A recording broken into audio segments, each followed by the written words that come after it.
ना कि corporate sector कैसे गवर्नमेंट को कैच करता है। आम जनता नहीं दिख रही आपको? नहीं, आम जनता नहीं, लाखों में है और अंबानी अदानी भी उन्हीं आम जनता को कल को व्यवसाय भी देते हैं, एम्प्लॉयमेंट भी देते हैं, वो भी तो जरूरी है। उसका जवाब दे रहा हूँ। ये आम जनता है, इसी आम जनता के बीच से बहुत सारे लोग हैं जिन्होंने आपको वोट नहीं किया होगा। चलिए, अगर आप ये कह रहे हैं कि जो लोग आपके शपथ समारोह में आते हैं उन्हीं से आपकी पॉलिसीज बनती हैं, तो ये याद दिला दूं कि आज यहाँ संत समाज भी होगा। आपने कभी अपने किसी स्वेरिंग इन के लिए संत समाज को नहीं बुलाया? मैं आपको एक चीज याद मेरे बारे में नहीं पता है कि जिस राम मंदिर का ये ढिढोरा पीटते हैं, उस राम मंदिर के लिए मेरे परिवार ने बलिदान दिया है। मेरे बड़े पिताजी ने गोली खाई थी, ठीक है, शहीद हुए थे वो। तो फिर आप ये बात अभिषेक सुधीर को बताइएगा थोड़ी देर में, क्योंकि वो समाजवादी पार्टी के बड़े प्रबल समर्थक हैं। But the big news coming in right now also is that at 3:30 PM the prime minister is going to land. Indications are that the chief minister will be receiving him. Remember, even yesterday when Amit Shah came for the meeting of the BJP legislature party, the chief minister went to receive him. We have to take a very quick break at this point because the clock is now ticking. The countdown has started for that moment where Yogi Adityanath stands on that stage where you have Shapath emblazoned across it, and he says, "Main Adityanath Yogi." See you.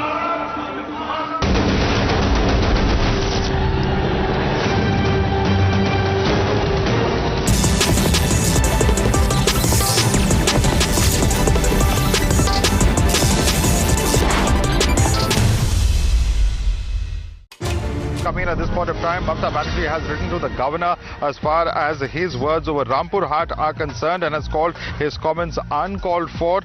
She doesn't rule out the possibility of larger political conspiracy to malign the government and says that the fire has led to the death of people. The political identity of the perpetrators is not known as yet, says Mamta Banerjee. Let's go across to Tamal for more on this. Tamal, Mamta Banerjee has called the governor's comments unfortunate. However, there are some serious allegations being levelled by the BJP against the circumstances of the killing of these individuals in a very, very brutal manner, and it is being alleged that there is a political hand in the killings.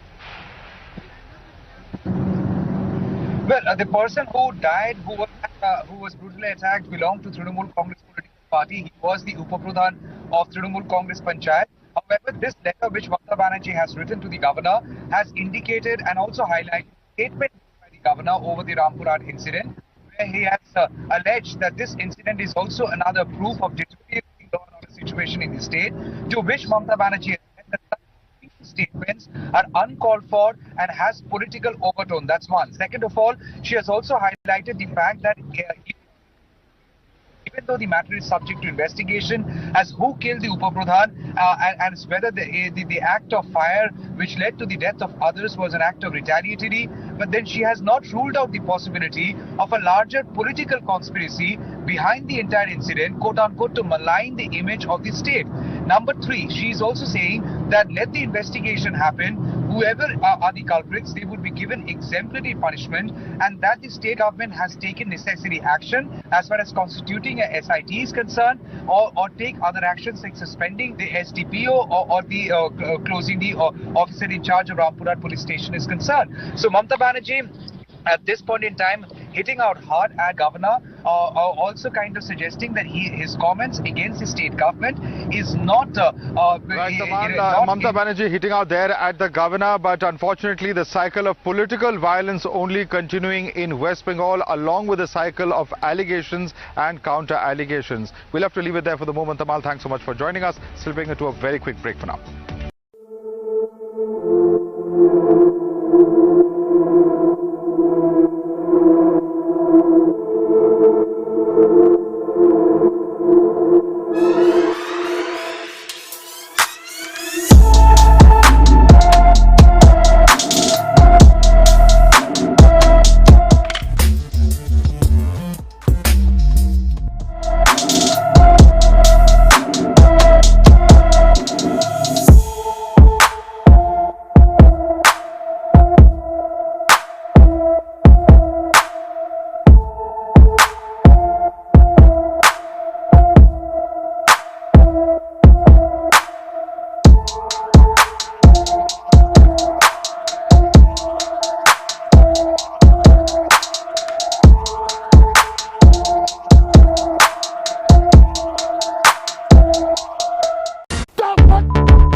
I'm not the type of guy that can do a bake sale or something like that. So all I thought was I really needed to do something tangible. So I booked a flight, and by 8 p.m. I was heading to Warsaw. I met some people and I crossed the border, and now I'm here training troops.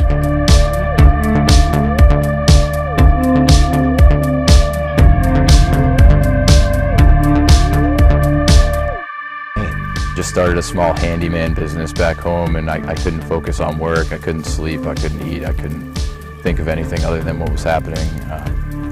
Basically just bought a plane ticket. I have 3 beautiful children, a beautiful wife, and I feel like the world deserves to live like my children.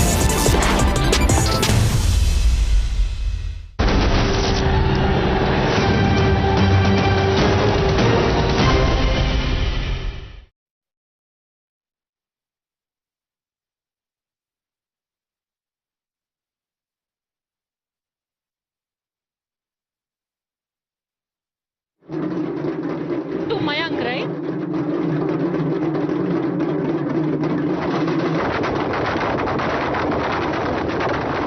Back. We are live here from the Ekana Stadium, and as you can see now, 3/4 of the stands are full. These are not the ones which are reserved for any VIP or for any government servant or for any neta. These are the lifeblood of the Bharatiya Janata Party, the karyakartas, the labharthis, the man and woman on the ground who votes for the BJP for reasons best known to him or her, but they feel that this combination of Ram and Rashan, of bulldozer and Kamal, is something that they want in their Pradesh for the next 5 years. We've spoken about Rashan. We will be speaking in fact to some labharthis in a while from now who've been given a special invitation. But when speaking of Ram, when speaking of the existential, the very identity of their voter that the Bharatiya Janata Party always reaches out to, how can you not talk about the cities of Kashi, of Mathura, of Ayodhya? Let me take you straight across now to Mathura, which also promises to give one of the ministers for the cabinet. Let me go straight across now, in fact, to my colleague there. Yes, over to you.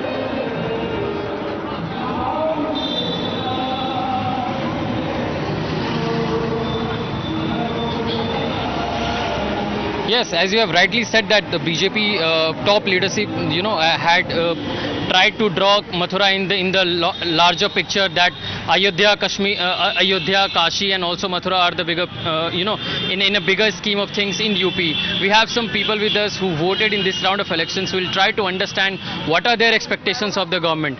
अभी आपने vote किया, आपने मतलब क्या सोचा है अगले 5 साल में आपको मथुरा में क्या चेंजेस देखना है? मेरे को और मथुरा में चेंजेस देखना है। यहाँ पे रोजगार, यहाँ पे एम्पावरमेंट को जो रोजगार चाहिए, यहाँ के जो लेबर कैटेगरी के बच्चे हैं, जो छोटी छोटी सी उम्र में जो काम कर रहे हैं, उनको अच्छी पढ़ाई मिले, शिक्षा मिले, फिर उसके बाद में यहाँ पे प्रोडक्शन हाउस भी बने अच्छे बड़े।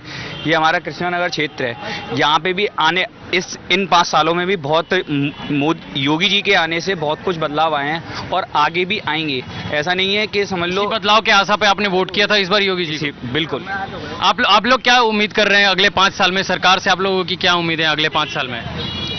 सरकार से मतलब हमारे गांव में तो लाइट के रोड पर लाइट फाइट की व्यवस्था कर दें, अच्छे रोड अच्छे तरह से सेट कर दें, मतलब बढ़िया तरह से रोड में गड्ढे ज़्यादा हो रहे हैं। सर आप लोग क्या काम की उम्मीद कर रहे हैं सरकार से इस बार अगले 5 साल में? आप लोगों ने वोट किया इस इलेक्शन में, क्या उम्मीद कर रहे हैं? मथुरा बहुत बड़े पिक्चर में देखा जा रहा है भारतीय जनता पार्टी। तो रोजगार अच्छा मिल जाए सभी के लिए, और दूसरा है कि अयोध्या का निर्माण तो हो चुका है, लेकिन अभी फिलहाल में कृष्ण जन्मभूमि है, अयोध्या की तैयारी चल रही है और कृष्ण भूमि की बारी है। अगले 5 साल में देखना है कृष्ण जन्मभूमि, आप देखना है कि कृष्ण भगवान का मंदिर है ये और भी भव्य निर्माण हो जाए, और ये जो गैर मस्जिद का निर्माण हुआ पड़ा है ये जल्दी समाप्त होगा। योगी जी से हमें भरोसा है, पूर्ण भरोसा है योगी जी पर। सर आप बताएं, आपको किस चीज़ पे भरोसा है योगी जी से? क्या भरोसे के साथ आपने वोट किया था इस बार?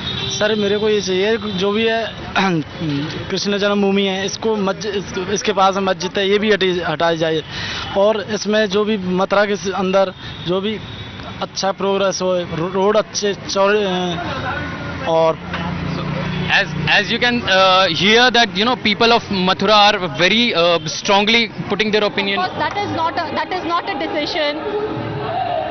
Yes, that is not a decision that anyone can take right now. When it comes to these issues, the court is the only way. There have been past propositions where it has been said that just like Ayodhya, if there is a dispute that is to be settled in Mathura, it can be done only and only through the court. There are various laws also, of course, which do not allow for any change in the status of any temple after independence. But let's leave that aside for a bit. The news that we're getting right now is that for the Prime Minister to be landing at 3:30, Yogi Adityanath is already on his way to receive the Prime Minister, and together the two of them. Again, notice the symbolism, the imagery is very potent. It is not about an entire pantheon. It is about Yogi Modi, and Yogi Modi today will get pride of place right there on that munch. Constantly you have various performances happening over there, but if there is a pride of place on that platform today, it is going to be for that combination of Yogi Modi. See you in a minute.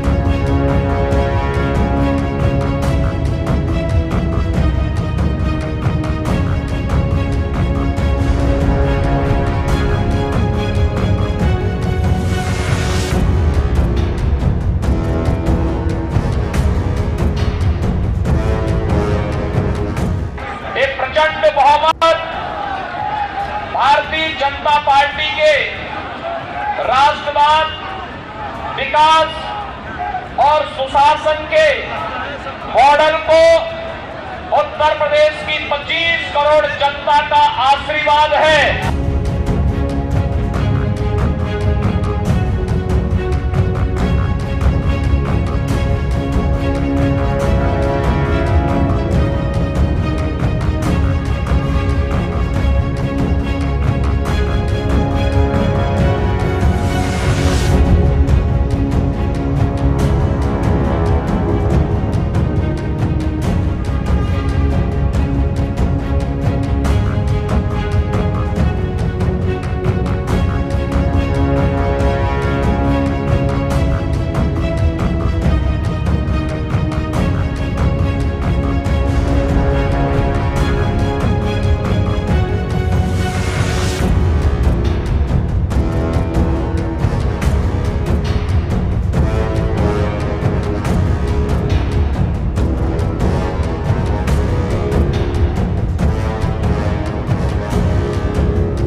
प्रधानमंत्री मोदी जी के यशस्वी नेतृत्व में आज पूरे देश के अंदर उत्तर प्रदेश, उत्तराखंड, मणिपुर और गोवा में भारतीय जनता पार्टी की प्रचंड बहुमत की सरकार बनने जा रही है।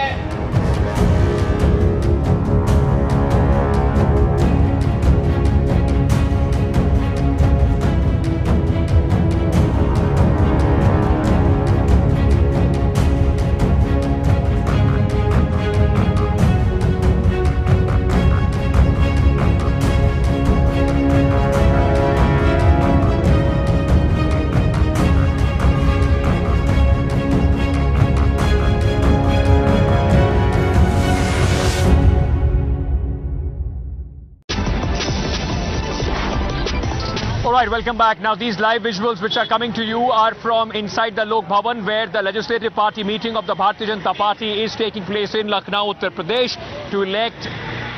to formally elect Yogi Adityanath as the Chief Minister, as the leader of the MLAs, those who's won from the BJP and the Gathbandhan ticket. Now, what you are seeing right now is Amit Shah and Yogi Adityanath who have reached. It was a 1 hour long meeting that took place before the Chief Minister. In fact, along with the senior leaders, Amit Shah, Dharmendra Pradhan, Raghubar Das, concluded that meeting and reached Lok Bhavan, where all the MLAs who have been elected on the ticket of the BJP, along with the coalition partners, are in fact waiting there. My colleague Amir Haq continues to be with us. Amir, very intriguing what is happening, a 1 hour long meeting. Who are the probables? Is it going to be the same formula, 1 Chief Minister, 2 Deputy Chief Minister, or there can be, an all-powerful, encompassing Chief Minister Yogi Adityanath and everybody else on the same level?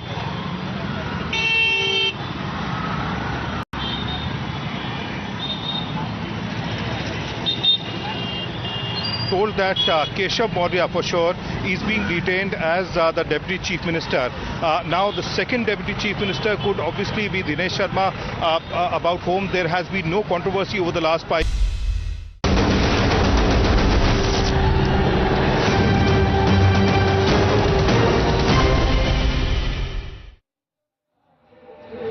Welcome back. You're watching Yogi again, the swearing-in ceremony of Yogi Adityanath for the second time. However, this time it is doubly special for him and for his party, because this time it is on the name of Yogi, with the overt backing of the Prime Minister, that he has led his party to victory.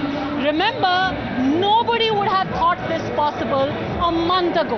A month ago, if you would have spoken to people and said that the BJP will end up getting more than 250 out of 400 plus seats in Uttar Pradesh, they would have laughed at you. At best, people predicted a hung house.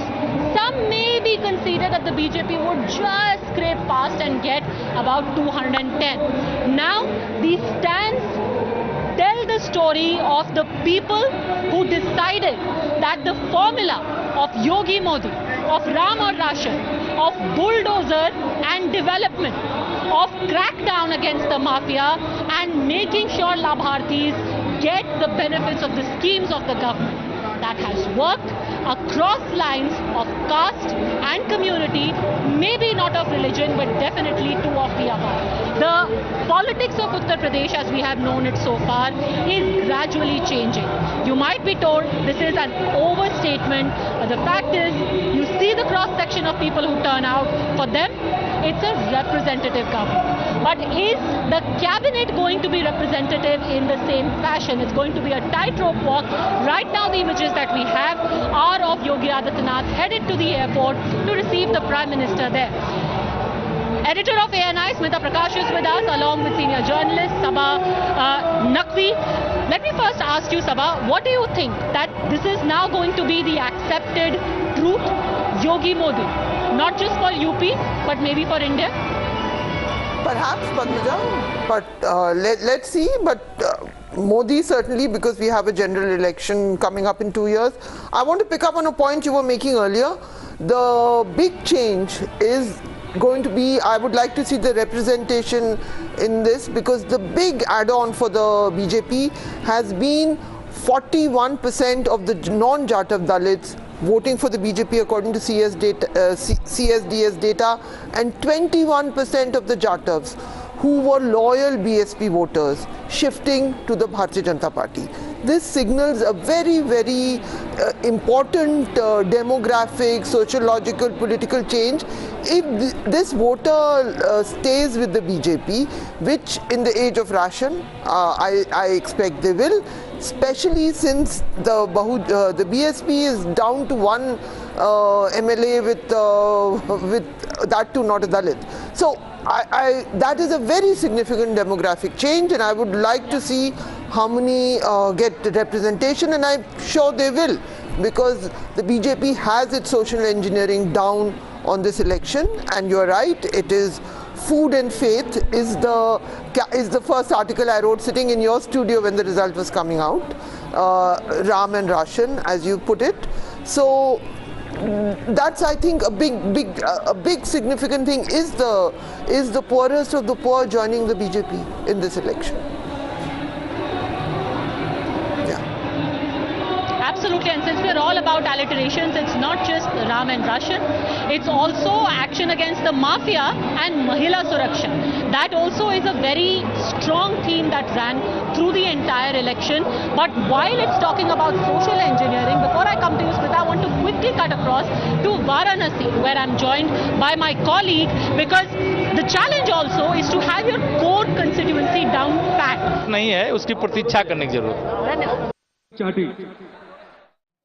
But you need to have your Brahmin, your core urban Brahmin voter also happy and satisfied with you. Are they? Let's cut across to Varanasi. Yes, over to you.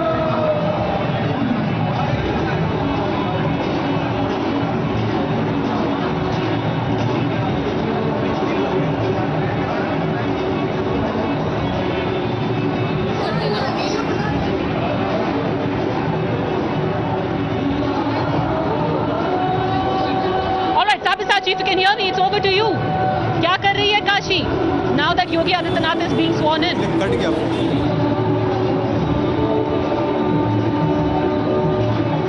All right, we'll try and fix that in just a second. Smita, also would be important of the kind of representation women find. We've got some names coming out right now. Just quickly run through them and then get your thoughts.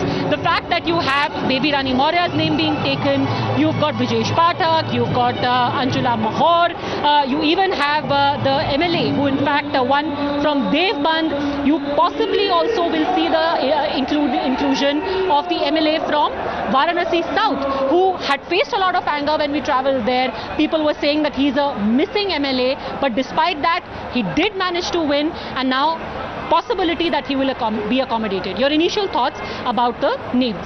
Yeah, you know, when you talked about Varanasi, I think you couldn't get across there, but it was in the last phase, and if you remember, there were a number of news reports which said that BJP is like on a weak wicket and in a prestigious area, and it's all hands on deck because it's necessary to win for the BJP.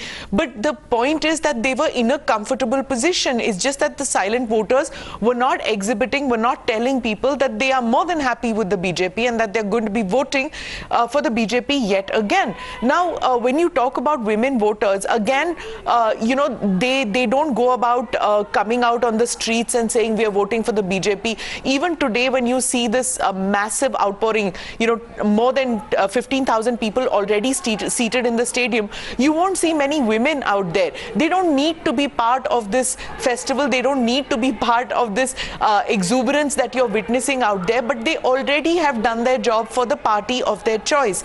But when it comes to representation, I'm sure that the Yogi cabinet will have a strong women component, because it is necessary for the BJP to not just do things for women's security, but also to be seen to be doing things, which is that they want women in positions of power. The fact that you had, you know, your defense minister as a woman at one point of time, you had your finance minister who is a woman, you have several cabinet ministers out there in positions of power. So even for Yogi, though he, you know, the whole caste engineering thing, that he will have X number of people from the Dalit community, from Jatavs, from upper caste who are their loyal voters, yes, all that will go into composition. But then there will also be the woman component, and there'll also be a lot of emphasis on those who can deliver on schemes of this double engine government, because on and on, both the Prime Minister as well as the Chief Minister in their speeches have been reiterating the fact that they are going to be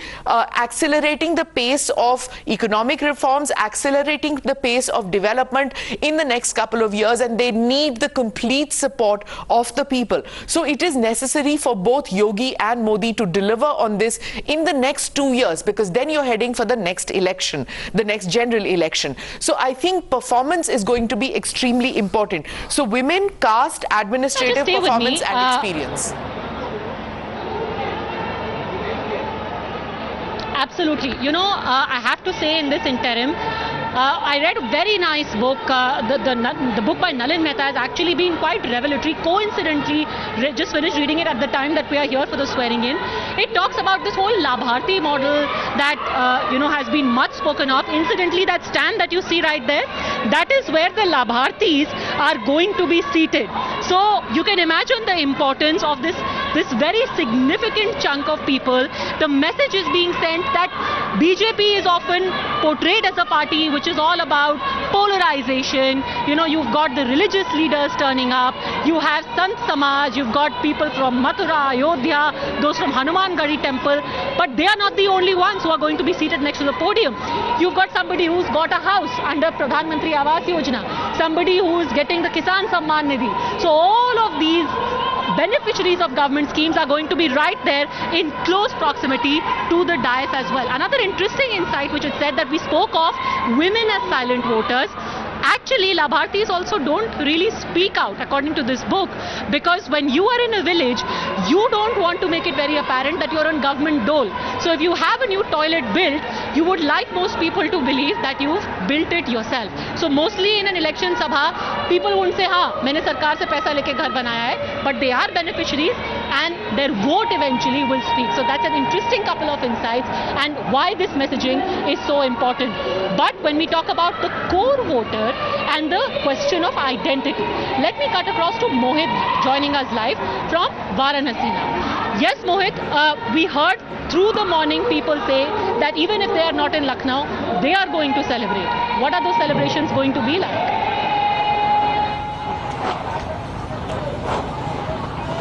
Well, Padmaja, right now we are reporting from Saryu Ghat here in Ayodhya, and this ghat has changed from past many years in terms of the infrastructure. Just adjacent to this is the newly built Ram Ki Pedi, where the Dipotsav takes place, and we know that how the Dipotsav have been projected by the Yogi Adityanath government as a huge program during the times of Diwali. So yes, people are talking about the development of the core areas of Ayodhya, but Ayodhya has been always the center of polarization, politicization of Babri Masjid, Ram Mandir issue. Now post the Supreme Court verdict, people here say that yes, the development works have taken place, but they believe that during the term of Yogi Adityanath 2.0, more development work will take place over here, because if you compare Ayodhya in terms of the other holy cities like Varanasi, like Haridwar, Rishikesh, it lacks in terms of development. Hence the people on the ground say yes, we need development. Now many of the saints and seers of Ayodhya have gone to Lucknow. They have been all called in. We had word with various people, and as we were talking, you were talking about the Labharti, people who got free ration, people who got PM Samman Nidhi. Many from Ayodhya and the Faizabad district have also been called in over there. Now Padmaja, during elections, it's a very interesting fact, because we were discussing about it. I went to Lakhimpur. I met an old lady over there. She was around 80 years old. I asked her कि माता जी आपके मुद्दे क्या होंगे, तो उन्होंने कहा, and she said कि जो हमको राशन देगा हम उसे वोट देंगे, हमें राशन मिल रहा है. तो yes, this was a very important point, and women were yes silent voters since morning. I have also seen during the 7 phases, women came out in huge numbers in 6 a.m. So yes, these all were the main reason behind win of Yogi Adityanath. And if we talk about in terms of saints and seers, they have all been called in from cities of Varanasi, Mathura and Ayodhya. In morning we had heard with chief priest of Hanuman Gadi, Mahant Raju Das. He said that 56 times Yogi Adityanath has come to Hanuman Gadi temple, and whenever he comes to Ayodhya, he never forgets to visit the Hanuman Gadi temple. And we have seen how the infrastructure change is taking place over there. Now whole highway is being connected towards the other areas. We know that how the complete regeneration, complete re-establishment of the railway station is being done. So yes, the work is being done over here in Ayodhya, but yes, on ground, if we talk about the civic facilities, health facilities, education facilities, people say yes, still more work needs to be done. And hence in next 5 years, the government had huge plans for Ram Mandir, and we have to wait and watch what exactly the Yogi Adityanath will have to say, whether any announcement would be made in this regard, because the development of Kashi, Mathura, Ayodhya, that has been also the pole plank of the Bharatiya Janata Party. Back to you in studio. And all of this has to happen side by side. No government can ever say that its work is completely done. Ayodhya, of course, was a big project. Gorakhpur is where Yogi Adityanath belongs to. We're talking about the Yogi Modi combo for 2024. Abhishek Sudhir, since everyone loves you so much when you speak of Yogi Modi, is this the combo going forward?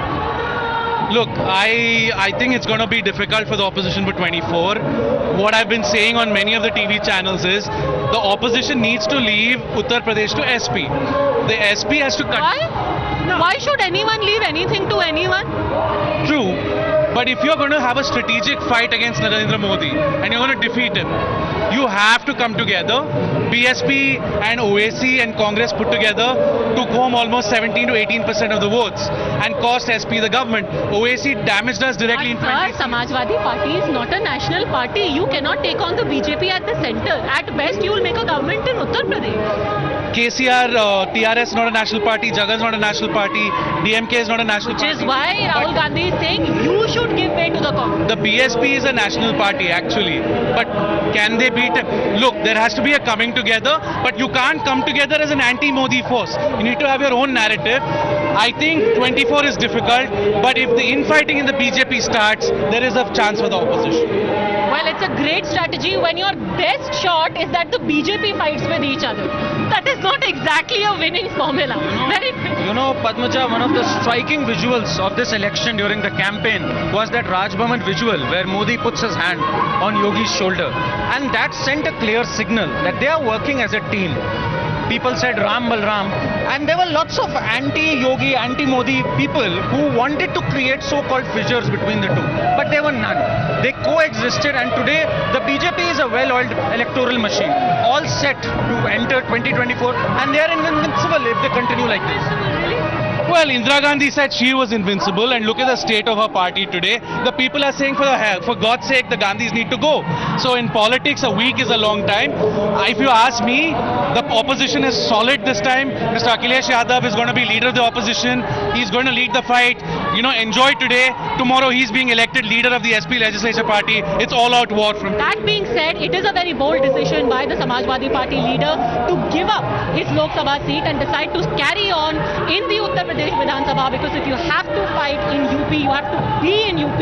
So he is going to be representing Karhal in the UP Vidhan Sabha, no longer Azamgarh in the Lok Sabha of the country. But देखिए क्या बोल रहे हैं Samajwadi party के समर्थक, कह रहे हैं कि कांग्रेस को साइड में होकर के अखिलेश जी को मान लेना चाहिए, तभी मोदी योगी को रोकेंगे। देखिए, अगर कोई भी पॉलिटिकल पार्टी ये कहती है कि वो कांग्रेस को साथ लिए बिना भाजपा को हरा सकती है, तो मैं मानता हूं कि फिर प्रयास करते रहिए, भाजपा ऐसे ही जीतते रहेगी। क्योंकि अगर भाजपा को पूरे पैन इंडिया लेवल पे अकेले हराने का कोई दम रखती है तो वो कांग्रेस है।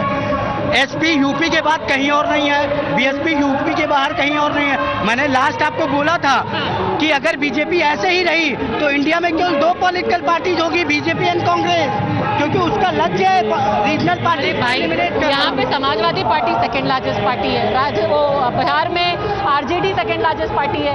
आप अभी भी दो ही पार्टी बचेंगी, बीजेपी कांग्रेस पे। आपकी दो तो सीटें हैं, उसमें जबरदस्त कॉन्फिडेंस है। मैं दे रहा हूँ, आपको जवाब दे रहा हूँ। देखिए दुगनी सीटें लेके आए हैं। देखिए बसपा से दुगनी सीटें। देखिए मैं आपको बताऊं, जो तंज दे रहे थे मेरे मित्र राजनीतिक विश्लेषक, देखिए बसपा तो हमसे बहुत बेटर कंडीशन में थे यूपी में।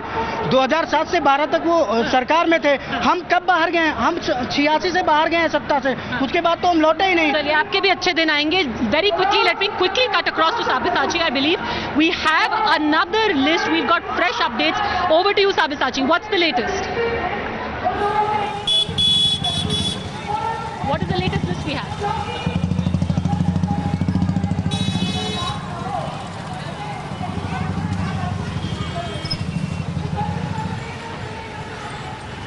Okay, if we can get across to Sabyasachi, I believe he is at the Kashi Vishwanath temple. Can you hear me, Sabyasachi?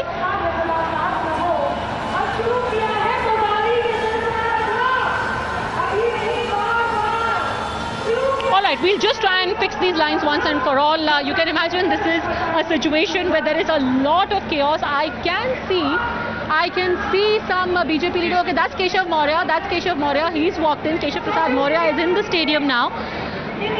I think I can see Brijesh Pathak also over there.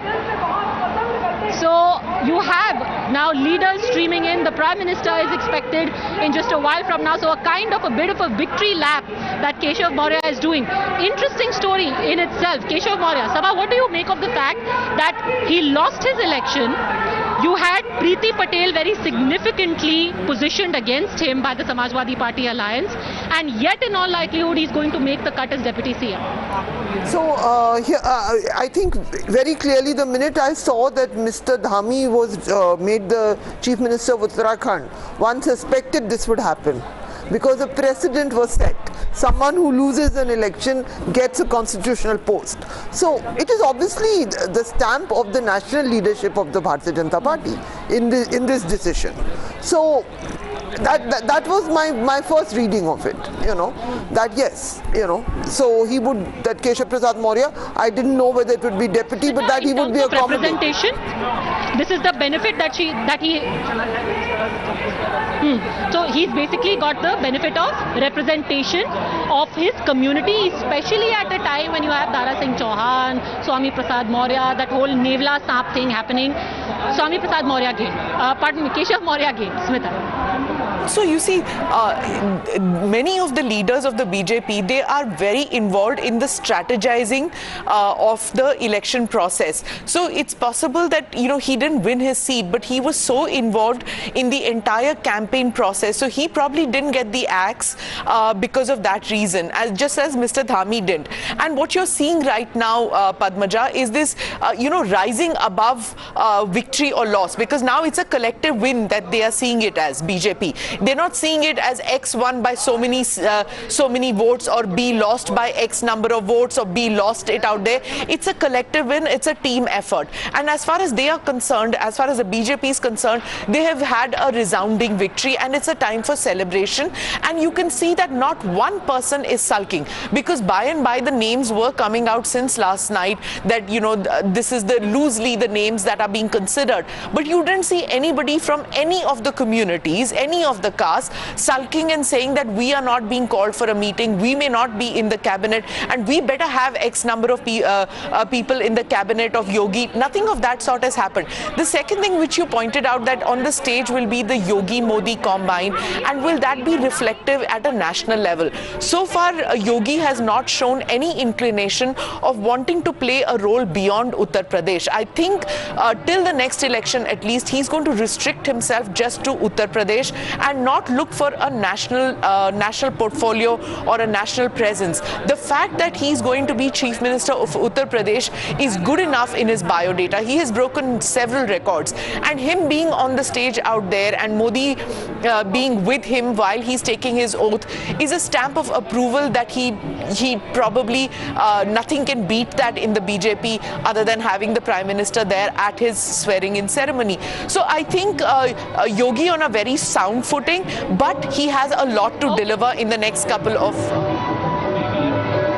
before the next general election. Okay, very quickly I want to go to the list now that we have of the probables. We have got a list of 10 people who have got the call. Let's quickly get the thoughts of Shantanu Gupta on this as well.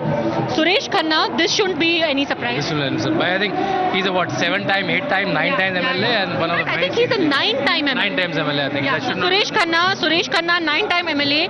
I think he's the only MLA, in fact, in the Yogi cabinet. He was heading the COVID committee, the team 11, team 9 for Yogi Adityanath. So yeah. And he's been there in the Kalyan Singh government. He's been in Rajnath Ji's cabinet, and now he's possibly going to be in Yogi Adityanath's cabinet as well. Was already there in the 2017 cabinet. Rajeshwar Singh. I think we are always saying new names will keep coming, and a lot of new people have won, so you will find new and old mix. So I think that's a good. Okay, former ED, joint director, handled very critical cases. Mr. Chidambaram, the one against him, took VRS, was fielded from here, controversial. You can expect some controversy over that even now. JPS Rathore.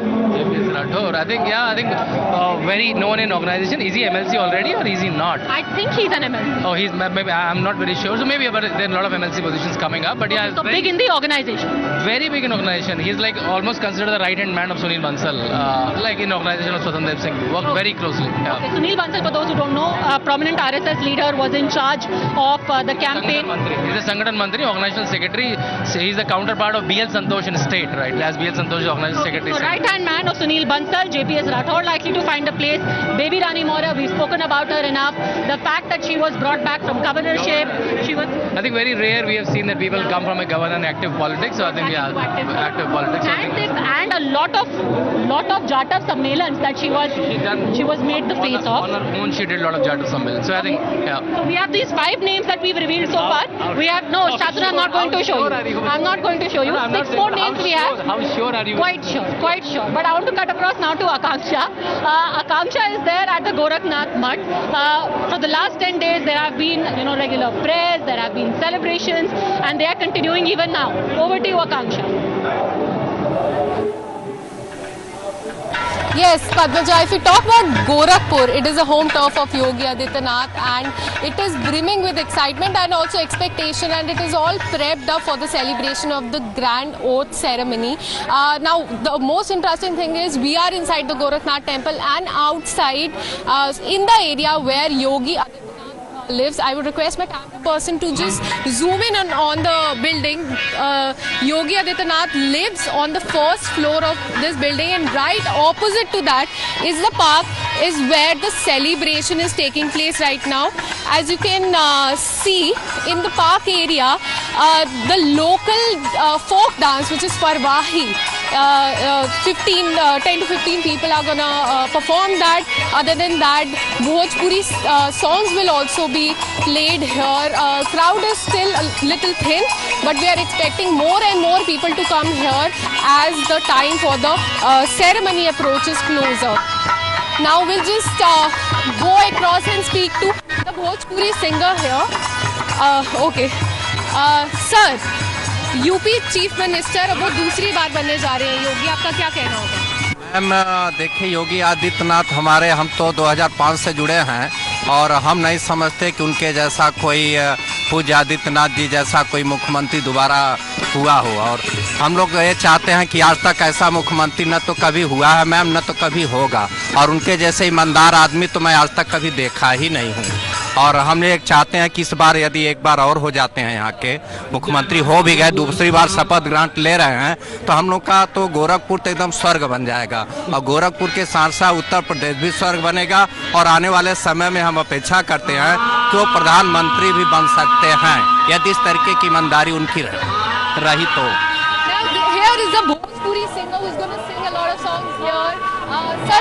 Already the expectations for what could happen in 2029 or later, you can hear from there. I'm sorry I have to take a break at this point, Akanksha, but we'll come back to you in just 2 minutes. So it's going to be 3 o'clock. Yogi Adityanath is at the airport now, the Lucknow airport. The Prime Minister is due to land anytime now. 3:30 he will be here. Quick look now at the stands. Almost full, and the predominant color here, a big splash of saffron, of yellow, and this is the packed arena at which the message for 2024 is going to go out loud and clear, and according to some people's expectations, maybe a message for 2029. Who knows? See you in a minute.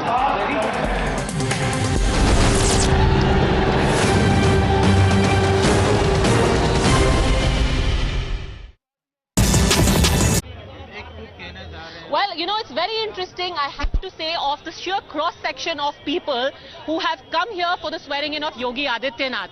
You can see there are party workers, there are people from the Sant Samaj, you've got religious leaders. आप किधर से आए हैं? मैं जलेसर से आया हूँ। यहाँ क्यों आए हैं? ना मैं महाराज का आशीर्वाद लेकर के आया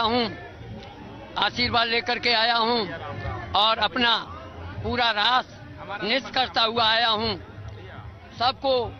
सबको फूल और पुष्पों की हर किसी के हृदय में खुशी देख रहा हूँ।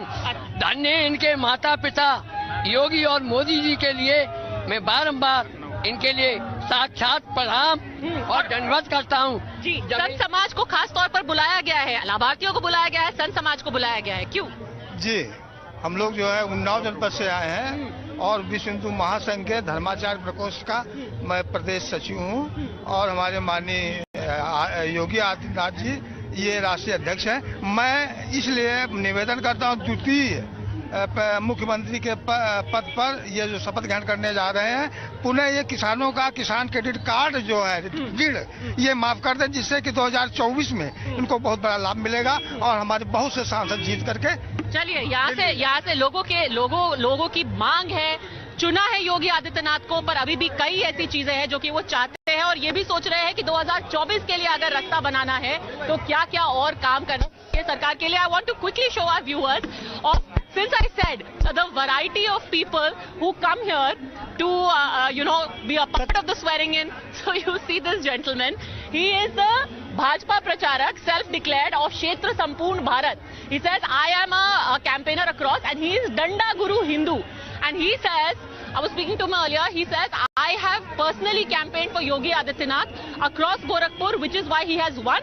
And today I am going to participate in the swearing in of Yogi Adityanath because I have made him win. So Danda Guru here has cycled from Gorakhpur because he wants to personally feel vindicated by the win of Yogi Adityanath. आप कहाँ से आए हैं? गोरखपुर चौरी चौरा से, गोरखपुर जिला। क्यों आए हैं यहाँ? आज महाराज जी का शपथ ग्रहण, ऐतिहासिक शपथ ग्रहण होने जा रहा है। अच्छा, ऐसा क्यों है? ऐसा शपथ ग्रहण कभी हुआ नहीं था। 36 साल में दोबारा बननी है। 36 साल में दोबारा।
शुभ दिन की शुभकामना पूरे प्रदेशवासियों को। लेकिन यहाँ तो दोबारा से डिप्टी सीएम के नाम का अनाउंसमेंट जिस तरीके से मीडिया में चल रहा है, क्या कहेंगे? दोबारा से आप अभी कुछ कहने की जरूरत नहीं है, उसकी प्रतीक्षा करने की जरूरत है।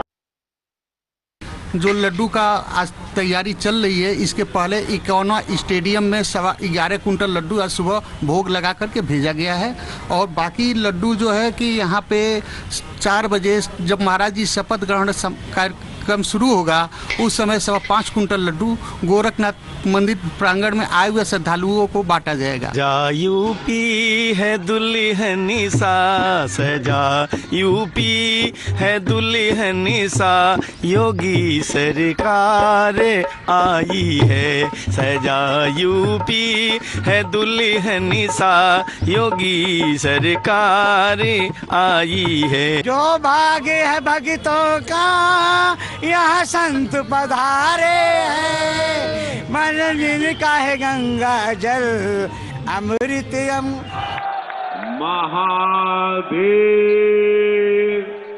का हालवा हो जे कबो न रहलू अब्बा, यूपी में सब्बा भैया हो।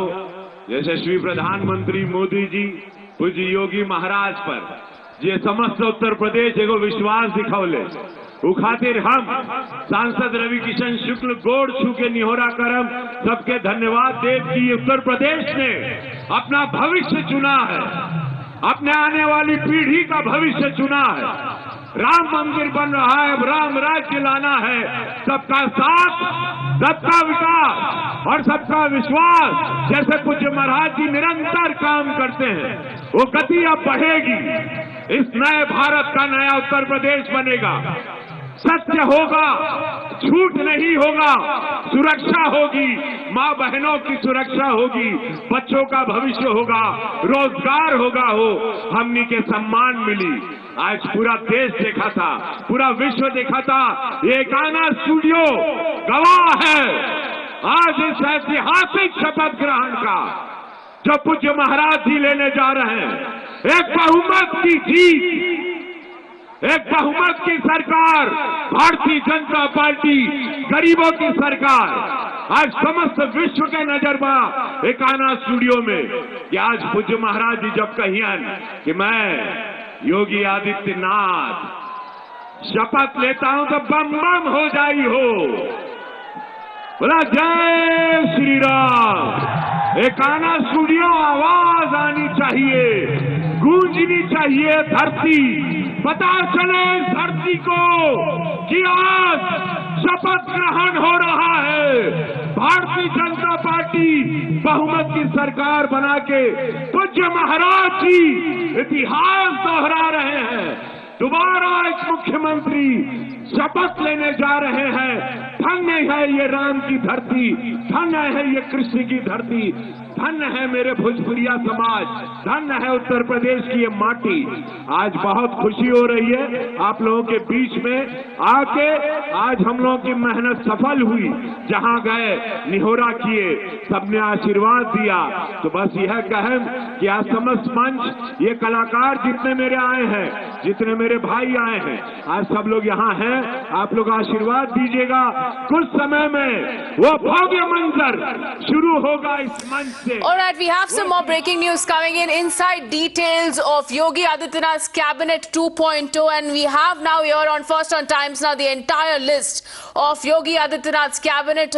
And according to sources, Keshav Prasad Maurya will be the Deputy Chief Minister along with Brijesh Pathak, as we had been speculating. Along with that, we have a list of other 25 other ministers who will also be part of this this massive cabinet. This includes Surya Pratap Shahi, Suresh Kumar Khanna, Swatantra Dev Singh, Srimati Baby Rani Maurya. We also have Lakshmi Narayan Chaudhary, Javeer Singh, Dharmapal Singh, Narendra Gopal Gupta Nandi, Bhupendra Singh Chaudhary, Anil Rajbhar, Jitin Prasad, Rakesh Sachna. Also we have Arvind Kumar Sharma, Yogendra Upadhyay, Ashish Patel, Sanjay Nishad, Nitin Agrawal, Kapil Dev Agrawal, Ravindra Jaiswal. We also have Sandeep Singh, Gulab Devi, Girish Chandra Yadav, Dharmveer Prajapati, Asim Arun, as well as JPS Rathod. That's the entire list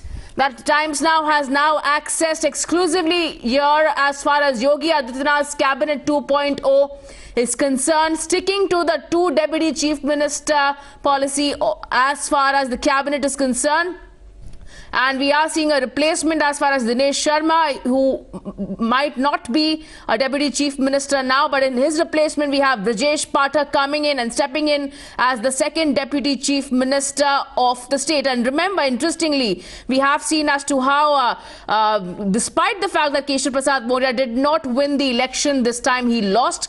He has been once again given a chance and a berth as far as Yogi Adityanath's Cabinet 2.0 is concerned. That's the big update coming in, a list of ministers that has now been accessed here on Times Now.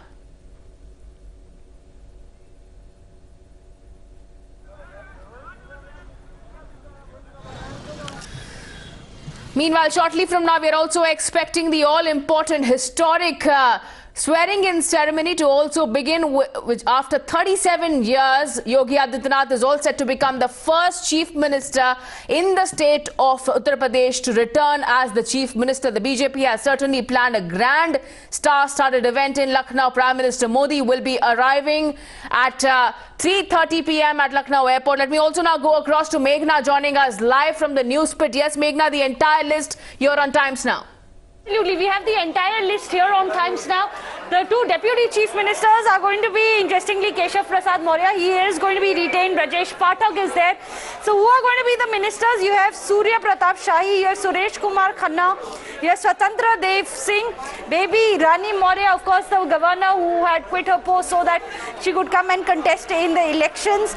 Then you also have Jaiveer Singh, you have Lakshmi Narayan Chaudhary, you have Dharampal Singh, Nand Gopal Gupta Nandi, there is Bhupendra Singh Chaudhary, Anil Rajbhar is there, Jitin Prasada, of course, one of the big favorites. He is, of course, part of the cabinet also. He is going to be part of this. Then you also have Rakesh Sachan, Arvind Kumar Sharma, Yogendra Upadhyay, Ashish Patel, Sanjay Nishad of the AAP party. Then there is Nitin Agarwal, Kapil Dev Agarwal, Ravindra Jaiswal, Sandeep Singh. Now these are the Minister of State's independent charges which are going to be given to Gulab Devi of Dharampal Prajapati, Asim Arun, as well as JPS Rathore. This is the entire list that Times Now has managed to access, 27 of them. This includes 2 of the deputy chief ministers, the rest of them are ministers and ministers of state with independent charges. Back to you, Richa.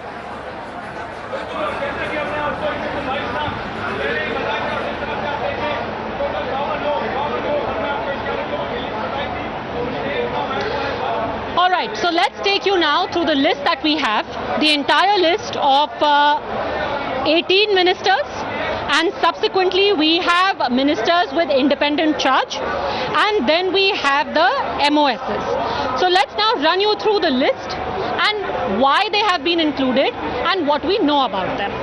So starting with Keshav Prasad Maurya and Rajesh Pathak, both of them deputy CMs, we've already spoken about that. Surya Pratap Shahi is going to be a minister. Shantanu Gupta, author, is here with us. Why is Surya Pratap Shahi in the cabinet and what is his importance? I think Surya Pratap Shahi must be the, age-wise, experience-wise, must be the oldest BJP politician from UP. He comes from East UP, he's been agriculture minister, had a good tenure. So I think he's just repeating a old guard, a few old guards, he's one of them. Yeah. So interesting that you have 2 very senior ministers over here, Surya Pratap Shahi, Suresh Khanna. Both of them are multiple time MLAs and their seniority has held them in good stead. Swatantra Dev Singh. Abhi tak he was, till now he was the Pradesh Adhyaksh of the BJP. What about Swatantra Dev Singh? Qualified him. He is cabinet. What is this list? Can I ask? Like, is it the official? This is our list. This is our secret list. Okay, this is a secret list. So Swatantra Dev Singh, I think, to my understanding, he always got lesser than his stature. Last time he got MOS independent. He was transport minister for 2 years, and then he was inducted as state president. And this election was ran in his presidency. And yesterday, Amit Shah and Yogi Adityanath both gave him the credit that it ran under his. Also, tell us a little bit, because yes, it is the importance of Swatantra Dev Singh in the organization, but he also fits right into the caste matrix. Yeah, a lot of the people don't know he's not a Thakur, he's a Kurmi. So Swatantra Dev Singh comes from the Bundelkhand region. That's also very important. Yeah. Bundelkhand BJP won big. So he comes from Bundelkhand region. He has been the Yuva Morcha state president for almost 10 years. So he has an amazing connect with the party. I think he must be the only one who knows like every Karyakarta's name in whole of UP. I've traveled with him a couple of times. He amazed me every time. So I think it's a very good name. Okay, baby Rani. Name was running for deputy CMship also till yesterday. Well, when the final list is out, then you can give us credit on all other channels also, okay? He's a cabinet minister, we are telling you. Baby Rani Maurya, we've already spoken about. Lakshmi Narayan Chaudhary. Yeah, I think this is a name. This is a name. He was not a minister earlier, right? Yeah, he wasn't. So he is important Jat leader, Western UP. Because I think Suresh Rana lost, Sangeet Som lost. So I think you have to induct Jat leaders, right? Because Jat vote has increased. The vote share has increased for BJP. Yeah. ऐसा कहा जा रहा था कि oh my God, they will be washed off. 8 MLA नहीं आएंगे. Something you have to give. This is a good Jat representation from the West. We'll quickly go through the list now. We have Jaiveer Singh, Dharmpal Singh, Nand Gopal Nandi. Again, interesting. Nand Gopal Nandi came from outside, became a very important leader from Prayag area. In fact, his wife is a mayor. I think she still is a mayor, and he won convincingly. A lot of people won with smaller margins from that region. In fact, Keshavji lost from that region. So I think it's a good name inducted back. Bhupen Chaudhary. Bhupen Chaudhary is back. I think he was a Panchayati Raj minister again. He is MLC come from West. He was the Kshetriya Adhyaksh of BJP. So I think he's back. Anil Rajbhar again was expected last week. Yeah. Anil Rajbhar is continuing. He was a minister, was sports, I guess. Yeah. So yeah, he's back. And he was again, because you're trying to build a Rajbhar leadership. Earlier we had had the Suheldev Bharatiya Samaj Party. So then you not rely on this smaller So parties. why depend on OP Rajbhar? Why depend on OP Rajbhar? You've got Rajbhar leaders of your own, and in fact, if I'm not mistaken, he's one from a constituency very close to Banaras or Allahabad. He's considered one of the Kashi region, and you'll see him many times in Prime Minister rallies. He moves with Prime Minister whenever he comes to Kashi. He moves with Jitin Prasad again, not a surprise. Brahmin leader, Brahmin Mahasabha, cabinet. Acha, what about Rajesh Sachan, Yogendra Upadhyay?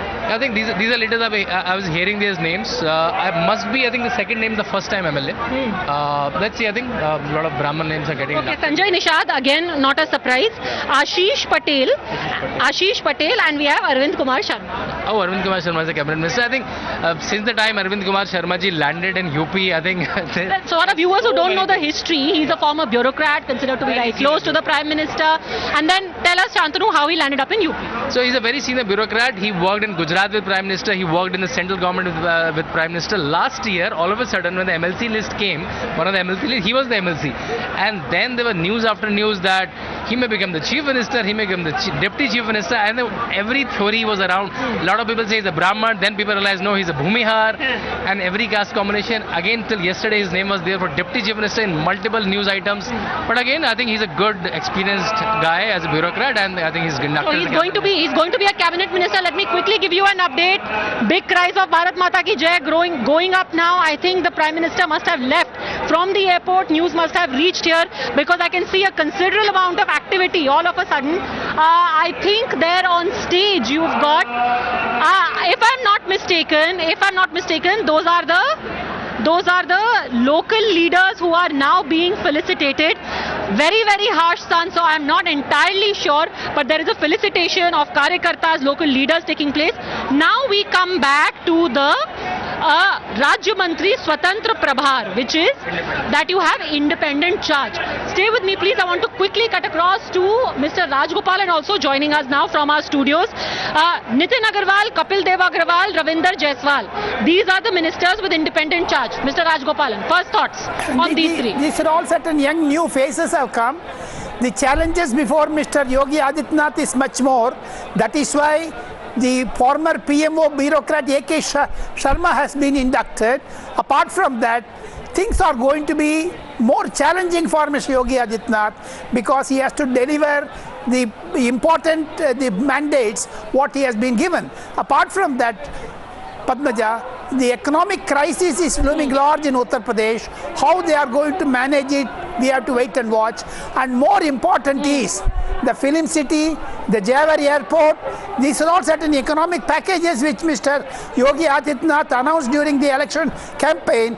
These are all certain things which Mr. Yogi Adityanath will have to concentrate much. Yes. You know, I see a few notable exceptions here, but before I come to that, I can't seem to find neither Aparna Yadav nor Swati Singh. None of those people have found a place over here. Now if I go across to Sandeep Singh, Srimati Gulab Devi. What do you make of these two?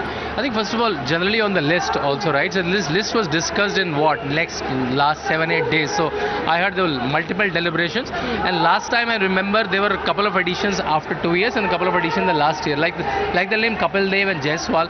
A lot of people from the trader community have also added. And Kapil Dev is a MLA from Saharanpur, if I'm not wrong.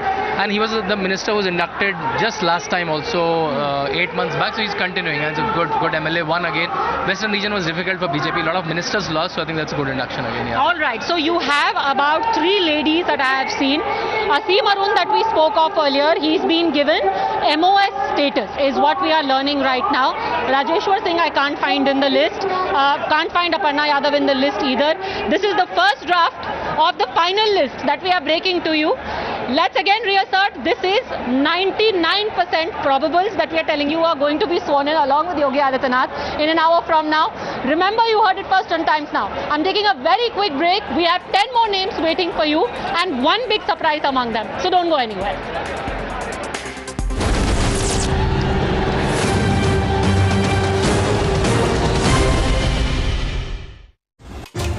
Millions of Indians watch me because I put the hard facts first.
Ghulam Nabi Azad साहब तो बहुत दिन से Congress party में है और आज नहीं, कम से कम 50 साल से वो पार्टी में काम कर रहे हैं, उनको सब कुछ मालूम है। सोनिया गांधी जी से मिल के अब बहुत सी बातें उन्होंने की है और पार्टी को एक रखने की बात उन्होंने की है, इसीलिए वो पार्टी के लिए अच्छा संकेत है और वो पार्टी को मजबूत बनाना चाहते, ये उन्होंने कहा है, ये वेलकम स्टैंड है।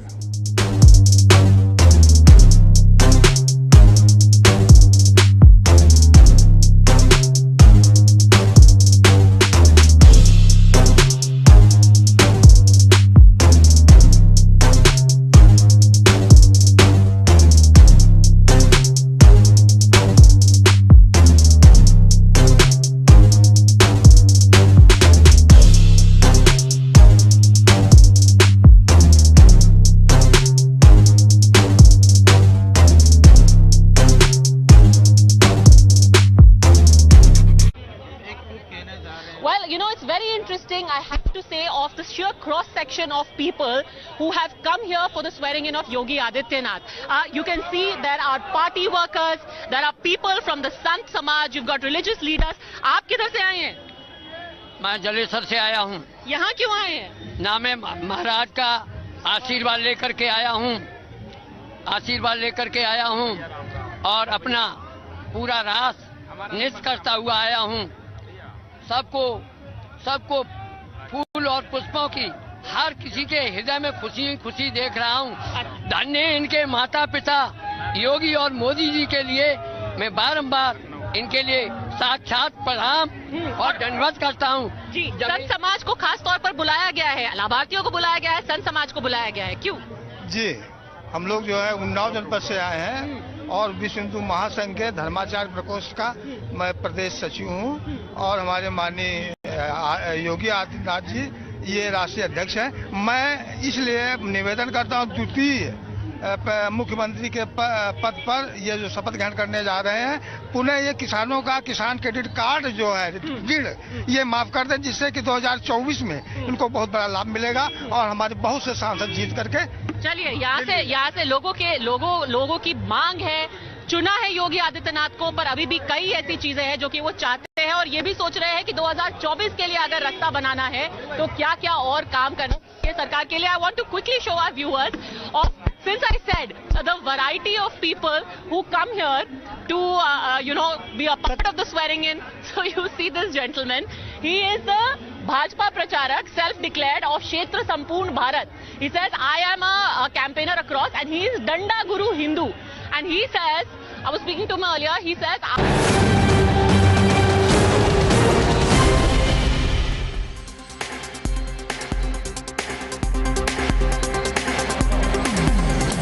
welcome back. The big story that is emerging from the list of probables for Yogi Adityanath's Council of Ministers is not just those who have made the cut, but also those who remain missing. Some high-profile names that were being speculated on, it turns out finally haven't made the cut.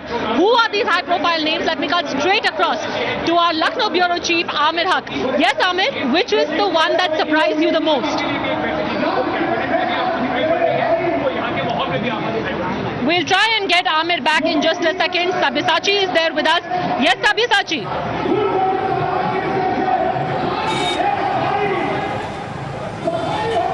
Well, as we know that the names are out, but I have been to Unnao and Asim Arun, who has been given the MOS charge, and Unnao Sadar seat has been the stronghold position of the Samajwadi Party over 2 decades, and this time if Samajwadi Party would have won the Unnao Sadar seat, it would have been a hat-trick. But Asim Arun, who is the former ATS chief for Uttar Pradesh, he defeated the Samajwadi Party candidate, and this time around has been given the state independent in charge. So clearly a lot of surprises we have seen, as well a lot of names that were expected from the beginning are there, but big names have been kept out of the list. So definitely it's a very interesting list that's been put out, and almost 99% is confirmation that this particular list is going to, the candidates over there are going to take oath. So a few minutes left for Prime Minister Narendra Modi to come to Lucknow. Before that, we'll get some quick reaction from the people in Varanasi over here. Sir, आपसे छोटा सा reaction लेना चाहूँगा कि योगी आदित्यनाथ दोबारा मुख्यमंत्री का जो है शपथ लेने वाले हैं।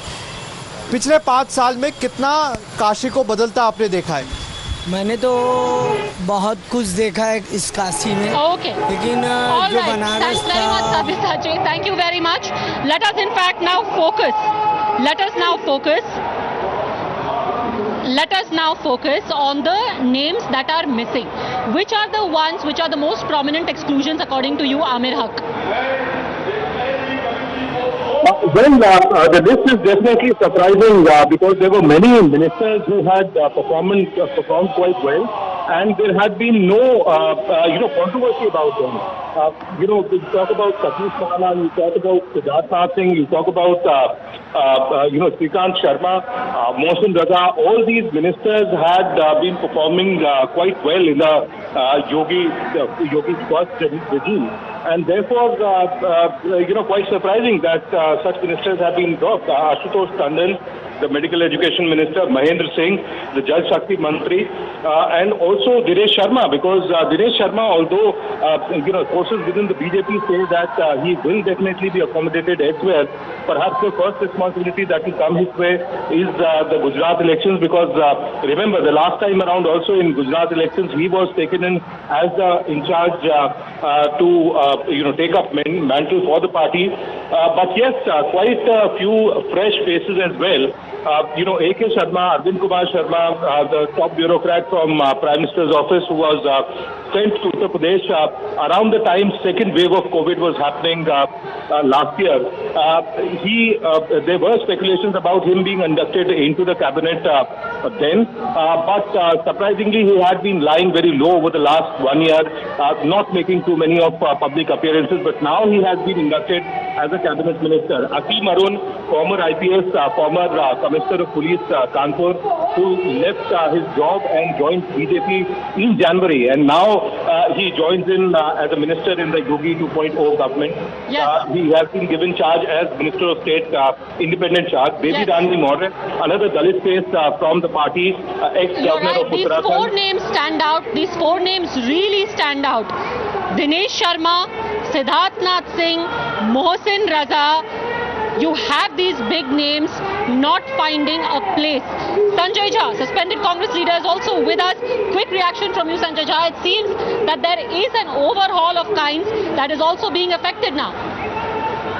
Well, Padmaja, one of the things where the BJP needs to be always given credit is that they make changes in a very, intrepid manner. They actually remove many of their sitting MLAs by not giving them tickets. And even in the ministry, they do take their own political risks. And I think that's so far clearly paying off for them. And, I do believe that, for example, a little out of the kind of realm of what you asked me the question, I think repeating Mr. Dhani in Uttarakhand is, in my opinion, a very astute decision. He may have lost his own seat, but he was a very pivotal character who helped them at a time when they had actually replaced 3 chief ministers. So these are very pragmatic calls. And I think, somewhere down the line, there is no denying that the BJP leadership seems to be very clued in as to what are the ground realities that they may confront. And I think those challenges, they are handling it remarkably well.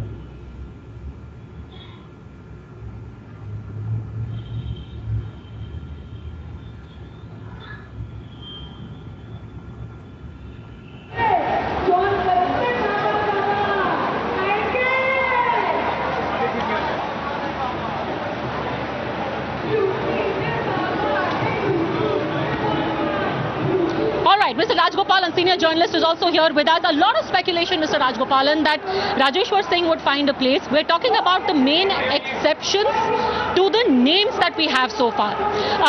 Your first comments, though, on the fact that so far in this list, Siddharth Singh, he held important portfolios. He hasn't found a space this time around. It is a surprise, Padmaja. It's a major surprise.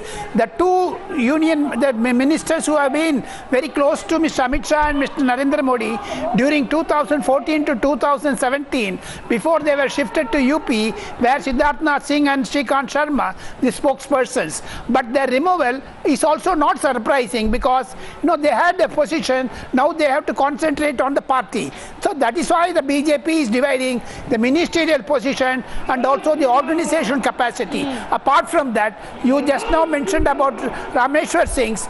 Once Mr. Asim Arun has been taken, he is the driver of Bulldozer Baba. He is going to take up that reins. Though he has been an IPS officer, he will utilize his services and implement the law and orders in his hand. That is going to be a major shift. I agree with Mr. Sanjay Jha that Pushkar Singh Dhami has been brought in.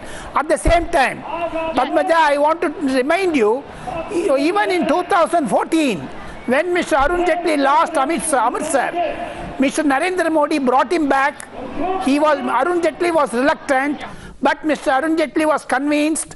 He was given 2 portfolios, finance and defense. So therefore, Mr. Narendra Modi wants trust, confidence, not the defeat or a setback. That is why Pushkar Singh Dhami was taken allies Mr. Arun Jaitley's model, plus now you have taken Shapath Samaroh.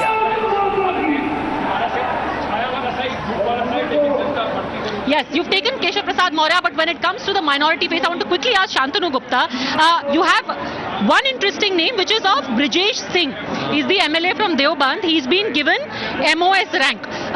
What is the importance of Brijesh Singh? So Brijesh Singh, and that he's from Deoband. Yeah, so Brijesh Singh is the second time MLA. We should note that. He was MLA even in previous term. He is considered close to Yogi, not like because he's from Deoband. Recently, when the road show happened, he was part of the Yogi team. When the ATS launch happened, he's part of the Yogi team. And because in West, he's a lot of ministers lost, so you have to compensate for that. He's a very smart young MLA. He's in the Kshetriya team of BJP from quite some time. So I think that's a very good inclusion. Why Satish Mahana, you think, not mentioned here?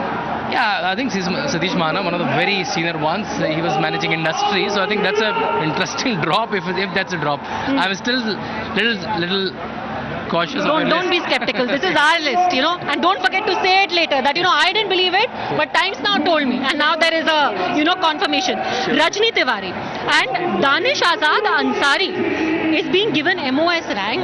Mohsin Raza doesn't seem to find a mention, and you have a younger, newer face. I think that will happen to a couple of names. If we, I think, later do their demography, from which region they come from what caste, what age group they come from, females induction. So I think that wise, I think because Mohsin Raza served a good 5 term, given enough visibility on TV, we have done a couple of shows together with him. So I think a new Muslim face is being inducted. So Ashish Patel of the Apna Dal, largely we are seeing only Ashish Patel finding. Till now, yes, but I'm sure, I think they may get one more seat because they won how much? 11, I guess, out of the 17 seats they contested. So I think their bargain will be for 2, I guess. So let's see, we'll find one more name. Okay, very quickly let me ask, also just get a lay of the land. Aparna Yadav not finding a mention. I'm very glad she didn't find a mention, to be honest, because BJP is known for awarding meritocracy. Aparna Yadav is yet to prove her mettle. I did not want a symbolic message to go out. Rather, we wanted merit to be awarded, and I'm glad if that's happened. देखिए, आप Congress party से हैं। मोदी जी ने जो parliamentary party की meeting हुई थी, उसमें ये साफ तौर पर कहा था कि अगर कुछ लोग नाराज हैं कि उनके बच्चों को मेरी वजह से टिकट नहीं मिल रहे, तो मेरी रिस्पॉन्सिबिलिटी है, क्योंकि मैं वो परिवारवाद जो बाकी पार्टियों में है, अपनी पार्टी में नहीं चाहता। देखिए, अपर्णा यादव इतना बड़ा नाम लेके आए थे, मंत्रिमंडल में नहीं है। देखिए, अनुराग ठाकुर है, बहुत सारे नाम है, संदीप सिंह है। संदीप सिंह कौन है? वो भी परिवारवाद के हैं। जितिन प्रसाद जी हैं, वो भी परिवारवाद के ही प्रतीक है। पंकज सिंह को नहीं बनाया। मैं बता रहा हूँ ना, देखिए, पंकज सिंह को नहीं बनाया। ये भाजपा क्या है ना कि चेहरा कुछ होता है और दिखाते कुछ है, करते कुछ है। आप परिवारवाद की बात अगर आप कर रहे हैं, मैं कितने नाम गिना रहा हूँ, पंकजा मुंडे, अनुराग ठाकुर, पीयूष गोयल खुद, आपके यहाँ जो है ये संदीप सिंह जो अभी बने, और ये जितिन प्रसाद जी और आरपीएन सिंह जो उनको एमएलसी बनाने जा रहे हैं राज्यसभा लेकर। आरपीएन सिंह को तो भी कुछ नहीं दिया है, आपने पहले से ही उनकी ताजपोशी कर दी। बट वेरी क्विकली आप कह रहे हैं क्या राज्यसभा भेजा जा रहा है। रहा है उनको। मैंने कहा आपको खबर आई है राज्यसभा भेजा जा? बिल्कुल मुझे जानकारी हुई है कि उन्हें राज्यसभा भेजा जा। ठीक है, थैंक यू। अभी हम ब्रेक करें। परिवारवाद की डेफिनेशन नहीं क्लियर है। If someone like Anurag Thakur comes out, proves his mettle, works hard, then he deserves to be awarded.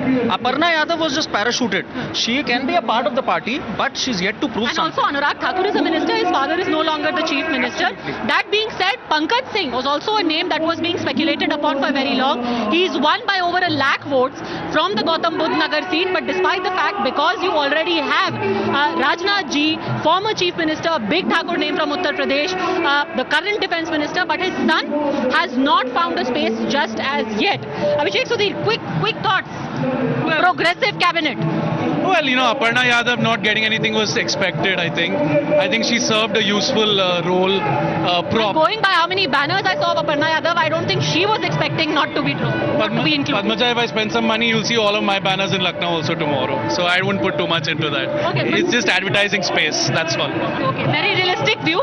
But very quickly, first thoughts on the first draft that we have. You know what Younger names, newer names, fresher names, and also people from all over the state. You know, this is the Prashant Kishore formula that Amit Shah has tried to deploy, which has just changed the tickets, changed the names. They would have got a lot more tickets if Shapath Samaroh and gang had actually not joined SP. Let's see if it works. Just a second, did you just say that Amit Shah is copying Prashant Kishore's formula? Amit Shah did not Did Prashant Kishore work with Amit Shah for 2014? No. In 2014, Prashant Kishore was the one who got Modi elected. Prashant Kishore got Modi elected. I thought Mr. Modi got Mr. Modi elected. I mean, come on. Prashant Kishore came up with Chai Pe Charcha.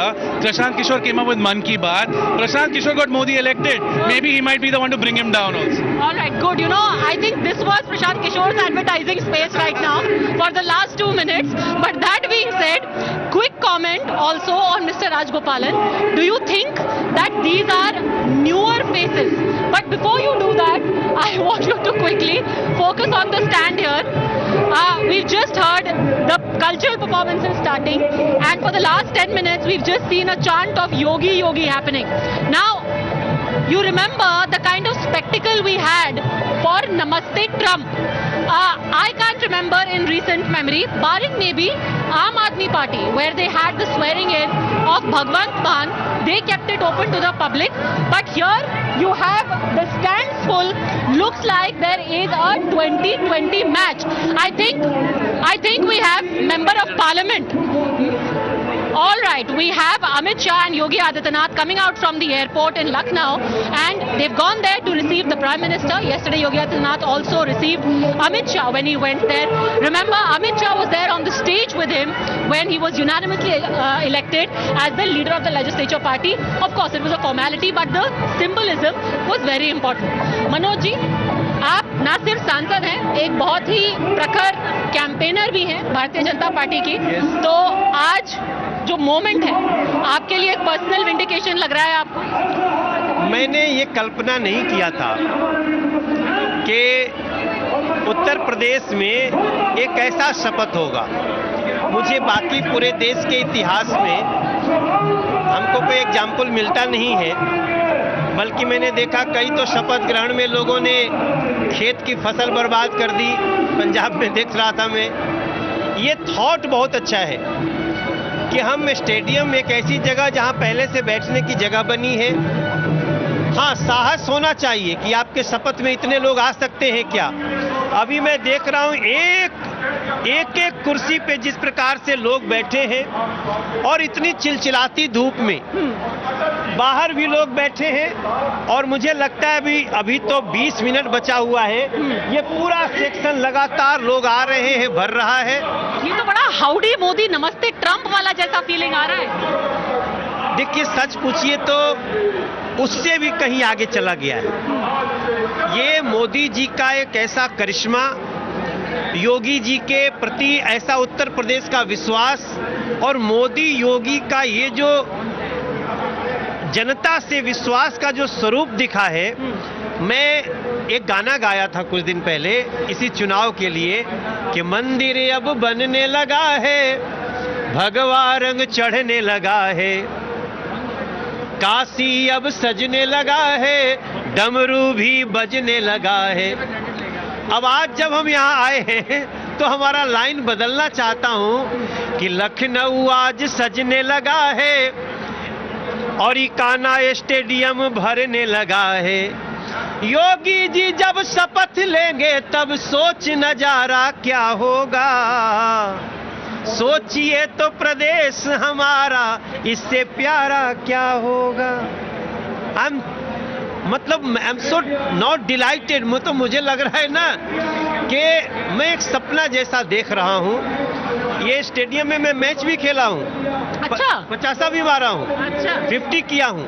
मुझे आज सबसे खुशी क्या लग रही है कि जिस स्टेडियम में आपने 50 मारा था वहाँ 270 मार दिया बीजेपी। वहाँ 273 हुआ। और एक सबसे अच्छी बात मैं आपके चैनल्स को, टाइम्स नाउ को बताऊंगा कि ये होती है स्पोर्ट्समैन स्पिरिट। हमने पिच को नहीं डिस्टर्ब किया। अक्सर आप देखे होंगे स्टेडियम में जब कभी मैच, कभी ऐसे आयोजन हुए ना, तो पिच उखड़ गई, पिच खुरच गई। हमने पिच को पूरा, ये बीजेपी का थॉट है, संस्कार है कि जो पिच है क्रिकेट का देवता है, उसको हमने चुन के केवल फूल वहां बिछाया है जिससे कमल दिख रहा है। वो हवा के एक झोंके से वो सारा हट जाएगा। तो पूरे क्रिकेट के मैदान को सुरक्षित रखते हुए जो आज ये जलसा हो रहा है, हम इसको इस भाव में लेना चाहते हैं कि यूपी ने उमड़ के बोला अब रंग ले बसंती चोला। अरे आज यहाँ इतिहास बन रहा होगा बम बम भोला। जनता ने उमड़ के बोला है, यूपी ने उमड़ के बोला है। बसंती चोला तो आम आदमी पार्टी ने ओढ़ लिया है। ये कौन है? अरे भगवंत मान तो बसंती चोला भगत सिंह के गांव में लेके गए थे।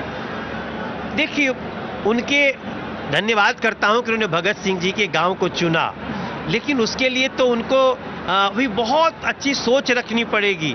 उत्तर प्रदेश में भी वो लोग चुनाव लड़े थे, 397 सीट पे लड़े थे और 397 के 97 पे उनकी जमानत जब्त हो गई है। तो मैं यहाँ पे था, आप पंजाब की बात कर रहे हैं, मैं उनको शुभकामना भी देता हूँ, लेकिन मैं बोलूँगा भगत सिंह जी के धरती पे गए हो तो जो वादा किए हो वो पूरा करके दिखाओ, अभी से बहाने मत बनाओ। आखिर मैं आपसे पूछूंगी कि यूपी में बड़े गाने गाए गए थे, यूपी में काबा, तो आखिर में आज ये 273 की पिच पे से जवाब दे दीजिए, यूपी में काबा। अरे सड़कन के जाल बिछलबा, दूध नयम से खुललबा, गन्ना के मूल्य मिल रहल, 30 मेडिकल कॉलेज बाटे, धूम मचलबा फिल्म सिटी के, निर्भय यूपी की बेटियां, सबकी थाली में रोटियां। किसने सोचा था ऐसा यूपी बनेगा, पाप की कमाई पर बुलडोजर चलेगा। किसी ने नहीं सोचा था। Thank you very much. नमस्ते Manoj Tiwari ji. All right, somebody who in fact, all right, we see a little tussle happening over here on live TV for the member of parliament. It's interesting also that Manoj Tiwari also has a link with Gorakhpur. Earlier, he had been fighting from Gorakhpur as a member of another party. Prime Minister has reached. Prime Minister's chopper is on your screens right now. He is going to reach any time now inside the stadium as well. But you can imagine the anticipation is very, very high. 4 o'clock, and these things are very important. Shantanu Gupta, tell me this. I'm just curious. Even though we've got the stands packed, as an insider, you would know why 4 o'clock. It's literally like the peak of summer. Why 4 o'clock? क्या मुहूर्त निकला है? Might be. I'm saying it could have been, I think, maybe 6 o'clock in the evening, which how we see Prime Minister's oath in 14 and 19. But I think there's a dedication even at 4 o'clock. And I think we are here from 2 o'clock. Yeah. The house is almost packed. Just see the crowds. I think you are a senior journalist. Have you seen an oath ceremony of a chief minister like this before? Actually not, like we were discussing earlier. This almost gives you the sense of the Namaste Trump kind of event. Let me go across in fact now to what is the 100-day agenda for Yogi Adityanath. Hitting the ground running, already held a series of meetings. What are we expecting in the first 100 days? Over to you, Rahul. Thanks indeed, Padmaja. Yes, we are being told that deliberations are on behind the scenes, thinking about the rollout of the UCC, Uniform Civil Code, along the lines of the Uttarakhand model in Uttar Pradesh. That's a priority in the next 100 days as we see that stage set and the Prime Minister now making his way to this resplendent venue. Also, we are being told that a special financial package for Uttar Pradesh is on the cards. Remember, viewers, on the backdrop of Corona, there has been a huge amount of pent-up demand that needs to be released, and one way of doing it is to provide a fillip to the economy, create jobs, etc., that will unleash the engines of growth there. Completion targets for the Jewar airport need to be set up, and date of construction for the 6,000 crore film city, which will provide jobs. Mr. Rajagopalan, very quickly to you, realistic targets you think? UCC 100 days, special financial package for Uttar Pradesh, completion of targets for the Jewar airport, which might be reset and brought closer, date of construction of 6,000 crore film city. Rahul, congratulations for breaking such type of a thoughtful story, in the sense for first 500 days. Apart from that, the Jewar airport and film city are going to generate at least more than 2 lakh workers per day job. That is going to be the major, chunk of Mr. Yogi Adityanath's second term. And second thing, you talked about uniform civil code. That is going to be the dream of Mr. Yogi Adityanath, because during the election time also, he has been focusing on 80-20. These are all certain things which Pushkar Singh Dhami has also yesterday tried. Now UP will also be following that, and first 100 days special package for UP is going to be the focus. You wait and watch. In another 10 minutes, Prime Minister may also announce certain package programs after the swearing-in ceremony is over. Very interesting. Let me go back to Padmaja on the ground. Padmaja, are we expecting the Prime Minister to make any statements today? Yesterday, of course, Mr. Amit Shah, the Union Home Minister, was there, and he, of course, talked a huge amount about the Uttar Pradesh model, the double engine, the whole intermeshing of Mr. Modi and Yogi's ability to actually implement Mr. Modi's agenda for development. Are we expecting anything from the Prime Minister today?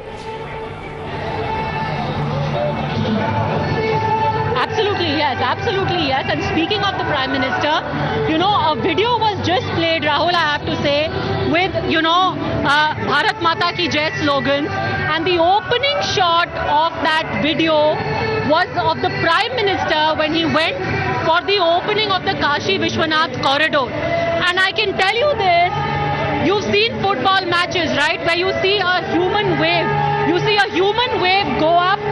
Everyone got up on their feet. I don't know if you can hear it, but people are blowing conch shells right now here in the stadium.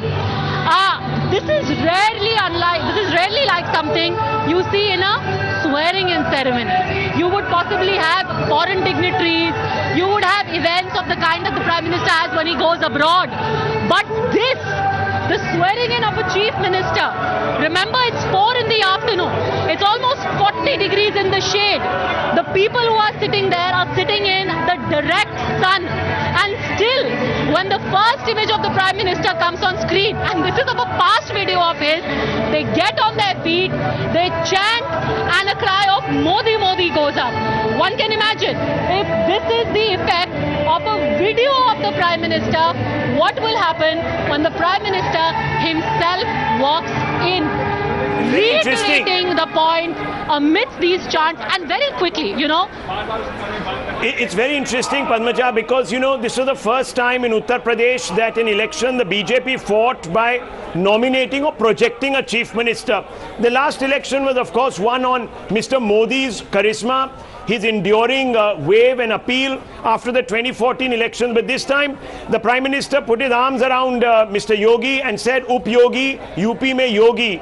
But it's very interesting that you should say that the Prime Minister still receives this massive adulation in the state. Would you say that it's the Prime Minister's enduring appeal that actually stitched together this historic win for the people, the BJP? Oh, without a doubt. When people talk, people say, "Hum Modi ke liye vote de rahe hain." There will be many seats, and this, by the way, is not just in Uttar Pradesh. There will be seats across the country where people will say, "Hum to Modi ke liye vote dal rahe hain." A lot is said even through representation. I want you to see the Shapath Samaroh, the main banner above the main stage. This has the picture of two men.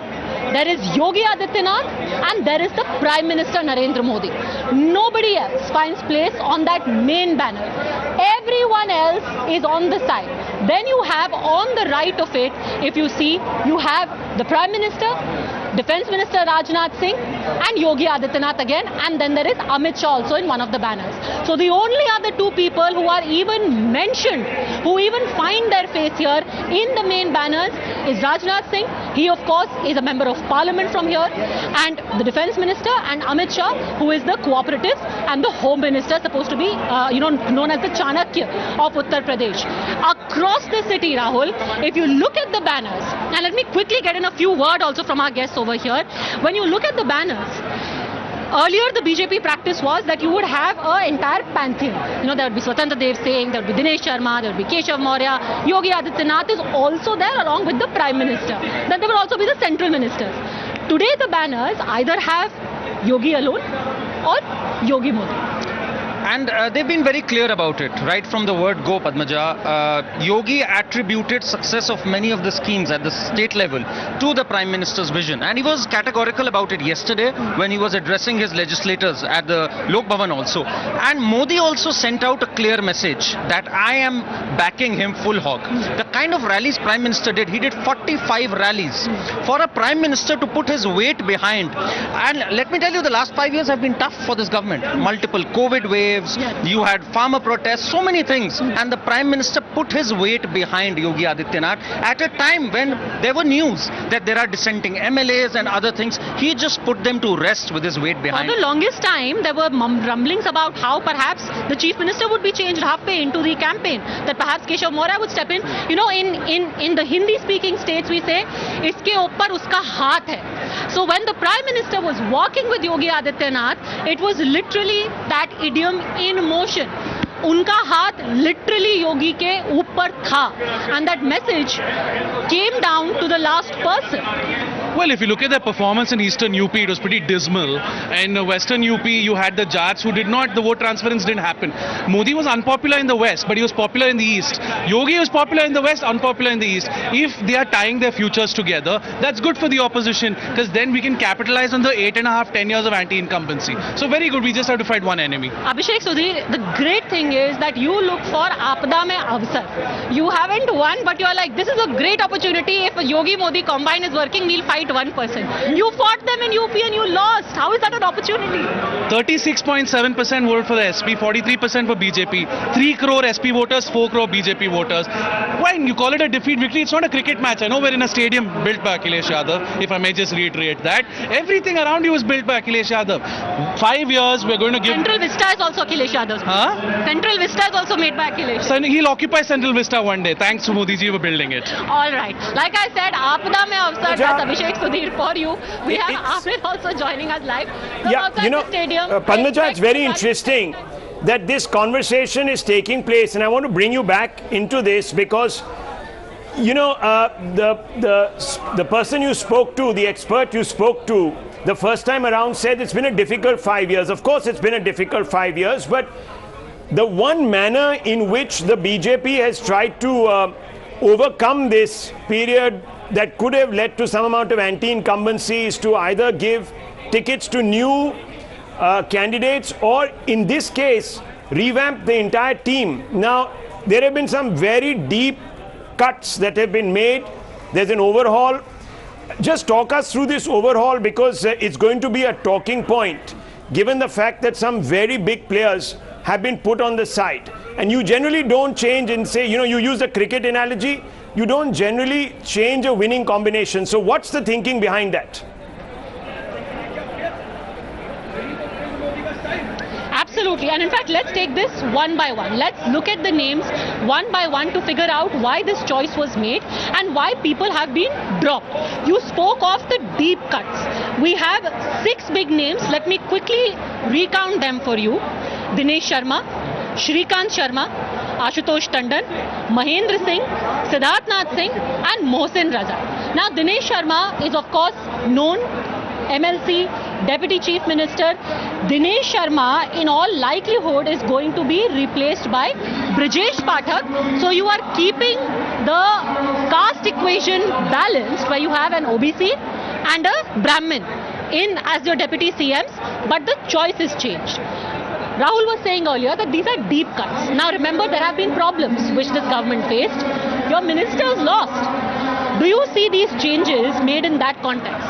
So I think there might be multiple reasons. Ascribing a reason to all of these names may not be true. If these names are true, I keep adding. If these names are true and correct, I think first of all, some of them lost. Some of them might be moved to the Sangathan because now the 2024. Because Shrikant Sharma anyway has been a Sangathan man. I think one name that we should be looking for will be the state president, because now Swatandev Singh we are hearing will be moved to cabinet. That will be very interesting. Who do you think is going to be state president? Maybe I'm hearing the Dinesh Sharma's name because he's an old organization man. He worked in Gujarat for Gujarat. He was a Gujarat Prabhari for a couple of times, so he might be a. I'm quite surprised by Ashutosh Tandon also. Lalji Tandon's son, from his community had a and he won his election from the Lucknow seat also. See, you have like 274 plus MLAs. You have to accommodate a lot of people, and the people who have already served as ministers in the last 5 terms. Now you have to keep churning. You have to get a lot of new blood. A lot of new MLAs have won in this highly contested election. And some very young names have also names here. Let's Brajesh Singh, what we were talking earlier. He's a second-time MLA, very young, might be 35, 38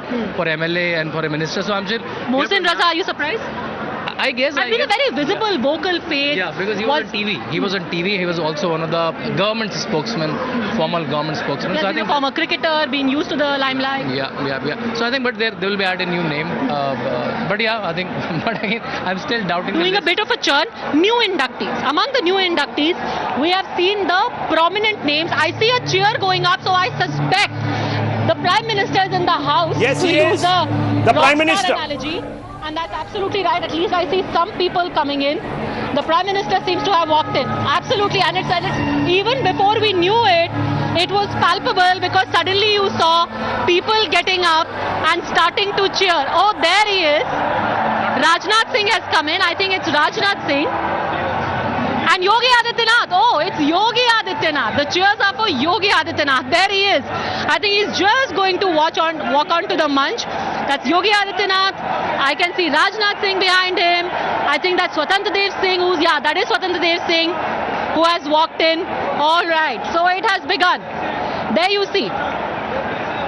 But it's quite interesting, we were talking about the cheers going up. Now that he has taken the stage, I just wanted to ask you this, because he's supposed to be a person who knows his own mind. He works to his own drumbeat. 2 questions to you on that. Number one, this entire new composed cabinet, how much of a say did he have in the pick that have been made? Number one. And number two, where does that leave that whole big debate that was raging before he came out victorious, that Yogi Adityanath is now a force unto himself in the BJP? That's a very, very important question. In fact, the inductees that you see and perhaps some of the omissions, many would call it the Yogi effect. And the reason is that this time, it's exactly what we were speaking of earlier, that in ticket selection and now in cabinet selection and in the results, this is a Yogi Sarkar. Is that apparent to you in the choices that have been made? Who in particular do you think is his personal pick? See, Padmaja, I'll not get either or, but yeah, Yogi for sure politically has a far more weight now. Earlier he was like a Gorakhpur Sansad, the Eastern UP leader. Now he's a pan-India leader, UP leader for sure, pan-India leader. So I think someone like a Brajesh Singh, dropping some of the names whom might be the good ministers, because he has worked with ministers. If you see any of his cabinet meetings, they go for 2 hours, 3 hours. He understands how a minister has done the homework before coming to the meeting. So he has a fair understanding, and he has put his recent visit, the last visit 2 days back that he did with Amit Shah in Delhi, it seemed that was the final closing of the name. So this time... So apparently he had gone with 110 names, and finally there was a lot of talk about who would be in and who would be in. But now he has a say. Earlier I think the team was given to him. I think he was just the chief minister of that team. Now I think he has a huge say. He was part of the decision making. I'll say something that a lot of people will tell you in hushed whispers, Rahul, but nobody will say it on TV. The fact is that 3 months before the elections, there were a lot of stories that we have seen in the media, in the print media, even on some television channels that said that Yogi Adityanath may be changed. Even if the BJP wins, Yogi may not be the chief minister. There was some news reports which even suggested that there would be a change in chief minister while the BJP is in campaign mode, and leading up to the election, he could be replaced by somebody else in order to assuage a community. Now the thing is that there were some forces perhaps working behind the scenes, and it's possibly cognizant of that names who are closer to Yogi Adityanath and his vision of where he wants to take the state in the next 5 years, who have been included. He needs a team who has his confidence, who is result oriented. There was an interview that he gave to us where he said that the wheel, जो पहिया है, वो ये सारी schemes हैं. Religion और जो बाकी हमारी आस्था है उसको गति देता है. So to make sure that the wheel keeps turning, the gati is now with them, but the wheel needs to keep turning, and for that you have got younger ministers who may not be TV stars. You may not see them on a lot of posters, but they are people who are studiously going to keep working behind the scenes. Also, a lot of MLCs have been included. So in addition to MLAs who will then be going to the ground and doing their constituency work, there will be others who will be sitting here more like technocrats and just getting the job done. So I just want to ask you this. This is very, very important. A Yogi imprimatur on his own cabinet, Shantanu Gupta also elucidating that point. Now, Padmaja, as you look behind you, over your shoulder, onto the big stage where Yogi Adityanath is striding across, there are also other, I wouldn't call them second generation leaders, etc., but certain other leaders who have aspirations of their own. How does the equation now change between all of these individuals? Because, you know, they always say the road to power, it's a shibboleth, the road to power in Delhi lies through Lucknow. Does this change Yogi's own position within the BJP and his own equations within the BJP with the other very powerful leaders who, of course, are part of let's say that the generals of the Prime Minister?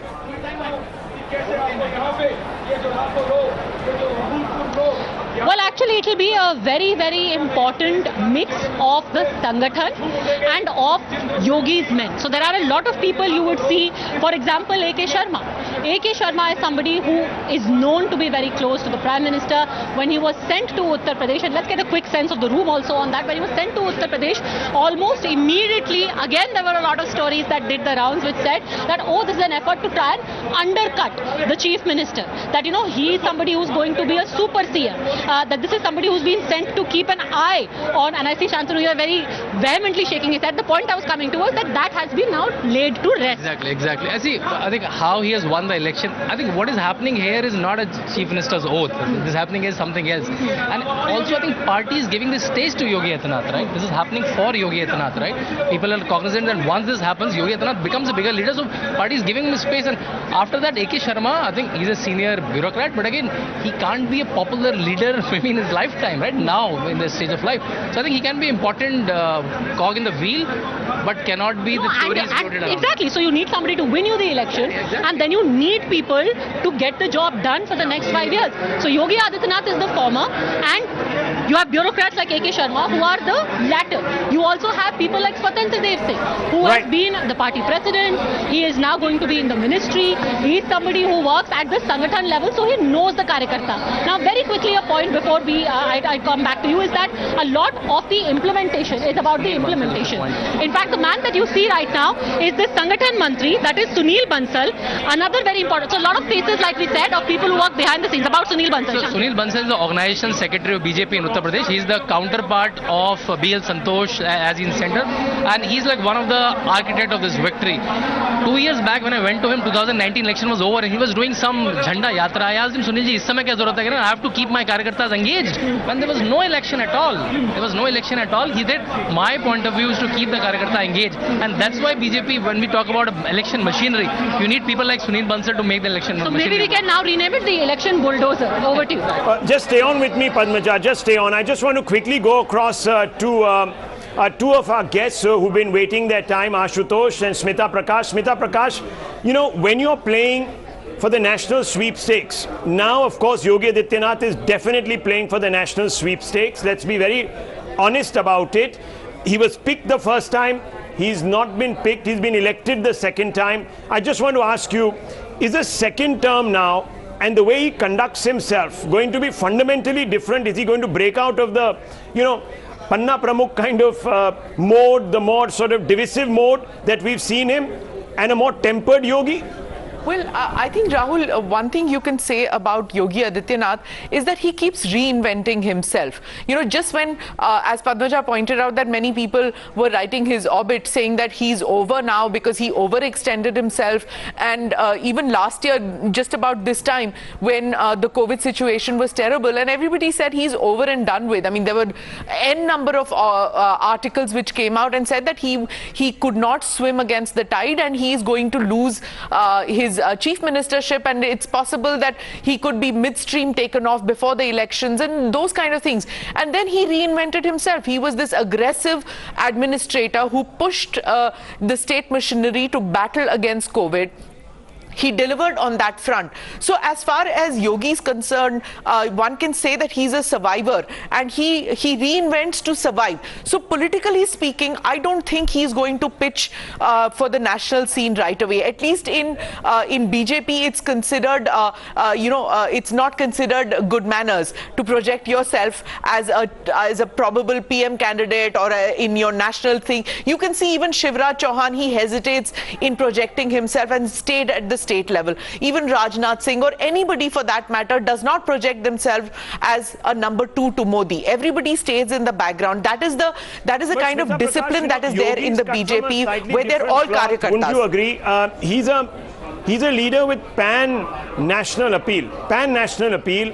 Shivraj Singh Chauhan is a figure in the Hindi belt, but is not really deployed by the Bharatiya Janata Party to, let's say, campaign in Kanyakumari and then up, you know, in Himachal, etc., or in the east, northeast, and also in the far west. So I think we're talking about two very different entities here, aren't we? No, Rahul, but that used to be said about Modi, that he's a Gujarati. He does not come from the so-called cow belt. He doesn't have an appeal which transcends Gujarat, even though people forget that he was sent to Gujarat. Yes. He was in Delhi. In spite of that, he was called a Gujarati. In fact, both Amit Shah and Modi were considered outsiders till 2014. We have very short memory of, you know, that period where we have forgotten that he was an outsider in the national politics. He wasn't even in parliament. The first time he entered there, he came as prime minister. He didn't come in as an MP, whereas Shivraj Chauhan already has that. And as far as Yogi is concerned, yes, I understand that he has a pan-India appeal, but I don't think he even sees himself right now as somebody who's a contender for a number 2 post. Well, Union Minister Smriti Irani also there. She's speaking with Anurag Thakur, the INB minister, I think, extreme right, if I'm not mistaken. TV is slightly further away from me, so I'm having a few problems. I'll come back to you, Padmaja, in just 30 seconds. Ashutosh, important moment for Yogi Adityanath. Not just the eyes of people in Lucknow and the voters of Uttar Pradesh on him, but nationally too. The fact that Times Now is covering this entire swearing in, with wall-to-wall sort of emphasis, tells you the interest in Yogi Adityanath. 2029, what do you think? See, Rahul, I think 2-3 things has to be said about it. First of all, Yogi Adityanath, the way it is projected today in Lucknow, is something which talks about that there is something more for him in the national politics. Age is on his side. He's just 49 years old. So if BJP invests in him, there is another 30 years that the BJP can look at him and look and see that Yogi can be a successor to Mr. Modi. Right. Second thing, I think the politics has changed in 2014 completely, because before 2014 the BJP was in some kind of confusion whether to go with aggressive Hindutva or to go for what Atal Bihari Bihari Vajpayee used to talk about, that kind of politics. But in the new politics which has happened since 2014, Yogi very well fits into that. And here Shivraj Singh Chauhan loses to him, because Shivraj Singh Chauhan is somebody who takes everybody together. He's a softy image in that sense. He is not something which can be called as a very aggressive Hindutva leader. But Yogi Adityanath fits into that. The first 5 years, Yogi Adityanath had to prove himself that he's a good administrator, that he can take people along, and he can be a great implementer as vis-a-vis the RSS and the BJP's agenda. And he did pretty well on that count. But this Yogi 2.0, I think somewhere he has to be in, if he has to project himself as a future leader of the BJP, then he has to deliver on economic issues and economic things. Important point. Padmaja, let me bring you in on this. Many people are saying that it's crucial that Yogi Adityanath sets the base for the Bharatiya Janata Party in Uttar Pradesh, takes Uttar Pradesh on a completely new development trajectory that will in any case lift the national GDP and will make the BJP more attractive as a ruling entity for the next 10-15 years. So it's a critical function. Padmaja.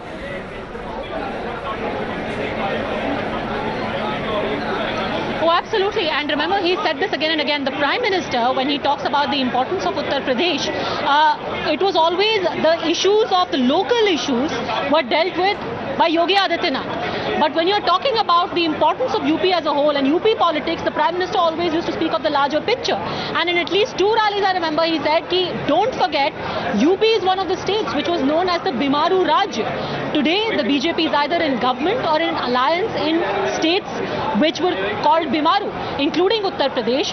And again, the reason why also Yogi Adityanath speaks of the bulldozer is because he says it's not just about bringing down the mafia and their properties. It's also about the development. Bulldozer hum expressway banane ke liye kaam karte hain. So another very interesting thing. Most people would think that in the banners, Madhav, you would see only Ram Rajya aa gaya, ya, Jai Shri Ram, etc. Yes. But the number of banners I saw which saying, aap expressway Pradesh mein hai.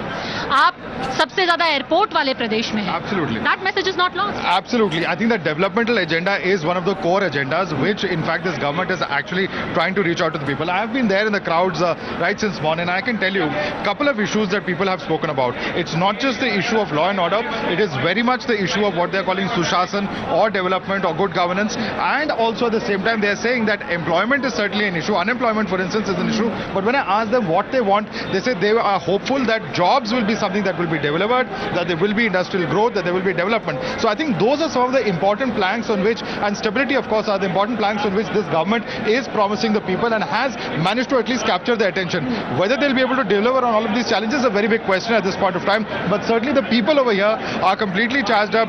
They are very hopeful at least for the next 5 years, and the challenges and the task for Yogi Adityanath and the cabinet that's about to be sworn in is very much clear in terms of what they have to achieve. They will have to really get in a huge transformation for the state, not just in law and order as they've done, but also as far as the developmental agenda is concerned. So most people would tell you here, thank you, aapne Ram Mandir banwa diya, ab hame naukri bhi chahiye. And when you speak to the women who are a very vocal voter now, at least the ladies who come outside, there was one lady who was dancing outside, she said, महंगा cylinder बहुत ज़्यादा महंगा हो गया है, मोदी जी बस cylinder थोड़ा कम करवा दें. So these are also voters who will come here. They will have certain issues which have been addressed, but when it comes to their lives and their issues which touch their lives every day, they will have expectations also. Well, very interesting. Padmaja, I want to bring you in on this and amplify this a little bit. Look, we are getting a bit too serious right now in our discussions. We will come back to some of the more substantive issues. I just want you to pan your camera now and give us the atmosphere. I can hear so much coming off the ground there, the euphoria. Capture it for us, please, on your camera. Tell us what's happening. The stage is set. What are we waiting for? Where's the Prime Minister?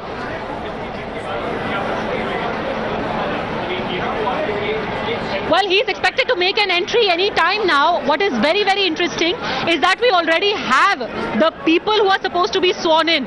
So, in fact, it's something that when the camera had gone to them for just a second, I think by mistake they revealed that entire queue of people who are going to be sworn in today sitting just behind the union ministers. So, I definitely saw Nandgopal Nandi. I saw a couple of other people who are slipping my memory now. But it seems that the list that we have so far is totally on the dot, Rahul. So the names that have been mentioned there are people who are already on stage. So in the front row, you see all the chief ministers. You have Himanta Biswa Sarma, Bhupendra Bhai Patel. So there you have JP Nadda, Amit Shah, Yogi Adityanath walking in, and a huge cheer going up all over again. I don't know if you can see in this sea of humanity, but there are plenty of tirangas also being unfurled, being waved about. So while you have a lot of saffron there, splashes of saffron, Amit Shah there. All right, there he is. Smriti Irani, you see, Anupriya Patel right there, and Amit Shah has now taken his seat next to Rajnath Singh. JP Nadda also on the stage now, but there's almost a sense of, people just waiting. One rock star of the day, if you can call him that. I think it's pretty safe to call him that. Let's just call him that. One rock star of the day is, of course, Yogi Adityanath. There was this massive cheer going up when Yogi Adityanath walked in, and I think now they are just saving their energy just a little bit for the Prime Minister's entry. Throughout the Uttar Pradesh elections, here was a man, and a number of people, even when you speak to them on the ground, will concede one thing, Rahul, that in the 6th and 7th phase, there was a little bit of concern. And that was the reason why when Mr. Modi went to Varanasi and stayed there for 3 days, we of course saw the 2 big road shows he did. But then he did a lot of Karyakarta Sammelans. Now, here you also had the cadre. The booth level worker is the one who needs to be enthused on the day when the voter needs to be taken. And he needs to tell the voter, कोई बात नहीं, हाँ, परेशानी हो रही है ना, cylinder थोड़ा महंगा है, तुम चलो मेरे साथ. So it was those 3 days when the Prime Minister was camping in Varanasi that this kind of, he did a Karyakarta Sammelan, he met with booth level presidents, and it was to send this message. So a lot of people would actually tell you, Karan Verma, you'll agree, who will say कि आखिरी phase में हमने 10-20 सीटें जो फंसी थी निकाल ली मोदी जी. आखिरी फेज की इनकी एक बहुत बड़ी स्ट्रेटजी थी, just to connect with the Labhartis. 56 lakh beneficiaries, and a lot of credit goes to Swatantra Dev ji and Sunil Bansal. They just sat down and said, we have to first of all identify these 56 lakh beneficiaries and reach out to them. If we just marshal our resources in that direction, we have a game on our hands in the 6th and 7th phase. And they went about it very methodically. And the Prime Minister, I mean, he put his reputation on the line. He did 45 rallies in the last 3 phases. I mean, that is unheard of for a Prime Minister. He had a sore throat, I remember, Padmaja. And he kept on going. And people were making fun. But BJP takes every election very seriously. That's the thing about BJP. All right, so in fact, now you've got the CMs walking in. There Pushkar Dhami is. And Pushkar Dhami, as he walked in, oh, there you have it. AK Sharma is there. I can see him. So yes, he is in the cabinet. Daya Shankar Singh is there right behind Pushkar Dhami. So he's in the cabinet. Sanjay Nishad, of course, is a given. He's in the cabinet. So yes, like we said earlier, it's on the money, the entire list that Times Now broke to you, and we have the Prime Minister now walking in. While you see images of the Prime Minister, let's focus on the crowd. And there you have it, people on their feet, Vande Mataram being played, and I think we should just soak in the sound right now.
माननीय राज्यपाल महोदया से निवेदन है कि यदि उनकी आज्ञा हो तो शपथ ग्रहण समारोह की कार्रवाई प्रारंभ की जाए।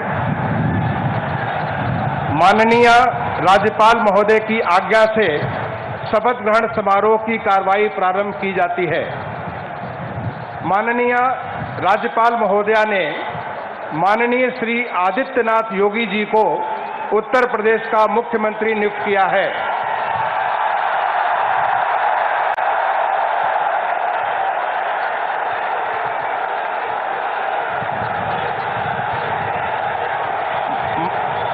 माननीय श्री आदित्यनाथ योगी जी से अनुरोध है कि कृपया शपथ ग्रहण करने का कष्ट करें।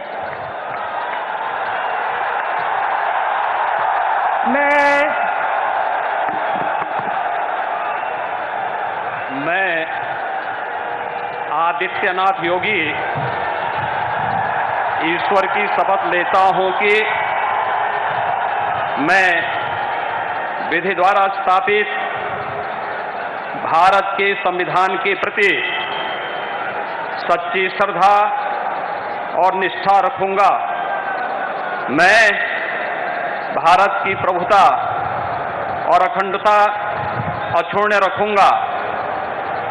मैं उत्तर प्रदेश राज्य के मुख्यमंत्री के रूप में अपने कर्तव्यों का श्रद्धापूर्वक और शुद्ध अंतःकरण से निर्वहन करूंगा तथा मैं भय या पक्षपात, अनुराग या द्वेष के बिना सभी प्रकार के लोगों के प्रति संविधान और विधि के अनुसार न्याय करूंगा।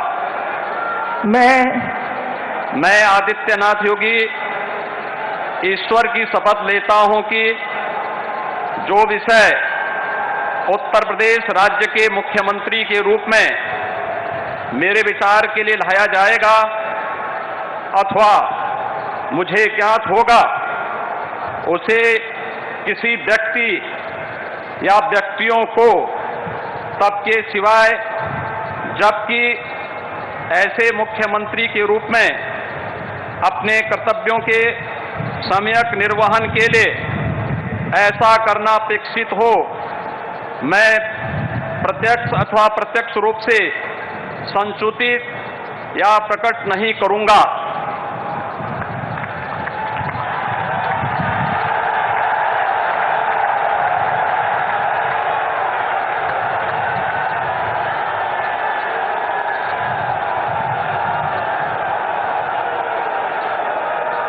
अब कोई जरूरत नहीं है।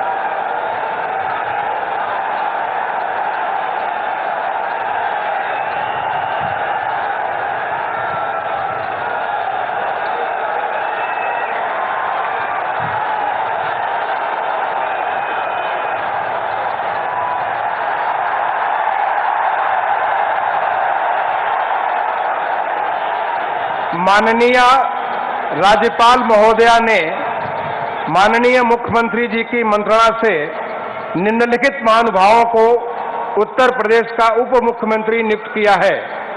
श्री केशव प्रसाद मौर्य, श्री ब्रजेश पाठक, माननीय श्री केशव प्रसाद मौर्य जी से अनुरोध है कि कृपया शपथ ग्रहण करने का कष्ट करें। मैं केशव प्रसाद मौर्य ईश्वर की शपथ लेता हूं कि मैं विधि द्वारा स्थापित भारत के संविधान के प्रति सच्ची श्रद्धा और निष्ठा रखूंगा। मैं भारत की प्रभुता और अखंडता अक्षुण्ण रखूंगा। मैं उत्तर प्रदेश राज्य के उप मुख्यमंत्री के रूप में अपने कर्तव्यों का श्रद्धा पूर्वक और शुद्ध अंतःकरण से निर्वहन करूंगा तथा मैं भय या पक्षपात, अनुराग या देश के बिना सभी प्रकार के लोगों के प्रति संविधान और विधि के अनुसार न्याय करूंगा।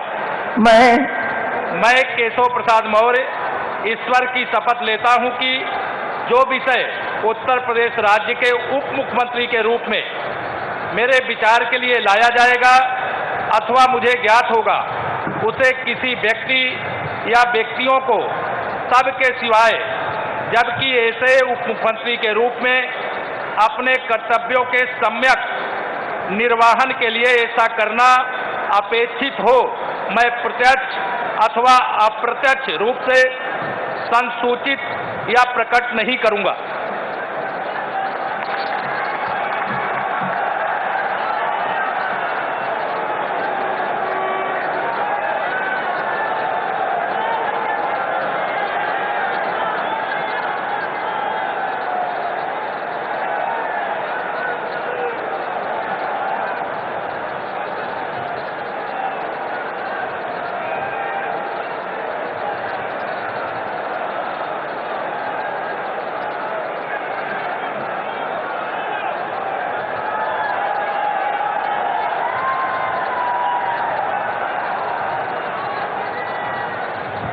माननीय श्री ब्रजेश पाठक जी से अनुरोध है कि कृपया शपथ ग्रहण करने का कष्ट करें। मैं ब्रजेश पाठक ईश्वर की शपथ लेता हूं कि मैं विधि द्वारा स्थापित भारत के संविधान के प्रति सच्ची श्रद्धा और निष्ठा रखूंगा। मैं भारत की प्रभुता और अखंडता अक्षुण्ण रखूंगा। मैं उत्तर प्रदेश राज्य के उप मुख्यमंत्री के रूप में अपने कर्तव्यों का श्रद्धापूर्वक और शुद्ध अंतःकरण से निर्वहन करूंगा तथा मैं भय या पक्षपात, अनुराग या द्वेष के बिना सभी प्रकार के लोगों के प्रति संविधान और विधि के अनुसार न्याय करूंगा। मैं ब्रजेश पाठक ईश्वर की शपथ लेता हूं कि जो विषय उत्तर प्रदेश राज्य के उप मुख्यमंत्री के रूप में मेरे विचार के लिए लाया जाएगा अथवा मुझे ज्ञात होगा उसे किसी व्यक्ति या व्यक्तियों को तब के सिवाय जबकि ऐसे उप मुख्यमंत्री के रूप में अपने कर्तव्यों के सम्यक निर्वहन के लिए ऐसा करना अपेक्षित हो मैं प्रत्यक्ष अथवा अप्रत्यक्ष रूप से संसूचित या प्रकट नहीं करूंगा।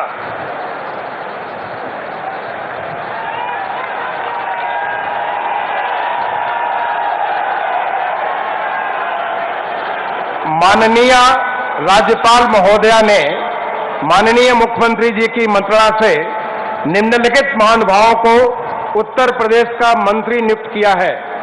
श्री सुरेश कुमार खन्ना, श्री सूर्य प्रताप शाही, श्री स्वतंत्र देव सिंह, श्रीमती बेबी रानी मौर्य, श्री लक्ष्मी नारायण चौधरी, श्री जयवीर सिंह, श्री धर्मपाल सिंह, श्री नंद गोपाल गुप्ता नंदी, श्री भूपेंद्र सिंह चौधरी, श्री अनिल राजभर, श्री जितिन प्रसाद, श्री राकेश सचान, श्री अरविंद कुमार शर्मा, श्री योगेंद्र उपाध्याय, श्री आशीष पटेल और श्री संजय निषाद।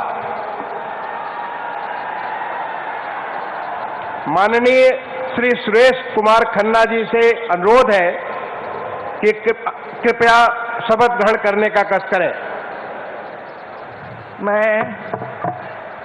मैं सुरेश कुमार खन्ना ईश्वर की शपथ लेता हूं कि मैं विधि द्वारा स्थापित भारत के संविधान के प्रति सच्ची श्रद्धा और निष्ठा रखूंगा। मैं भारत की प्रभुता और अखंडता अक्षुण्ण रखूंगा। मैं उत्तर प्रदेश राज्य के मंत्री के रूप में अपने कर्तव्यों का श्रद्धापूर्वक और शुद्ध अंतःकरण से निर्वहन करूंगा तथा मैं भय या पक्षपात, अनुराग या द्वेष के बिना सभी प्रकार के लोगों के प्रति संविधान और विधि के अनुसार न्याय करूंगा। मैं सुरेश कुमार खन्ना ईश्वर की शपथ लेता हूं कि जो विषय उत्तर प्रदेश राज्य के मंत्री के रूप में मेरे विचार के लिए लाया जाएगा अथवा मुझे ज्ञात होगा उसे किसी व्यक्ति या व्यक्तियों को तब के सिवाय जबकि ऐसे मंत्री के रूप में अपने कर्तव्यों के सम्यक निर्वहन के लिए ऐसा करना अपेक्षित हो मैं प्रत्यक्ष अथवा अप्रत्यक्ष रूप से संसूचित या प्रकट नहीं करूंगा। माननीय श्री सूर्य प्रताप शाही जी से अनुरोध है कि कृपया शपथ ग्रहण करने का कष्ट करें।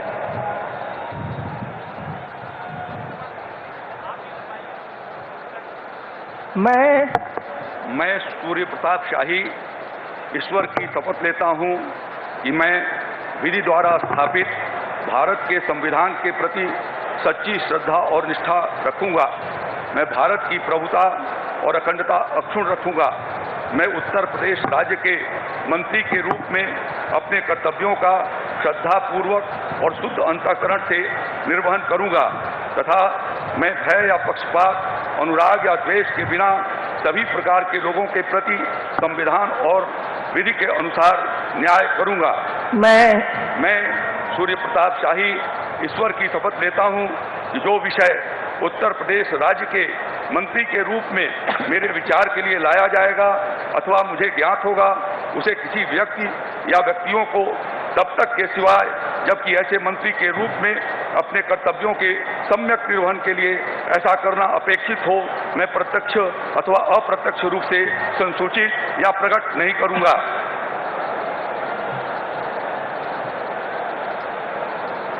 माननीय श्री स्वतंत्र देव सिंह जी से अनुरोध है कि कृपया शपथ ग्रहण करने का कष्ट करें।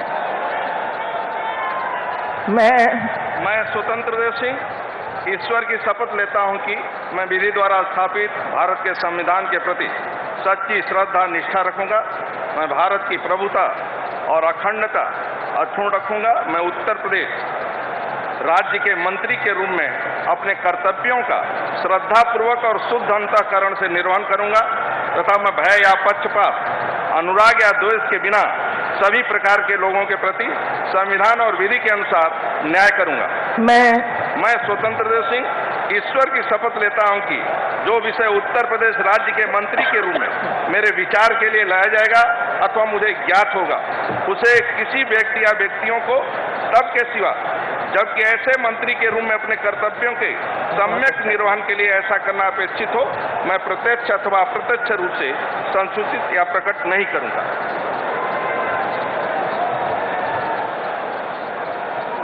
माननीय श्रीमती बेबी रानी मौर्य जी से अनुरोध है कि कृपया शपथ ग्रहण करने का कष्ट करें।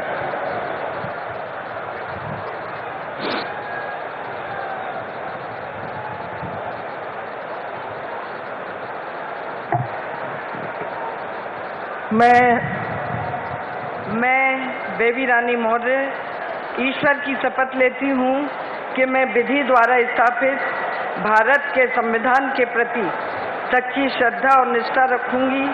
मैं भारत की प्रभुता और अखंडता अक्षुण्ण रखूंगी। मैं उत्तर प्रदेश राज्य के मंत्री के रूप में अपने कर्तव्यों का श्रद्धापूर्वक और शुद्ध अंतःकरण से निर्वहन करूंगी तथा मैं भय या पक्षपात, अनुराग या द्वेष के बिना सभी प्रकार के लोगों के प्रति संविधान और विधि के अनुसार न्याय करूंगी। मैं बेबी रानी मौर्य ईश्वर की शपथ लेती हूँ कि जो विषय उत्तर प्रदेश राज्य के मंत्री के रूप में मेरे विचार में लाया जाएगा अथवा मुझे ज्ञात होगा, उसे किसी व्यक्ति या व्यक्तियों को तब तक के सिवाय जबकि ऐसे मंत्री के रूप में मैं अपने कर्तव्यों के सम्यक निर्वहन के लिए ऐसा करना अपेक्षित हो, मैं प्रत्यक्ष अथवा अप्रत्यक्ष रूप से संसूचित या प्रकट नहीं करूंगी।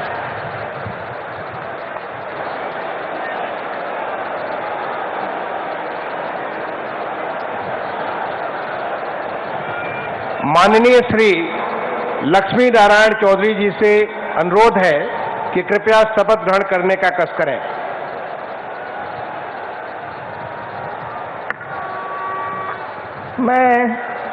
मैं लक्ष्मी नारायण चौधरी ईश्वर की शपथ लेता हूं कि मैं विधि द्वारा स्थापित भारत के संविधान के प्रति सच्ची श्रद्धा और निष्ठा रखूंगा। मैं भारत की प्रभुता और अखंडता अक्षुण्ण रखूंगा। मैं उत्तर प्रदेश राज्य के मंत्री के रूप में अपने कर्तव्यों का श्रद्धापूर्वक और शुद्ध अंतःकरण से निर्वहन करूंगा तथा मैं भय या पक्षपात, अनुराग या द्वेष के बिना सभी प्रकार के लोगों के प्रति संविधान और विधि के अनुसार न्याय करूंगा। मैं लक्ष्मी नारायण चौधरी ईश्वर की शपथ लेता हूं कि जो विषय उत्तर प्रदेश राज्य के मंत्री के रूप में मेरे विचार के लिए लाया जाएगा अथवा मुझे ज्ञात होगा, उसे किसी व्यक्ति या व्यक्तियों को तब के सिवाय जबकि ऐसे मंत्री के रूप में अपने कर्तव्यों के सम्यक निर्वहन के लिए ऐसा करना अपेक्षित हो, मैं प्रत्यक्ष अथवा अप्रत्यक्ष रूप से संसूचित या प्रकट नहीं करूंगा।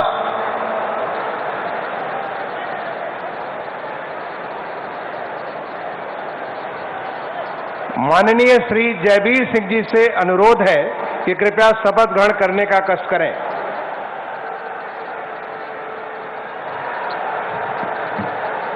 मैं जयवीर सिंह ईश्वर की शपथ लेता हूं कि मैं विधि द्वारा स्थापित भारत के संविधान के प्रति सच्ची श्रद्धा और निष्ठा रखूंगा। मैं भारत की प्रभुता और अखंडता अक्षुण्ण रखूंगा।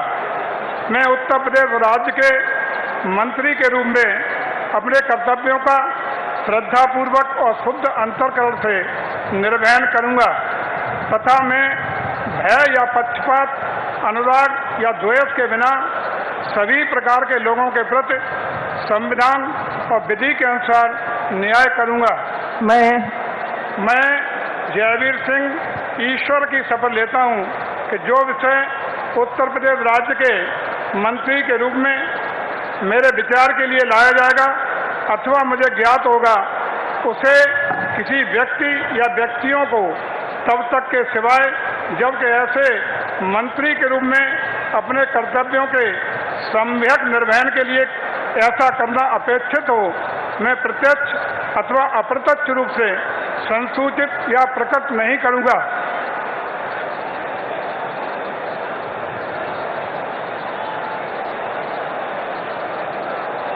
माननीय श्री धर्मपाल सिंह जी से अनुरोध है कि कृपया शपथ ग्रहण करने का कष्ट करें।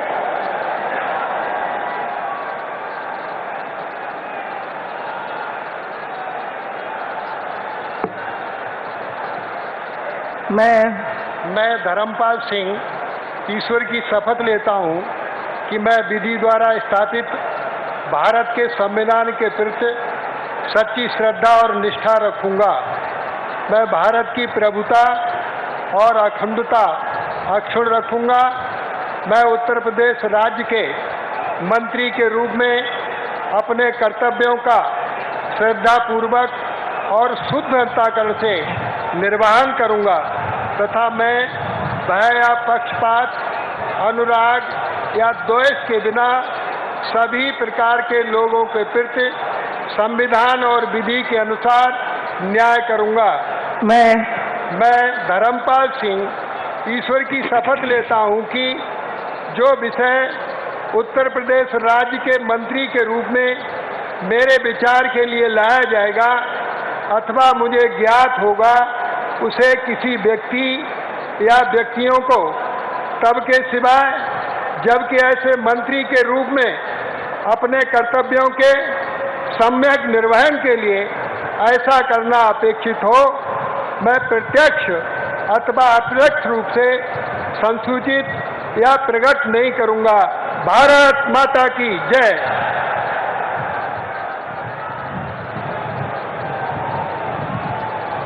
माननीय श्री नंद गोपाल गुप्ता नंदी जी से अनुरोध है कि कृपया शपथ ग्रहण करने का कष्ट करें।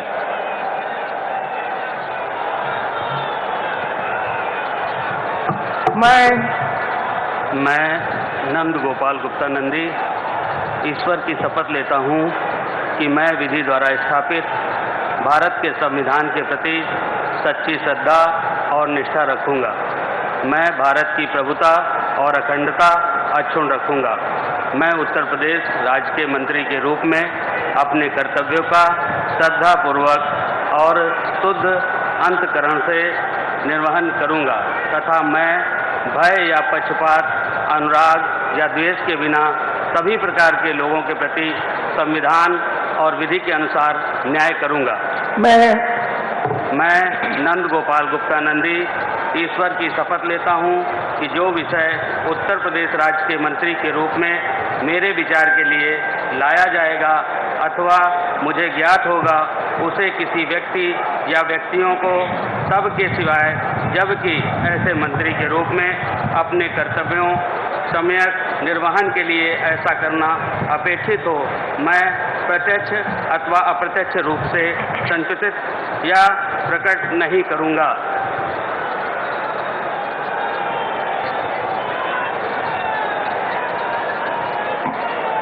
माननीय श्री भूपेंद्र सिंह चौधरी जी से अनुरोध है कि कृपया शपथ ग्रहण करने का कष्ट करें।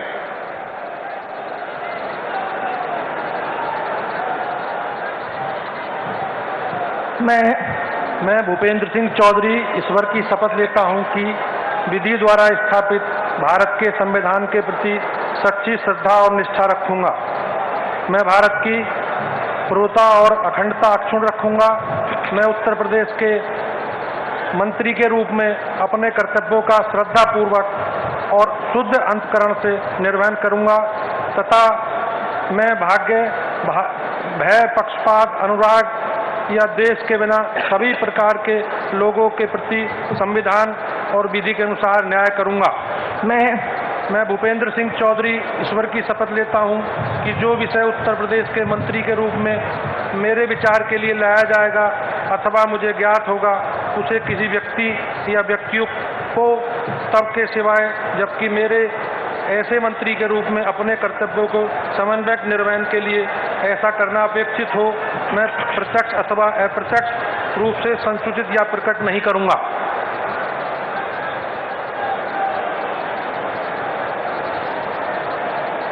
माननीय श्री अनिल राजभर जी से अनुरोध है कि कृपया शपथ ग्रहण करने का कष्ट करें।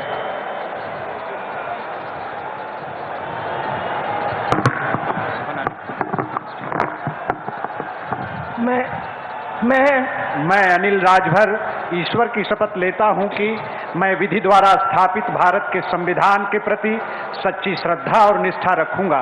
मैं भारत की प्रभुता और अखंडता अक्षुण्ण रखूंगा। मैं उत्तर प्रदेश के राज्य के मंत्री के रूप में अपने कर्तव्यों का श्रद्धापूर्वक और शुद्ध अंतःकरण से निर्वहन करूंगा तथा मैं भय या पक्षपात, अनुराग या द्वेष के बिना सभी प्रकार के लोगों के प्रति संविधान और विधि के अनुसार न्याय करूंगा।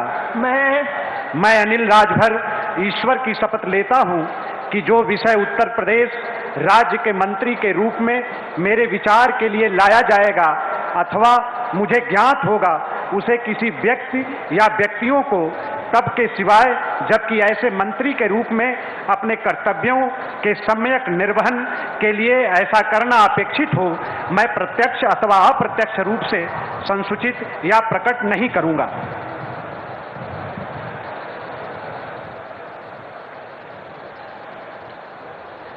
माननीय श्री जितिन प्रसाद जी से अनुरोध है कि कृपया शपथ ग्रहण करने का कष्ट करें।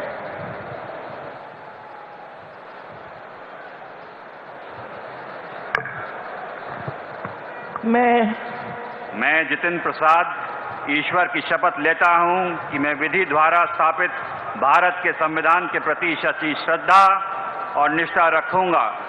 मैं भारत की प्रभुता, अखंडता अक्षुण्ण रखूंगा। मैं उत्तर प्रदेश राज्य के मंत्री के रूप में अपने कर्तव्यों का श्रद्धापूर्वक और शुद्ध अंतःकरण से निर्वाह करूंगा तथा मैं भय या पक्षपात, अनुराग या द्वेष के बिना सभी प्रकार के लोगों के प्रति संविधान और विधि के अनुसार न्याय करूंगा। मैं जितिन प्रसाद ईश्वर की शपथ लेता हूं कि जो विषय उत्तर प्रदेश राज्य के मंत्री के रूप में मेरे विचार के लिए लाया जाएगा अथवा मुझे ज्ञात होगा उसे किसी व्यक्ति या व्यक्तियों को तब तक के सिवाय जब तक ऐसे मंत्री के रूप में अपने कर्तव्यों के सम्यक निर्वाह के लिए ऐसा करना अपेक्षित हो, मैं प्रत्यक्ष अथवा अप्रत्यक्ष रूप से संसूचित या प्रकट नहीं करूंगा।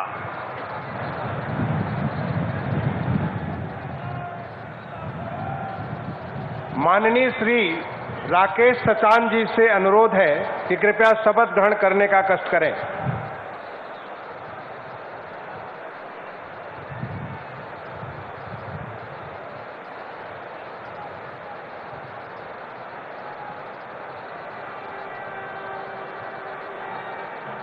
मैं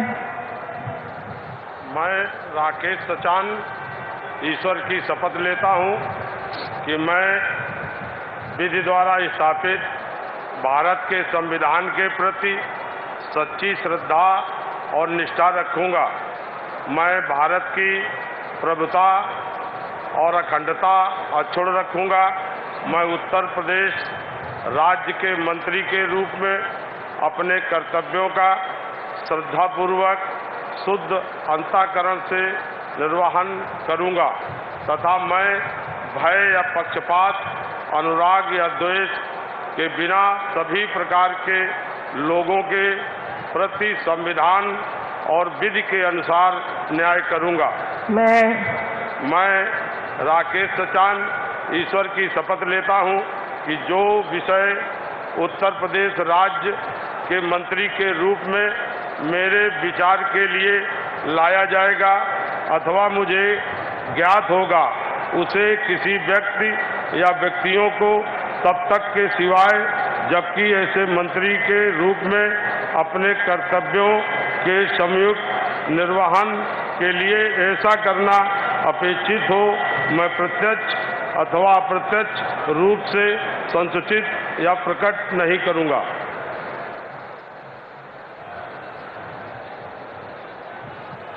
माननीय श्री अरविंद कुमार शर्मा जी से अनुरोध है कि कृपया शपथ ग्रहण करने का कष्ट करें।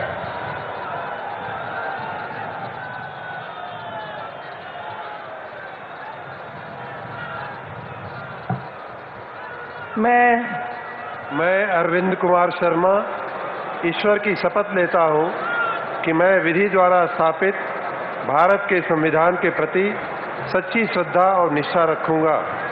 मैं भारत की प्रभुता और अखंडता अक्षुण्ण रखूंगा। मैं उत्तर प्रदेश राज्य के मंत्री के रूप में अपने कर्तव्यों का श्रद्धापूर्वक और शुद्ध अंतःकरण से निर्वहन करूंगा तथा मैं भय या पक्षपात, अनुराग या द्वेष के बिना सभी प्रकार के लोगों के प्रति संविधान और विधि के अनुसार न्याय करूंगा। मैं अरविंद कुमार शर्मा ईश्वर की शपथ लेता हूं कि जो विषय उत्तर प्रदेश राज्य के मंत्री के रूप में मेरे विचार के लिए लाया जाएगा अथवा मुझे ज्ञात होगा उसे किसी व्यक्ति या व्यक्तियों को तब के सिवाय जबकि ऐसे मंत्री के रूप में अपने कर्तव्यों के सम्यक निर्वहन के लिए ऐसा करना अपेक्षित हो मैं प्रत्यक्ष अथवा अप्रत्यक्ष रूप से संसूचित या प्रकट नहीं करूंगा।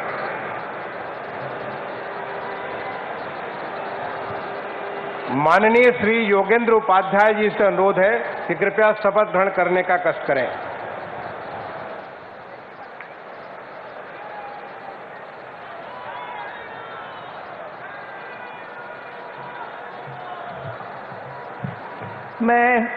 मैं योगेंद्र उपाध्याय ईश्वर की शपथ लेता हूं कि मैं विधि द्वारा स्थापित भारत के संविधान के प्रति सच्ची श्रद्धा और निष्ठा रखूंगा। मैं भारत की प्रभुता और अखंडता को अक्षुण्ण रखूंगा। मैं उत्तर प्रदेश राज्य के मंत्री के रूप में अपने कर्तव्यों का श्रद्धापूर्वक और शुद्ध अंतःकरण से निर्वहन करूंगा तथा मैं भय या पक्षपात, अनुराग या द्वेष के बिना सभी प्रकार के लोगों के प्रति संविधान और विधि के अनुसार न्याय करूंगा। मैं योगेंद्र उपाध्याय ईश्वर की शपथ लेता हूं कि जो विषय उत्तर प्रदेश राज्य के मंत्री के रूप में मेरे विचार के लिए लाया जाएगा अथवा मुझे ज्ञात होगा उसे किसी व्यक्ति या व्यक्तियों को तब तक के सिवाय जबकि ऐसे मंत्री के रूप में अपने कर्तव्यों के सम्यक निर्वहन के लिए ऐसा करना अपेक्षित हो मैं प्रत्यक्ष अथवा अप्रत्यक्ष रूप से संसूचित या प्रकट नहीं करूंगा। माननीय श्री आशीष पटेल जी से अनुरोध है कि कृपया शपथ ग्रहण करने का कष्ट करें।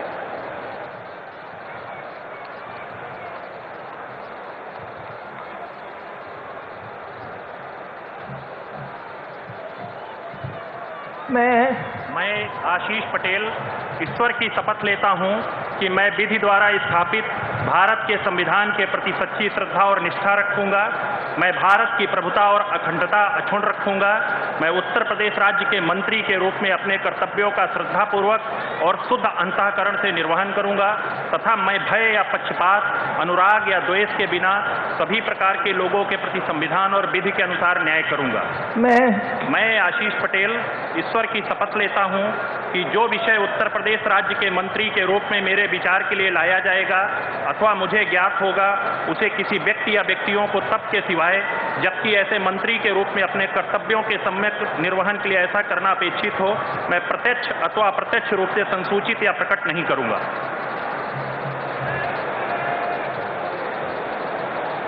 माननीय श्री संजय निषाद जी से अनुरोध है कि कृपया शपथ ग्रहण करने का कष्ट करें।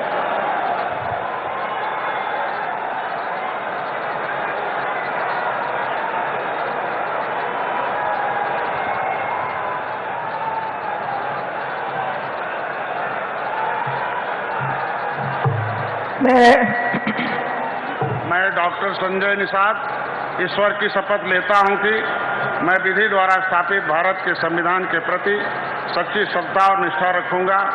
मैं भारत की प्रभुता और अखंडता अक्षुण्ण रखूंगा। मैं उत्तर प्रदेश राज्य के मंत्री के रूप में अपने कर्तव्यों का श्रद्धापूर्वक और शुद्ध अंतःकरण से निर्वहन करूंगा तथा मैं भय या पक्षपात, अनुराग या द्वेष के बिना सभी प्रकार के लोगों के प्रति संविधान और विधि के अनुसार न्याय करूंगा। मैं संजय निषाद ईश्वर की शपथ लेता हूं कि जो विषय उत्तर प्रदेश राज्य के मंत्री के रूप में मेरे विचार के लिए लाया जाएगा अथवा मुझे ज्ञात होगा उसे किसी व्यक्ति या व्यक्तियों को तब के सिवा जबकि ऐसे मंत्री के रूप में अपने कर्तव्यों के सम्यक निर्वहन के लिए ऐसा करना अपेक्षित हो, मैं प्रत्यक्ष अथवा अप्रत्यक्ष रूप से संसूचित या प्रकट नहीं करूंगा। धन्यवाद। माननीय राज्यपाल महोदया ने माननीय मुख्यमंत्री जी की मंत्रणा से निम्नलिखित महानुभावों को उत्तर प्रदेश का राज्य मंत्री स्वतंत्र प्रभार नियुक्त किया है। श्री नितिन अग्रवाल, श्री कपिल देव अग्रवाल, श्री रविंद्र जायसवाल, श्री संदीप सिंह, श्रीमती गुलाब देवी, श्री गिरीश चंद्र यादव, श्री धर्मवीर राज प्रजापति, श्री असीम अरुण, श्री जयेंद्र प्रताप सिंह राठौर, श्री दयाशंकर सिंह, श्री नरेंद्र कश्यप, श्री दिनेश प्रताप सिंह, श्री अरुण कुमार सक्सेना और श्री दयाशंकर मिश्र दयालु। माननीय श्री नितिन अग्रवाल जी से अनुरोध है कि कृपया शपथ नितिन अग्रवाल जी और श्री कपिल देव अग्रवाल जी दोनों से अनुरोध है कि कृपया शपथ ग्रहण करने का कष्ट करें।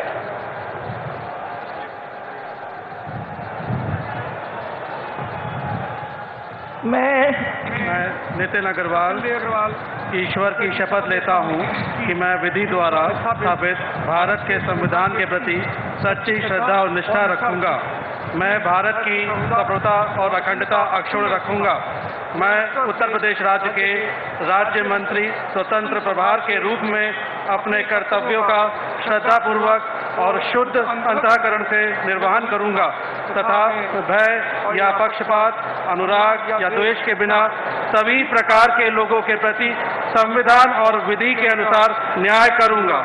मैं नितिन अग्रवाल ईश्वर की शपथ लेता हूं कि जो विषय उत्तर प्रदेश राज्य के राज्य मंत्री स्वतंत्र प्रभार के रूप में मेरे विचार के लिए लाया जाएगा अथवा मुझे ज्ञात होगा उसे किसी व्यक्ति या व्यक्तियों को तब के सिवाय जबकि ऐसे राज्य मंत्री स्वतंत्र प्रभार के रूप में अपने कर्तव्यों के सम्यक निर्वहन के लिए ऐसा करना अपेक्षित हो, मैं प्रत्यक्ष अथवा अप्रत्यक्ष रूप से संसूचित या प्रकट नहीं करूंगा। भारत माता की जय।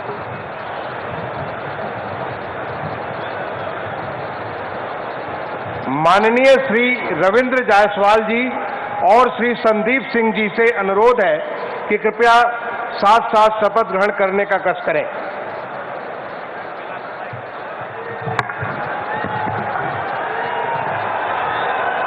मैं संदीप सिंह ईश्वर की शपथ लेता हूं कि मैं विधि द्वारा स्थापित भारत के संविधान के प्रति सच्ची श्रद्धा और निष्ठा रखूंगा। मैं भारत की प्रभुता और अखंडता अक्षुण्ण रखूंगा। मैं उत्तर प्रदेश के राज्य मंत्री स्वतंत्र प्रभार के रूप में अपने कर्तव्यों का श्रद्धापूर्वक और शुद्ध अंतःकरण से निर्वहन करूंगा तथा मैं भय या पक्षपात, अनुराग या द्वेष के बिना सभी प्रकार के लोगों के प्रति संविधान और विधि के अनुसार न्याय करूंगा।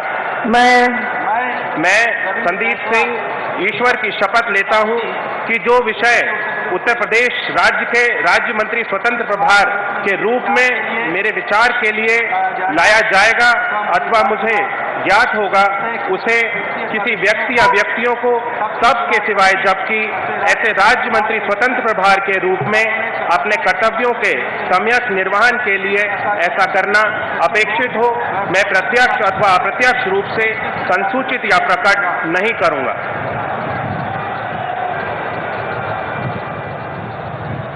माननीय श्रीमती गुलाब देवी और माननीय श्री गिरीश चंद्र यादव जी से अनुरोध है कि दोनों कृपया साथ साथ शपथ ग्रहण करने का कष्ट करें।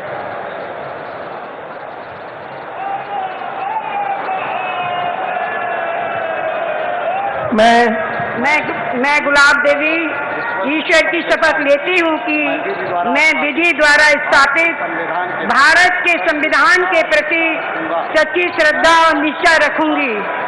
मैं भारत की प्रभुता और अखंडता अक्षुण्ण रखूंगी। मैं उत्तर प्रदेश राज्य के स्वतंत्र प्रभार के रूप में अपने कर्तव्यों का श्रद्धापूर्वक और शुद्ध अंतःकरण से निर्वहन करूंगी तथा मैं भय या पक्षपात, अनुराग या द्वेष के बिना सभी प्रकार के लोगों के प्रति संविधान और विधि के अनुसार न्याय करूंगी। मैं गुलाब देवी ईश्वर की शपथ लेती हूँ कि जो विषय उत्तर प्रदेश राज्य के राज्य मंत्री स्वतंत्र प्रभार के रूप में मेरे विचार के लिए लाया जाएगा अथवा मुझे ज्ञात होगा, उसे किसी व्यक्ति या व्यक्तियों को सबके सिवाय जबकि ऐसे राज्य मंत्री स्वतंत्र प्रभार के रूप में अपने कर्तव्यों के सम्यक निर्वहन के लिए ऐसा करना अपेक्षित हो, मैं प्रत्यक्ष अथवा अप्रत्यक्ष रूप से संसूचित या प्रकट नहीं करूंगी।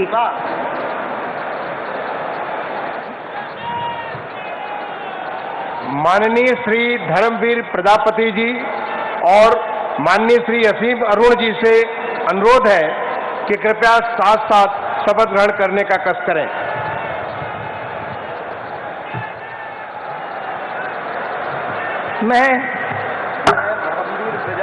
मैं असीम अरुण ईश्वर की शपथ लेता हूं कि मैं विधि द्वारा स्थापित भारत के संविधान के प्रति सच्ची श्रद्धा और निष्ठा रखूंगा।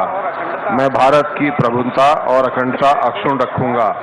मैं उत्तर प्रदेश राज्य के राज्य मंत्री स्वतंत्र प्रभार के रूप में अपने कर्तव्यों का श्रद्धापूर्वक और शुद्ध अंतःकरण से निर्वहन करूंगा तथा मैं भय या पक्षपात, अनुराग या द्वेष के बिना सभी प्रकार के लोगों के प्रति संविधान और विधि के अनुसार न्याय करूंगा। मैं असीम अरुण ईश्वर की शपथ लेता हूं कि जो विषय उत्तर प्रदेश राज्य के राज्य मंत्री स्वतंत्र प्रभार के रूप में मेरे विचार के लिए लाया जाएगा अथवा मुझे ज्ञात होगा, उसे किसी व्यक्ति या व्यक्तियों को तब के सिवाय जबकि ऐसे राज्य मंत्री स्वतंत्र प्रभार के रूप में अपने कर्तव्यों के सम्यक निर्वहन के लिए ऐसा करना अपेक्षित हो, मैं प्रत्यक्ष अथवा अप्रत्यक्ष रूप से संसूचित या प्रकट नहीं करूंगा। माननीय श्री जयंत प्रताप सिंह राठौर जी और श्री जयाशंकर सिंह जी से अनुरोध है कि कृपया साथ साथ शपथ ग्रहण करने का कष्ट करें।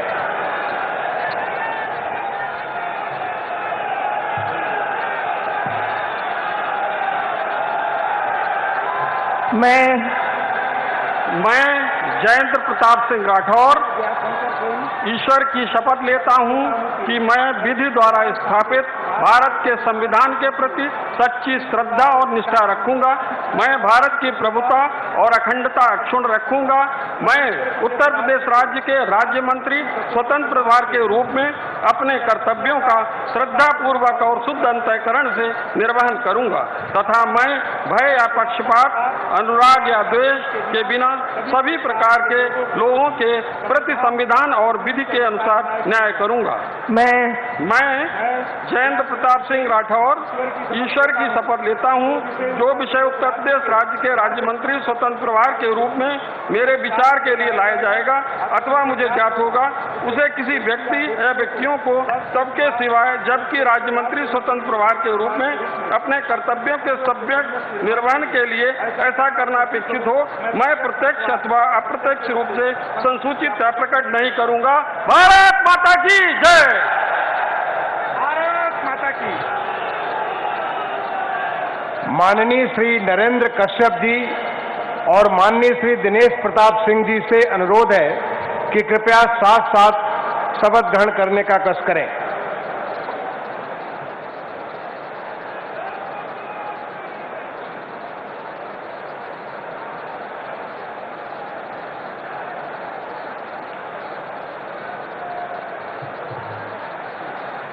मैं दिनेश प्रताप सिंह ईश्वर की शपथ लेता हूं कि मैं विधि द्वारा स्थापित भारत के संविधान के प्रति सच्ची श्रद्धा व निष्ठा रखूंगा। मैं भारत की प्रभुता और अखंडता अक्षुण्ण रखूंगा। मैं उत्तर प्रदेश राज्य के राज्य मंत्री स्वतंत्र प्रभार के रूप में कर्तव्यों का और शुद्ध अंतःकरण से निर्वहन करूंगा तथा मैं भय या पक्षपात, अनुराग या द्वेष के बिना सभी प्रकार के लोगों के प्रति संविधान के विधि के अनुसार न्याय करूंगा। मैं दिनेश की शपथ लेता हूं कि जो विषय उत्तर प्रदेश के राज्य मंत्री स्वतंत्र प्रभार के रूप में मेरे विचार के लिए लाया जाएगा अथवा मुझे ज्ञात होगा, उसे किसी व्यक्ति या व्यक्तियों को सबके सिवाय जबकि ऐसे राज्य मंत्री स्वतंत्र प्रभार के रूप में अपने कर्तव्यों के सम्यक निर्वहन के लिए ऐसा करना अपेक्षित हो, मैं प्रत्यक्ष अथवा अप्रत्यक्ष रूप से संसूचित या प्रकट नहीं करूंगा। भारत माता की।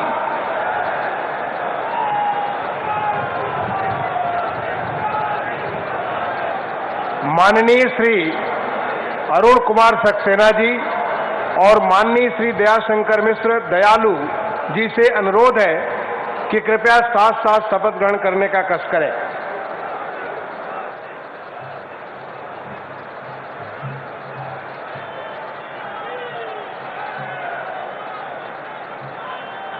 मैं अरुण कुमार सक्सेना ईश्वर की शपथ लेता हूँ कि मैं विधि द्वारा स्थापित भारत के संविधान के प्रति सच्ची श्रद्धा और निष्ठा रखूंगा। मैं भारत की प्रभुता और अखंडता अक्षुण्ण रखूंगा। मैं उत्तर प्रदेश राज्य के राज्य मंत्री स्वतंत्र प्रभार के रूप में अपने कर्तव्यों का श्रद्धापूर्वक और शुद्ध अंतःकरण से निर्वहन करूंगा तथा मैं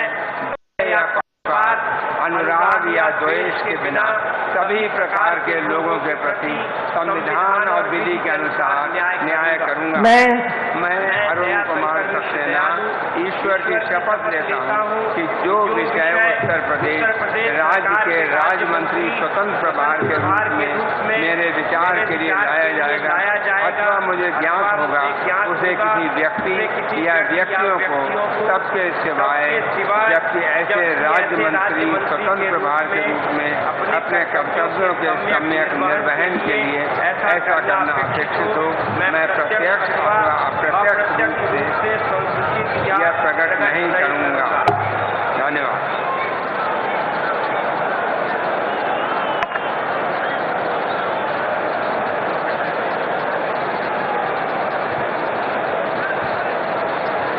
माननीय राज्यपाल महोदया ने माननीय मुख्यमंत्री जी की मंत्रणा से निम्नलिखित महानुभावों को उत्तर प्रदेश का राज्य मंत्री नियुक्त किया है। श्री मयंक शेखर सिंह जी, श्री दिनेश खटिक, श्री संजीव गोंड, श्री बलदेव सिंह ओलक, श्री अजीत पाल, श्री जसवंत सैनी, श्री रामकेश निषाद,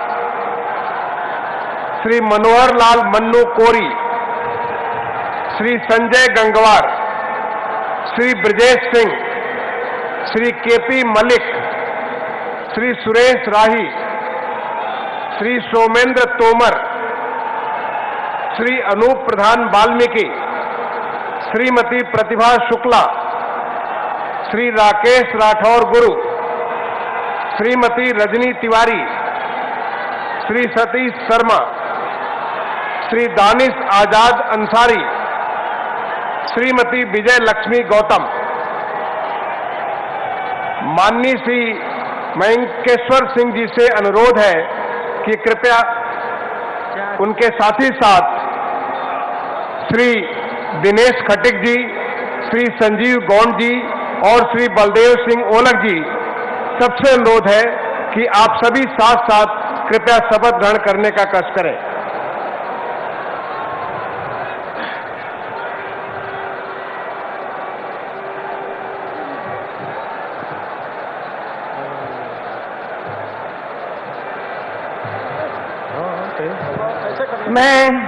मैं मयंकेश्वर शरण सिंह ईश्वर की शपथ लेता हूं कि मैं विधि द्वारा स्थापित भारत के संविधान के प्रति सच्ची श्रद्धा और निष्ठा रखूंगा।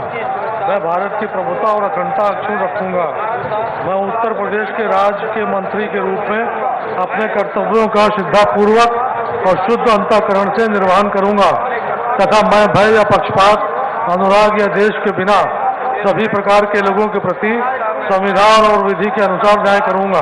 मैं मयंकेश्वर शरण सिंह ईश्वर की शपथ लेता हूं कि जो विषय उत्तर प्रदेश राज्य के राज्य मंत्री के रूप में मेरे विचार के लिए लाया जाएगा अथवा मुझे ज्ञात होगा, उसे किसी व्यक्ति या व्यक्तियों को तब के सिवाय जबकि ऐसे राज्य मंत्री के रूप में अपने कर्तव्यों के सम्यक निर्वहन के लिए ऐसा करना अपेक्षित हो, मैं प्रत्यक्ष अथवा अप्रत्यक्ष रूप से संसूचित या प्रकट नहीं करूंगा।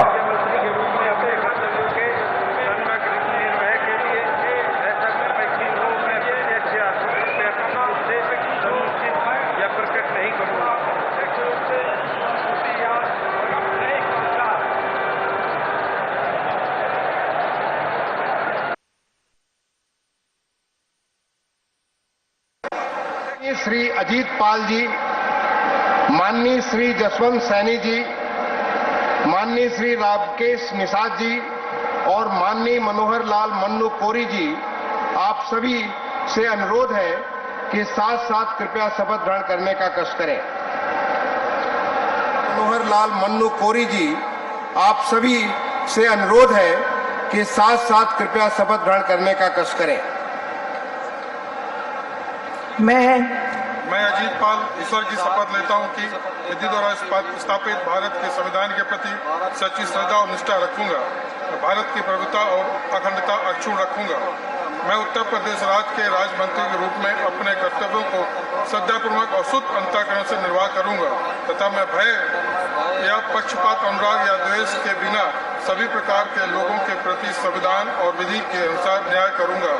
मैं अजीत पाल ईश्वर की शपथ लेता हूं जो विषय उत्तर प्रदेश राज्य के राज्य मंत्री के रूप में मेरे विचार के लिए लाया जाएगा अथवा मुझे ज्ञात होगा, उसे किसी व्यक्ति या व्यक्तियों को तब के सिवाय जबकि ऐसे राज्य मंत्री के रूप में अपने कर्तव्यों के सम्यक निर्वाह के लिए ऐसा करना अपेक्षित हो, मैं प्रत्यक्ष अथवा अप्रत्यक्ष रूप से संसूचित या प्रकट नहीं करूंगा।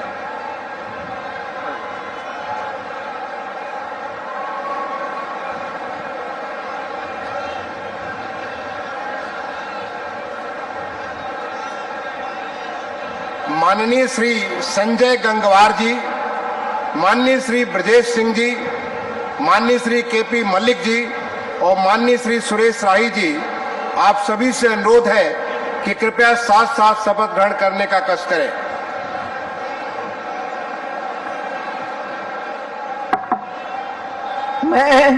मैं संजय सिंह गंगवार ईश्वर की शपथ लेता हूं कि मैं विधि द्वारा स्थापित भारत के संविधान के प्रति सच्ची श्रद्धा और निष्ठा रखूंगा।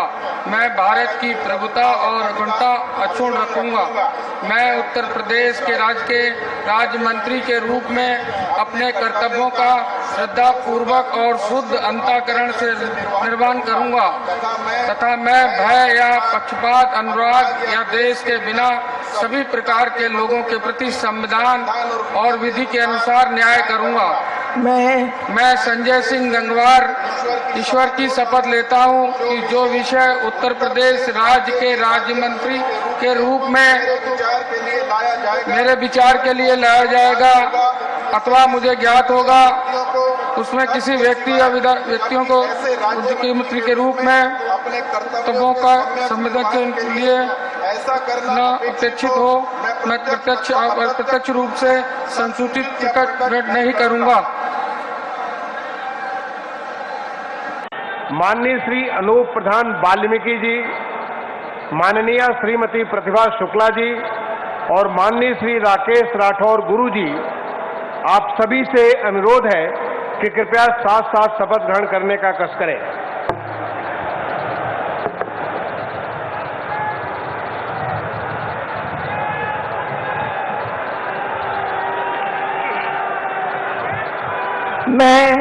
मैं सोमेंद्र तोमर ईश्वर की शपथ लेता हूं कि मैं विधि द्वारा स्थापित भारत के संविधान के प्रति सच्ची श्रद्धा और निष्ठा रखूंगा। मैं भारत की प्रभुता और अखंडता अक्षुण्ण रखूंगा। मैं उत्तर प्रदेश के राज्य मंत्री के रूप में अपने कर्तव्यों का श्रद्धापूर्वक और शुद्ध अंतःकरण से निर्वहन करूंगा तथा मैं भय या पक्षपात, अनुराग या द्वेष के बिना सभी प्रकार के लोगों के प्रति संविधान और विधि के अनुसार न्याय करूंगा। मैं सोमेंद्र तोमर ईश्वर की शपथ लेता हूं कि जो विषय उत्तर प्रदेश राज्य के राज्य मंत्री के रूप में मेरे विचार के लिए लाया जाएगा अथवा मुझे ज्ञात होगा, उसे किसी व्यक्ति या व्यक्तियों को सबके सिवाय जबकि ऐसे राज्य मंत्री के रूप में अपने कर्तव्य के सम्यक निर्वहन के लिए ऐसा करना अपेक्षित हो, मैं प्रत्यक्ष अथवा अप्रत्यक्ष रूप से संसूचित या प्रकट नहीं करूंगा। भारत माता की जय। भारत माता की।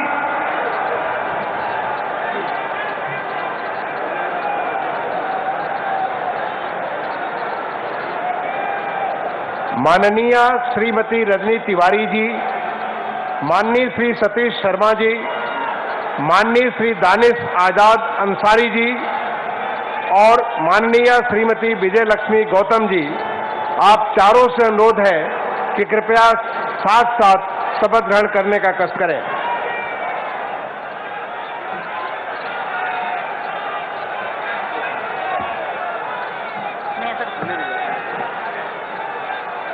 मैं रजनी तिवारी ईश्वर की शपथ लेती हूँ।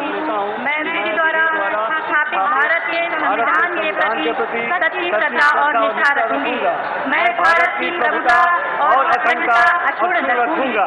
मैं उत्तर प्रदेश राज्य के राज्य मंत्री के रूप में अपने कर्तव्यों का श्रद्धापूर्वक और शुद्ध अंतःकरण के निर्वहन करूंगी तथा मैं भय या पक्षपात, अनुराग या द्वेष के बिना सभी प्रकार के लोगों के प्रति संविधान और विधि के अनुसार न्याय करूंगी।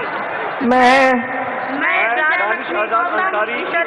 शपथ लेता हूँ कि जो विषय उत्तर प्रदेश के राज्य मंत्री के रूप में मेरे विचार के लिए लाया जाएगा अथवा मुझे ज्ञात होगा, उसे किसी व्यक्ति या व्यक्तियों को सबके सिवाय जबकि ऐसे राज्य मंत्री के रूप में अपने कर्तव्यों के सम्यक निर्वहन के लिए ऐसा करना अपेक्षित हो, मैं प्रत्यक्ष अथवा अप्रत्यक्ष रूप से संसूचित या प्रकट नहीं करूंगी। भारत माता की।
माननीय राज्यपाल महोदया से निवेदन है कि यदि उनकी आज्ञा हो तो इस शपथ ग्रहण समारोह की कार्रवाई समाप्त की जाए।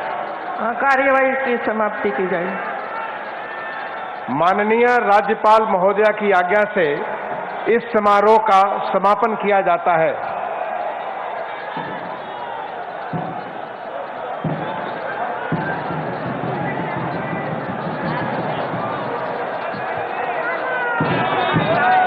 अधिनायक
You just saw the swearing-in ceremony of the Yogi Adityanath Council of Ministers. Big names which have been dropped and some very interesting inclusions that have been made as well. Let me first give you an idea of what is happening on the stage over there. You had the entire pantheon of BJP senior-most ministers. Now the Prime Minister going and greeting each one of them. You have union ministers, MOSs, you also have the chief ministers, you have senior leaders of the RSS, you have people from the Sangathan, all of them on stage. A final wave there from the Prime Minister and the Chief Minister. Now they're departing. Now what will happen is that there is going to be a meeting that Yogi Adityanath has with his entire Council of Ministers. What are the big takeaways of this entire swearing in that we have seen today? For one, we have an expanded cabinet. Last time around, the Council of Ministers, not the cabinet, pardon me, they have an expanded Council of Ministers. Last time around, 45 to 46 ministers were there in the council. This time you have 52. So more people, more diverse people have been accommodated. Now 5 women have been put in the current council, which is the same as 2017. There is 1 Muslim minister, same as 2017, but Mohsin Raza from earlier has been replaced by Danish Ansari. Danish Ansari is somebody who incidentally has come up from the grassroots within the BJP Sangathan. Mohsin Raza was taken in as an MLC.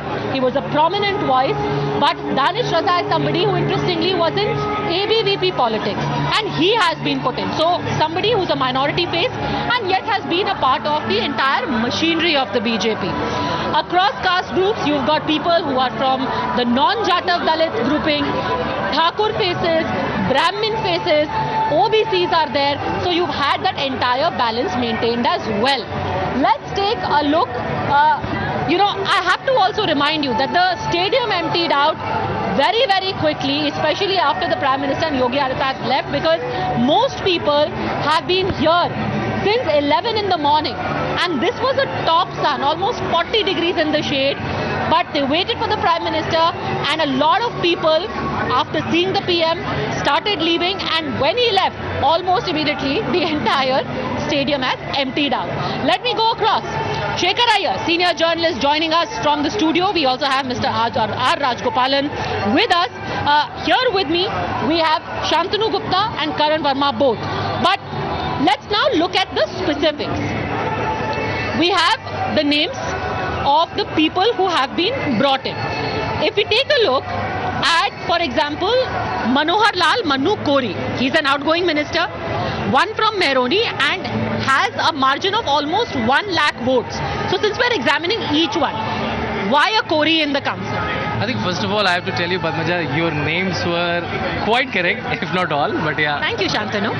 And I think I first heard it on Times Now. So I think wait, let's just have that again for our post-swearing-in promo.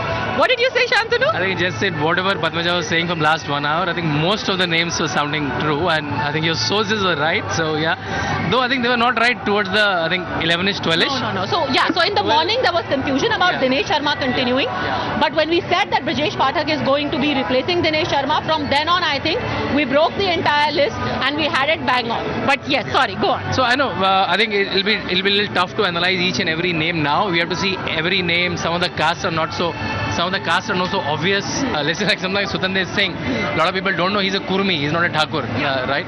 So we have to analyze, but I think this is change of old guard. For me, the biggest surprise will be, who will be the state head now? Because Sutande Singh has taken an oath as cabinet minister, so who will be the state head now? The easiest jigsaw puzzle is putting Dinesh Sharma there, right? Because he's... Why?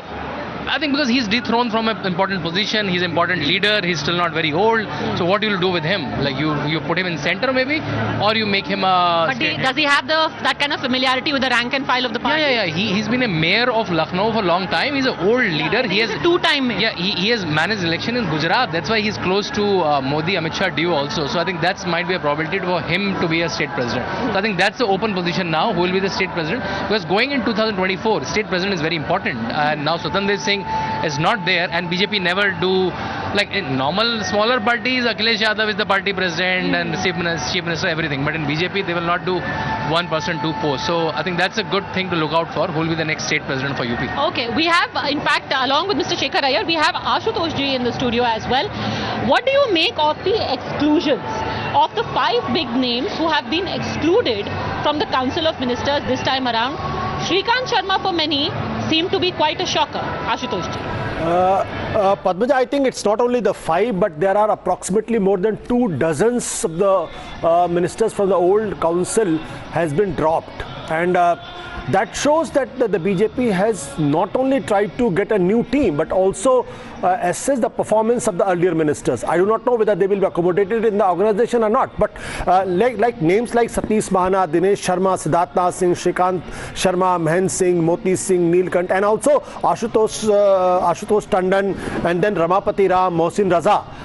These are the big names in UP politics, and if they are dropped, there should be some solid reason behind it. And I think the party, before taking these people out of the cabinet, must have done some homework, must have got some input about them. Maybe few of them are needed for the organization, but certainly it's a reminder, and it's a signal to all those who chosen today that you are not indispensable. If you don't perform, then please be ready to be out.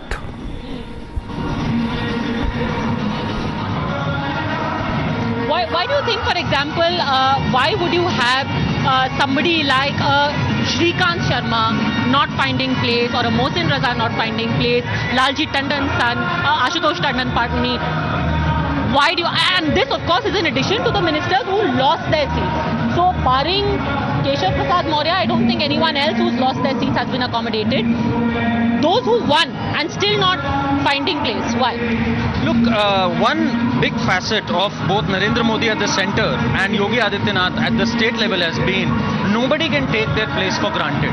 Nobody is indispensable to them. They like people who are silent performers. They don't like many people who go for controversies. Okay, if you say that if nobody is indispensable, then why is Keshav Prasad Maurya still the deputy CM despite losing?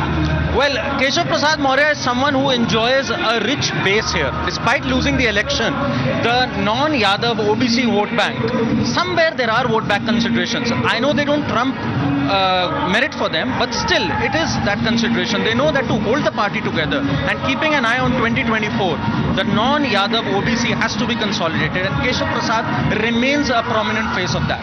So that was a course correction. They've done that in the past when they had Mr. Jaitley in their cabinet, if you remember, even though Mr. Jaitley had lost. Pushkar Singh Dhami is another exception. So BJP is flexible. Whenever they've had someone who can hold the party together, they have forgone the odd loss. Okay. You know, I also want to get in Amir at this point, because a lot of names, especially those who have been given MOS rank, seem to be fairly new faces, Amir. You know, either those who are first-time MLA or two-time MLAs, people who've come up from student politics, for example. Can you give us an idea of who are some of the fresh faces that Yogi Adityanath has gotten? Well, a number of them. In fact, starting from Asim Arun, who happens to be a former IPS officer, and a number of women ministers as well, from Baby Rani Maurya, former Uttarakhand governor, as well as Shapath Samaroh, somebody who comes in from Akbarpur and is a second time BJP MLA. She's a senior BJP leader. Rajni Tiwari, who again comes in from Hadoi's Shahabad. She also happens to be a second-time MLA. And apart from them, the Muslim face, the only Muslim face in the Council of Ministers, Danish Azad, who happens to be, someone who has been attached with the BJP since the time he was a youth leader, was in charge of the minority cell of the BJP. He has also been inducted into the Council of Ministers. So a number of fresh faces also, Padmaja. And although it was surprising that number of old faces had been dropped, including Satish Mahana, the Industries Minister, the Power Minister, Shrikant Sharma, so close to the Chief Minister, had quite effectively, come out as a senior minister there in charge of Jal Shakti. But then, these new faces will definitely compensate the manner in which some of the old guards have been taken away from the state cabinet. And therefore, it seems that the Chief Minister, Yogi Adityanath, is quite satisfied with their induction, which is why we see these new faces coming up now. Absolutely, and the first cabinet meeting, that's what Amir is breaking for us right now. The first cabinet meeting is going to take place at 7 p.m. and it's going to be... Now remember in 2017 when Yogi Adityanath was sworn in, he had presented a 100-day report. In the first 3 months itself, he had come back and said, this is my 100-day report. A lot of, skeptics were wondering, here is a man who's been a yogi. Fine, he has been a member of parliament. What is his administrative experience? So perhaps in trying to make a statement there, he'd come out with a 100-day report. Today also at 7 p.m., barely 2 hours after his swearing in has taken place, he has already decided to have the first meeting, and we are learning that the 3 key agenda points are going to be: what about the development projects? Give me a report on where the central schemes stand as of today when it comes to the last mile delivery, and third is apparently the UCC. It's already been announced in Uttarakhand yesterday, and maybe Uttar Pradesh also brings it in. Shantanu, you want to make a point about the fresh faces before I go across to Shekhar Iyer? I think I generally want to make a broader point, an interesting fact that a lot of these names who are included, not included, also based on the 2024 election.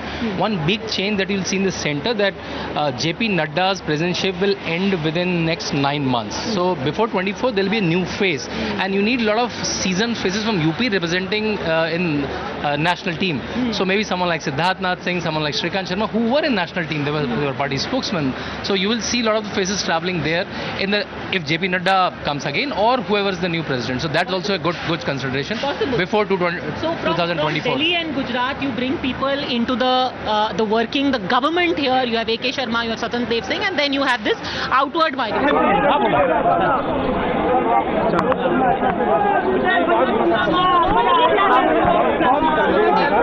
In Gorakhpur.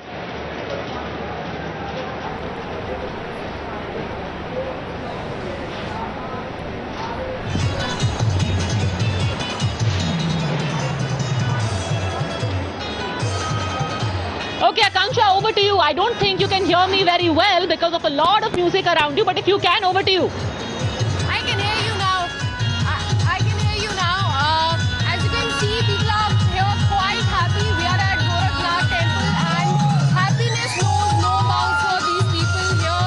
They're chanting Modi, Modi, Yogi, Yogi, and also Jai Shri Ram. I would ask my camera person to just show more visual of people dancing here. There's rigor in people here and they're quite happy. They're brimming with excitement after UP Chief Minister Yogi Adityanath took oath for the second consecutive time.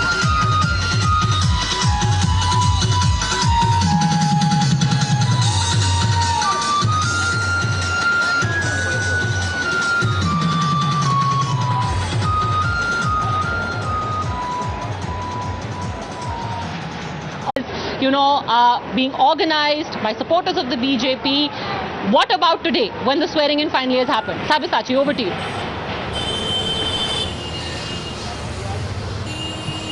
Well, today also the BJP workers, before leaving for Lucknow, they had offered prayers for the party and offered prayers for the goodwill of Chief Minister Yogi Adityanath, and around 2,000 workers who had worked day and night in different constituencies in Varanasi. All of them had offered prayers in different temples before leaving for Lucknow. And today also in Kashi Vishwanath temple inside, there was a kirtan which was done by the BJP workers, and there was giant screen which was placed inside the Kashi Vishwanath temple so that the workers who had worked day and night and who have been campaigning in different areas in Varanasi, for them it's a big celebration. Day and night they have worked, and so they can see the live telecast of CM Yogi Adityanath taking oath once again as the Chief Minister. For them, a big screen was set up inside the corridor of Kashi Vishwanath, and Kashi has been a stronghold of the Bharatiya Janata Party. As we know, all these seats have been swept by the BJP, and since morning we had seen that kirtans was going around in different ghats, be it the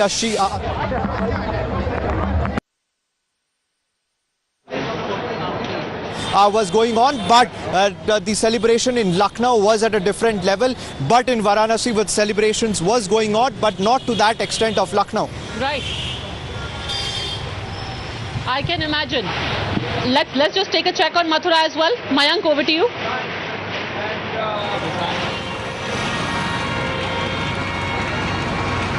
Well, it seems that people of Mathura are not interested to talk about their issues, at least in front of the camera. They are not willing to talk what their issues are going ahead.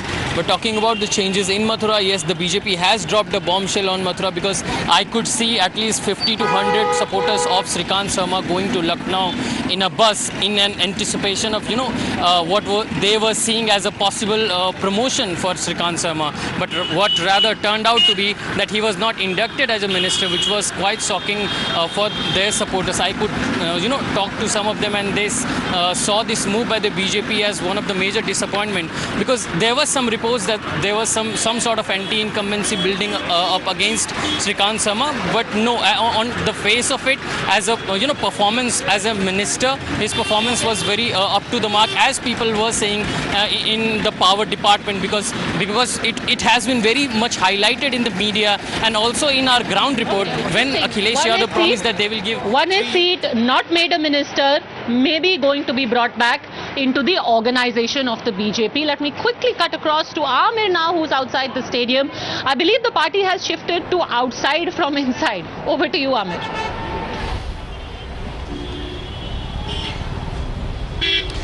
Well, yes, Padmaja, indeed, although there are quite a few traffic snarls outside, definitely with a number of people who had actually turned up at the event, many of them who were invited and much more, many more of others who actually were not invited and actually tried to gate crash.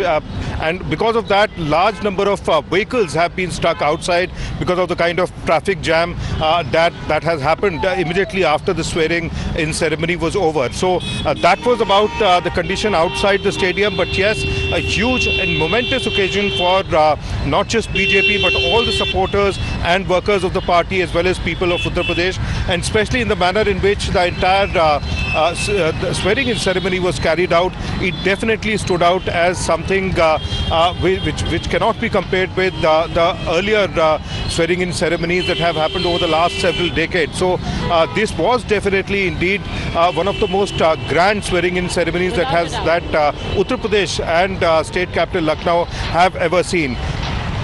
Yes, and the government has, the top-notch leaders of... Can't remember another one like this. Sorry to interrupt you just for a second, because I want to bring in Shekhar Iyer as well. Absolutely. How much of Yogi's stamp do you see on the ministers that he has chosen? Shekhar Iyer. Well, Padmaja, we just talked about but I feel, some of the people who have been dropped, I don't think they have been dropped for performance reasons, because take for instance Shrikant Sharma. In fact, the Prime Minister on record praised the achievement of the state government in the electricity sector, in terms of electrification, in terms of covering more villages, particularly rural electrification. I don't think that is the case, or even the case of industrial, in the matter of trying to bring in more industries or setting up. I think there is a different kind of yardstick has been applied. As was mentioned here, there could be a more role for them in the party matters, organization matters. At the same time, I think the idea is to bring more energy by bringing new faces and new people, and also to broad-base the representation. For instance, the issue of whether Dinesh Sharma as a Brahmin leader and was a deputy CM, and now Brajesh Pathak. Definitely Brajesh Pathak is a more aggressive Brahmin face compared to Dinesh Sharma. And considering that, the run-up to the elections, we heard a lot of reports about how Brahmins were unhappy because of the Yogi's leadership and things like that. So I think a lot of inputs has gone into choosing the people, and one could not exactly say that somebody has gone because something was held against them, or I think that would be, it would not be a very correct assessment, because I think there is a more to it, and I would rather see a more of the Prime Minister Modi stamp, and rather than anybody else. Of course, definitely Yogi has been consulted, Yogi's views has been taken in terms of new faces and fresh faces. Padmaja. And in fact, there are more. It's not just Brajesh Pathak. There is also Jitin Prasad, of course, who everyone knows as the Brahmin face. There is Pratibha Shukla, among others, also from the Brahmin community, who have been brought in. And of course, there remains the core. It's a very interesting thing. Very often when it comes to issues of, say, Ram Mandir. Yesterday, we were sitting and talking just in the BJP office with people who had come from everywhere, in anticipation of the oath ceremony. And on that, I would actually like to go across to Mohit, because he is in Ayodhya. When it comes to the issue of Ram Mandir, the workers there said that it's not just the Brahmins, upper caste, for whom Ram Mandir is a big issue. It's also a lot of Dalits who perhaps would have moved away from Mayawati, not just for reasons of, the government schemes, but also Ram Mandir is an article of faith for people irrespective of their caste, as long as they're Hindu. I think, Padmaja, I think I should go back to 1991 when Mandal Commission tried to divide Hindus in caste, and that became a very easy grammar for Indian politics, that you divide Hindus in caste and make them vote like Yadavs, Dalits, Brahmins. And now finally, once from 2014, Narendra Modi's one attempt to make them vote like Hindus. One is made them vote like beneficiaries of government schemes and made them vote like Hindus. And these two consolidations are working for Yogi and Modi both. Yeah. Very interesting that it's not just the beneficiaries, it's also about Ram Mandir, where all the castes are being drawn in. This incidentally has also been the grand project of the RSS, who for the longest time has said that there should be a Hindu identity, and that's why every election you will see, the leaders of the BJP going to the house of Dalits, eating there. Don't forget the significance of the Prime Minister washing the feet of Safai Karmcharis. Then when he came for the Kashi Vishwanath corridor, he made sure he showered flowers on those who were involved in the construction. So these are small things, maybe passed off, sometimes derided as photo ops, but maybe people pick up on that as well. Taking a very quick break, some more important names included. We've talked about the exclusions. On the other side of the break, we'll talk about the inclusions and why they have found a place. Don't go anywhere.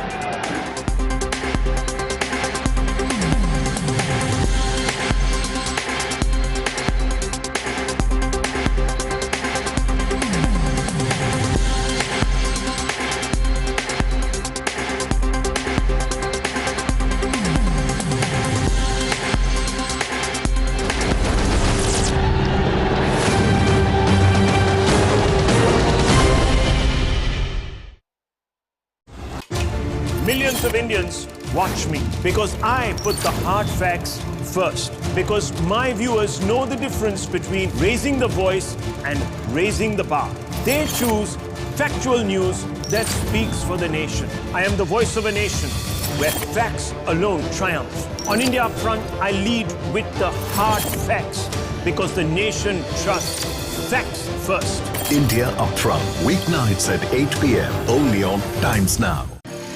For chai time charcha makers, for daily commuters, for high flyers, for 9 to 5 professionals, from metro stations to living rooms. We present the facts and help India make a judgment. From stories that shake the nation to opinions that shape them. I delve deep into the biggest news of the day and uncover every fact, every source, and every statement through debate and discussion. Get a 360-degree perspective on every story and get a conclusive closure. Join me, Navika Kumar, on the News Hour at 9, only on Times Now. What is on my agenda? Information, not unnecessary aggression. Persistence, not pandering.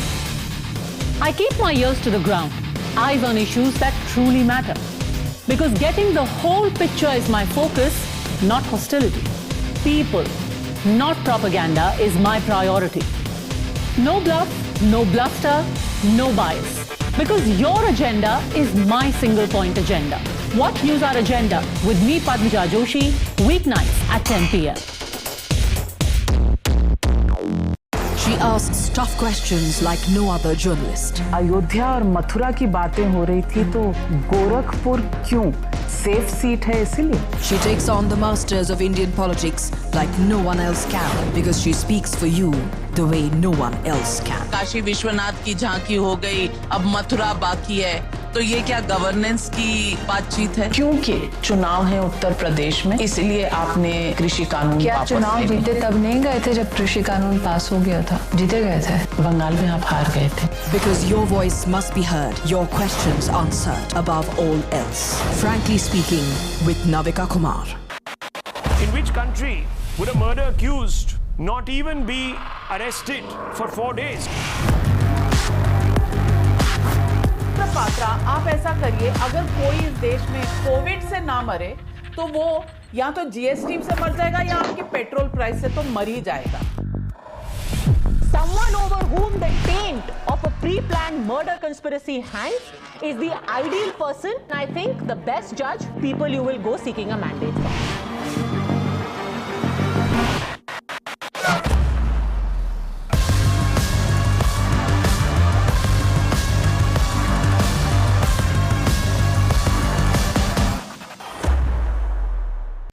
For decision makers, for the opinionated, for the unsure, for dinner time debaters, from metro stations to living rooms.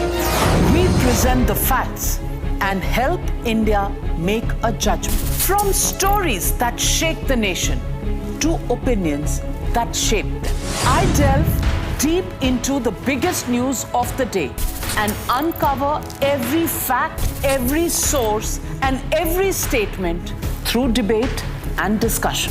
Get a 360-degree perspective on every story and get a conclusive closure. Join me, Navika Kumar, on the News Hour at 9, only on Times Now.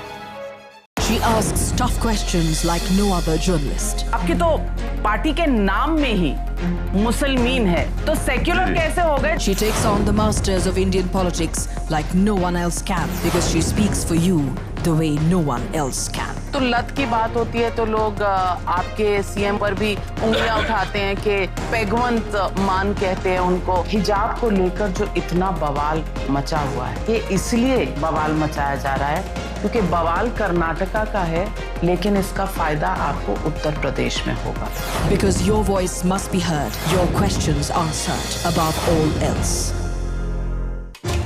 Millions of Indians watch me because I put the hard facts first. Because my viewers know the difference between raising the voice and raising the bar.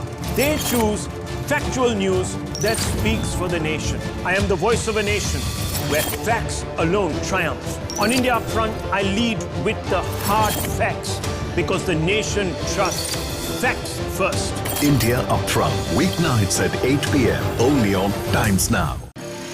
For chai time charcha makers, for daily commuters, for high flyers, for 9 to 5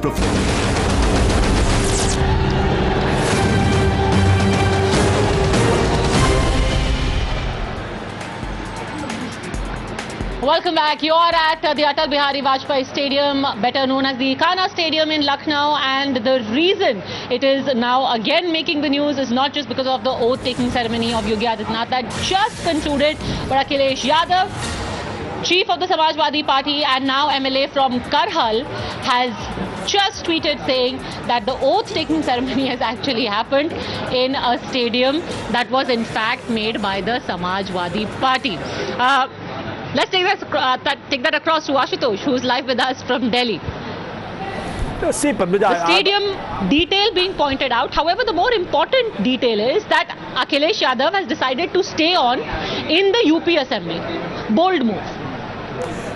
See, unfortunately, the politics of UP and the politics has of late has become so that the political opponents, they are not considered as political opponents, but they're considered as enemies. I think, in all fairness, I think Akhilesh Yadav should have come and should be there at the swearing-in ceremony. If he's not there, I think it's a different ball game. But in the spirit of democracy, he should be there.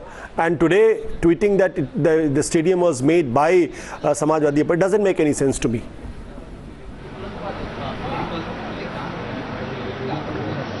Absolutely. In fact, let me also bring in Abhishek Sudhir on this. The fact is that the invitation had gone out to all leaders of the opposition. Akhilesh Yadav was called, Mulayam Singh Yadav was called, 3 Gandhis were called, Mrs. Gandhi was called. I don't think anyone turned up. Yeah. Isn't this an occasion for bipartisanship? I mean, you will be with them inside the assembly. Might as well just come for the oath-taking ceremony. Padmaja, I'm very happy he didn't come because that's what the cadre and the supporters wanted. The reason is on Monday, Udayveer Singh, an MLC, was not allowed to file his nomination. If you're going to talk about the conventions of democracy, at least let people file their nomination and don't rough them up. I'm very happy he didn't come, and that's just the nature of Indian politics today, Padmaja. But, you know, when the Punjab victory happened, the Prime Minister tweeted to Arvind Kejriwal. Yeah. And there is not like they are the best of friends, but you tweeted to Arvind Kejriwal, you even reached out to Bhagwant Mann and said, congratulations, I am going to help you out in the better running of Punjab. Well, Padmaja, this is not. These are just niceties, right? This is not like as if आपकी seat छिन जाएगी अगर आप आ गए vote taking में. अरे Padmaja, I am the Babaji's neighbor.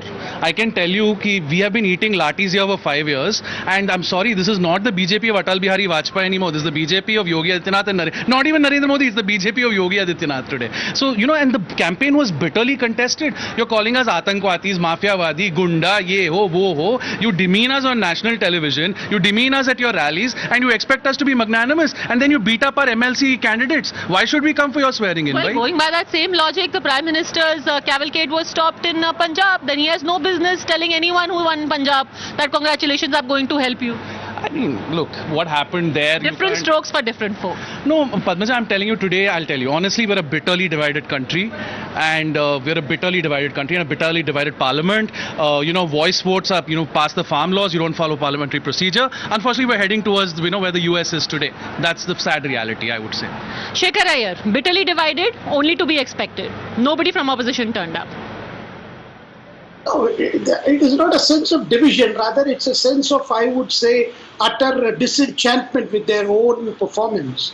And of course, they are allowed their time off to mourn, to grieve. I mean, one certainly should not. Well, if he had come, I would have considered, because his very decision to stay on, I thought, was one of the most mature decisions taken by Akhilesh Yadav in the last few years. Because to stay on is itself a signal that not just to the cadre, but also to the people of Uttar Pradesh, that Akhilesh is here as an alternative. Akhilesh is here to play the role of a responsible opposition party. That was a very important message. I think, notwithstanding the fact that Akhilesh did not turn up here at the swearing-in ceremony, I believe Yogi ji and Akhilesh ji both enjoy a good rapport, because they do have the telephone calls. I mean, this has happened before. It will continue to happen. I don't think there is any such problem that we saw once between Mulayam Singh Yadav or between Mulayam Singh Yadav and Mayawati. I don't think that culture is there.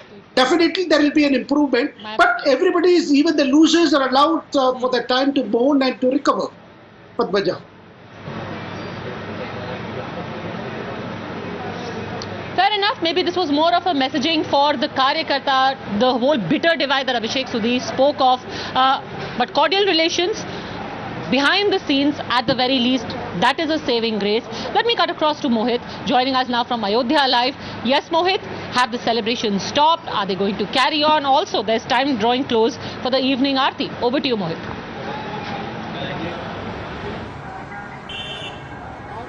Well, Padmaja, the business is as usual over here in Ayodhya. We are right now here at the temple, which is the first temple when you go towards Ram Mandir.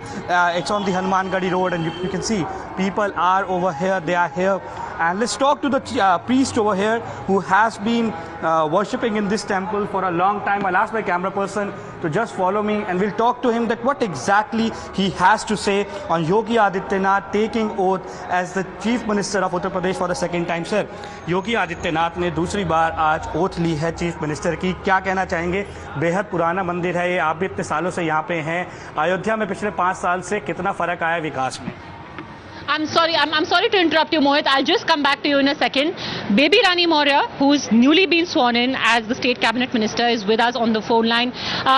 Baby Rani Maurya ji, पहली बात तो आपको बहुत मुबारकबाद कि आपको cabinet में जगह दी गई है, पर आपको कितना फर्क लग रहा है? एक वक्त आप राजभवन में थी और अब आप मंत्री पद आपको मिला है. देखिए, राजभवन का एक अपना वो एक तो संवैधानिक उसमें 3 दायित्व में है, लेकिन अब मैं कैबिनेट में मंत्री बनाती हूँ, तो यहाँ काम करने का मुझे लगता है मुझे ज़्यादा मौका मिलेगा.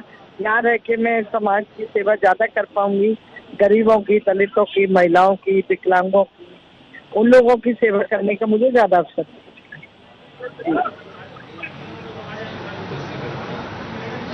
क्योंकि आप जिस समाज से आती हैं उससे मायावती जी भी आती हैं, आप महिला भी हैं. बहुत बातें की जा रही हैं कि एक नया नेता जाटव समाज के लिए उभरेगा. क्या कहेंगे आप?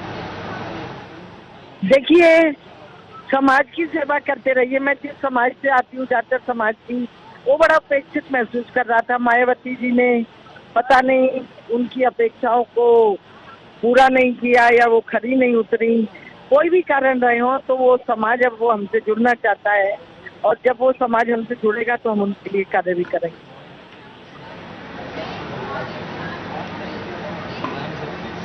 सबका साथ और सबका विकास, ये मंत्र आप बता रही हैं। आपको फिर से बहुत बहुत शुभकामनाएं। Thank you very much for speaking to us.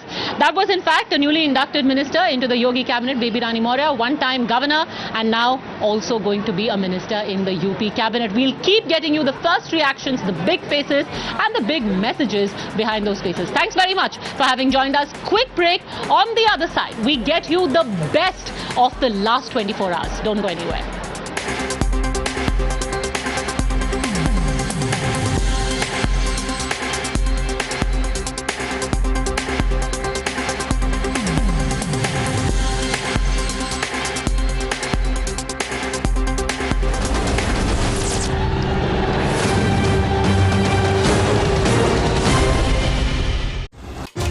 Millions of Indians watch me because I put the hard facts first. Because my viewers know the difference between raising the voice and raising the bar.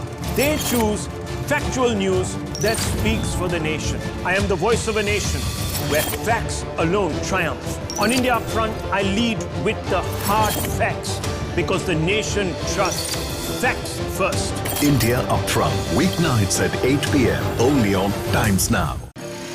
For chai time charcha makers, for daily commuters, for high flyers, for 9 to 5 professionals, from metro stations to living rooms. We present the facts and help India make a judgment. From stories that shake the nation to opinions that shape them. I delve deep into the biggest news of the day and uncover every fact, every source, and every statement through debate and discussion. Get a 360-degree perspective on every story and get a conclusive closure. Join me, Navika Kumar, on the News Hour at 9, only on Times Now. What is on my agenda? Information, not unnecessary aggression. Persistence, not pandering. I keep my ears to the ground, eyes on issues that truly matter. Because getting the whole picture is my focus, not hostility. People, not propaganda, is my priority. No bluff, no bluster, no bias. Because your agenda is my single point agenda. Watch News Hour Agenda with me, Padmija Joshi, weeknights at 10 p.m. She asks tough questions like no other journalist. Ayodhya और मथुरा की बातें हो रही थी तो गोरखपुर क्यों? Safe seat है इसीलिए. She takes on the masters of Indian politics like no one else can because she speaks for you the way.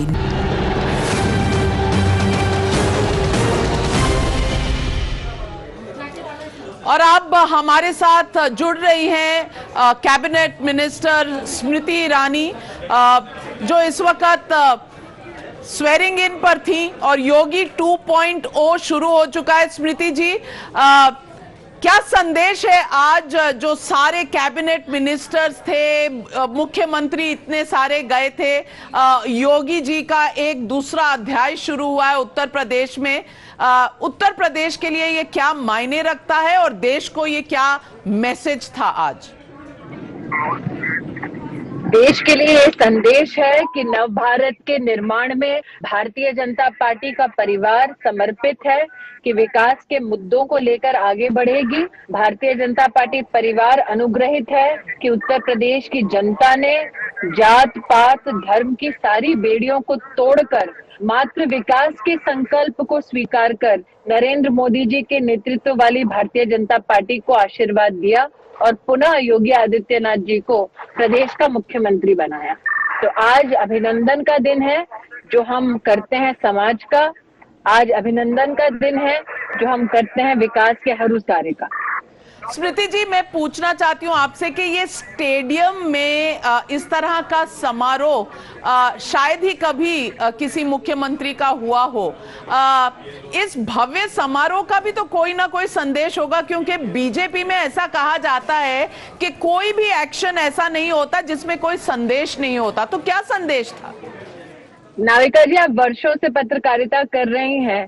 ये मेरा सुखद सौभाग्य रहा है, संयोग भी रहा है कि मैंने भव्य कार्यक्रम नरेंद्र भाई मोदी जी के नेतृत्व वाली प्रदेश की सरकार गुजरात में जब वो मुख्यमंत्री थे तब भी देखे, आज जिस प्रदेश से मैं सांसद हूँ आज एक भव्य कार्यक्रम अपने संगठन का, अपने परिवार का, यहाँ पर भी हम सब उसके साक्षी बन पाए। अगर आप संदेश की तलाश में हैं तो ये संदेश है कि परिवारवाद के खिलाफ जंग जो छेड़ी थी भारतीय जनता पार्टी ने, उस जंग में उत्तीर्ण हुए हैं भारतीय जनता पार्टी के सैनिक जो समाज को खंडित करने का दुस्साहस कर रहे थे राजनीतिक दल।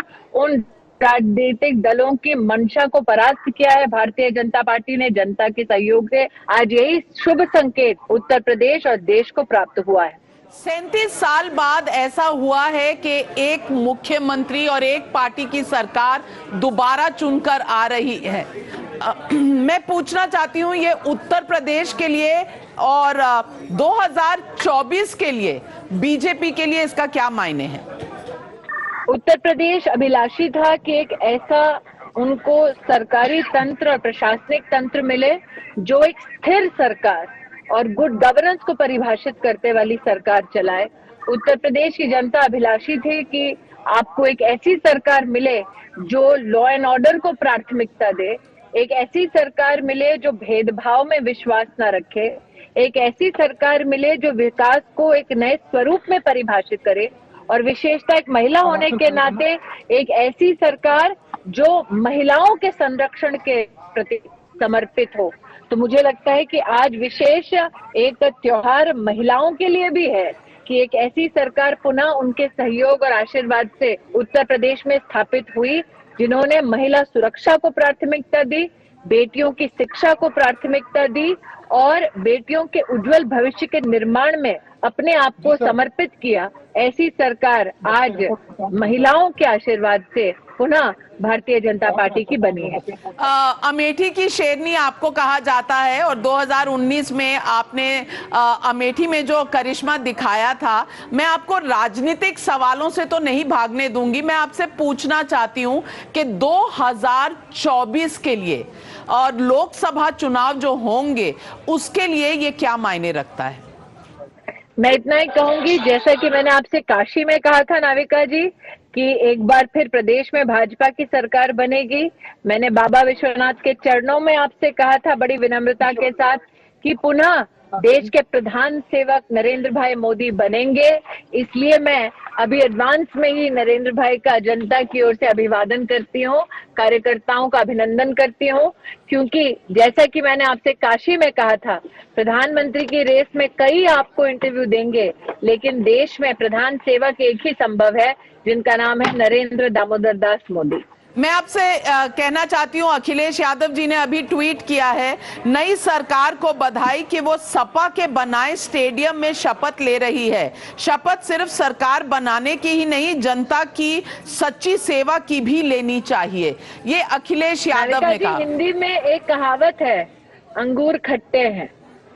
तो मैं तो इतना ही कहूंगी कि अखिलेश जी अगर इस प्रकार की टिप्पणी कर रहे हैं, शायद ऐसे ही कटु शब्दों की वजह से जनता ने उन्हें परास्त किया है। उनके मुख से प्रदेश के लिए अच्छी कामना हो, ऐसा मैं प्रभु से प्रार्थना करती हूँ। आज विजय उत्सव है और शालीनता और संस्कार ये परिचय देते हैं कि हमें विजय में विनम्र रहना चाहिए। इसलिए मैं आज मुलायम सिंह यादव जी को नमस्कार करते हुए इतना ही कहूंगी कि जिस व्यक्ति ने अपने परिवार में अपनों को सम्मान नहीं दिया, उनसे मुझे अपनी पार्टी, अपने परिवार के लिए सम्मान की अपेक्षा नहीं है।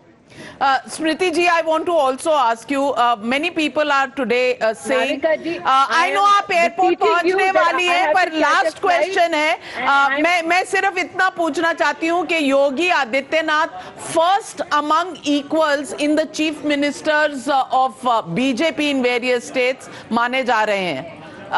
इस पर आप क्या कहेंगे? I understand your desire to titillate for a political headline. I will only say this, which I said in Kashi, that you are asking somebody as to who is better or best in the Bharatiya Janata Party. What is to be celebrated about my party is that my leadership, especially at the center, Shri Narendra Modi, recognizes the need to strengthen each state unit. recognizes the need to identify leadership skills not only in states but also up to district and booth level. And that is why anybody who is dedicated to the cause of nation building, anybody with a skill set of ensuring that the needs of the poor are met, this is the opportunity to serve the country through the Bharatiya Janata Party. That is why I'm extremely proud that my leader Narendra Modi today has ensured by only Uttar Pradesh, Uttarakhand, Goa, Manipur has seen exceptional leadership. That is only possible when you have a leadership which is confident about their own attributes in their service towards the country. Unlike the infamous Gandhi family, I am proud that my central leadership has given birth to so many leaders across the country so that together everybody can serve and build a resilient and an extremely strong nation. Well, Smriti Irani ji, what can I say to you? Many people are already looking at 2024 beginning from Uttar Pradesh in 2022. Do you think Gujarat, Himachal and 3 state elections next year will pose any challenge to the BJP in the run-up to 2024? If you have noticed, Navika ji, after the election results were declared, the Honorable Prime Minister was on a visit to the state of Gujarat. That is a state with which he's had obviously familial ties. Obviously, his whole political journey began from the state. Himachal is a state that he served to strengthen the Sangathan. And for the Bharatiya Janata Party, if you ask any Karyakarta, every election for us matters, because that is an opportunity for us to go and tell the people of our country how much we have endeavored to ensure that the promises we made are promises that are kept, and we endeavor to ensure that we have their relentless support and their continued blessings. So why only state elections? Every election that will happen henceforth, or for that matter has happened in the past, has seen resilient Bhajpais work from the ground up to ensure that we see a day that we see today in the state of Uttar Pradesh, a day of celebration, a day of resolve, a day of service.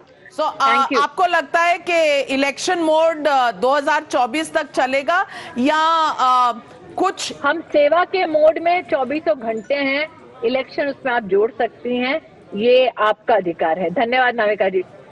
Smriti Irani ji, thank you very much for joining us. Smriti Irani, their Union Women and Child Development Minister, talking about Uttar Pradesh, और आज भव्य समारोह के बाद पहली बार हमसे बात करती हुई. Over to you, Meghna. Well, thank you so much. Navika Kumar there, the group editor of Times Network, in that very interesting conversation with Smriti Irani. Of course, today is a day of celebration. However, what we are picking up is that Team Yogi is going to hit the ground running. The first cabinet meeting already is scheduled for 7 p.m. But that question which Navika Kumar asked Smriti Irani about who's going to be the first amongst equal, well, we got what one would say an evasive intelligent answer. Well, with that, in case you had missed the grand spectacle which was put in today, packed to the brim stadium, Yogi Adityanath had of course scripted history. He became the first Uttar Pradesh Chief Minister in 37 years to return to power with an overwhelming majority. Let's get you some of the glimpses of the historic oath-taking ceremony.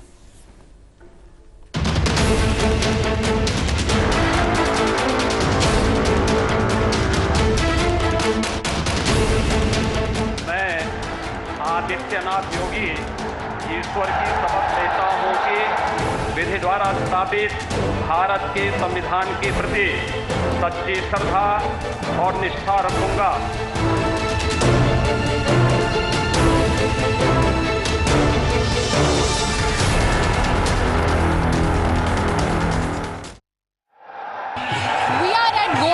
Temple here in Gorakhpur, which is the home turf of Yogi Adityanath, and in fact he's the Mahant of the Gorakhnath temple. We are actually right outside where he lives.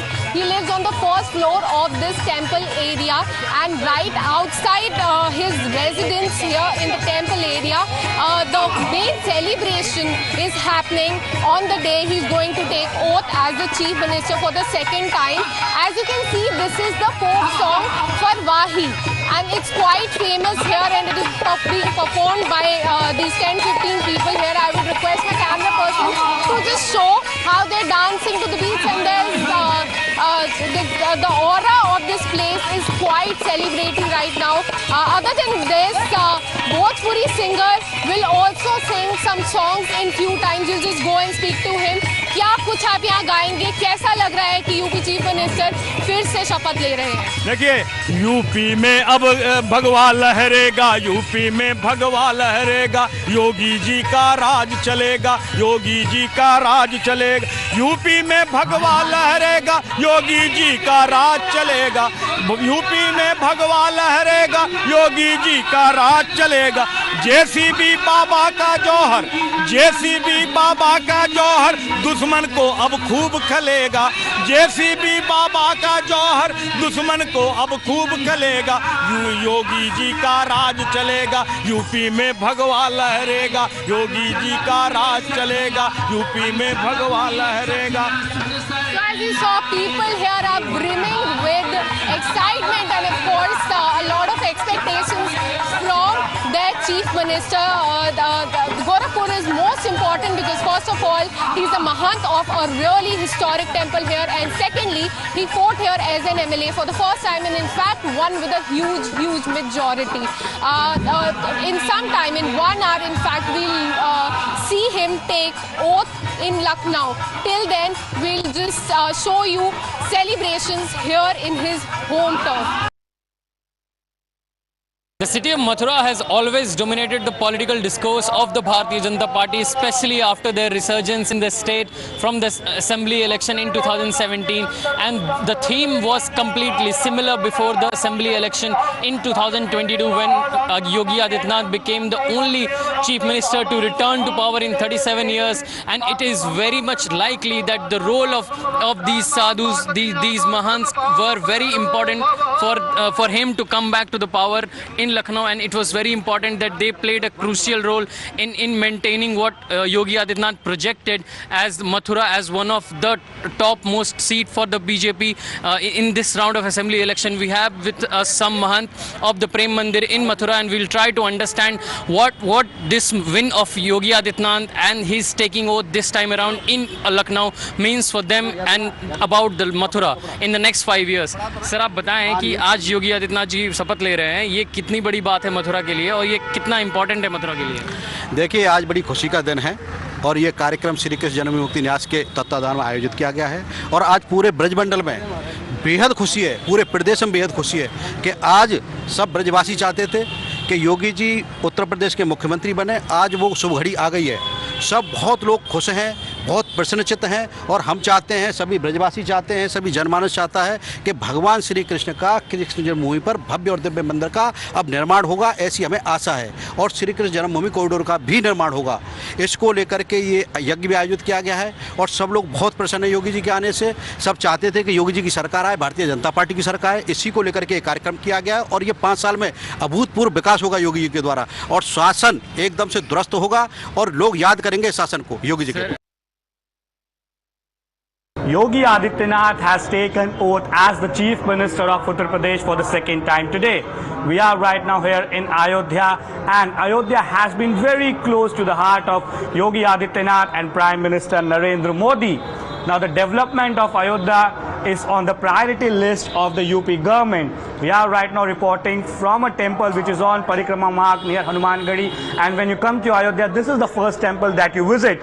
We have some tourists over here, we have the chief priest over here. Let's talk to them. Sir, Yogi Adityanath आज मुख्यमंत्री की शपथ ली है, एक योगी ने दूसरी बार शपथ ली है मुख्यमंत्री के तौर पे, कैसे देखते हैं, क्या कहेंगे? देखिए, राजा और संत दोनों कोट बराबर है। क्यों? राजा का काम क्या है? राजनीति का पैसा राजनीति में लगाना है तो देश का उन्नत होता है, और मंदिर का पैसा मंदिर में लगता है तो मंदिर का उन्नत होती है, और राजनीति पैसा घर में पहुंचाते परिवार नाश हो जाता है, और मंदिर के पैसा जो संत घर पर पहुंचाता है वही परिवार लुप्त हो जाता है। देश की सेवा के लिए है राजा बनता है, और आश्रम समाज की सेवा करने से संत बनता है?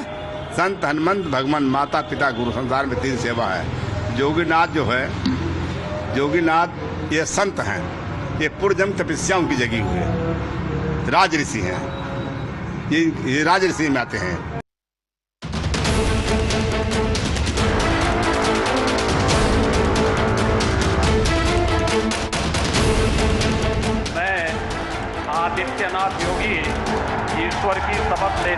के विधि द्वारा स्थापित भारत के संविधान के प्रति सच्ची श्रद्धा और निष्ठा रखूंगा।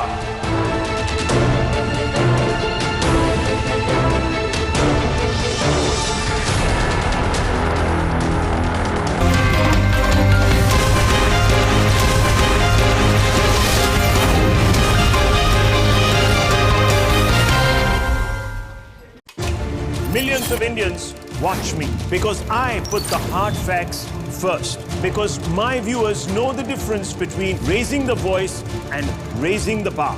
They choose factual news that speaks for the nation. I am the voice of a nation where facts alone triumph. On India front, I lead with the hard facts because the nation trusts facts first. India Upfront, weeknights at 8 p.m. only on Times Now.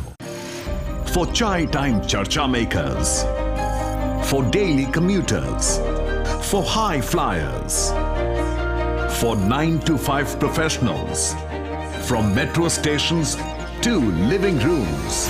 We present the facts and help India make a judgment. From stories that shake the nation to opinions that shape them. I delve deep into the biggest news of the day and uncover every fact, every source, and every statement through debate and discussion.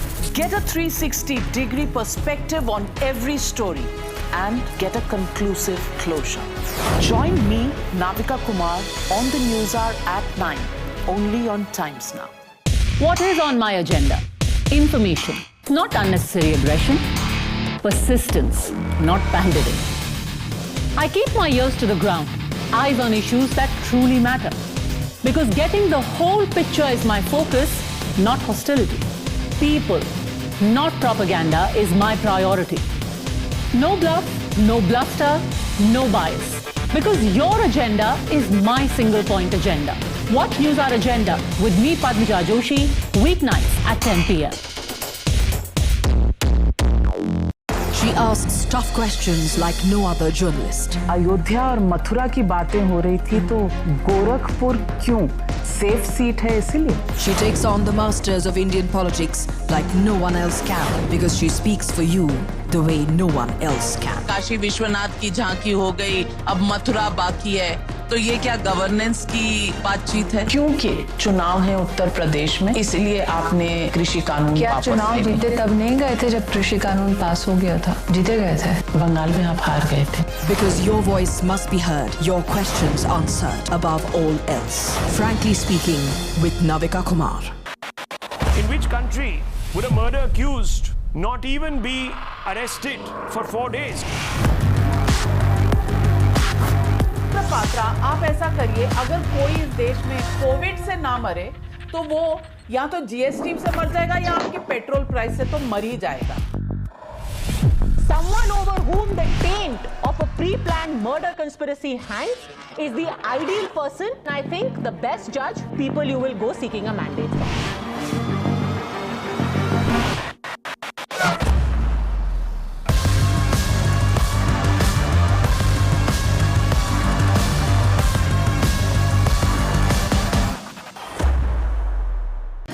For decision makers, for the opinionated, for the unsure, for dinner time debaters, from metro stations to living rooms.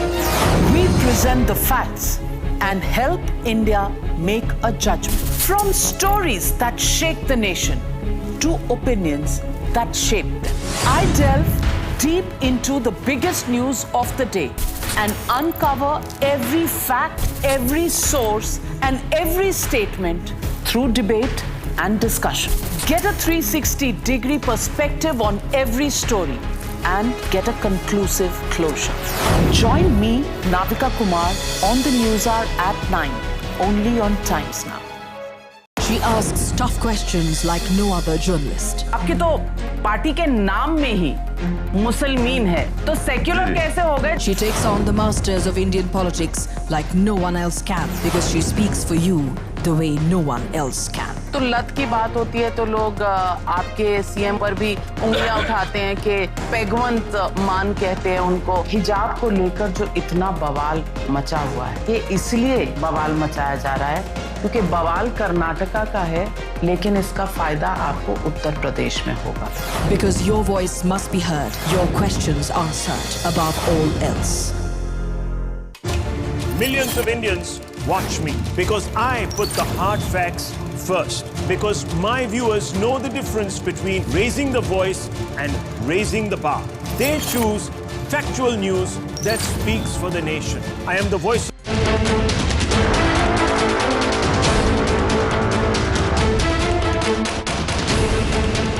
मैं आदित्यनाथ योगी ईश्वर की शपथ लेता हूं कि विधि द्वारा स्थापित भारत के संविधान के प्रति सच्ची श्रद्धा और निष्ठा रखूंगा।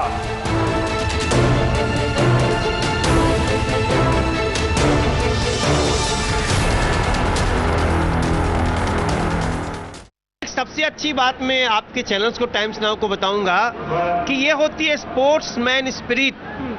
हमने पिच को नहीं डिस्टर्ब किया। अक्सर आप देखे होंगे स्टेडियम में जब कभी मैच, कभी ऐसे आयोजन हुए ना, तो पिच उखड़ गई, पिच खुरच गई। हमने पिच को पूरा, ये बीजेपी का थॉट है, संस्कार है कि जो पिच है क्रिकेट का देवता है, उसको हमने चुन के केवल फूल वहाँ बिछाया है जिससे कमल दिख रहा है। वो हवा के एक झोंके से वो सारा हट जाएगा। तो पूरे क्रिकेट के मैदान को सुरक्षित रखते हुए जो आज ये जलसा हो रहा है, हम उसको इस भाव में लेना चाहते हैं कि यूपी ने उमड़ के बोला, अब रंग ले बसंती चोला। अरे आज यहाँ इतिहास बन रहा होगा, बम बम भोला।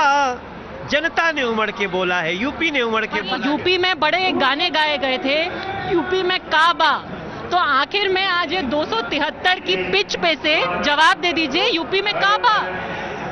अरे सड़कन के जाल बिछलबा, दूधू नयम से खुललबा, गन्ना के मूल्य मिल रहल, 30 मेडिकल कॉलेज बाटे, धूम मचलबा फिल्म सिटी के, निर्भय यूपी की बेटियां, सबकी थाली में रोटियां। किसने सोचा था ऐसा यूपी बनेगा, पाप की कमाई पर बुलडोजर चलेगा। किसी ने नहीं सोचा था। Thank you very much. What the expectations really are from the government this time around? आपकी क्या उम्मीदें हैं? योगी आदित्यनाथ अगले 5 साल में क्या करेंगे, क्या चाहते हैं आप? शिक्षा में सुधार और स्वास्थ्य में जो भी कमी इस बार रह गई हो, वो अच्छी तरीके से इस 5 साल में अच्छा। बेरोजगार मुद्दा नहीं है, बेरोजगारी मुद्दा नहीं है। बिल्कुल बिल्कुल बेरोजगार मुद्दा है।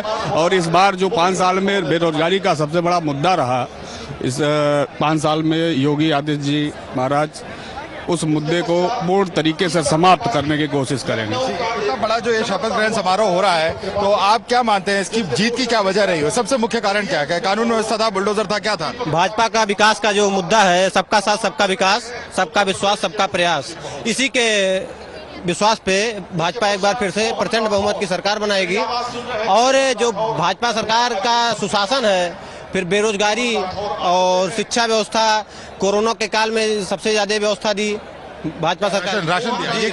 राशन दिया, कोरोना वैक्सीन दी, गरीबों तक राशन पहुंचा है। सपा के सरकार में क्या था कि राशन बिक जाता था। कहना था कि कोरोना के समय विफल रही सरकार। विपक्ष का कोरोना के समय में दिखाई नहीं देती थी।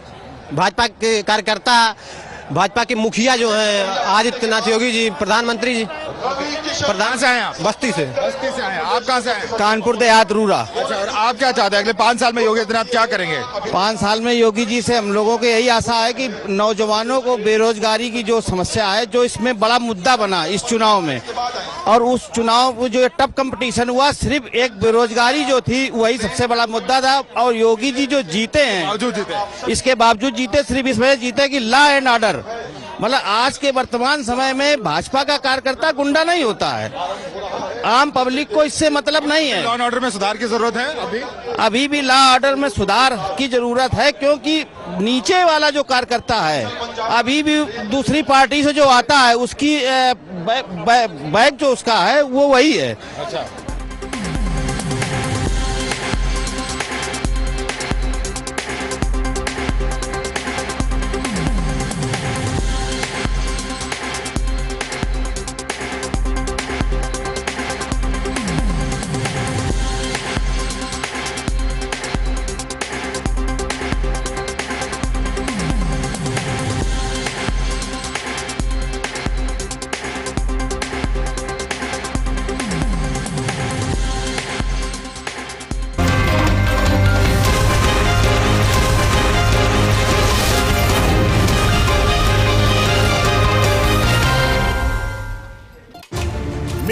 Indians, watch me, because I put the hard facts first. Because my viewers know the difference between raising the voice and raising the bar. They choose factual news that speaks for the nation. I am the voice of a nation where facts alone triumph. On India front, I lead with the hard facts because the nation trusts facts first. India Upfront, weeknights at 8 p.m. only on Times Now. For chai time charcha makers, for daily commuters, for high flyers, for 9 to 5 professionals, from metro stations to living rooms.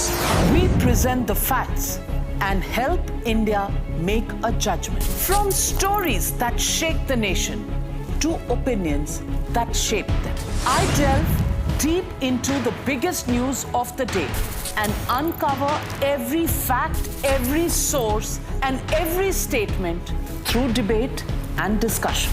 Get a 360-degree perspective on every story and get a conclusive closure. Join me, Navika Kumar, on the News Hour at 9, only on Times Now. What is on my agenda? Information, not unnecessary aggression. Persistence, not pandering. I keep my ears to the ground, eyes on issues that truly matter. Because getting the whole picture is my focus, not hostility.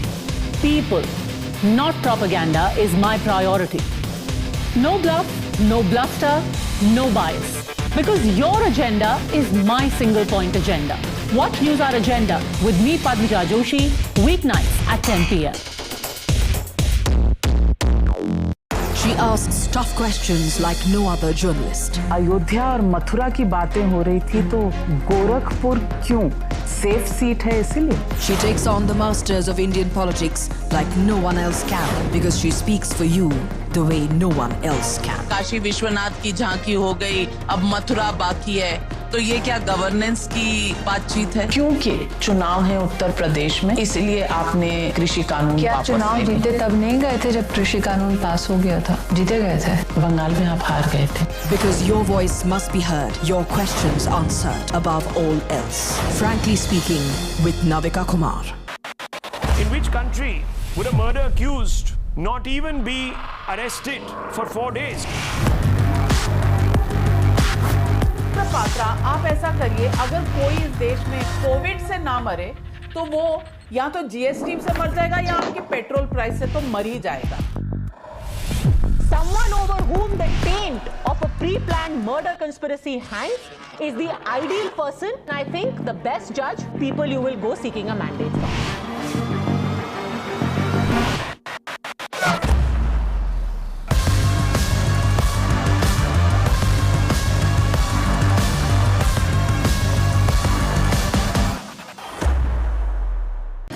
For decision makers, for the opinionated, for the unsure, for dinner time debaters, from metro stations to living rooms.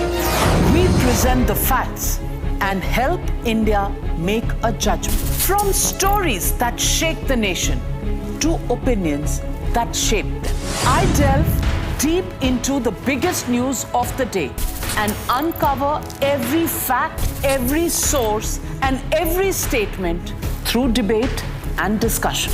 Get a 360-degree perspective on every story and get a conclusive closure. Join me, Navika Kumar, on the News Hour at 9, only on Times Now. She asks tough questions like no other journalist. आपकी तो party के नाम में ही मुसलमान है, तो secular कैसे हो गए? She takes on the masters of Indian politics like no one else can because she speaks for you the way no one else can. तो लत की बात होती है तो लोग आपके सीएम पर भी उंगलियां उठाते हैं कि पैगवंत मान कहते हैं उनको. हिजाब को लेकर जो इतना बवाल मचा हुआ है, ये इसलिए बवाल मचाया जा रहा है क्योंकि बवाल कर्नाटका का है, लेकिन इसका फायदा आपको उत्तर प्रदेश में होगा. Because your voice must be heard, your questions answered above all else. Millions of Indians, watch me, because I put the hard facts first. Because my viewers know the difference between raising the voice and raising the bar. A warm welcome. You're watching a Blueprint Explosive Exclusive with me, Meghna Rekha. Lots lined up for you in this bulletin. First up, let's get you the top focus stories. मैं Adityanath Yogi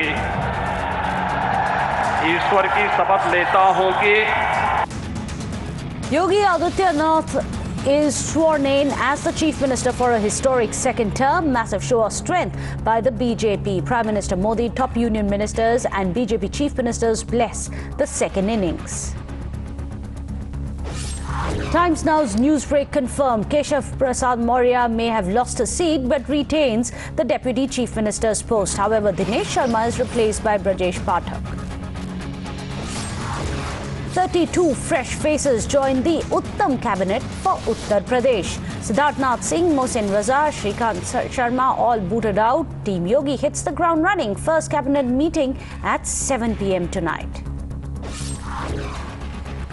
As chants of Modi resound in the Ekana Stadium, Times Now's 15 reporters across 6 cities get you the prayers, blessings and the grand festivities. Yogi Rajya begins with much fanfare. Massive vote of no confidence on Mamta Sarkar's probe. Calcutta High Court says in the interest of justice, CBI should probe the Birbhum carnage. Finally, a ray of hope for the justice for the victims. बात यह है कि जला के मारा जाता है। बात यह है कि इलीगल बंदूकें रखा जाता है। बात यह है कि पुलिस पे भरोसा नहीं है। In an emotional outburst, BJP MP Rupa Ganguly cries in the parliament, says Mamta's police gave a free pass to the rioters, demands precedence rule. After the carnage, now cleanup of illegal arms begins. Times Now reports on 200 crude bombs discovered in Rampur Hat. BJP sites report in the parliament. India sets the terms for Beijing in the first in-person meeting in 2 years. External Affairs Minister Jaishankar puts resolution of the border issue at the centre. Demands disengagement ahead of de-escalation. After issuing dire threats to High Court judges, Bengaluru police arrest the second suspect. Both inciters from Tawheed Jamaat were miffed with the verdict banning hijab in schools and colleges. Imran Khan gets a 72-hour breather from a trust vote. The Pakistan Parliament may have adjourned, but Pakistani army continues to orchestrate his ouster. First up on the bulletin, the Birbhum Files. Well, it was a massive setback for Mamta Banerjee. The Calcutta High Court ordered the investigation to be handed over to the CBI. The Bengal State's SIT will now be handing over the case files, the accused as well as the suspects to the CBI. In fact, the central agency will be submitting its investigation progress report by the next date of the hearing, which is scheduled on 7th of April. We were in the court and just now we have received a server copy of the order. The order has just been uploaded. So we see that the Honorable Court has reposed confidence on an impartial investigating agency and thereby directed the Central Bureau of Investigation, which I was representing, to conduct the investigation in connection with the instant case, considering the gravity of this particular case, and also to instill confidence in the minds of the public at large. So that apart, as I find from the order, the SIT which was constituted by the state, now that has been basically directed to lay its hands off from the investigation, and the accused and the suspects have also been directed to be completely handed over to the Central Bureau of Investigation. In fact, following the Calcutta High Court's order, the CFSL team from Delhi arrived at the crime scene and collected evidence at the presence of the district magistrate as well. And you can see those visuals there. So let me go across to Birbhum, where Tamal Shah is joining us live with all the details. Tamal, it was highly embarrassing, wasn't it, for the Mamta Banerjee government? After all, the Chief Minister herself visited Birbhum yesterday at the Karnat site, where she promised that there's going to be a thorough, impartial probe. But despite that, the court's belief that it did not have enough trust in the tainted SIT as the allegation was.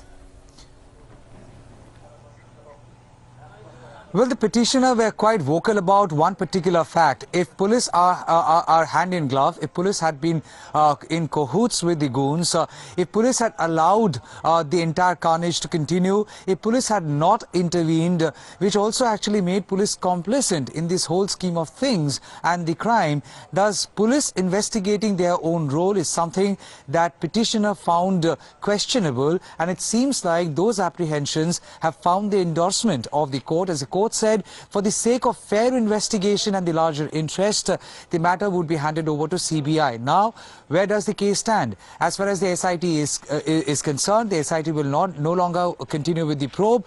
They cannot, Bengal police, state police cannot continue with the investigation anymore. So the CBI team has already sought a formal handover from the state SIT, and they have already written a mail to the investigating officer. They have already received documents, basis of what CBI has already started the documentation process. As far as they arriving at the spot is concerned, what you've been told by our senior sources within CBI that they would be coming down to the spot tomorrow itself.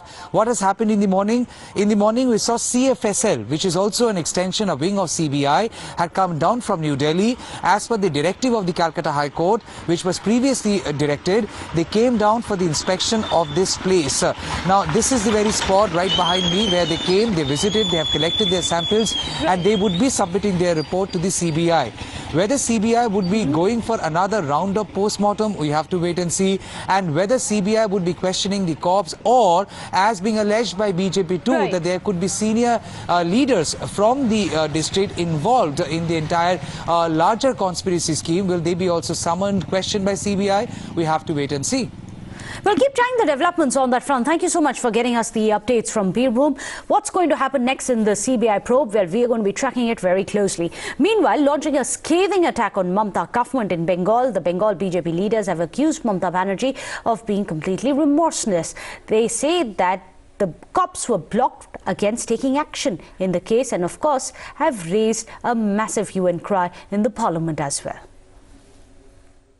हम hope करते हैं कि in future इस CBI inquiry होने की वजह से जो लार्जर कॉन्स्पिरेसी में जुड़े हुए लोग हैं बीरभूम कांड में, उन सबको सजा मिलेगी। क्योंकि हमें स्पेसिफिक इनपुट आया है, कुछ नेताओं ने पुलिस को फ़ोन करके बोला था कि आप मत जाइए, अभी पहले 2 घर जल जाने दीजिए, उसके बाद आप जाइए।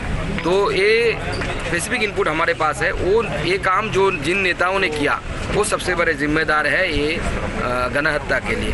तो उन लोगों को सीबीआई पकड़े और जस्टिस मिले लोगों को, ये हमारी मांग है।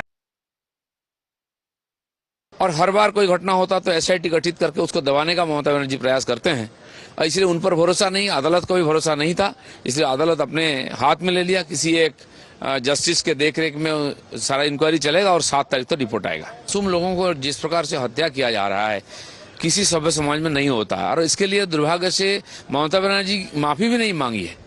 पहले उनका नेता और मंत्रियों का कमेंट था कि सब जगह ऐसा होता है, दूसरे प्रदेश में होता है। Meanwhile, BJP MP Rupa Ganguly, while addressing the Birbhum carnage in the Rajya Sabha a while ago, in fact, she had burst into an emotional outburst. She had alleging that Bengal is not fit to live in anymore.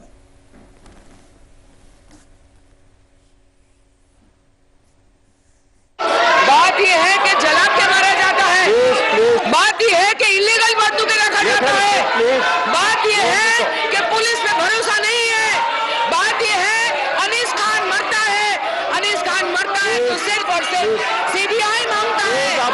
वहाँ एक एक करके लोग भाग रहे हैं sir, वहाँ जगह से लोग भाग रहे हैं, बच्चे मुंह नहीं खोल देते सर, वहाँ पे लोग जीने लायक नहीं रह गए हैं। पश्चिम बंगाल भारत का अंग है सर। हमें रूपा गांगुली को प्रेसिडेंट रूल चाहिए, हमें जीने का हक है। कोई अपराध नहीं है कि हम पश्चिम बंगाल में जन्म लिए हैं। Well, as per the court order, TMC accuses the BJP of misusing the probe agencies. हम हमारा पर्सनल ले लीजिए तो सीट ठीक ठाक इंक्वायरी कर रही थी, 22 आदमी का अरेस्ट हुआ है, और हमारे जो विक्टिम फैमिली है वो भी सेटिस्फाइड है जो हाँ अरेस्ट हो रही है। और मुख्यमंत्री जैसे ही कल दौड़ के गई उसमें कॉन्फिडेंस है उन लोगों का मुख्यमंत्री का बात के ऊपर।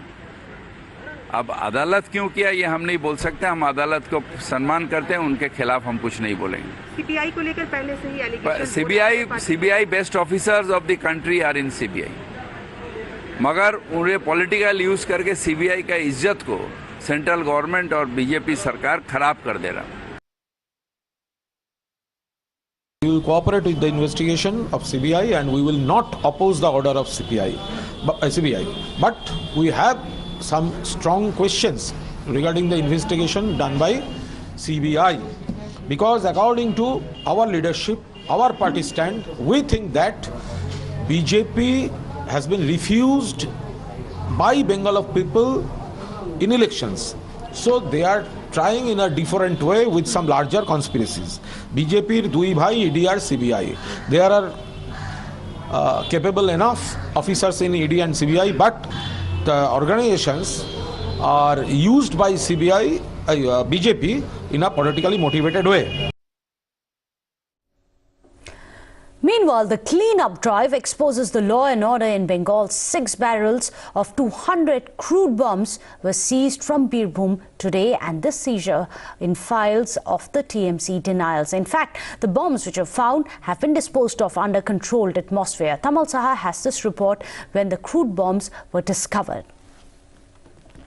Not the same area, but 3 kilometers separated. It's a separate village, and that is the same road which is coming via Boktui village, which is in Rampurat block 1, and the same road comes up till here, which is Morgram Chotodangal village in Rampurat block 2. And what you're about to see would shock you. Crude bombs have been recovered, and they are all here. I can see them, and I'll show you. These crude bombs, roughly numbering about 200, have been found by police, and they have all been stocked up, piled up with sand and water. We are taking some risks to get closer to these barrels, just to give you a sense. I will ask my video journalist to be here and show these barrels so that look here. These are the crude bombs. These are crude bombs which are all inside these buckets. There are 6 such buckets. Bucket 1, bucket 2, bucket 3, bucket 4, bucket 5 and bucket 6. 6 buckets filled with crude bombs, and all these crude bombs have now been stocked up with sand and water so that they don't explode. I will try and leave this area. Before I do so, I will just want to show you the visuals once again. It's more than clear that crude bombs were recovered and crude bombs were hurled on houses, and that's how fire got caught on those houses. Well, here on Times Now, we are going to continue getting you the Birbhum files, the very latest exposures, only here. Well, with that, a short break.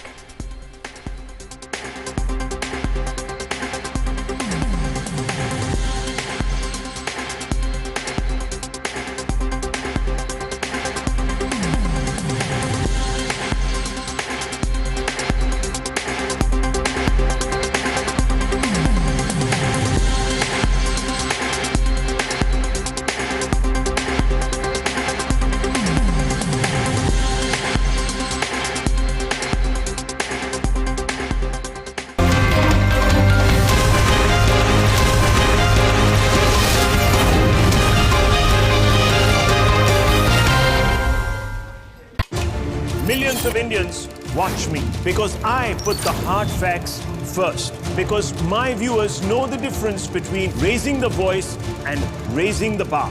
They choose factual news that speaks for the nation. I am the voice of a nation where facts alone triumph. On India Upfront, I lead with the hard facts because the nation trusts facts first. India Upfront, weeknights at 8 p.m. only on Times Now.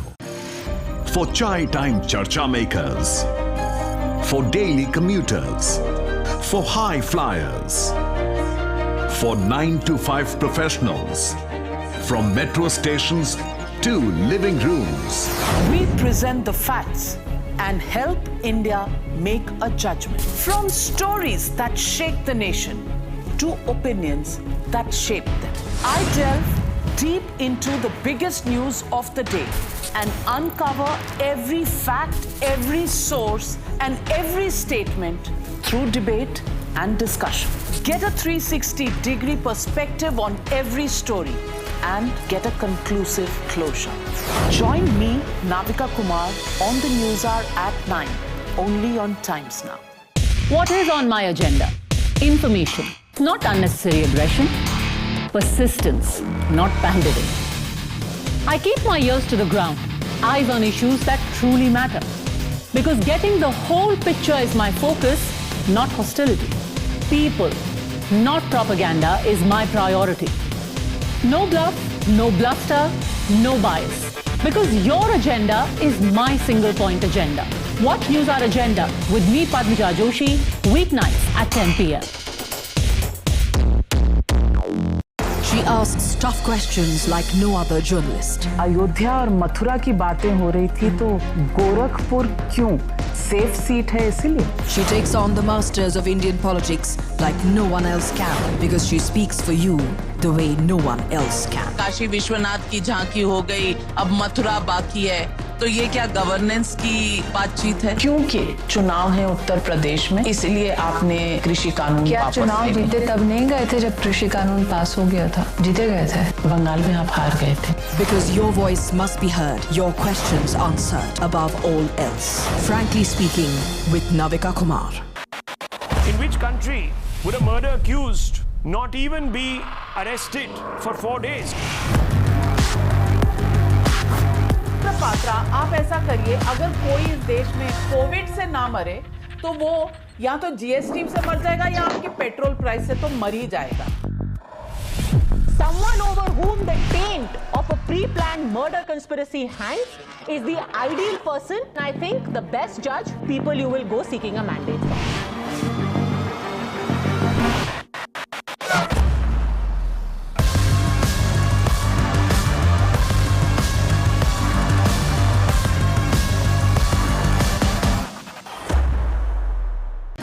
For decision makers, for the opinionated, for the unsure, for dinner time debaters, from metro stations to living rooms. We present the facts and help India make a judgment. From stories that shake the nation to opinions that shape them. I delve deep into the biggest news of the day and uncover every fact, every source, and every statement through debate and discussion. Get a 360-degree perspective on every story and get a conclusive closure. Join me, Navika Kumar, on the News Hour at 9, only on Times Now.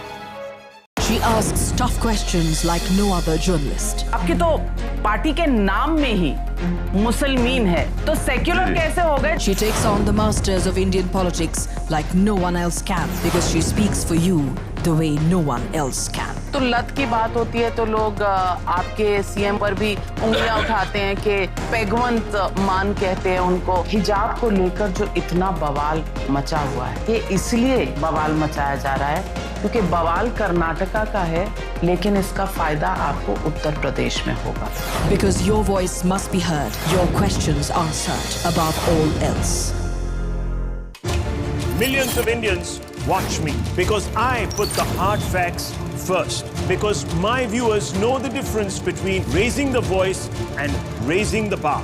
They choose factual news that speaks for the nation. I am the voice of a nation where facts alone triumph. On India front, I lead with the hard facts because the nation trusts facts first.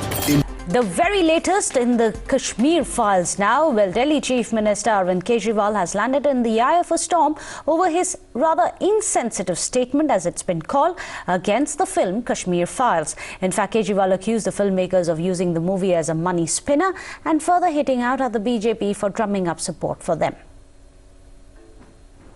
कह रहे हैं Kashmir files tax free करो. अरे YouTube पे डाल दो, free free हो जाएगी. टैक्स फ्री क्यों करा रहे हो? इतना ही तुमको शौक है, विवेक अग्निहोत्री को बोलो यूट्यूब पे डाल देगा, सारी पिक्चर फ्री है, सारे जने देख लेंगे एक ही दिन के अंदर. टैक्स फ्री की क्या जरूरत है? केजरीवाल ने क्या कहा? अरविंद केजरीवाल ने कहा यूट्यूब पे उसको फ्री करो, सारा हिंदुस्तानी कश्मीरी पंडितों के दर्द को देखे। तुम करो नहीं, हमें धंधा करना। 200 करोड़ रुपए कमा चुका है विवेक अग्निहोत्री। कितना पैसा दान दिया उसने कश्मीरी पंडितों के लिए? कितना भाजपाइयों ने दान दिया?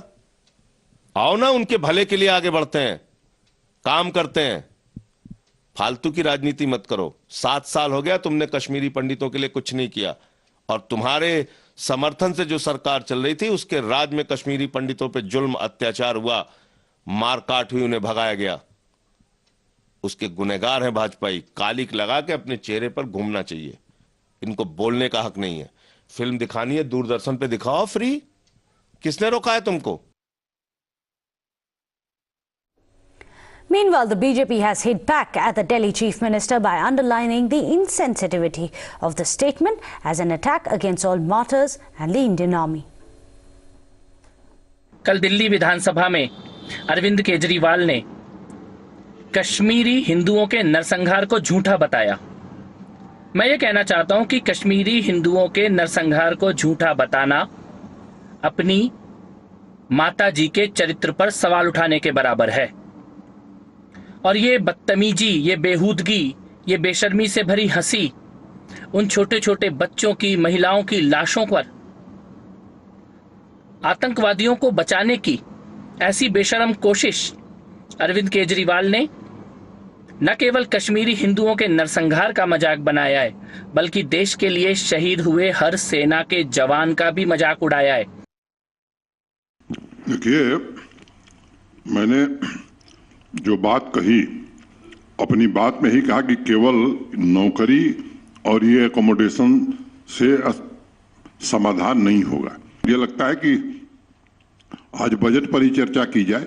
अखबारों में बहुत सारे लोगों के बयान आ रहे हैं और मैं भी पढ़ रहा हूं, और मैं कहूंगा कि थोड़ा इंतजार करिए, देखिए आगे होता है क्या। Well, in fact, after China's provocation in Pakistan, Chinese Foreign Minister made a surprise stopover in India. Well, Chinese FM, the Foreign Minister there, Wang Yi, had met NSA Ajit Doval as well as External Affairs Minister S. Jaishankar. In fact, Times now has the exclusive details of what really transpired in the meeting. The border dispute was taken up in the meeting, with India setting the terms for Beijing. In fact, India made it stand very clear that disengagement was the top priority, and after that, de-escalation can happen. Well, India made it very clear that the continuation of the present situation is not in the mutual interest of either of the countries. In fact, China has assured that the matter is going to be taken up with the military commanders as well. Meanwhile, not just that, let's also get you more details how the meeting comes right after China's massive provocation in Pakistan. In the OIC meeting, the Chinese side had mentioned Kashmir, inviting rebuke from India. In fact, on your screens, you can see the charges as well as the counter charges. China had said that China shares the same hope. India said that it's an internal matter and China has no locus standi on it. Not just that, China had also said, and we are going to get you more details of that, but before that, let's tell you what exactly it is that External Affairs Minister Jaishankar had to say after his meeting with Wang Yi. And the focus of these interactions have naturally been on the situation in our border areas. Our meeting had led to an understanding on disengagement and de-escalation. The challenge, of course, has been to implement it on the ground. We've had 15 rounds of talks between senior commanders, and progress has been achieved on several friction points from the disengagement. Well, with that, we're going to be slipping into a short break here on Times Now. Don't go anywhere. On the other side, we're going to take you across live to Uttar Pradesh, where a new regime has checked in. However, it is going to be a historic oath-taking that we saw when the same Chief Minister was sworn in for the second time in 37 years.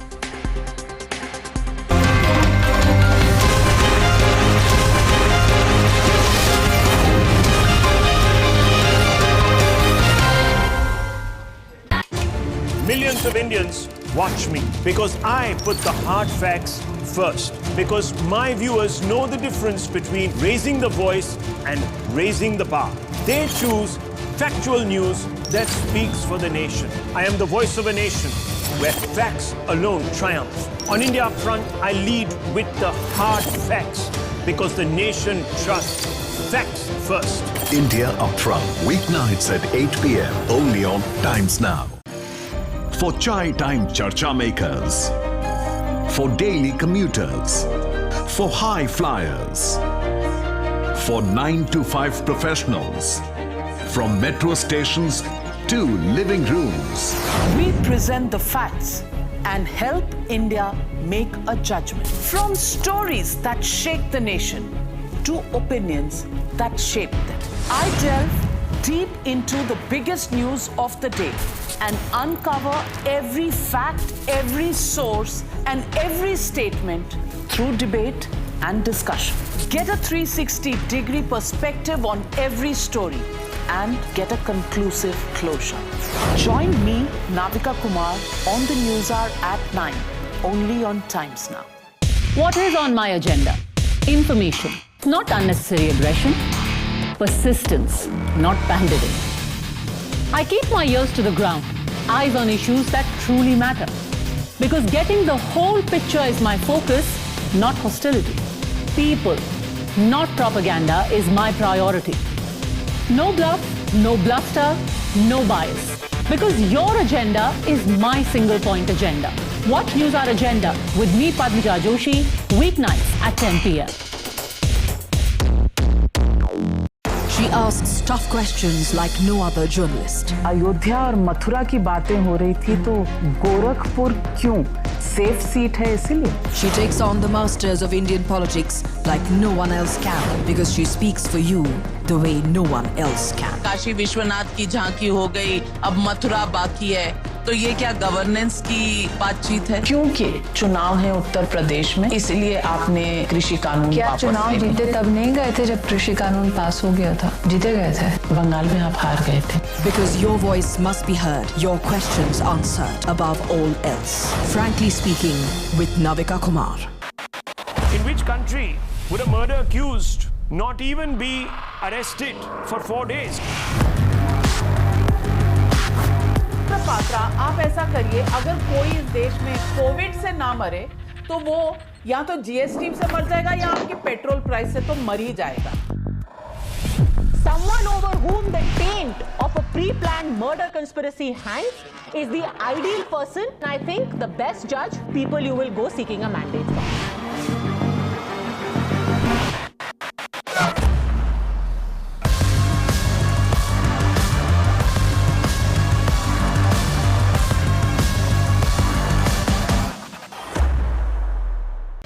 For decision makers, for the opinionated, for the unsure, for dinner time debaters, from metro stations to living rooms. We present the facts and help India make a judgment. From stories that shake the nation to opinions that shape them. I delve deep into the biggest news of the day and uncover every fact, every source, and every statement through debate and discussion. Get a 360-degree perspective on every story and get a conclusive closure. Join me, Navika Kumar, on the News Hour at 9, only on Times Now. She asks tough questions like no other journalist. आपके तो party के नाम में ही मुसलमान है, तो secular कैसे हो गए? She takes on the masters of Indian politics like no one else can because she speaks for you the way no one else can. तो लत की बात होती है तो लोग आपके सीएम पर भी उंगलियां उठाते हैं कि पैगवंत मान कहते हैं उनको. हिजाब को लेकर जो इतना बवाल मचा हुआ है, ये इसलिए बवाल मचाया जा रहा है क्योंकि बवाल कर्नाटका का है, लेकिन इसका फायदा आपको उत्तर प्रदेश में होगा. Because your voice must be heard, your questions answered above all else. Millions of Indians watch me because I put the hard facts first. Because my viewers know the difference between raising the voice and raising the bar. They choose factual news that speaks for the nation. I am the voice of a nation where facts alone triumph. On India Front, I lead with the hard facts because the nation trusts facts first. India Upfront, weeknights at 8 p.m. only on Times Now. For chai time charcha makers. For daily commuters. For high flyers. For 9 to 5 professionals. From metro stations to living rooms. Live from the Ekana Stadium in Lucknow, which witnessed that grand ceremony earlier today with Yogi Adityanath creating history by becoming the first Chief Minister to be sworn in a second time while, of course, completing 5 years in power. Only the first to be re-elected in 37 years, but the first ever to complete a term after completing 5 years in power. We'll be bringing you all the details, breaking down what the new cabinet means, representation of Dalits, representation of women and other communities, of course, in this cabinet. But first, a quick look at the headlines.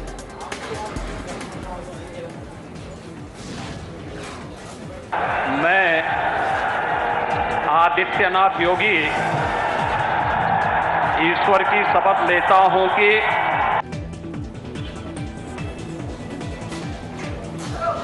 Yogi Adityanath sworn in as Chief Minister for a historic second term. Massive show strength by the BJP, Prime Minister Modi, top union ministers and BJP Chief Ministers bless the second innings.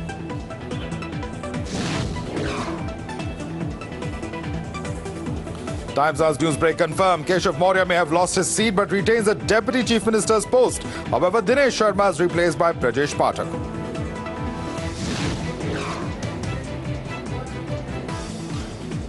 "32 fresh faces join Uttam cabinet for Uttar Pradesh. Siddharthnath Singh, Mohsin Raza, Shrikant Sharma booted out. Team Yogi hits the ground running. First cabinet meeting at 7 p.m.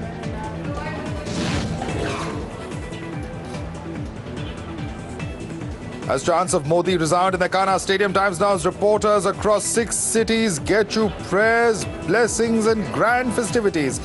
Yogi Rajya begins with much fanfare.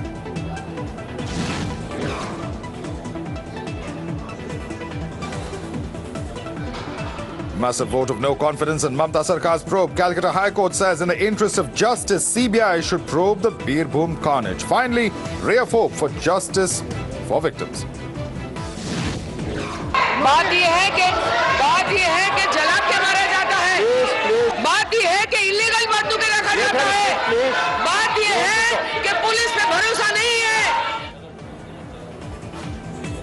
In an emotional outburst, BJP MP Rupa Ganguly cries in the parliament, says Mamta's police gave a free pass to the rioters, demands president's rule.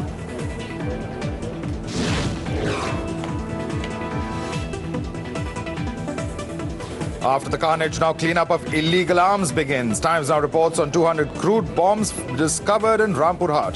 BJP cites report in Parliament.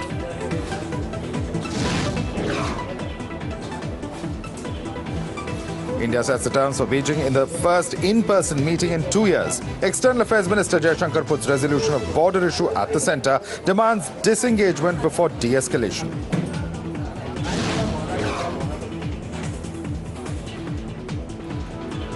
After issuing dire threats to High Court judges, Bengaluru police arrest the second suspect. Both inciters from Tawheed Jamaat were miffed with a verdict banning hijab in schools and colleges.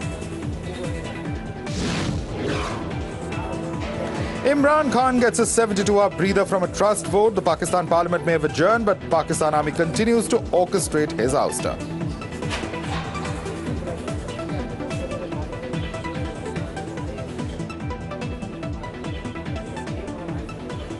Today was not about one chief minister taking an oath or his other cabinet ministers also taking oath. It was, in fact, a huge decisive mandate that was given for the BJP in this election. And this, of course, will set the tone of what will happen in 2024. That's a question that many are asking because of a number of reasons. And not only, of course, has Yogi Adityanath, who went from becoming a surprise choice in the last election in 2017 to now, in fact, becoming the first chief minister to not just complete 5 terms, but also the first to be re-elected after completing 5 terms, the first ever in 37 years to be re-elected in office. Of course, this was also a big moment for the BJP, with top bigwigs of the party flying down to Lucknow, state chief ministers of BJP-ruled states, top cabinet ministers, past presidents, the current president, all of them were on stage. But what was, of course, very significant is the fact that you have the Prime Minister who very much sat next to Yogi Adityanath through the course of this entire function, very much giving the indication that he had his complete support and the double-engine Sarkar that they campaigned on through this entire election would continue. So let's listen in to this conversation that was held a short while earlier between Times Now's group editor Navika Kumar and Union Minister Smriti Irani. देश के लिए ये संदेश है कि नव भारत के निर्माण में भारतीय जनता पार्टी का परिवार समर्पित है कि विकास के मुद्दों को लेकर आगे बढ़ेगी। भारतीय जनता पार्टी परिवार अनुग्रहित है कि उत्तर प्रदेश की जनता ने जात पात धर्म की सारी बेड़ियों को तोड़कर मात्र विकास के संकल्प को स्वीकार कर नरेंद्र मोदी जी के नेतृत्व वाली भारतीय जनता पार्टी को आशीर्वाद दिया और पुनः योगी आदित्यनाथ जी को प्रदेश का मुख्यमंत्री बनाया। तो आज अभिनंदन का दिन है जो हम करते हैं समाज का, आज अभिनंदन का दिन है जो हम करते हैं विकास के हर उस कार्य का। मैं आपसे पूछना चाहती हूं कि 2024 के लिए और लोकसभा चुनाव जो होंगे उसके लिए ये क्या मायने रखता है? मैं इतना ही कहूंगी, जैसा कि मैंने आपसे काशी में कहा था नाविका जी कि एक बार फिर प्रदेश में भाजपा की सरकार बनेगी। मैंने बाबा विश्वनाथ के चरणों में आपसे कहा था बड़ी विनम्रता के साथ कि पुनः देश के प्रधान सेवक नरेंद्र भाई मोदी बनेंगे। इसलिए मैं अभी एडवांस में ही नरेंद्र भाई का जनता की ओर से अभिवादन करती हूँ, कार्यकर्ताओं का अभिनंदन करती हूँ, क्योंकि जैसा कि मैंने आपसे काशी में कहा था प्रधानमंत्री की रेस में कई आपको इंटरव्यू देंगे, लेकिन देश में प्रधान सेवक एक ही संभव है जिनका नाम है Narendra Damodar Das Modi. And big breaking news coming in. Yogi Adityanath cabinet has hit the ground running. Yogi 2.0 cabinet's first meeting is taking place. Amir is joining us for more on this. Amir, what's on the agenda? The first meeting taking place soon after the swearing in.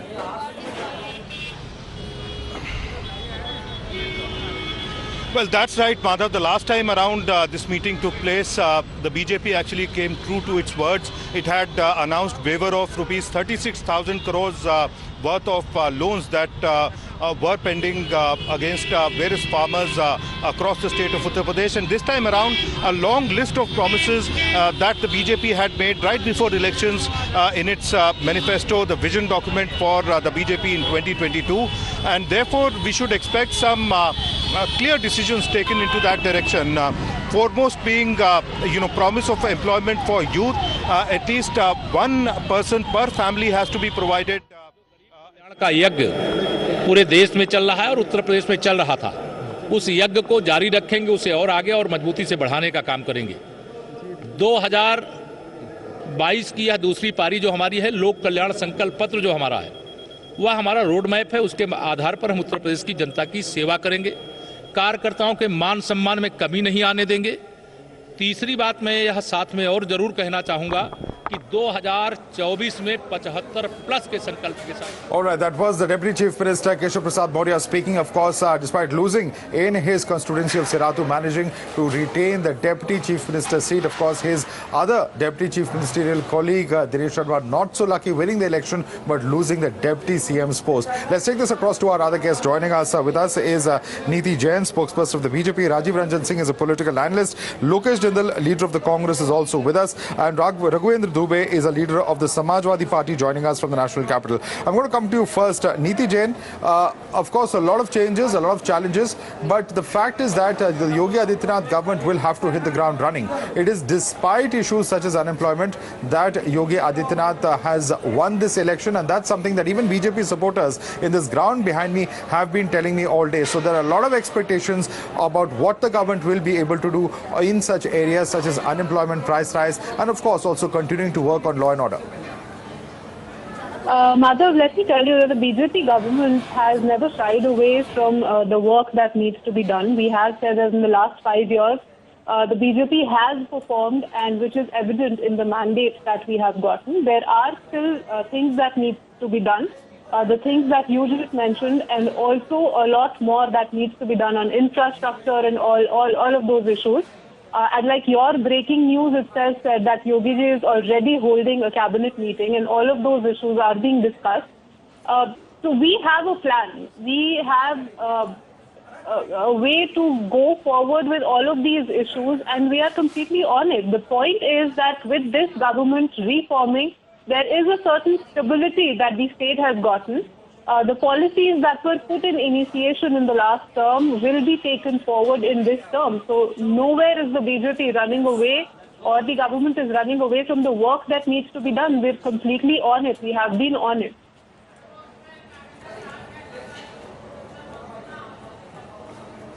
All right, let me take that question across to Lokesh Jindal. Lokesh Jindal, the BJP government is not shying away from its work. It will get the job done. But the question is that the BJP believes also that this has opened up the pathway for 2024 with the biggest state in the country in terms of Lok Sabha seats actually returning the BJP to power, something that hasn't happened before. And this makes them more confident of a victory in the upcoming Lok Sabha polls. Your response to that, Lokesh Jindal? Yes, good evening everybody. First of all, congratulations to BJP for forming government in Uttar Pradesh. However, there is a silver lining that needs to be understood. It is social engineering that has brought BJP to power. However, economy keeps on being at the shambles. There is a lot to do. Unemployment is high, inflation is high, and BJP does not have any roadmap so as to correct all these forms of parameters which are vital to the economy. And moreover, when we are talking about 2024, it's a tough road ahead. Let me tell you, in 1974, when Congress was having government under Indira Gandhi, we saw how the Yom Kippur War led to high inflation and unemployment, and that had a devastating effect in the upcoming elections. History could repeat itself, and I'm quite hopeful that if the government does not... Let me take that across to Rajiv Ranjan Singh. Rajiv Ranjan Singh, economy will bring down this government, believes Mr. Lokesh Jindal. Do you agree with him, Rajiv Ranjan Singh? जी बिल्कुल मैं लोकेश से सहमत हूं, लेकिन इसके साथ साथ इस बीच जो कोविड की परिस्थितियां इस देश में रही उसके चलते इकोनॉमी पे असर पड़ा, लेकिन भारतीय जनता पार्टी की जो ये सरकार बनी है और जिस प्रकार का विजन लेके भारतीय जनता पार्टी आई है, मुझे पूरा विश्वास है कि भारतीय जनता पार्टी अपने विजन को पूरा करेगी और इस कार्यकाल को योगी आदित्यनाथ बहुत अच्छे से चलाएंगे। अब अगर 2024 को ध्यान में लेके बात करें, ओके, राघवेंद्र दुबे, आपसे ये सवाल है सर, विपक्षी जितने भी पॉलिटिकल पार्टीज और आपकी पॉलिटिकल पार्टी समाजवादी पार्टी ने भी ये कहा कि कोविड काल में जो है योगी सरकार एकदम विफल रही, लेकिन कई लोगों का ये मानना है कि उस समय जो राशन बांटे गए वो एक बहुत बड़ा कारण है जिसकी वजह से योगी आदित्यनाथ की सरकार वापस चुनकर आई है इस बार, और बार बार यही उम्मीद लगा के बैठे हैं कि इस तरह की वेलफेयर पॉलिटिक्स आगे और इसका दायरा बढ़ाया जाए। क्या कहेंगे आप इस पे? देखिए, मैं यही कहूँगा कि कोविड काल का सबने देखा कि सरकार नाम की चीज़ नहीं थी। बड़े बड़े मंत्री, यहाँ तक कि आपके जनरल वीके सिंह, उन्होंने भी लिखा, आप बाद में उन्होंने डिलीट कर दिया था वो मैसेज, वो भी ऑक्सीजन और बेड की मांग कर रहे थे। बड़े बड़े मंत्री, विधायक और बहुत सारे विधायक मंत्री तक इसमें इस कोरोना काल में चले गए। तो ये बहुत मिसमैनेजमेंट रहा। सरकार नाम की कोई चीज़ नहीं, दवा नहीं थी, बेड नहीं थे, ऑक्सीजन नहीं थी, बहुत सारी दिक्कतें थीं।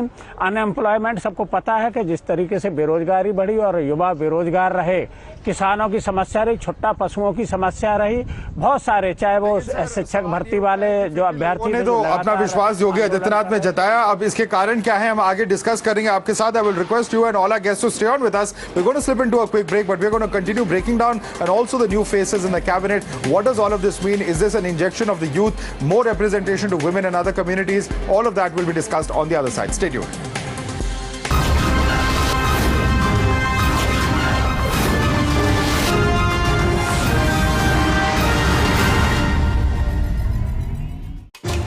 Millions of Indians watch me because I put the hard facts first. Because my viewers know the difference between raising the voice and raising the bar. They choose factual news that speaks for the nation. I am the voice of a nation where facts alone triumph. On India Upfront, I lead with the hard facts because the nation trusts facts first. India Upfront, weeknights at 8 p.m. only on Times Now. For chai time charcha makers, for daily commuters, for high flyers, for 9 to 5 professionals, from metro stations to living rooms. We present the facts and help India make a judgment. From stories that shake the nation to opinions that shape them. I delve deep into the biggest news of the day and uncover every fact, every source, and every statement through debate and discussion. Get a 360-degree perspective on every story and get a conclusive closure. Join me, Navika Kumar, on the News Hour at 9, only on Times Now. What is on my agenda? Information, not unnecessary aggression. Persistence, not pandering. I keep my ears to the ground, eyes on issues that truly matter. Because getting the whole picture is my focus, not hostility. People, not propaganda, is my priority. No bluff, no bluster, no bias. Because your agenda is my single point agenda. Watch News Hour Agenda with me, Padmija Joshi, weeknights at 10 p.m.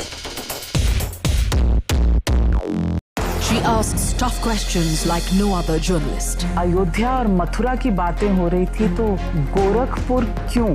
Safe seat है इसीलिए. She takes on the masters of Indian politics like no one else can because she speaks for you the way no one else can. Kashi Vishwanath की झांकी हो गई, अब मथुरा बाकी है. तो ये क्या गवर्नेंस की बातचीत है? क्योंकि चुनाव है उत्तर प्रदेश में, इसलिए आपने कृषि कानून क्या चुनाव जीते तब नहीं गए थे जब कृषि कानून पास हो गया था? जीते गए थे. बंगाल में आप हार गए थे. Because your voice must be heard, your questions answered above all else. Frankly speaking, with Navika Kumar. In which country would a murder accused not even be arrested for 4 days? Patra, आप ऐसा करिए, अगर कोई इस देश में कोविड से ना मरे तो वो या तो जीएसटी से मर जाएगा या आपकी पेट्रोल प्राइस से तो मर ही जाएगा.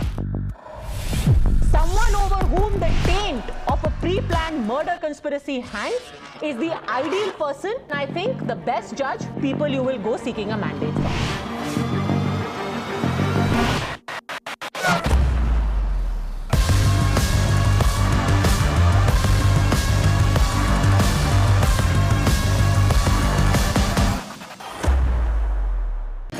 For decision makers, for the opinionated, for the unsure, for dinner time debaters, from metro stations to living rooms.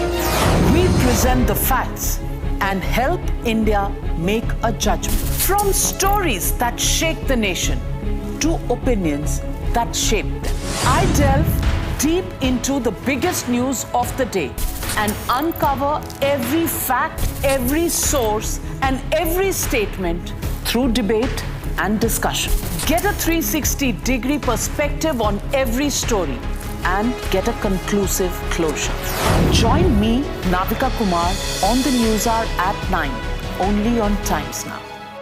She asks tough questions like no other journalist. आपकी तो पार्टी के नाम में ही मुसलमान है, तो सेक्युलर कैसे हो गए? She takes on the masters of Indian politics like no one else can because she speaks for you the way no one else can. तो लत की बात होती है तो लोग आपके सीएम पर भी उंगलियां उठाते हैं कि पैगवंत मान कहते हैं उनको. हिजाब को लेकर जो इतना बवाल मचा हुआ है, ये इसलिए बवाल मचाया जा रहा है क्योंकि बवाल कर्नाटका का है, लेकिन इसका फायदा आपको उत्तर प्रदेश में होगा.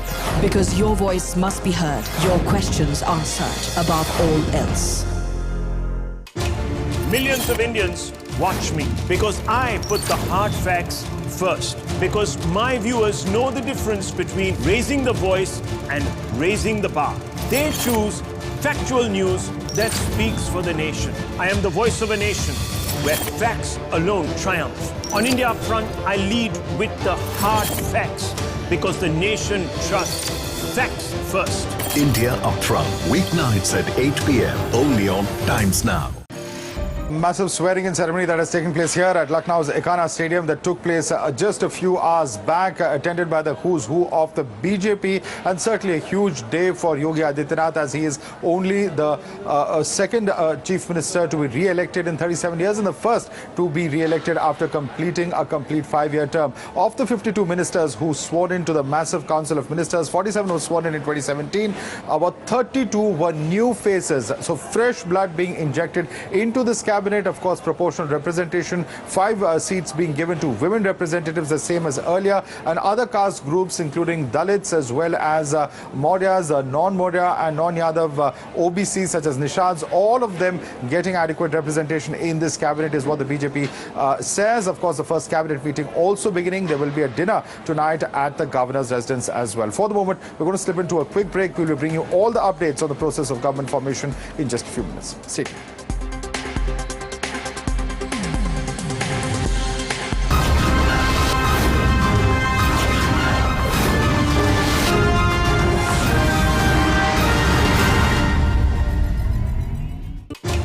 Millions of Indians watch me because I put the hard facts first. Because my viewers know the difference between raising the voice and raising the bar. They choose factual news that speaks for the nation. I am the voice of a nation where facts alone triumph. On India front, I lead with the hard facts because the nation trusts facts first. India Upfront, weeknights at 8 p.m. only on Times Now. For chai time charcha makers, for daily commuters, for high flyers, for 9 to 5 professionals, from metro stations to living rooms. We present the facts and help India make a judgment. From stories that shake the nation to opinions that shape them. I delve deep into the biggest news of the day and uncover every fact, every source, and every statement through debate and discussion. Get a 360-degree perspective on every story and get a conclusive closure. Join me, Navika Kumar, on the News Hour at 9, only on Times Now. What is on my agenda? Information, not unnecessary aggression. Persistence, not pandering. I keep my ears to the ground, eyes on issues that truly matter. Because getting the whole picture is my focus, not hostility. People, not propaganda, is my priority. No bluff, no bluster, no bias. Because your agenda is my single point agenda. Watch News Hour Agenda with me, Padmija Joshi, weeknights at 10 p.m. She asks tough questions like no other journalist. Ayodhya और मथुरा की बातें हो रही थी तो गोरखपुर क्यों? Safe seat है इसीलिए. She takes on the masters of Indian politics like no one else can because she speaks for you the way no one else can. Kashi Vishwanath की झांकी हो गई, अब मथुरा बाकी है. तो ये क्या गवर्नेंस की बातचीत है? क्योंकि चुनाव है उत्तर प्रदेश में, इसलिए आपने कृषि कानून क्या चुनाव जीते तब नहीं गए थे जब कृषि कानून पास हो गया था? जीते गए थे. बंगाल में आप हार गए थे. Because your voice must be heard, your questions answered above all else. Frankly speaking, with Navika Kumar. In which country would a murder accused not even be arrested for 4 days? Patra, आप ऐसा करिए, अगर कोई इस देश में कोविड से ना मरे तो वो या तो जीएसटी से मर जाएगा या आपकी पेट्रोल प्राइस से तो मर ही जाएगा.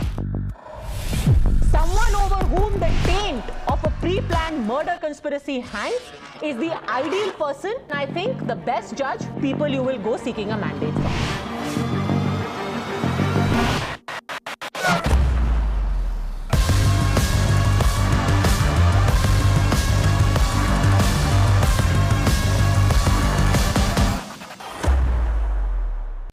For decision makers, for the opinionated, for the unsure, for dinner time debaters, from metro stations to living rooms.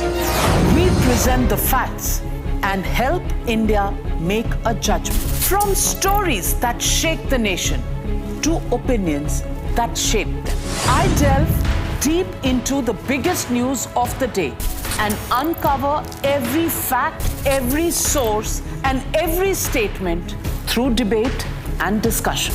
Get a 360-degree perspective on every story and get a conclusive closure. Join me, Navika Kumar, on the News Hour at 9, only on Times Now.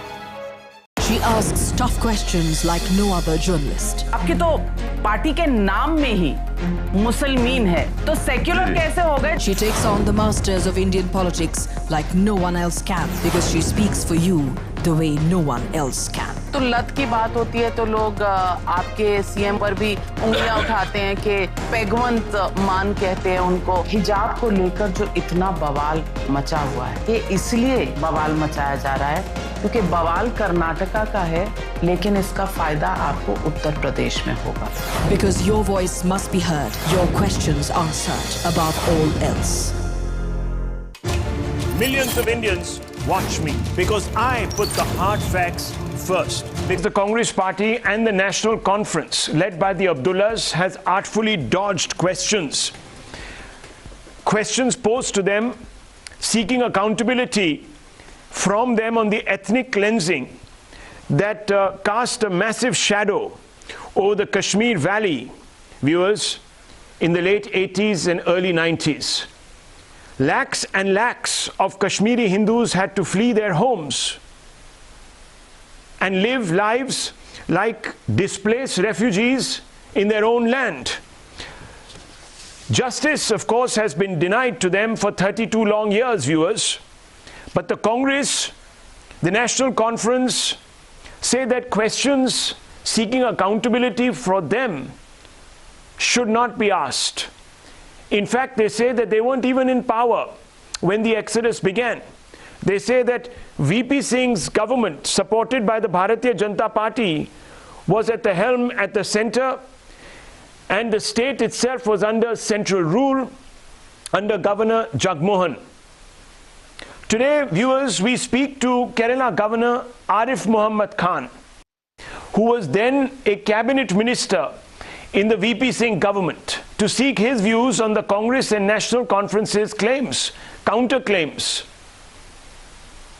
Mr. Arif Muhammad Khan, thank you very much for speaking to Times Now, for speaking to me.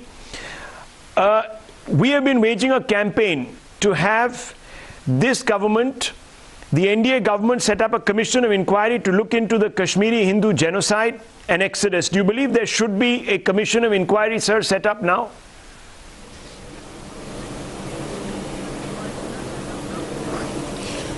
You know, if in South Africa, they can establish a commission for what was called Commission for Truth. I think it is much better, instead of trying to sweep things under the carpet, it will be much better if we come to know about the facts, what has happened. So I'm not demanding, but I do not find anything wrong if somebody is demanding or such commission is set up. At least we will have an official, authentic narrative of how things developed in Kashmir, which led to the exodus of Kashmiri Pandits from the valley, and they became refugees in their own country. Well, in 2017, the Supreme Court was asked to go into this issue on the back of a plea, sir, but it said that no commission could be appointed, no probe could be instituted because the matter was time barred. How do you react to that? I won't like to react to any opinion of the Supreme Court, but government can always take the decision. It will be for the government to decide finally. Okay, Mr. Khan, let me get to the brass tacks immediately. The Congress, the National Conference, among others, have tried to deflect blame. They placed the blame at the door of the VP Singh government, which had taken over on 2nd December 1989. You were part of that government, Mr. Khan, as a Minister for Civil Aviation between December 6, 1989 and November 10th, 1990. How would you respond How would you respond to those who say that the blame lies squarely at the door of the VP Singh government and then Governor of Jammu and Kashmir, Mr. Jagmohan?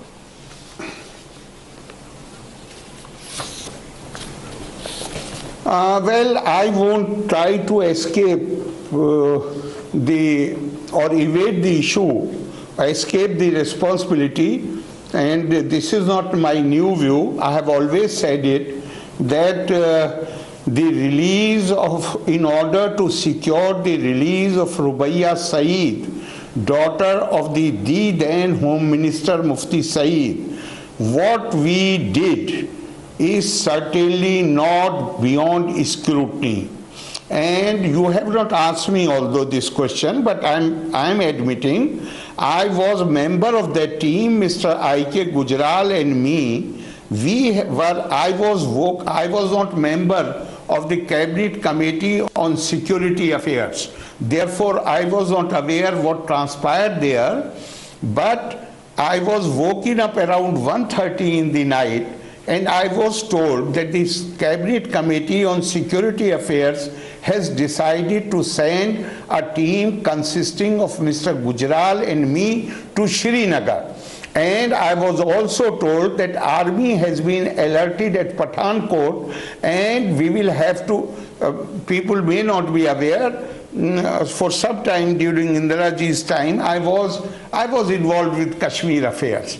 And I think I dealt quite strongly with the government officials, particularly police, particularly on an occasion when India's national flag was burned down, and I was standing there, and then I reached the police headquarters, and the way I had taken them to task, possibly that was in the mind of the people that I was not, I've already told you I was not member of the Cabinet Committee on Security Affairs, but I was asked to go there.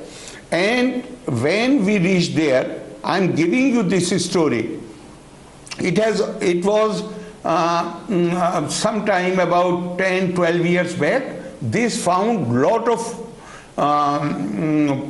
space in the newspapers, because I had said this in an interview, then some other people came, I repeated the same thing. It's almost 15 years, that when Mr. Gujral and me, we reached in the wee hours of the morning, we were taken to the residence of the Chief Minister. In Hammam is one room in every house which is normally kept warm. It was very cold those days. We sat there, and Mr. Farooq Abdullah started giving the story, and to be fair to him, he was against the demand of the terrorists to release some of the terrorists who were in police or who were in jail. I immediately said to Mr. Farooq Abdullah, I remember my words, and Mr. Farooq Abdullah in his book, in his autobiography, on page 222, 223 and 224 has mentioned the incident in detail. I told him, Farooq Saab, I will stand by you, I will go to any extent, please do not compromise on this. And Farooq looked at me with surprise. Later I came to know that he looked at me with surprise because from Delhi there was pressure to release the terrorists so that Rubaiya Saeed's release can be secured. And then after talking to him, Mr. Gujral, after I spoke this, and I was the first to speak, then Mr. Gujral did not say much. But when we came to the guest house, the whole day I was sidelined. I had no clue what is happening then, because Mr. Gujral must have informed Delhi that instead of pursuing the line which Delhi had taken, I have told something different to Mr. Farooq Abdullah. And evening I was informed in the guest house where I was staying, after this meeting with Mr. Farooq Abdullah, in the evening I was informed that some terrorists have been released, and Rubaiyat Saeed release has also been secured. I was very upset, and when I came back to Delhi, in fact, Farooq Abdullah Sahab has gone to the extent of saying, which is absolutely true, and that is that in the first meeting of the cabinet, Mr. VP Singh's cabinet, after Rubaiyat Saeed she was kidnapped, I had taken the stand in the meeting of the cabinet. I said, we are not the only country where this thing is happening. There are other countries also where ministers were kidnapped, ministers' relatives were kidnapped. The strategy they adopted was that for some time the minister concerned will resign. I said, someone else will deal with this situation. And so in a way I had requested Mufti to resign and let someone else deal with this situation. But there is another angle also which you should keep in mind. There was one judge from Kashmir. His name, if I remember correctly, was Motilal Bhatt. He had earned the reputation as judge of the Kashmir High Court of giving bail to every terrorist. And the matter was reported to the government. Even at that time I was in the government, during Indiraji's time. And this judge was transferred from Kashmir to Allahabad High Court. He was removed from the scene. And as soon as this, I was not aware at that time, what I am going to tell you now. This judge from Allahabad, he came to Delhi. He was staying at the house of Mufti Muhammad Saeed. In fact, it was he who was negotiating with the terrorists and who was working on the conditions which were put by the terrorists for the release of some of their colleagues. Because this I came to know after we returned from Srinagar, and at the house of Mufti Saeed, we from airport directly we came there, Gujral Saab and me, and there I was introduced to Motilal Bhatt, and later people told me he is the same judge who was giving bail to every terrorist, and because of that he was transferred to Allahabad High Court. And one thing, let me also complete that after Rubaiyat Saeed's this thing, I had demanded that Mufti should resign, and I had given the example of Israel, and I said let someone else deal with this issue. Were you surprised? Mufti was using Motilal Bhatt.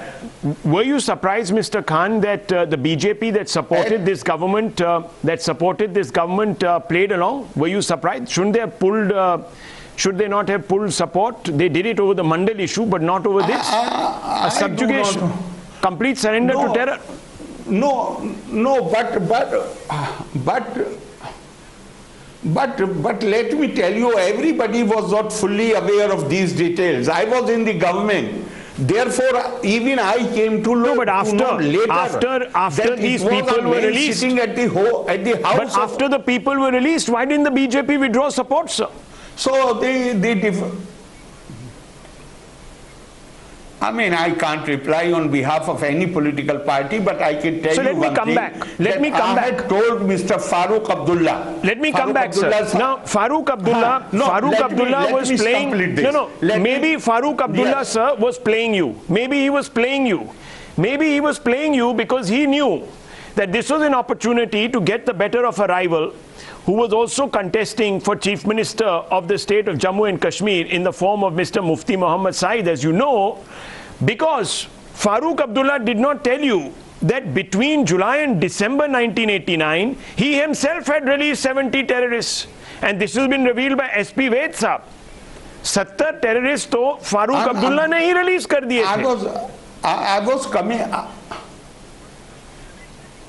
Rahul ji, I was coming to that only when you cut me in between. Oh, I see. I was coming to that only, that despite my assurance, I told Mr. Farooq Abdullah that I will go to any extent you stand by this, take this stand that you are not going to release the terrorists. And I said I will go to any extent. But he compromised immediately. He compromised? He agreed. He can't. And I am telling you something Naturally, when he released the terrorists, then he compromised. And then we, as I told you earlier, even I was not aware of everything. Then I also came to know how he had released many terrorists earlier.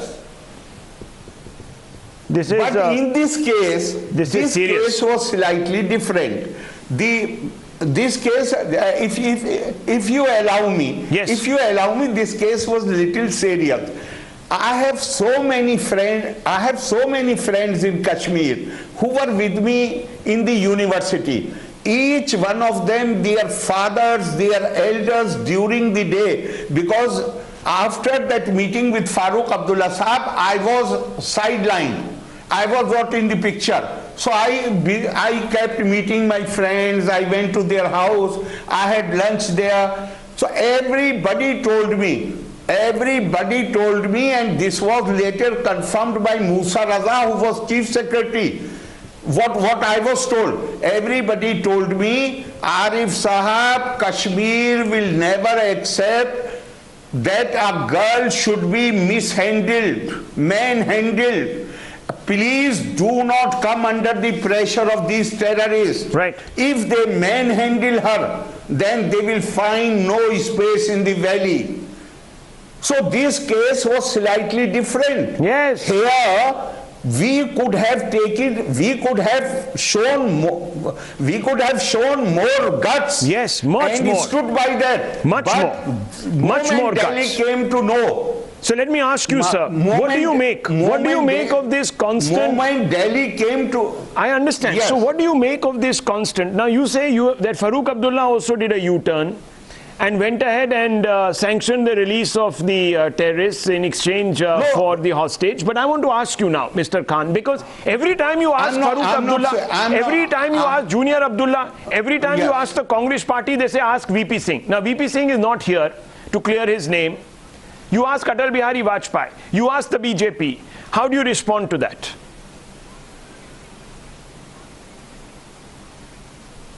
I would like to respond. I think I am ready to concede there was pressure from Delhi on him. But if he wanted to take a stand, as he has written in his book himself, yes. He says Arif Muhammad Khan was the only one who was totally against releasing the terrorists. And I was telling him, without saying so, but I was giving him message, I will go to any length with you if you refuse to release the terrorists. If you took such a hard stand, Arif Saab, if you took such a hard stand, I have to ask you this question because, you know, it's hurting me. It's hurting me. A lot of our own stories are wrapped up in what happened. I want to ask you, Mr. Khan, if you took such an uncompromising position on terror, do you believe it was morally right for then Prime Minister Manmohan Singh to shake hands with Yasin Malik in 2006? For a working group set up under him, headed by Hamid Ansari, to call for unconditional dialogue with all terrorists? Do you think this was right?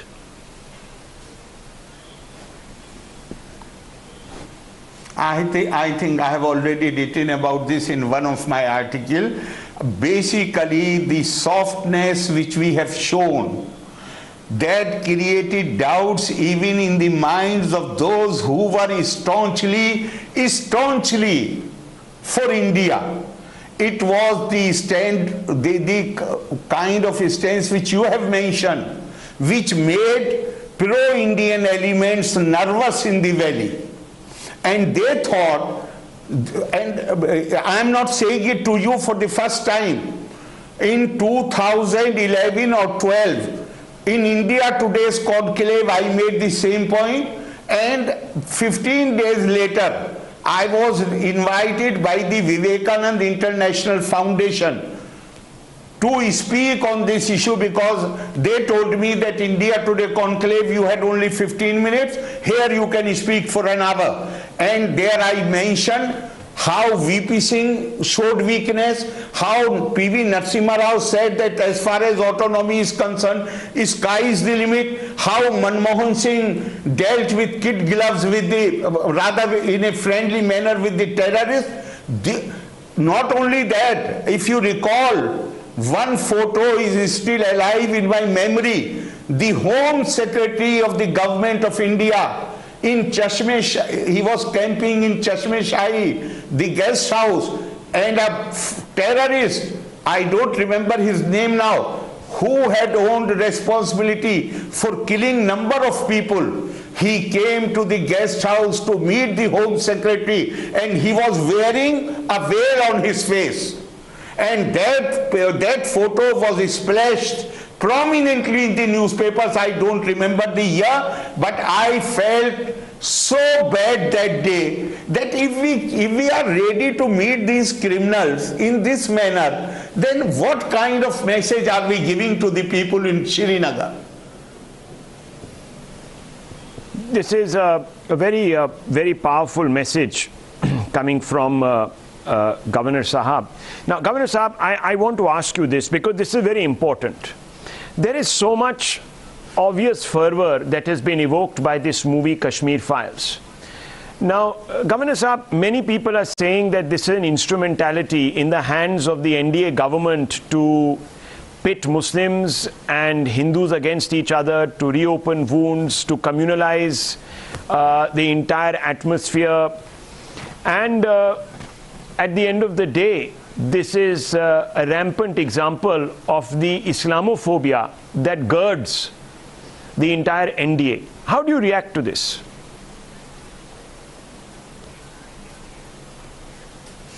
You know, I do not attach much importance to these things, because if you want to present the alternative version, bring it. Nobody is stopping anybody else. And secondly, yes, this whole thing. Imagine you become refugee in your own country. I also know, and I have spoken about it several times, that there are Muslim families also. So they told me that first they will come and ask for money, then they will come and ask for food, and few later they would come and they would demand from us that we should marry one of the daughter to one of the terrorists. So they had no option but to leave the place. But even these people, the Muslims, who were forced to leave, they were leave essentially because the main target were the Kashmiri Pandits. Anybody showing sympathy for them or not helping to strengthen the cause to throw out the Kashmiri Pandits. If they were Muslims, they also suffered. There is absolutely no doubt about it. And Pakistan also, remember that Pakistan ensured, yes, they ensured that there is no one organization. Yeah. Therefore, they officially engineered a split even in the Hurriyat. Why they did it? So that they can, if any leader tried to go out of their control, they use the other group to kill him. So there is no doubt that Muslims were also killed. But basically the target were the Kashmiri Pandits. And I am not saying so. Look at my articles which have been published more than 12-13 years back. I have said the same thing in those articles. They are part of my book which is available in the market. Yes, yes. Last question to you, Governor Saab, last question to you.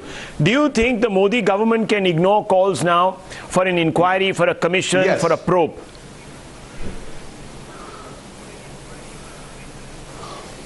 I can't speak on behalf of the government, but problem with many people today is that we have for the first time a prime minister who refuses to budge under any kind of pressure, who refuses to accommodate any separatist or divisive demand.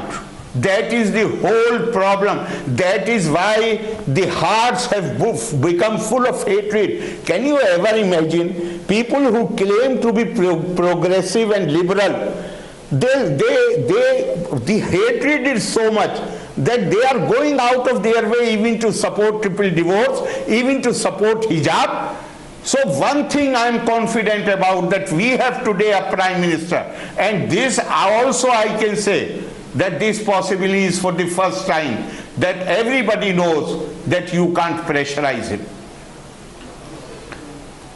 So I'm going to again ask you, fine, you can't pressurize him, but should a probe now be instituted by his government? In principle, it's a question that I'm asking you as Arif Muhammad Khan, a scholar and an intellectual, not as governor. Not as governor, as a scholar and intellectual. My heart goes out to the Kashmiri Pandits. I think we should do whatever is possible, which we have not done. I must also say, which we have not done. There cannot be greater insult and greater humiliation than becoming refugee in your own country. Yeah. So we must do whatever is possible, but it is for the government to take the call. It is not for me to suggest what they should do. Thank you. Arif Muhammad Khan, thank you very much. You've spoken very candidly. You've addressed every issue. You have given us new facts, never previously brought out. Thank you very much for being candid. Thank you very much for being honorable. Thank you.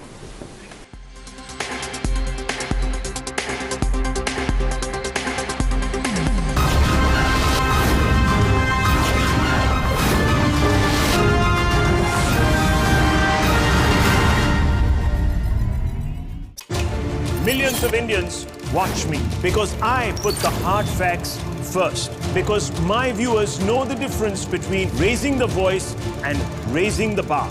They choose factual news that speaks for the nation. I am the voice of a nation where facts alone triumph.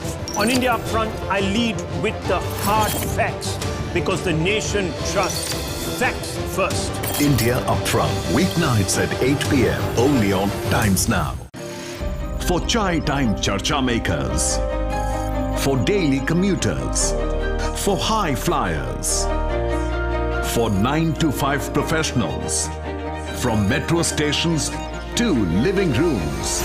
We present the facts and help India make a judgment. From stories that shake the nation to opinions that shape them. I delve deep into the biggest news of the day and uncover every fact, every source, and every statement through debate and discussion. Get a 360-degree perspective on every story and get a conclusive closure. Join me, Navika Kumar, on the News Hour at 9, only on Times Now. What is on my agenda? Information, not unnecessary aggression. Persistence, not pandering. I keep my ears to the ground, eyes on issues that truly matter. Because getting the whole picture is my focus, not hostility. People, not propaganda, is my priority. No bluff, no bluster, no bias. Because your agenda is my single point agenda. Watch News Hour Agenda with me, Padmaja Joshi, weeknights at 10 p.m. She asks tough questions like no other journalist. Ayodhya और मथुरा की बातें हो रही थी तो गोरखपुर क्यों? Safe seat है इसीलिए. She takes on the masters of Indian politics like no one else can because she speaks for you the way no one else can. Kashi Vishwanath की झांकी हो गई, अब मथुरा बाकी है. तो ये क्या गवर्नेंस की बातचीत है? क्योंकि चुनाव है उत्तर प्रदेश में, इसलिए आपने कृषि कानून क्या वापस चुनाव ले लिए? जीते तब नहीं गए थे जब कृषि कानून पास हो गया था? जीते गए थे. बंगाल में आप हार गए थे. Because your voice must be heard, your questions answered above all else. Frankly speaking, with Navika Kumar. In which country would a murder accused not even be arrested for 4 days? Patra, आप ऐसा करिए, अगर कोई इस देश में कोविड से ना मरे तो वो या तो जीएसटी से मर जाएगा या आपकी पेट्रोल प्राइस से तो मर ही जाएगा. Someone over whom the taint of a pre-planned murder conspiracy hangs is the ideal person, and I think the best judge, people you will go seeking a mandate from.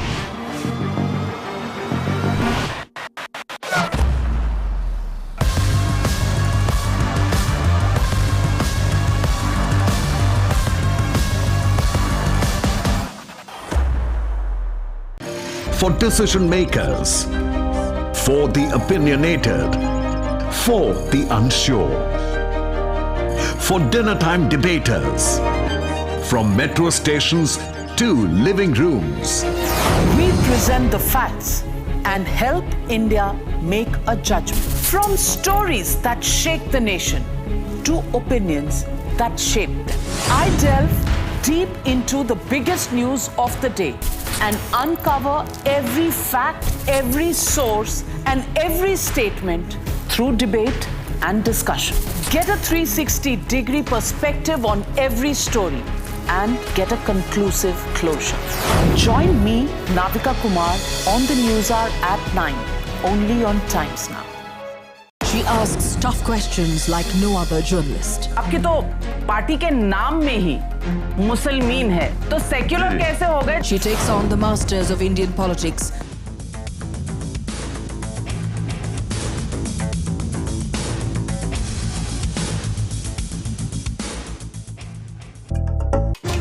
Millions of Indians watch me because I put the hard facts first. Because my viewers know the difference between raising the voice and raising the bar.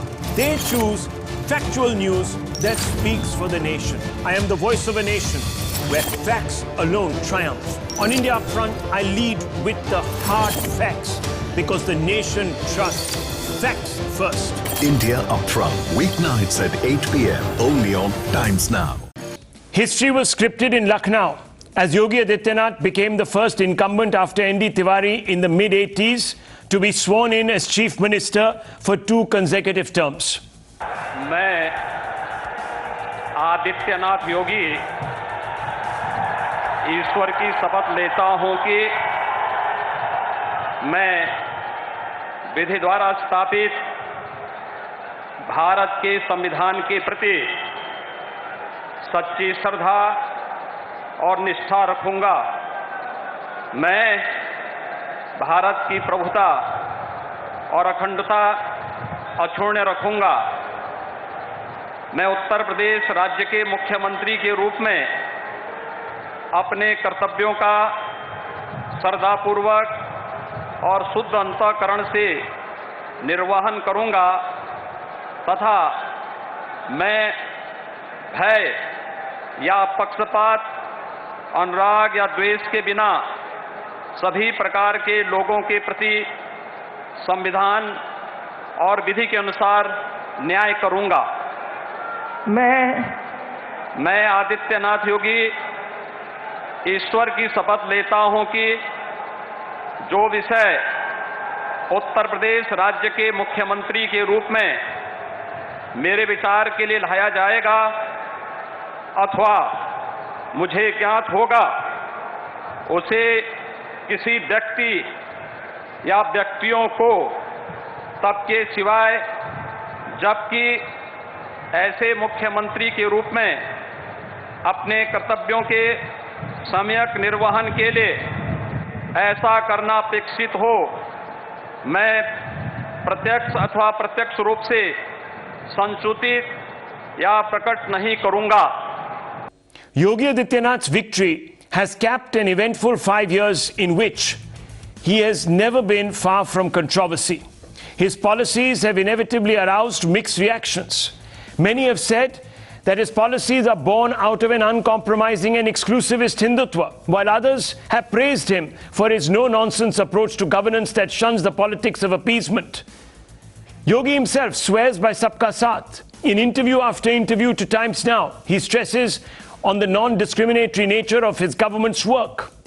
जो एक प्रचंड बहुमत Bharatiya Janata party को देश के सबसे बड़े राज्य में प्राप्त हुआ है, एक प्रचंड बहुमत भारतीय जनता पार्टी के राष्ट्रवाद, विकास और सुशासन के मॉडल को उत्तर प्रदेश की 25 करोड़ जनता का आशीर्वाद है और इस आशीर्वाद को हम सबको स्वीकार करते हुए आम जनमानस की आकांक्षाओं के अनुरूप सबका साथ, सबका विकास, सबका विश्वास और सबके प्रयास के इस मंत्र को अंगीकार करते हुए निरंतर आगे बढ़ाना होगा. In fact, under Yogi's watch, both spends on welfare schemes for minorities have increased. So has the coverage.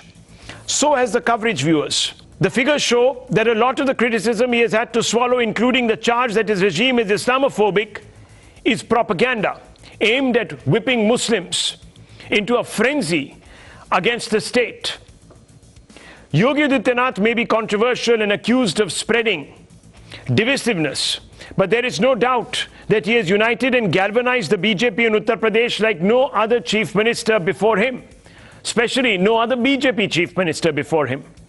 Many in the party are already talking of Yogi as the next big thing in BJP's national scheme of things. Listen in.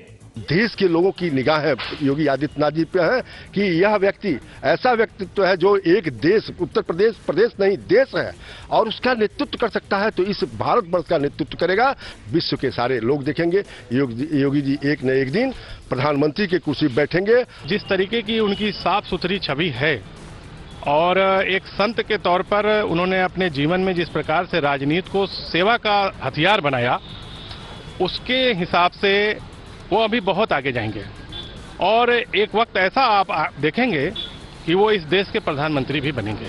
आप यह समझते होंगे कि देश का शायद ही किसी प्रदेश का मुख्यमंत्री होगा जो भारतीय जनता पार्टी का प्रचार करने किसी दूसरे प्रदेश के चुनाव में जाता रहा और उसकी सर्वोत्कृष्ट मांग रहती है वहां पे. ये कहीं न कहीं भारत व्याप्त की तरफ ही इशारा करता है. So the question is, what lies ahead for Yogi Adityanath? Will his second term decide his future? Are there any limits to his growth within the BJP? Is there any glass ceiling that he could hit unbeknownst to him? These are some fundamental questions. We're joined by Mr. Swapan Dasgupta, member of Rajya Sabha, senior member of the Bharatiya Janata Party. Mr. Dasgupta, we witnessed a bit of history today in Uttar Pradesh. Yogi Adityanath being sworn in as the chief minister. Big day for your party too. Could you put into context Mr. Yogi Adityanath's historic victory in the larger ideological rubric of Indian politics? Well, I think, if you really look back when Yogi was appointed as the chief minister of Uttar Pradesh in 2017 for the first time, the choice may have seemed rather surprising because Yogi had an image at that time as being rather aggressive, rather belligerent, and moreover, someone whose appeal was confined to eastern Uttar Pradesh, particularly the Gorakhpur belt. And it was felt that this person whose political accomplishments were mainly agitational, how is he going to fit into the role of governance? Now, I think Yogi has surprised everyone. He surprised the party, he surprised his own followers by becoming a very, very astute administrator, a person who carried out his political functions, but on top of that, managed to turn Uttar Pradesh in a way so that in the 2022 assembly elections, good governance became a facet, one facet, I'm not saying it was the entire thing, but an important facet of the appeal which led to his re-election. And I think what is very important is to realize is that, for a person who was known for a rather religious sort of politics, for him to move into that space was an enormous accomplishment. And I credit people who actually had the foresight to be able to identify that here was a person who would combine a mass appeal with administrative acumen. And I think he's done that. Today, I think the BJP in Uttar Pradesh has the advantage of having someone who combines both. He has a mass appeal distinctive to UP as well as is regarded as a very competent administrator. It's very interesting that you should have referred to his transformation. I want to pick on that a little bit. He was described as this lightning rod for a reactive, exclusivist Hindutva. A monk who wore his religious identity clearly on his sleeve, who didn't fit in with the secular character of the Indian Constitution. Would you still continue to describe him as an individual who is slightly outside the pale of the secular, broad secular outlook of the Constitution, or would you say that there is no way now that anyone can sort of say that he is above and beyond the constitutional sort of? Well, I disagree with the basic assumption which you're making, that Yogi was outside the constitutional pale. The role which Yogi adopted for himself as member of parliament for many terms from Gorakhpur was fitted in very much with that of his predecessors in the Gorakhpur Peeth. You know, Mahant Adityanath, who was his immediate predecessor. Prior to that, Mahant Digvijayanath, who was also, and all of them had been active in politics. They were all MPs at some point or the other. In fact, Digvijayanath was the final, in 1967, he was the last MP for the Hindu Mahasabha. So, and Mahant Adityanath was a stalwart of the Ram Janmabhoomi movement. Now, Yogi came in as taking that legacy on board. On top of that, he has added something else. And I think that's really his achievement. There is that legacy, and I think it's an important legacy. But I don't think it's outside the constitutional pale. I don't think anything Yogi has done in the past 5 years, you may disagree with it in terms of its policy content, etc. But anything can be said to be extra constitutional, or this man, it is not. It doesn't adhere to the Constitution. Yes, it can be said that many secularists are naturally wary of a person who still wears a saffron robe, just as they were wary of Uma Bharti in Madhya Pradesh. And but Yogi, I think, today has managed to straddle both worlds. He straddles the world of the traditional Gorakhnath Peeth, as well as the world of constitutional, administrative, normal politics, which we know it to be. The politics of development, the politics of welfareism, all that is now incorporated within him. Well, a certain lobby of intellectuals and the new wokery, as I like to refer to them as, continuously draw attention to Yogi Adityanath's coarse language, communal rhetoric, etc. Even when he has been chief minister, the 80-20 remark, for example, became this big talking point just before the campaign really unfolded. How do you address this sort of reservation? You see, when you talk about coarse rhetoric, I think you've got to recognize that in the electoral arena, a lot of things which are said are somewhat abrasive. It's not something which you and I would say in the studio, but it's the method of communication, and you know, some people can excel in it, some people are not terribly good at it. Now, Yogi was basically pointing out some other factor, and I think I can put it in different ways, that he was pointing out to a situation whereby a small minority thinks it has a complete veto on who governs the state. And he was trying to contest that idea. Now, the manner in which I've said it, you're not going to find it very objectionable. You're going to say, look, you're making a political statement. But Yogi puts it as an 80-20 issue. The implication is exactly the same, but the manner of articulation differs. And Yogi, as someone who was in the forefront of quite agitational politics in Eastern UP, has is quite good at that. But I think, by and large, if you separate the rhetoric of elections from the normal process of governance, you'll find that Yogi is, you might find him coarse, but I think he's perfectly acceptable. And, just look at the number of interviews which he's done in the media, on television, while serving as chief minister and during his first term. And I think most people were surprised at his command over details, his administrative, acumen in this race, so his perspectives on larger national issues. So maybe people should not judge everybody by the type of language they are familiar with. And it's very easy to often debunk people for their background and say, this man that doesn't really fit the bill. I don't think. And I think electorally, Yogi has shown that he's given a boost to the BJP through his personality as well. I mean, there was Modi's personality and there was Yogi. So this Modi-Yogi combination worked rather well in UP. Let me ask you, the BJP is a cadre-based party.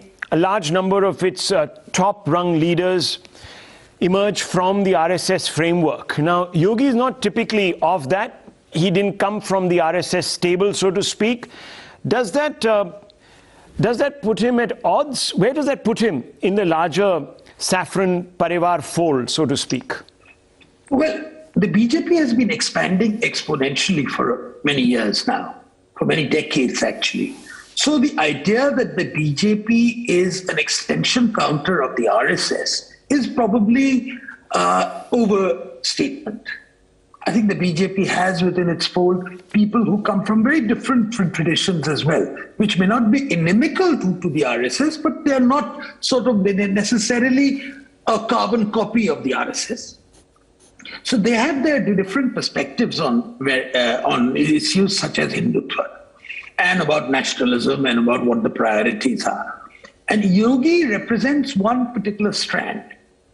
Now, today, I think it would be wrong to suggest that the entire politics of the BJP is remote controlled in some way from Nagpur. It cannot be. A mass party of this nature cannot, by definition. Certainly, I think it would be wrong for me to deny that the RSS constitutes a very important input into the decision-making of the BJP. But it is not the be-all and end-all of everything. The RSS is a very important part of it. And I think a lot of people who have RSS backgrounds are fulfill leadership roles. But even this is a comment which was even made of Narendra Modi, even when he was chief minister of Gujarat, that he was a pracharak of the RSS, but yet he seemed to have ideas of his own, which they didn't always correspond with that of local units of the RSS. And I think that's the case with Yogi as well. So you're suggesting that there is no real glass ceiling for Yogi conceivably within the BJP. He could sort of ascend to... Of course he can. Look, take the case of Narendra Modi. In 2010-11, he was chief minister of Gujarat. Yes, but there was always a perception in certain people that just because he's not terribly in the good books of the RSS, I mean, this was the whisper at that time, that, they're going to stop him. They're not going to really take him seriously. They'll just make sure he's just limited to Gujarat. It's not that at all. Ultimately, a political party works as a political party. The RSS certainly has its own compulsions. And the RSS is an important input into the BJP. But a political party takes decisions on the strength of political calculations. And as I see it, the political calculations suggest that Yogi is not going to be put down simply because he didn't begin his innings as a Swayamsevak in the RSS. My final question to you. Has Yogi developed his own doctrine? Modi has his own doctrine. Has Yogi developed one, and is it necessarily does it have a national dimension?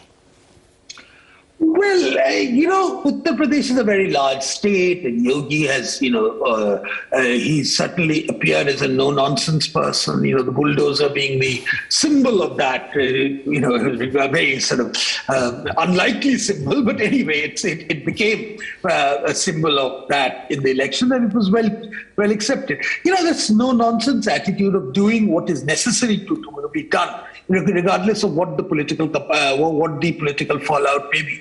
Now, in some ways, that mirrors Modi in Gujarat. Now, whether Modi's pan-India approach was something which evolved in the course of 2013-2014. Prior to that, it was basically Garvi Gujarat and things like that. Now, Yogi is so far his arena of operations, his political operations are confined to the state of Uttar Pradesh. Now, no doubt Uttar Pradesh has an enormous and disproportionate impact, influence on the politics of the country. But as of now, I'd say, let's put it this way. There is nothing in Yogi which prevents him from getting into national politics, but as yet, I think national politics in the BJP is completely dominated by Modi, and I think Modi has a few more miles to go. Well, we leave it at that enriching discussion. Thank you very much, Mr. Dasgupta. Let's throw this open, viewers, to our wider panel this evening. Joining me, Shantanu Gupta, who's authored a book on Yogi Adityanath, Mohandas Pai, chairman of Aryan Capitals, and a public intellectual, Rajiv Mantri, an author of a definitive book on the new idea of India. Sandeep Balakrishna, yet another author, joins this panel, and Sanjay Jha, who represents a different stand of opinion tonight on our panel, an author in his own right, and also, of course, presently crusading against the Congress leadership in the hope of trying to push the party in a direction where it will pose a challenge in the future to the likes of Yogi Adityanath, perhaps even in his home state. Let's open this up, viewers. And I want to begin first with Mr. Rajiv Mantri. Mr. Mantri, you're the co-author of The New Idea of India, Individual Rights in a Civilizational State. Is Yogi Adityanath a symbol of the assertion of group rights, especially those of the Hindu community over individual rights? Because that's what is said about him. No, Rahul, I don't see that way at all. So if you see what the Chief Minister has been saying and delivering on for the last 5 years, he has always spoken of the people of Uttar Pradesh, all of them, irrespective of identity, and he's always formulated programs to take along everyone, much like the Prime Minister, who has also always spoken of Indians. He always says 130 crore Deshwasi or 130 crore Indians. And I don't see either of them, and I certainly don't see Yogi Adityanath as having pushed any kind of exclusivist policy or any kind of identitarian kind of welfare, unlike his predecessors who had done that. And we have documented that in our book as well. Could you elaborate on that? So multiple governments in India, whether it was the union government under Dr. Manmohan Singh, whether it was different state governments under mostly the Congress party and some of the other regional parties, they have actually created welfare schemes targeted to the religious identity of an individual. So absurdly enough, we call this secularism in our country. And this obviously is not secularism. Secularism actually means that the state should not consider an individual's religion when interfacing with them. All that matters is that the person is an Indian, that the person may have certain need-based welfare targeting. There might be communities which require welfare based on their economic circumstances or other historical circumstances of backwardness and so on. But we have totally inverted that and created a regime of religion-based discrimination in welfare schemes. And that has actually been, I believe, a black mark on secularism in the country.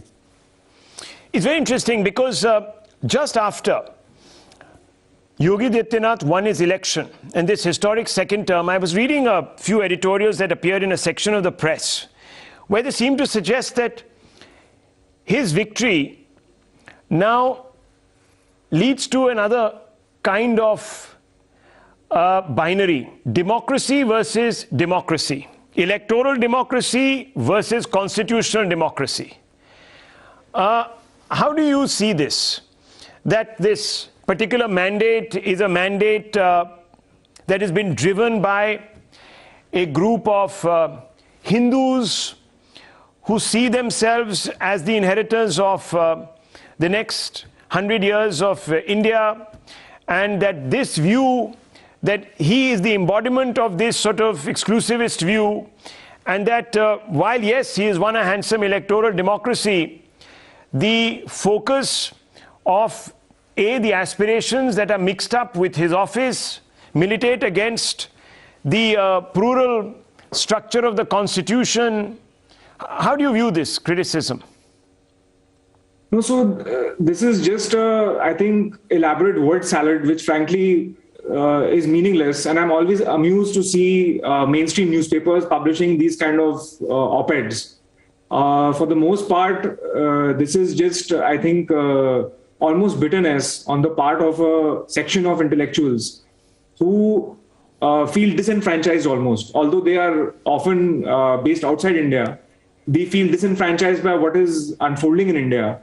And, they invent these kind of constructs, very postmodern kind of constructs to explain what they see. But what they are not able to admit to themselves is maybe they are wrong. And, maybe what people are accepting and what people are, showing a preference for is the right path. So they are not able to kind of resolve that cognitive dissonance. Shantanu Gupta, let me bring you into this conversation before I open this up further. Shantanu Gupta, you've written a biography of Mr. Yogi Adityanath, which was very well received. You trace his evolution from being a monk to being the holder of a constitutional office. Has office of Chief Minister transformed Yogi Adityanath's outlook on even what constitutes, for example, inclusivity?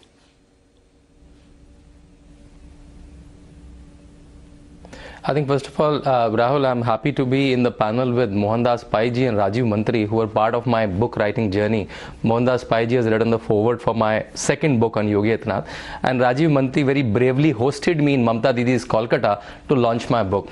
Having said that, I think Yogi Adityanath is a 5-time parliamentarian for 19 years almost, and now he has completed 5 terms. And you already told, like, it's against all odds. This has never happened in UP from last 40 years that an incumbent chief minister is coming back, and that too after completing 5 years, going to Noida multiple times, and also fighting an MLA election, which was not the norm.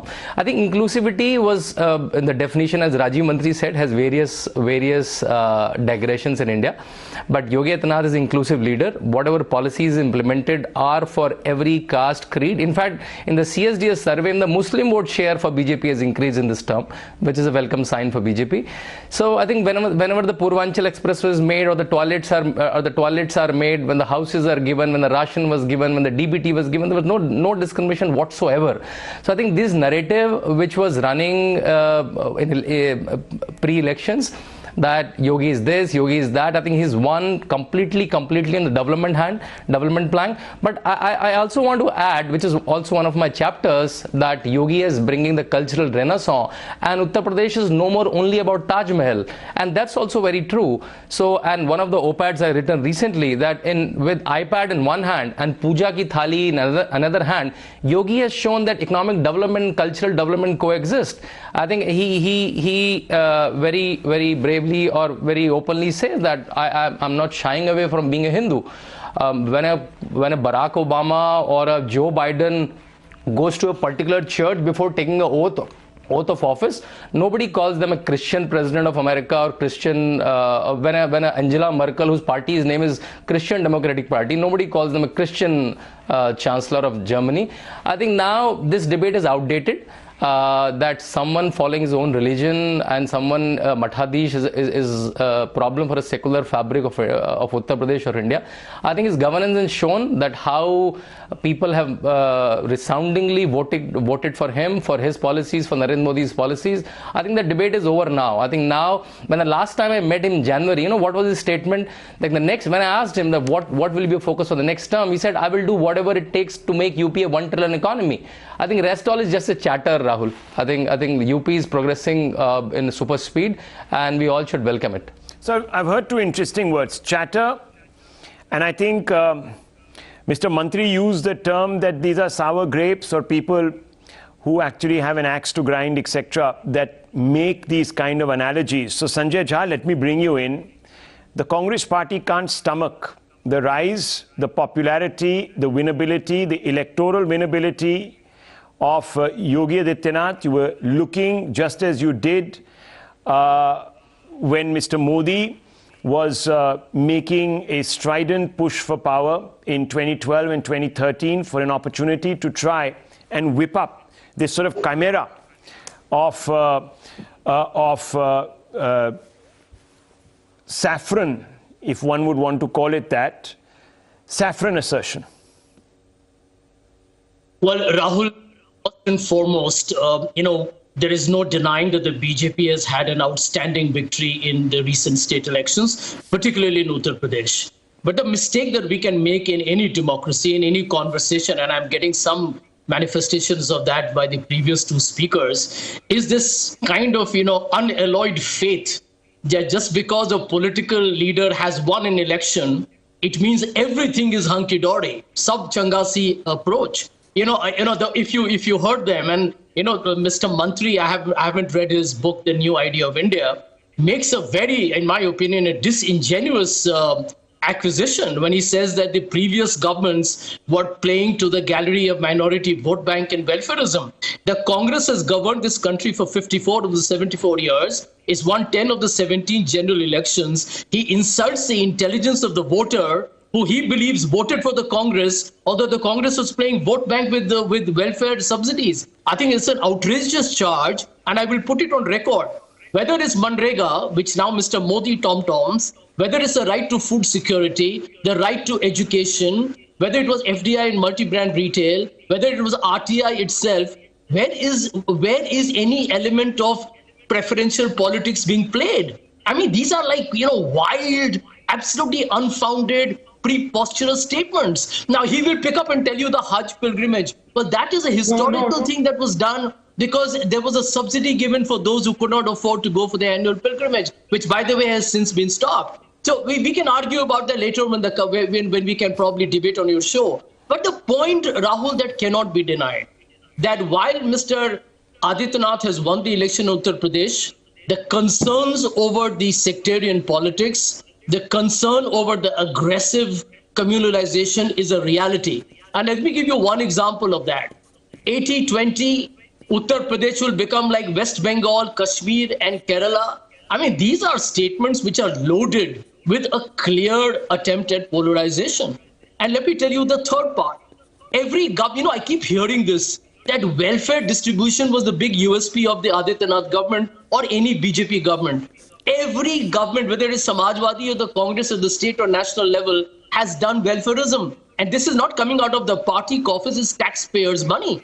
And the Congress bought electricity to 97%. I mean, water, whether it's health, whether it's Manrega, the food which has been provided at subsidized rates have all been done by various political parties. The BJP, I think what they do differently, Rahul, is they go knocking at people's doors. The RSS Karyakartas go and tell people, this is coming to you because of Mr. Modi's policies. I think what Narendra Modi said during the campaign was despicable when he said, "Aap mere namak khate hain." And nobody bothered to kind of rebuke that kind of, in my opinion, a brazen statement with a monarchical flavor to it. Aap meri namak khate hain? Can a prime minister of a country really say that? I mean, when it comes to food, or tomorrow he will say, you should be thankful to me and providing you roads and an army to defend the borders. And how absurd and atrocious is that argument? No, so very quickly, Shantanu Gupta wants to respond to you, and then Rajiv Mantri. Yes, very quickly, Shantanu Gupta, before I bring in the others. Yeah. See, Rahul, when Prime Minister said that namak kha rahe hain statement, he was quoting a video which became very popular, where in rural Bundelkhand, one woman said to a reporter that how can I not vote for Narendra Modi? Humne to unka namak khaya hai. I think Sanjay ji is not doing enough research these days. And about welfareism, I know it's happening from 1970. Garibi hatao bhi bahut समय से हो रही है. But the kind of efficiency that added in last 7 years in center and last 5 years in UP is unprecedented. You go village after village. I've been to multiple villages in last 1 year, and people are just amazed with the kind of efficiency. The ration is coming, the DBT is coming, the houses are made, the toilets are coming. That's phenomenal, and that's why now this new beneficiary voter is emerging almost like a new caste, and that's the huge difference. So the voter, not the middleman. The voter, not the middleman, is getting the benefits. Yeah. That's the difference, perhaps, Sanjay Jha, that saw you fall foul of the CNAG. Forget about the perception of the country. The CNAG itself brought out these anomalies. Nonetheless, let me bring in Mr. Mantri to respond to you. No, just on Sanjay's comment that this is not a correct statement that different governments actually have created minority-oriented schemes. I would ask him to read chapter 3 of our book, A New Idea of India. You will see it there, chapter and verse we have cited, quoted, referenced, and you can see the history of just the last 20 years. We've not even gone beyond that. And when I say 20 years, from the Madhya Pradesh government till about 2020, when the Congress government was there, going back to the UPA term. So this is all a matter of public record. And you can't just hand wave it away by saying that, oh, he's talking about the Hajj subsidy. I'm not talking about the Hajj subsidy. There is far more than that. And this is the problem with the opposition in the country, that they have closed their eyes to this. And they simply don't want to see reality, which is why they keep getting pilloried in every election. Okay, let me now just broaden the canvas. I'll come back to you, Sanjay Jha. We'll pick up the thread again, no problems. Just read the chapter 3 of the book, Sanjay. You'll see what I'm talking about. Actually, Mr. Mantri, one second. Could not name a single scheme on your show. No, sir, I don't want to make a discussion directly. I'm more interested in talking about the economic work Sanjay of the Jha, I've read the government. I've read the book.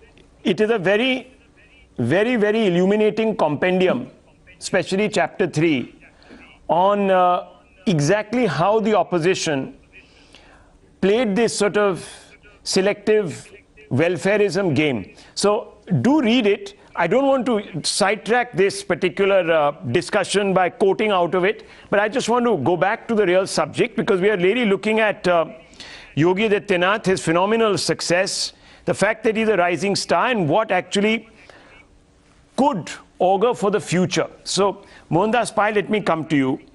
I want to ask you a straightforward question. Is Yogi Adityanath's second term the key to him assuming a national role? Will it unlock for him a greater role at the national level?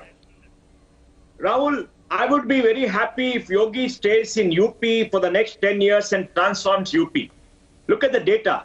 Our GDP as a country is around 1,50,000 rupees per head. UP is just 79,000.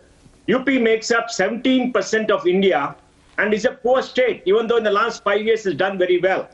If for the next 10 years, Yogi is able to take up UP's per capita GDP to the national average, he would have transformed this country.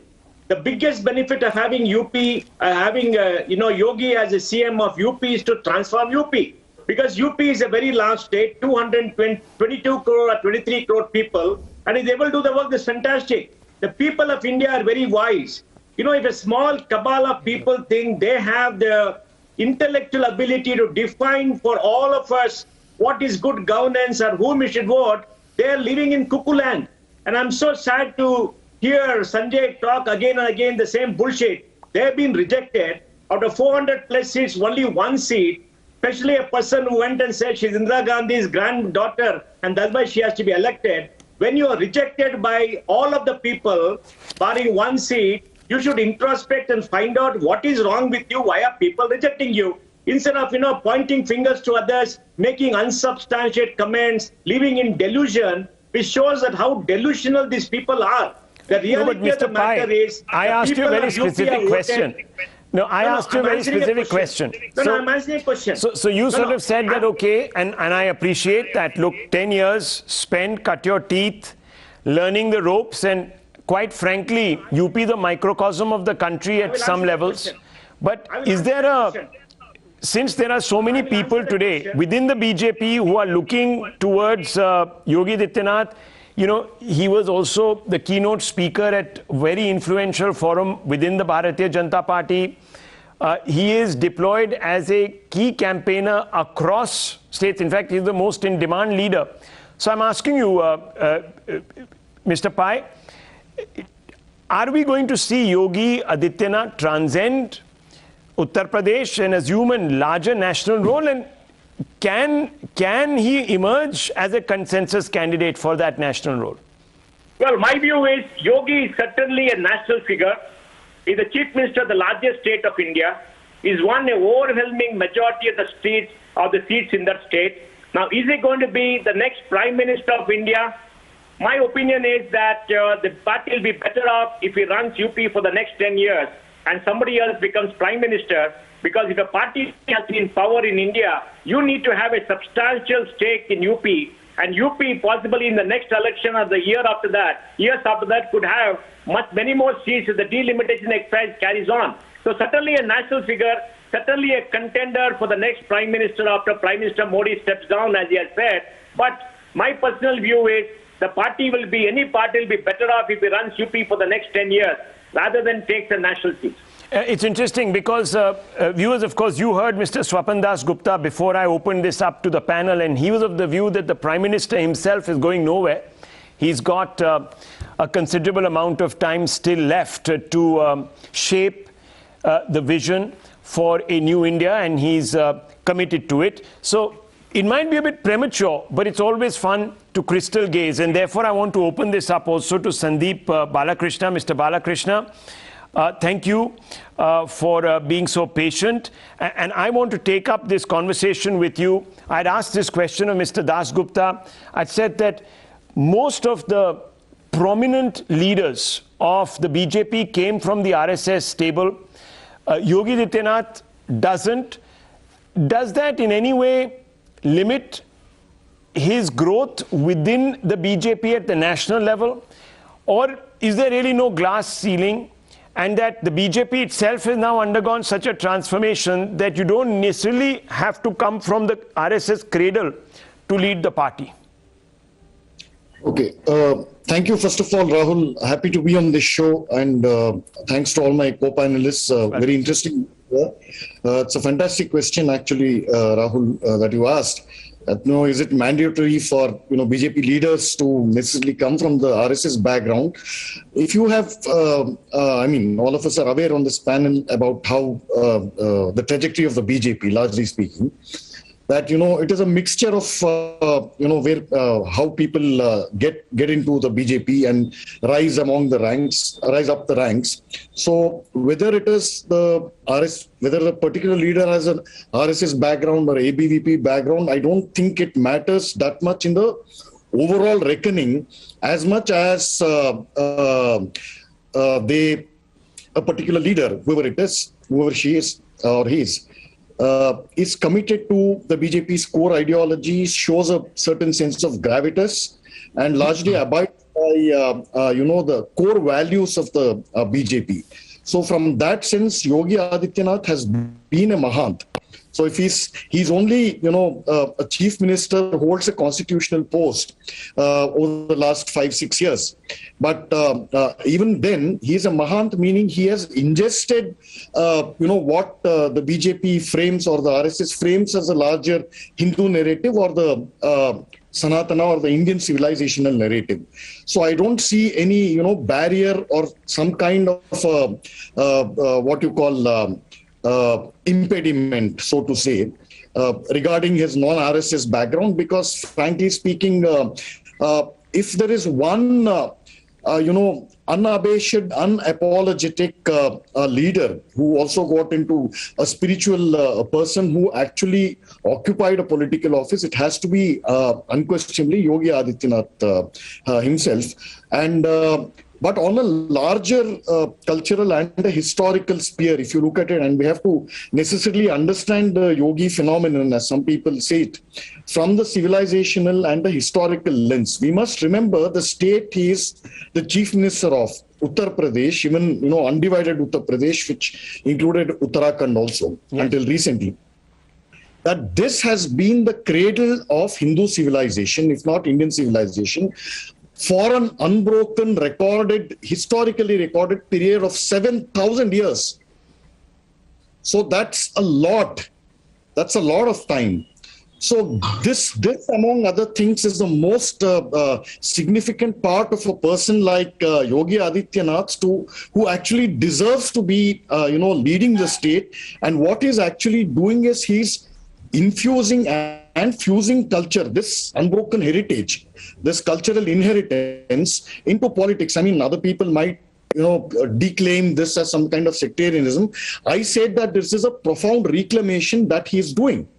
And one of the big things, one of the big achievements, if you will, is this, Vishwanath corridor. I don't think it would have been so successful as it was, even if Mr. Modi was a PM, and if Yogi ji was not the chief minister, I don't think it would have succeeded on this scale. So what both Modi and Yogi are doing are profound changes. We must remember that, both politics, culture and society, all these, they are all inextricable. So one influences the other and is in turn influenced by this one. So if they are inextricable, many people are saying that given the ease with which Mr. Yogi marries, religion, or to use the word religious development like Mr. Shantanu Gupta did, with developmental politics, many people say that if he were to assume the highest office in the land, the highest executive office in the land, India would transform into a Hindu Rashtra. How do you respond to that, Mr. Balakrishna? And I'll come right out, Mr. Pai, right after to that. Yes. Why is Hindu Rashtra something to be feared or to be demonized? I don't understand. In fact, if India is a Hindu Rashtra, I think that is the safest thing, and it is something that will show a beacon of illumination to the rest of the world on how to be cultured and how to be truly spiritual in the real sense of the word. Why is it inherently bad? Why is it an evil? So you're saying Hinduness should be seen not as a way of life, but as a view on life, and it is a philosophy that can infuse governance with a morality that is perhaps lacking at this moment. That's what you're saying. You're saying that stop looking at it from the narrow prism of the Semitic faiths, the Abrahamic faiths. Absolutely. Okay. Yeah, one second. Let me bring in Mr. Pai on this. Mr. Pai. Rahul. Yes. Rahul, I find this Hindu Rashtra argument very specious for a very simple reason. 80% of the people of this country profess the Hindu faith. The UK calls itself a Christian country with Christian values. David Cameron is on record. The Queen is the head of the church. You know what happens in their legislature. In Europe, Germans call themselves a Christian country. The US is a Christian country, but they're all secular democratic republics. So we must make a distinction between a nation and a country. We are a secular democratic republic under law with a constitution which clearly says everybody has the right to religion and the state will not interfere in religion. That is the construct of a state. So as a state, we are secular. But as a nation, we have 80% of people. So I don't understand what is this silly argument they make. Oh, if Yogi comes, we are a Hindu Rashtra, we'll be this. I don't understand. And then our constitutional rights and the right to freedom is a part of the basic structure of the Constitution, which cannot be amended by Parliament. That is the Supreme Court decision, the Keshavananda Bharati case. So I don't understand what is this species argument, Hindu Rashtra. And if Hindu Rashtra comes, what is wrong with it? 80% of people are Hindus. They're proud Hindus. And we must recognize that Hindus. It does not mean that the government of India and the state becomes a nation based on any faith. Nobody is asking for that. That is not going to happen. We are not a theocratic Muslim country, are we? We are not a Christian country. Please let us not get into specious argument about a Hindu Rashtra, this and that. We are a country with 80% Hindus. We should be proud of that. All of us are proud of that. We are a secular democracy where everybody has the freedom to profess their faith, and that will remain forever in this country, because that is what the people of this country have. Period. Let's be proud of what we are. Let's not go into this specious argument that some silly people in Lutyens Delhi make. Okay, Shantanu Gupta wants to come in very quickly, and then I'll wrap it up. Yes, with quick comments. Yes. Rahul, I just wanted to add that a lot of people say that India is inclusive because of constitution, but a lot of values of constitution are derived from the Hindu base of this country. When Jews came to India, there was no Indian constitution. When Parsis came to India, there was no Indian constitution, and they all assimilated. Even all the people who came as attackers, they're part of our country and they're thriving. Tell me any person who is not of Hindu faith and of ability has not reached the highest office, be it sports, be it journalism, be it politics, be it anywhere. So I think now we should, as Mohandas ji said, we should stop this stupid debate of Hindu Rashtra and making a bogey out of it, right? Okay. I think that'll be the best thing for the humanity to happen if that happens. Mr. Balakrishna, yes. 20 seconds. I mean, I just take a couple of points on this, all this secular and this Hindu Rashtra thing.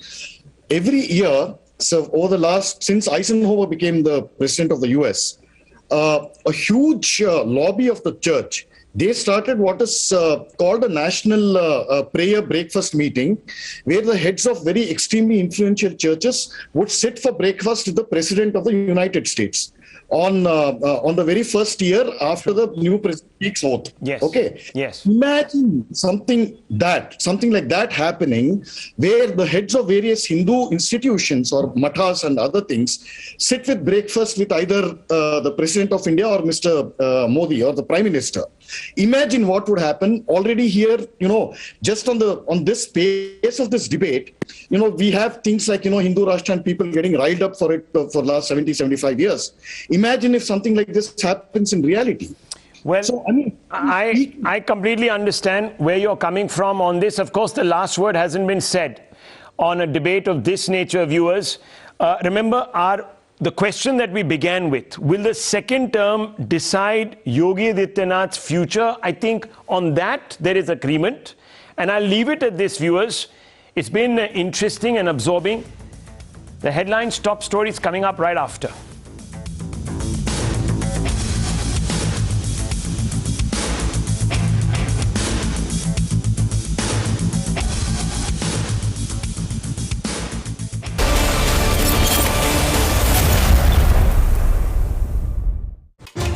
Millions of Indians watch me because I put the hard facts first. Because my viewers know the difference between raising the voice and raising the bar. They choose factual news that speaks for the nation. I am the voice of a nation where facts alone triumph. On India Upfront, I lead with the hard facts because the nation trusts facts first. India Upfront, weeknights at 8 p.m. only on Times Now. For chai time charcha makers, for daily commuters, for high flyers, for 9 to 5 professionals, from metro stations to living rooms. We present the facts and help India make a judgment. From stories that shake the nation to opinions that shape them. I delve deep into the biggest news of the day and uncover every fact, every source, and every statement through debate and discussion. Get a 360-degree perspective on every story and get a conclusive closure. Join me, Navika Kumar, on the News Hour at 9, only on Times Now. What is on my agenda? Information, not unnecessary aggression. Persistence, not pandering. I keep my ears to the ground, eyes on issues that truly matter. Because getting the whole picture is my focus, not hostility. People, not propaganda, is my priority. No bluff, no bluster, no bias. Because your agenda is my single point agenda. Watch News Our Agenda with me, Padmaja Joshi, weeknights at 10 p.m. She asks tough questions like no other journalist. Ayodhya और मथुरा की बातें हो रही थी तो गोरखपुर क्यों? Safe seat है इसीलिए. She takes on the masters of Indian politics like no one else can because she speaks for you the way no one else can. Kashi Vishwanath की झांकी हो गई, अब मथुरा बाकी है. तो ये क्या गवर्नेंस की बातचीत है? क्योंकि चुनाव है उत्तर प्रदेश में, इसलिए आपने कृषि कानून क्या चुनाव जीते तब नहीं गए थे जब कृषि कानून पास हो गया था? जीते गए थे. बंगाल में आप हार गए थे. Because your voice must be heard, your questions answered above all else. Frankly speaking, with Navika Kumar. In which country would a murder accused not even be arrested for 4 days? Patra, आप ऐसा करिए, अगर कोई इस देश में कोविड से ना मरे तो वो या तो जीएसटी से मर जाएगा या आपकी पेट्रोल प्राइस से तो मर ही जाएगा. Someone over whom the taint of a pre-planned murder conspiracy hangs is the ideal person, I think, the best judge, people you will go seeking a mandate from.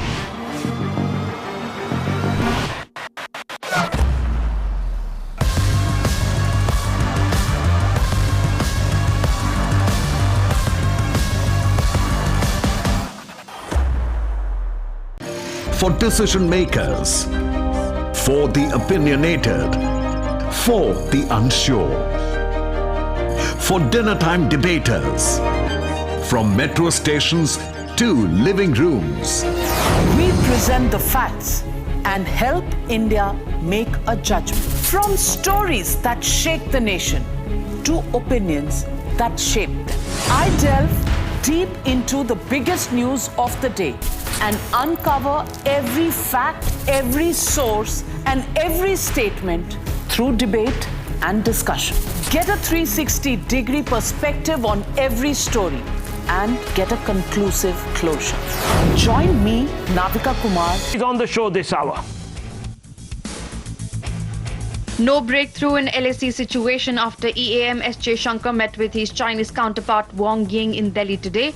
During a press briefing after the crucial meeting, Jaishankar said India-China ties are not normal and the border issues remain the key.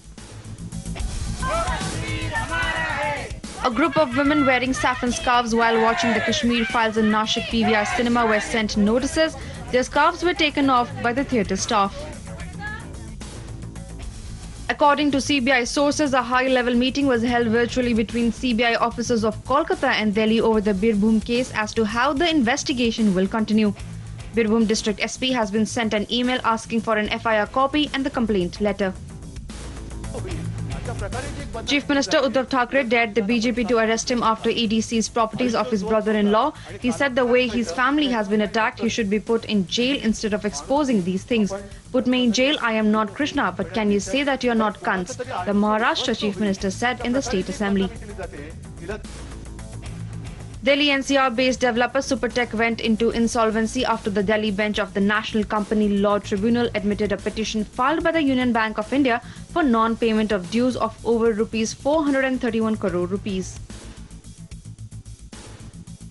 As Russia-Ukraine war goes on for a month, as many as 300 people are feared dead in Mariupol theater bombing. Russia has also claimed that it has taken 93% territory of Luhansk region, even as Ukrainian troops are recapturing towns in east of Kyiv.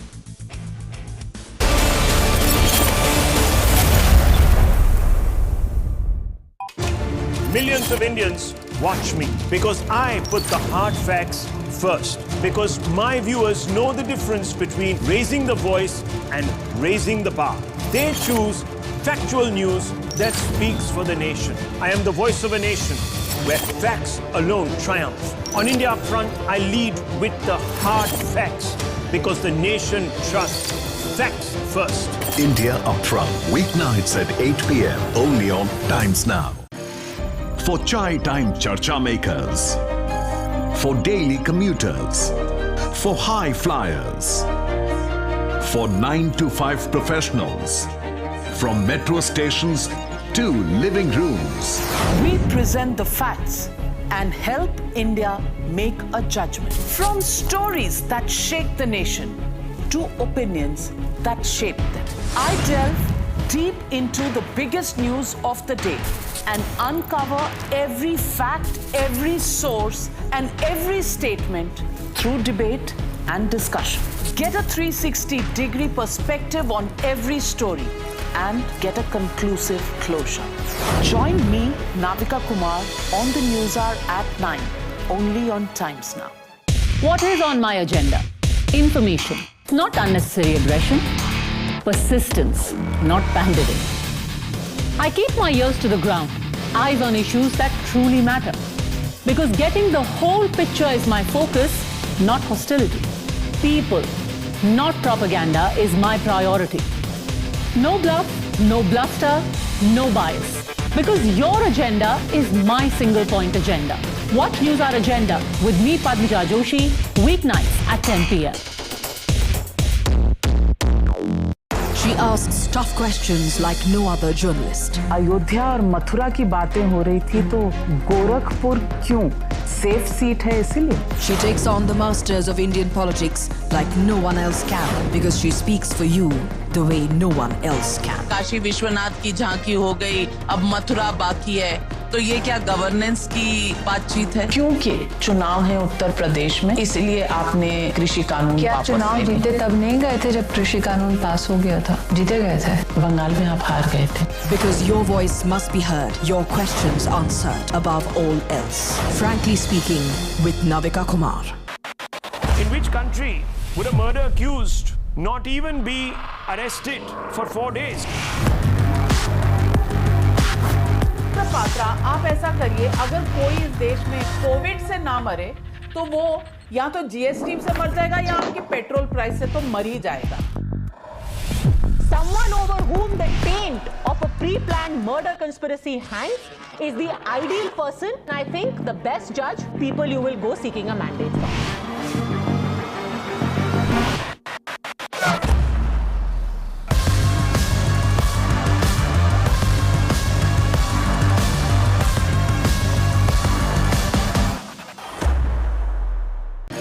For decision makers, for the opinionated, for the unsure, for dinner time debaters, from metro stations to living rooms.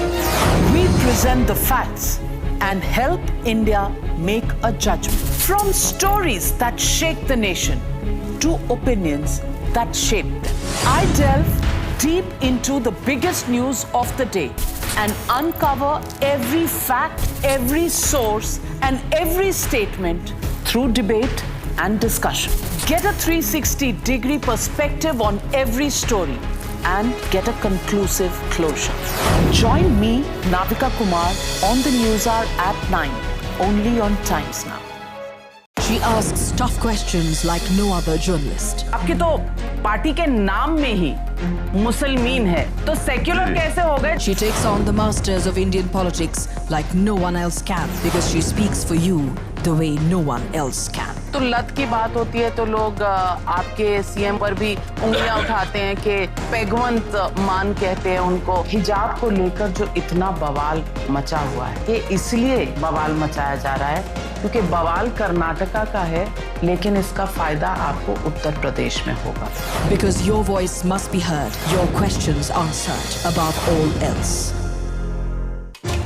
Millions of Indians watch me because I put the hard facts first. Because my viewers know the difference between raising the voice and raising the bar.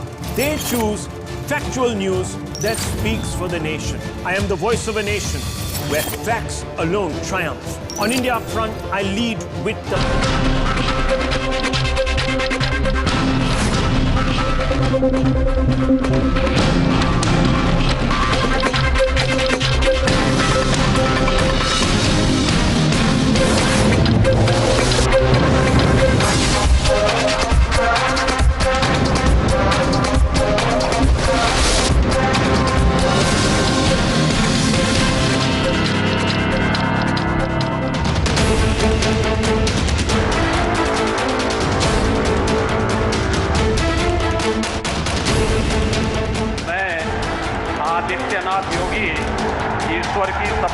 हूं कि विधि द्वारा स्थापित भारत के संविधान के प्रति सच्ची श्रद्धा और निष्ठा रखूंगा।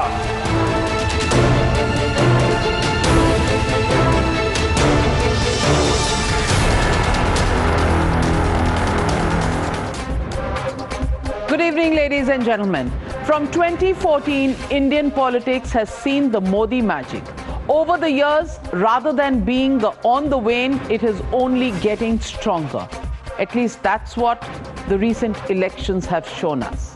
The aura of Prime Minister Modi endures. But tonight, ladies and gentlemen, there is a new star that is emerging in the Saffron Party. Yogi Adityanath, a man who wasn't even part of the BJP star campaigner list in 2017, is now the first Uttar Pradesh Chief Minister in 37 years to return to power for a second term. The 49-year-old Yogi has come a long, long way. And today, the BJP and Uttar Pradesh celebrated just that, the emergence of brand Yogi. What else would explain such a star-studded event at a chief minister's swearing-in ceremony? The Prime Minister flying in from the national capital to be a witness at this historic event, and he was by Yogi Adityanath's side all through the gala event, a sign that his blessings are with the UP Chief Minister and the UP Yogi Neta. Top ministers making their presence felt. Chief ministers of several BJP-ruled states sharing the stage and being part of this glorious show. All pointing towards the rise of brand Yogi and that fact that is here to stay. Let me take you through what brand Yogi really means for the BJP in its 2024 campaign. Take a look at what brand Modi stands for. More than just a regional satrap, a star national campaigner for the BJP who's gone to every state to make his presence felt. UP win key to providing BJP campaign impetus and momentum for 2024. Also, Yogi stands for galvanizing voters across the country in favor of the BJP, especially in the Hindi heartland.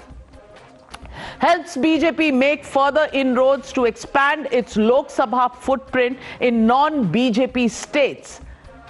Constant reminder to voters about the BJP's core grounding in Hindutva. Cements his place among possible successors to Narendra Modi at a national level. Of course, not just after Modi directly, but over the next 20 years. Also, what this means for Yogi is he first amongst the equals. Biggest show of strength in recent times for the swearing-in ceremony of a chief minister was on display today. Invitation to industrialists, a surest sign of promoting pro-development image. Reason 3, scale magnitude of ceremony, a recognition of Yogi Adityanath's importance in the scheme of things. Participation of other BJP stalwarts, sign of unanimous backing in the party. Grand show, a message of Yogi's prominent role as a national campaigner, with alliance partners like Nitish Kumar also making a beeline for Lucknow this afternoon. Also, let's look at what works in his favor. He's won a historic mandate, first CM in 37 years to return to power. That is his power, but why?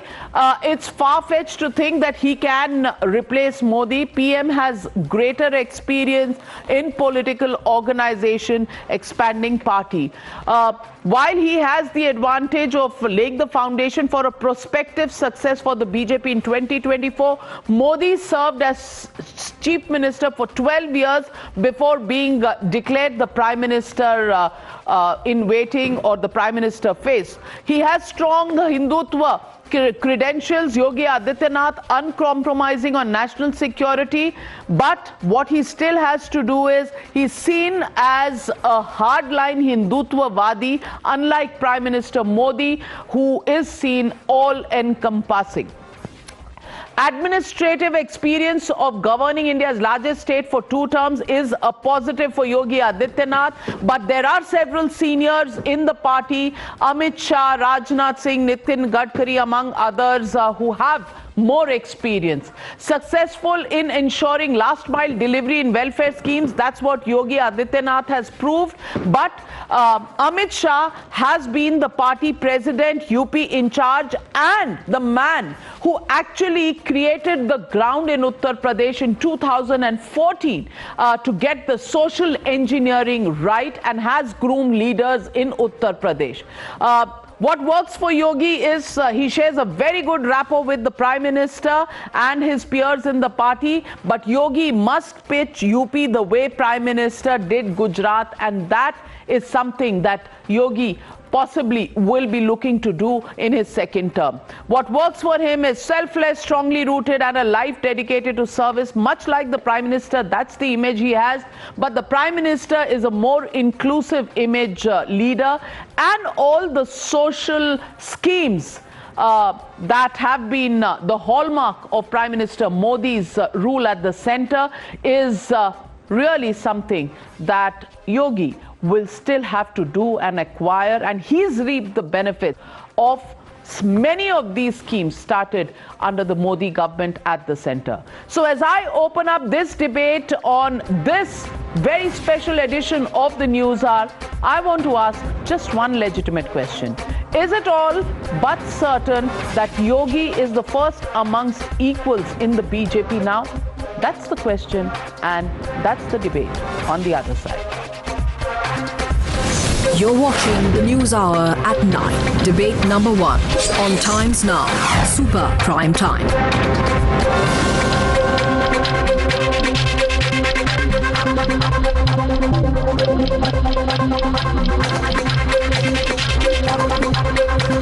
And joining me tonight on the News Hour, Bijen Panda, Jay Panda as he is popularly known, from the BJP. Also with us, Shantanu Gupta, author, written a book on Yogi himself. Also joining us this evening is the man with the numbers, Yashwant Deshmukh, political analyst, runs such successful polls during elections with Sea Voter. Sanjay Jha, suspended Congress leader, as I love to call him, and of course joining us tonight is author who has written several books, Hindol Sen Gupta. I first want to begin with Jay Panda. Jay Panda, number one, it's a big achievement for the BJP to have a second term in Uttar Pradesh after 37 years. Yogi, just the man to do it, has proved his governance plus his saffron combination so well.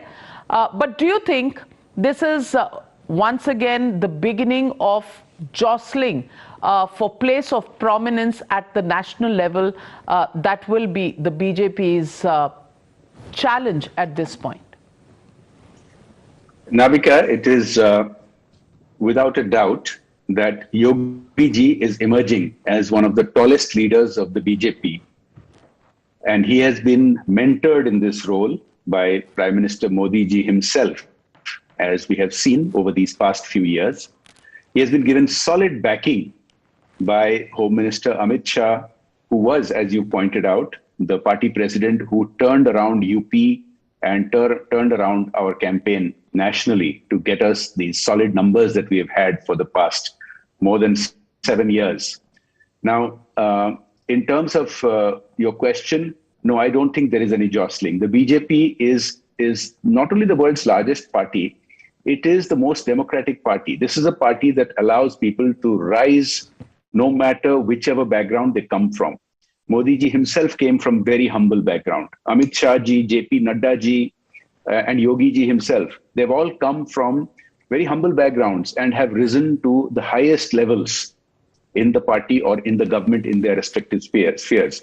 Now, this is what distinguishes the BJP from other parties, because the other parties are all based on nepotism, where a person with talent cannot rise unless she or he is related to those at the top. So what is natural for us seems a little unusual for other people.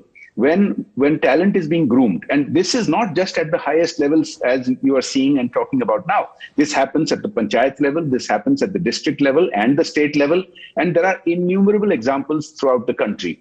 Now, this seems odd to many people in India because we have got used to 60 years of nepotism. We have got used to jostling because usually in these other parties, it's just one family or one person who controls the party. And so there is indeed jostling. Now, here it's not jostling, it's a natural process of talent being recognized and being backed in a collective fashion. So this is a very positive thing. And it's clear that BJP has a lot of talent. It allows talent to rise, and that augurs well for the party and for the country going forward. Well, yeah, while the dynastic politics has been demolished by the BJP, no argument about that. But do you think, Sanjay Jha, this is going to be a simple coming to a second term in Uttar Pradesh, or do you think, Yogi will have some more governance to prove himself before he can make it to Gen Next of the BJP? How do you see Yogi 2.0 and brand Yogi going from 22 to 24 first and beyond that for the BJP? Navika, I do believe that the BJP at the moment is having a problem of plenty, which is a great circumstance to be in. I mean, they got leaders who are regional satraps, very powerful, doing well electorally. And they have managed to get good people. I mean, Jai Panda is an excellent example, along with my friend Yogi Adityanath, Jitin Prasad, and so on and so forth. I mean, they have managed to assimilate good talent. So the old criticism with which a lot of people, including people like me in the Congress, who used to say that the BJP has a talent deficit, to that extent they have neutralized it. And I think full credit to a party which is winning. And that's the way the trends normally happen. I also want to make one distinction, though. What the BJP does with Mr. Adityanath is entirely their internal challenge. It will not be easy because I'm sure there are people like Mr. Amit Shah who are equally ambitious and who have played a critical role in the resurrection of the BJP. But that's an internal problem.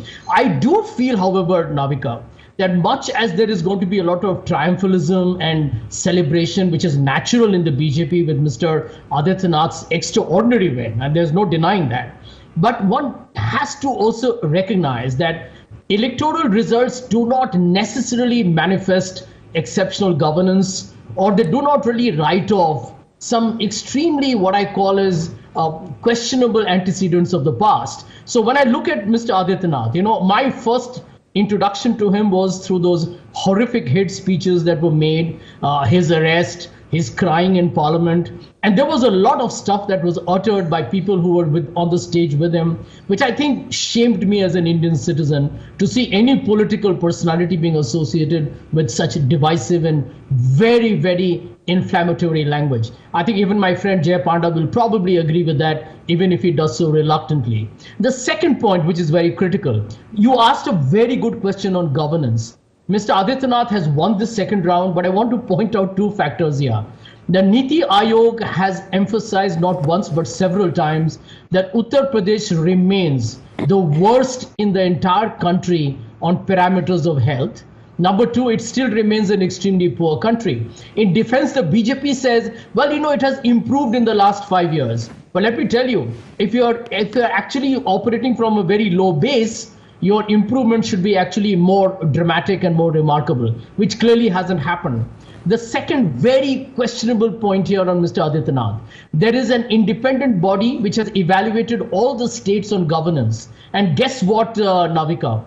On governance of the big states, Uttar Pradesh is at its lowest on growth, equity and sustainability. It's an independent report. It's done by a public affairs center based out of Bangalore. And whether it's malnutrition, real wages, dowry debts, attacks on SC/ST, attacks on women, criminal developments, sustainability in terms of pollution, etc., they have ranked Uttar Pradesh at an abysmal low. So the BJP has challenges. I will concede that electorally they are a formidable machine. Mr. Mr. Modi still has a certain charisma. It's working like magic. There is a almost political brand with you all almost make it personalities. sound, Sanjay Jha, as if these problems were not known to the people. The people have voted for Yogi Adityanath without Yogi Adityanath being able to deliver on anything. It seems to me like you're clutching at straws to be able to find a chink in the armor right now, because many people said bada mushkil hai Yogi Adityanath ka jeetna. And Shantanu Gupta, I want to ask you, ye Niti Aayog ki report, when it was being talked of during the elections, in the run-up to the elections, one could at least understand why they're doing it. But for somebody to raise that today, for Akhilesh Yadav to say today that, the swearing-in ceremony is going on at a stadium that's been built by the Samajwadi Party, do you think it's a case of, bad losers? I think it may that be. I'm saying I'm sitting currently in that stadium and doing live with your team since 1 o'clock. We are here, and outside there was an amazing oath ceremony today. Did you say And Jai that was not Akhilesh only before oath sitting ceremony, there it because was- stadium unhone banaya hai? You see, a lot of oaths happen in different rooms, multiple structures. I think Akhilesh might have built one. As per him, the Purvanchal Expressway were made by him. Maybe tomorrow he will say the Ram Mandir is made by him. I think that's beside the point, and people made it a laughing stock after a point. I think my point was that today what happened, and I witnessed it live and doing a lot of live shows with your team, was not normally a oath. It was a victory, as a cultural victory of Uttar Pradesh, of Bharat. It was a victory of Imandari, a victory for good governance. People have seen, and I have traveled far and wide in Uttar Pradesh while writing my second book.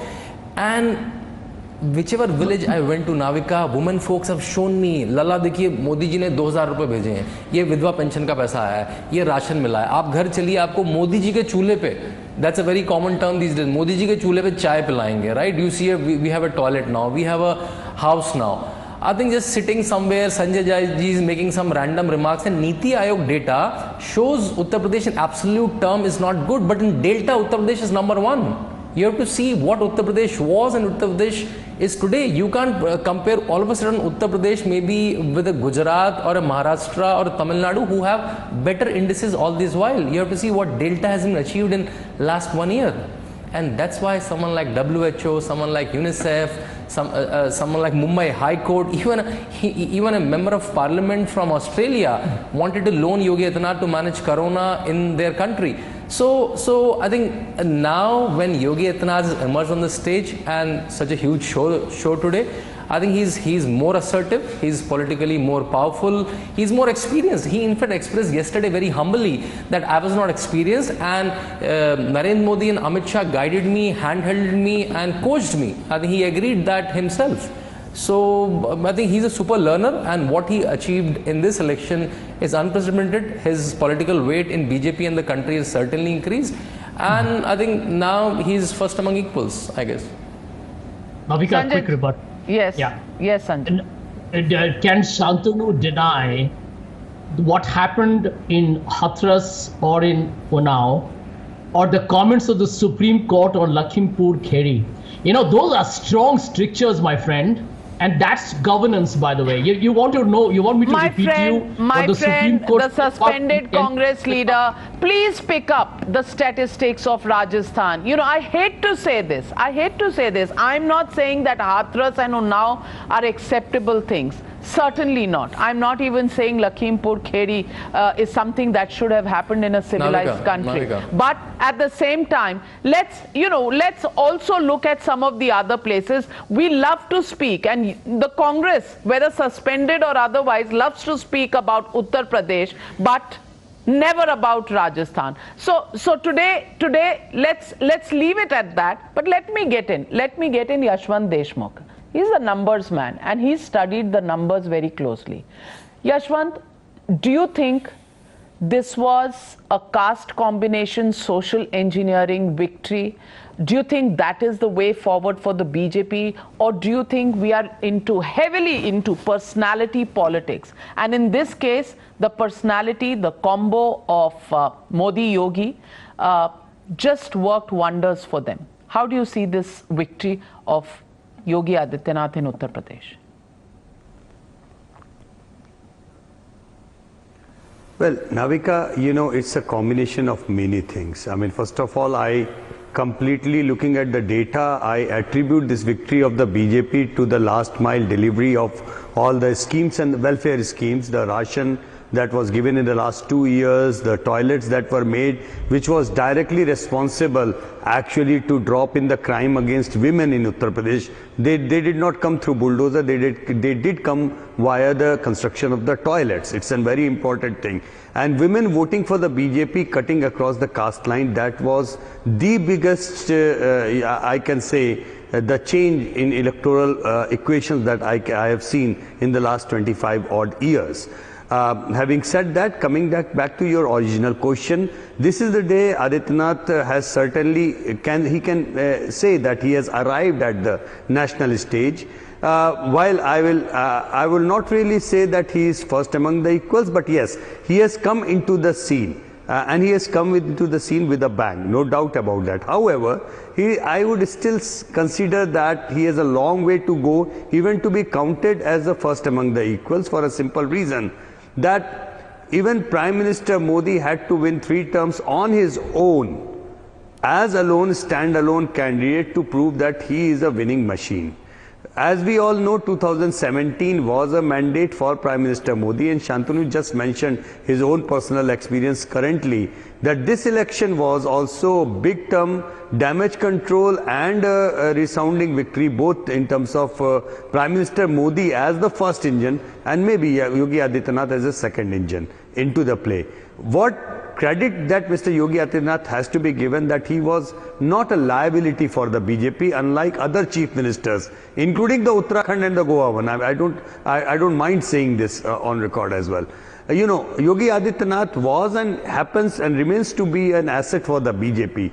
However, just like any other individual, he also has few handicaps which he has to overcome before he says that I am the first among the equals in a post-Modi scenario. First of all, he has to win the mandate on his own, not courtesy Mr. Modi. Number 2, he has to deliver the governance of the state government on record, not the central government schemes or not the Modi schemes. Number 3, his biggest asset is his image of being anti-mafia on law and order. He has to cultivate that very carefully. However, as you mentioned in your first few lines of this program, that Prime Minister Modi is now seen as a much bigger personality taking everybody along, because his big bang arrival on the national politics was post 2002 Godhra riots. But what we saw between 2002 and 2012 was Mr. Modi crafting his image way beyond Godhra, way beyond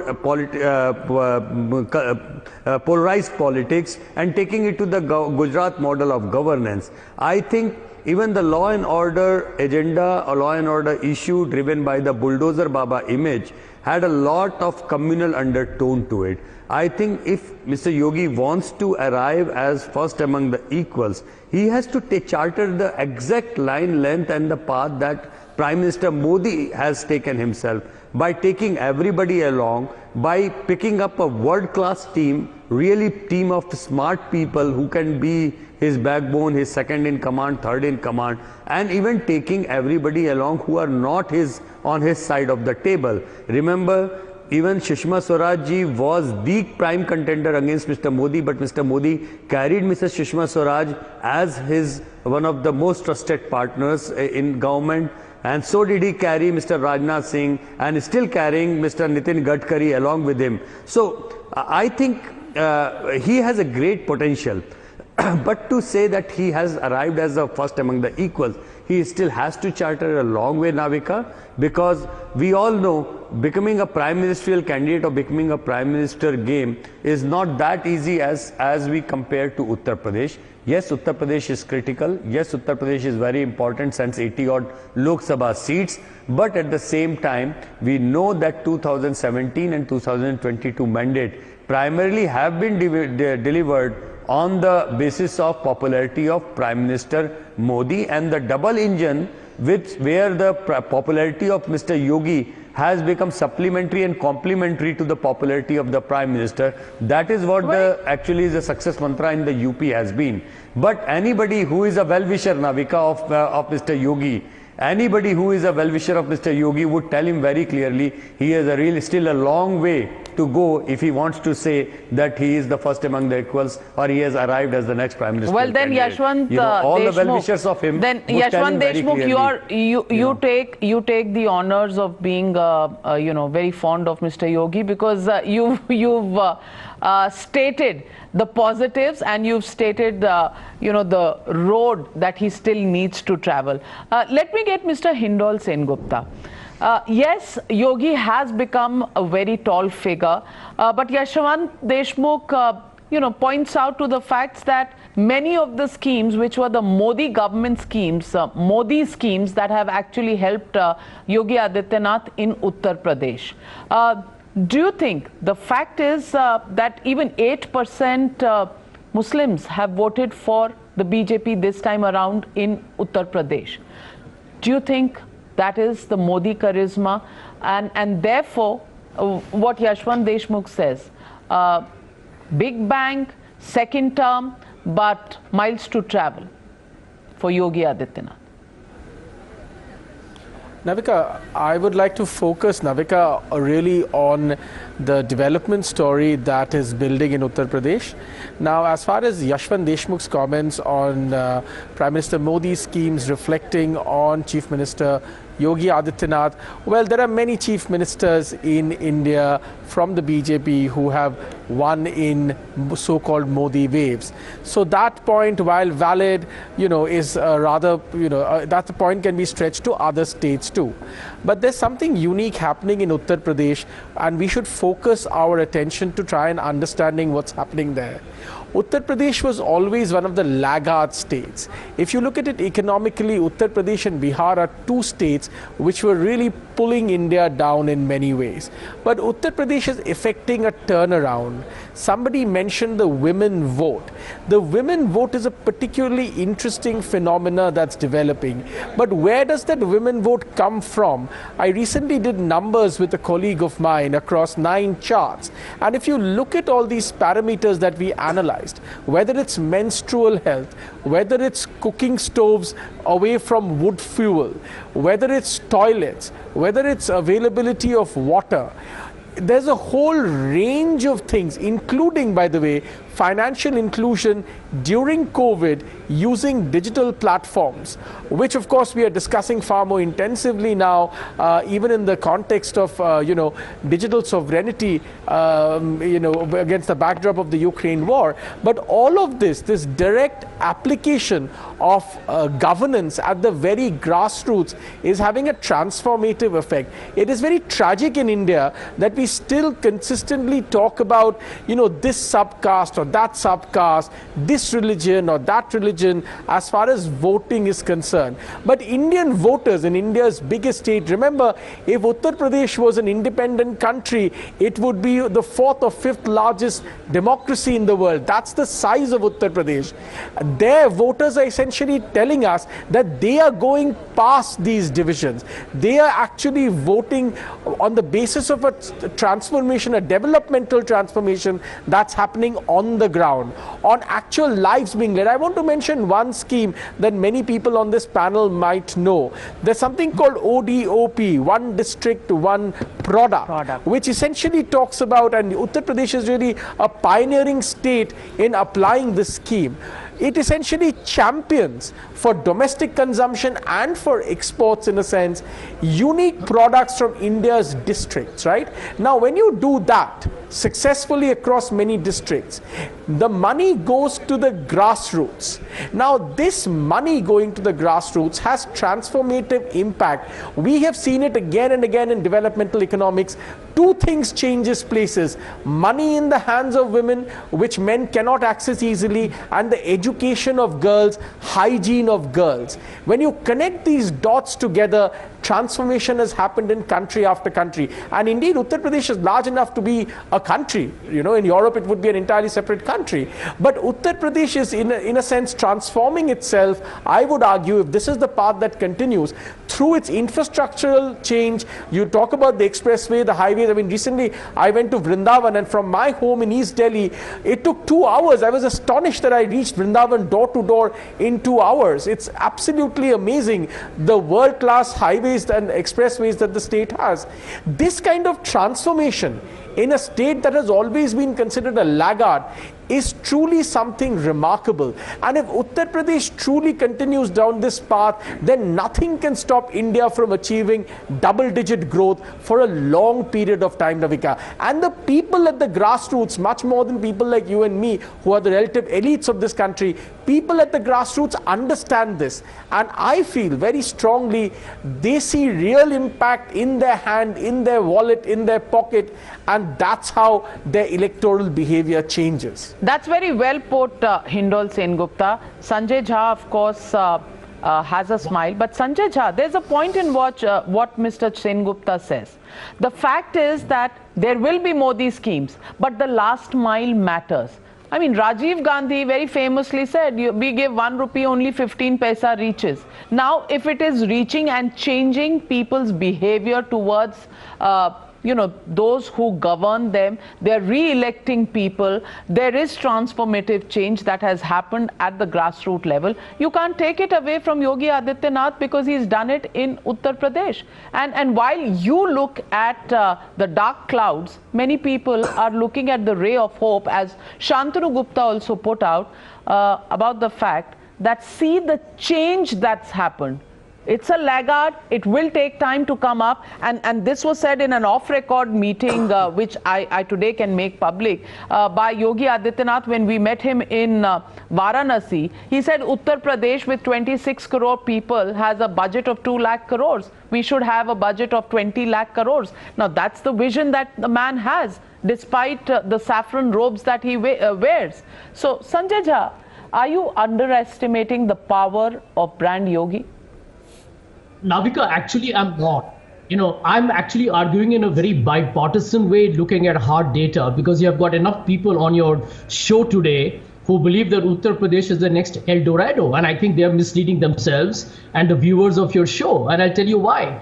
I'm not denying that over 5 years, even an incompetent government run by probably somebody who doesn't even understand the A to Z of governance would create some degree of growth, if not completely. I'm not saying that you have to be another league to destabilize a state or a country. So there has to be some growth, and I'm not taking that away. But look at the one data that will tell you as to why there is a lot of euphoria that is totally, in my opinion, ridiculously exaggerated. One manifestation of growth in any economy or society on which there is no debate universally, Navika, is jobs. Okay? And look at the jobs in Uttar Pradesh. Mr. Sengupta waxed eloquent on women's empowerment, etc. I think if you look at the data on attacks on women, I think it's disconcerting for Uttar Pradesh. But look at the female participation rate in the labor force, not just of India, but of Uttar Pradesh. It's actually gone down. In a society that is actually looking at women's emancipation, women actually come forward and work a lot more. Now, yes, it's true that a cylinder here and an XYZ here adds up to making people feel there is a difference. But if you look at the entire allocation on which so-called welfare model works, the truth is it's a very small allocation out of the total budget of the government. It's got to do with the RSS people knocking on doors and saying, "Aapne Modi ji ka namak khaya hai," which I believe is a statement I believe is not just political hubris, it is also highly immoral to make that statement. The second, which we all saw, and I remember morality coming from the Congress party, young students were protesting on railway reservation jobs. They were attacking trains. I mean, these are symptoms of a deeper economic malaise within the system. It is not, I'm not saying that things may not have changed, but Uttar Pradesh is a long, long way to go.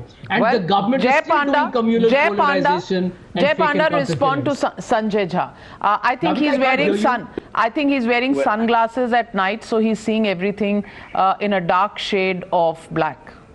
Even though my friend Sanjay Jha is no longer with the Congress party, I think he's still carrying a lot of that baggage. Let me clarify some of these issues.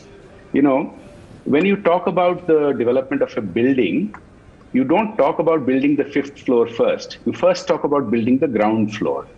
And so, even in Europe, if you compare countries, and they're all developed countries in Europe, you look at southern European countries and their governance and their development indices are far lower than Nordic countries. And Italy, for example, compared to Denmark, does not come across well. And Uttar Pradesh had been so badly mismanaged before the BJP took charge 5 years ago, that it was the Wild West. So the ground floor of turning Uttar Pradesh around has been law and order. And the law and order turnaround in Uttar Pradesh is dramatic and highly effective. Everybody has reported on that, including your channel and everybody else. You look at the women's vote, you look at women's opinions on it.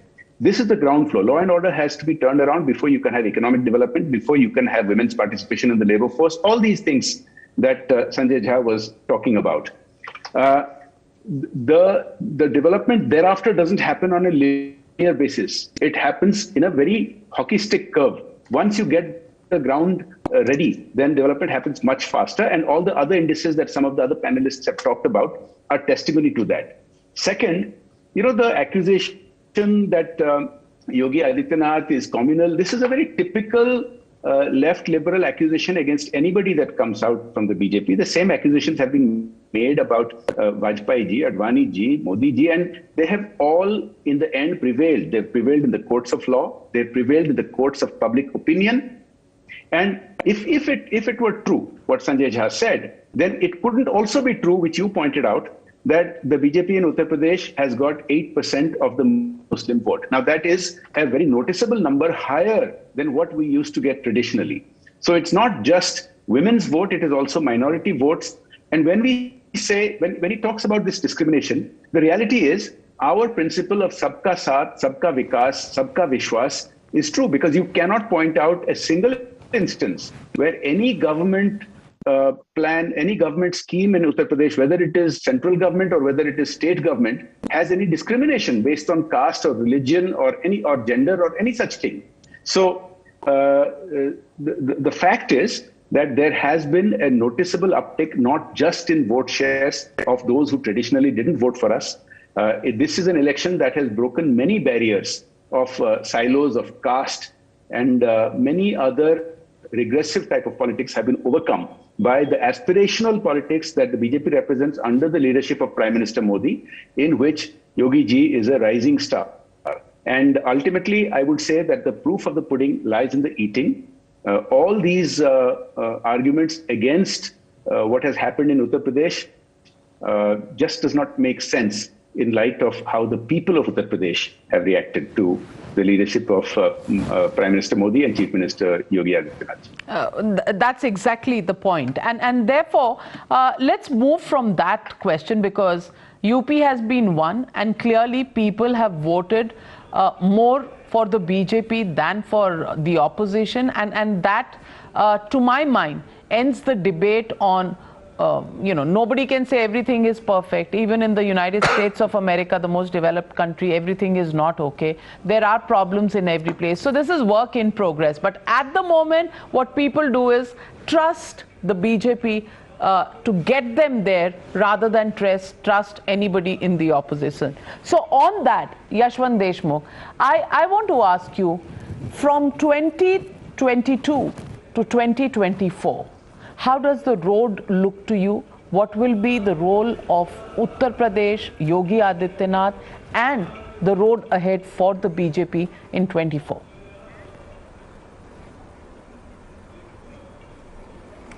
Well, Navika, I would like to simply, on the statistical term, that, whenever there are Vidhan Sabha elections, everybody looks into the Lok Sabha vote share and says BJP's vote share will drop by 10 points when compared to Lok Sabha elections. That is one argument which is correct, and that's the one which I always highlighted that. But the argument which is goes along with this argument, that BJP gets a Modi dividend in Lok Sabha election of almost 10%. So whatever Vidhan Sabha vote that BJP is getting right now, you can simply add about 8 to 10% over that whenever the Lok Sabha election happens, if the situation remains the same what we are watching today. So that will give you an idea what the scenario is likely to be. Having said that, the problem or the situation of the opposition, that has its own story to tell, Navika, because all said and done, there is an affirmative pro-incumbent vote for many governments across India. That includes the governments which are being run by opposition as well. Many opposition leaders are getting mandates on their own as far as the state assembly elections are concerned. But as far as the Lok Sabha is considered, I think if there is no drastic change in the scenario, which is unlikely at this point of time, I think the things are going to be really easier for Mr. Modi and the BJP to win 2024. However, if the opposition tries to do something different, drastically different, what they have been doing so far, which will include two things, primary conditions. Number one, that the opposition, rest of the non-Congress opposition, has to realize that there cannot be a joint opposition without the Congress, and the Congress has to realize there cannot be serious competition to Mr. Modi and to the BJP with Gandhis as the leader of the opposition. So these two things have to be realized by the opposition, then only any serious challenge can mount. Until that point of time, Arvind Kejriwal and Ms. Mamata Banerjee can contest with each other as the runner-up candidate who can be at number 2 position, trying to displace Rahul Gandhi from that position. But more the merrier for the BJP. The more prime ministerial candidates are there, the more fragmented is going to be the opposition, and it is going to be easier for the BJP. So it's not just the positive mandate for Mr. Modi. That is one thing that he is going to enjoy, but it is also the fragmented position that is going to make his task really easy if the situations continue like this. Well, Hindol Sengupta, add 8 to 10%, which means 41% in Uttar Pradesh for the BJP, overall maybe 51% in the Lok Sabha elections, and a very unkind cut by Yashwant Deshmukh, who says second place the fight is on for between Kejriwal and Mamata Banerjee to replace Rahul Gandhi. How do you see the road to 2024? No, I think the road to 2024, and I would really like to confine my comments to the developmental agenda in India. Look, Navika, there is a fundamental transformation that's happening to the Indian economy. That transformation is led through the process of digitization. For the first time, a certain kind of democracy is going to the very grassroots. You mentioned Rajiv Gandhi, or somebody else mentioned Rajiv Gandhi. It is Rajiv Gandhi who famously said that, when a rupee travels out of Delhi, by the time it reaches its beneficiaries, it's only 15%, right?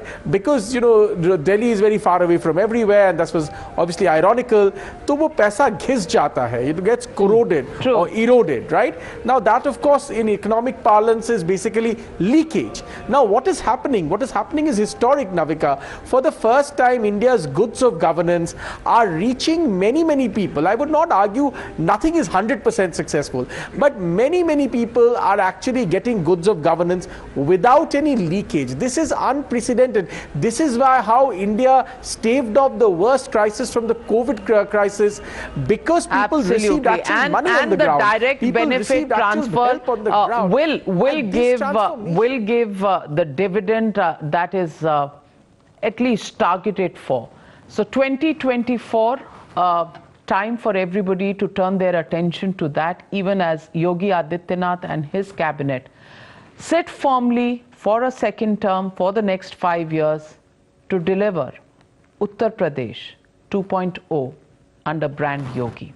Thank you very much to my panelists for joining me on this very engaging debate. On the other side, coming up is Smriti Irani, Union Women and Child Development Minister, who spoke to me just right after she witnessed Yogi Adityanath swearing-in ceremony at Lucknow's Ekana Stadium. The News Hour at 9 will be right back after the break.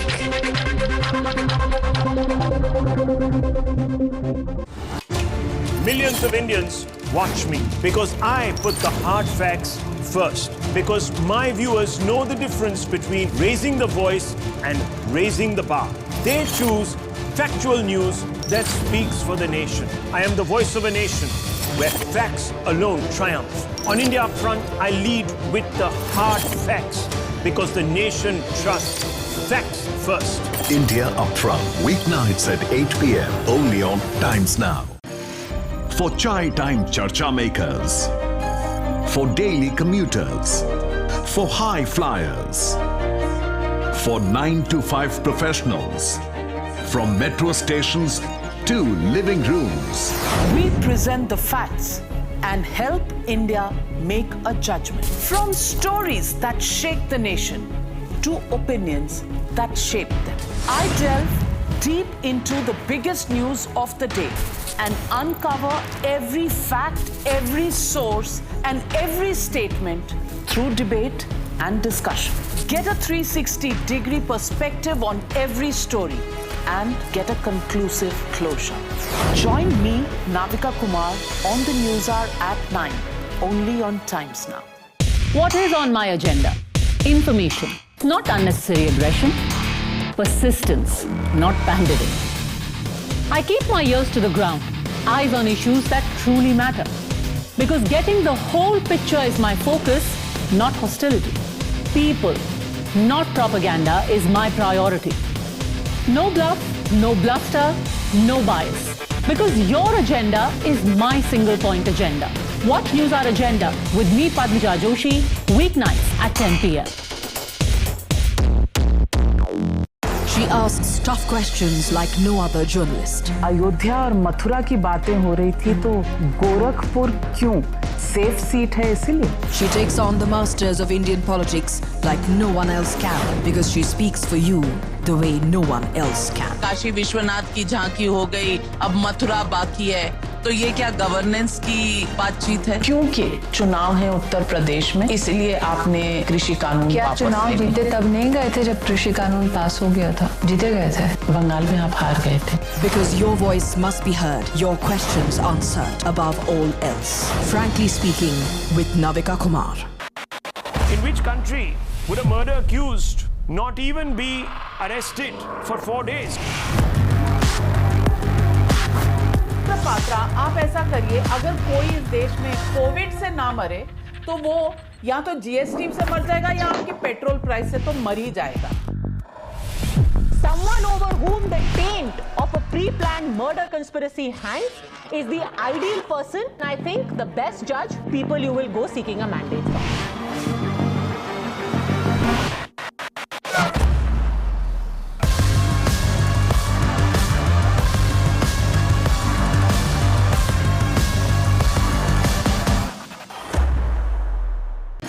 For decision makers, for the opinionated, for the unsure, for dinner time debaters, from metro stations to living rooms. We present the facts and help India make a judgment. From story. The News Hour at 9. और अब हमारे साथ जुड़ रही हैं cabinet minister Smriti Irani, जो इस वक्त स्वेरिंग इन पर थी और योगी 2.0 शुरू हो चुका है. स्मृति जी, क्या संदेश है आज जो सारे कैबिनेट मिनिस्टर्स थे, मुख्यमंत्री इतने सारे गए थे, योगी जी का एक दूसरा अध्याय शुरू हुआ है उत्तर प्रदेश में. उत्तर प्रदेश के लिए ये क्या मायने रखता है और देश को ये क्या मैसेज था आज? देश के लिए ये संदेश है कि नव भारत के निर्माण में भारतीय जनता पार्टी का परिवार समर्पित है, कि विकास के मुद्दों को लेकर आगे बढ़ेगी। भारतीय जनता पार्टी परिवार अनुग्रहित है कि उत्तर प्रदेश की जनता ने जात पात धर्म की सारी बेड़ियों को तोड़कर मात्र विकास के संकल्प को स्वीकार कर नरेंद्र मोदी जी के नेतृत्व वाली भारतीय जनता पार्टी को आशीर्वाद दिया और पुनः योगी आदित्यनाथ जी को प्रदेश का मुख्यमंत्री बनाया। तो आज अभिनंदन का दिन है जो हम करते हैं समाज का, आज अभिनंदन का दिन है जो हम करते हैं विकास के हर उस कार्य का। स्मृति जी, मैं पूछना चाहती हूँ आपसे कि ये स्टेडियम में इस तरह का समारोह शायद ही कभी किसी मुख्यमंत्री का हुआ हो। इस भव्य समारोह का भी तो कोई ना कोई संदेश होगा, क्योंकि बीजेपी में ऐसा कहा जाता है कि कोई भी एक्शन ऐसा नहीं होता जिसमें कोई संदेश नहीं होता। तो क्या संदेश था? नाविका जी, आप वर्षों से पत्रकारिता कर रही हैं। ये मेरा सुखद सौभाग्य रहा है, संयोग भी रहा है कि मैंने भव्य कार्यक्रम नरेंद्र भाई मोदी जी के नेतृत्व वाली प्रदेश की सरकार गुजरात में जब वो मुख्यमंत्री थे तब भी देखे। आज जिस प्रदेश से मैं सांसद हूँ, आज एक भव्य कार्यक्रम अपने संगठन का, अपने परिवार का, यहाँ पर भी हम सब उसके साक्षी बन पाए। अगर आप संदेश की तलाश में हैं तो ये संदेश है कि परिवारवाद के खिलाफ जंग जो छेड़ी थी भारतीय जनता पार्टी ने, उस जंग में उत्तीर्ण हुए हैं भारतीय जनता पार्टी के सैनिक जो समाज को खंडित करने का दुस्साहस कर रहे थे राजनीतिक दल। उन राजनीतिक दलों की मंशा को परास्त किया है भारतीय जनता पार्टी ने जनता के सहयोग से। आज यही शुभ संकेत उत्तर प्रदेश और देश को प्राप्त हुआ है। 37 साल बाद ऐसा हुआ है कि एक मुख्यमंत्री और एक पार्टी की सरकार दोबारा चुनकर आ रही है। मैं पूछना चाहती हूँ, ये उत्तर प्रदेश के लिए और 2024 के लिए बीजेपी के लिए इसका क्या मायने हैं? उत्तर प्रदेश अभिलाषी था कि एक ऐसा उनको सरकारी तंत्र और प्रशासनिक तंत्र मिले जो एक स्थिर सरकार और गुड गवर्नेंस को परिभाषित करते वाली सरकार चलाए।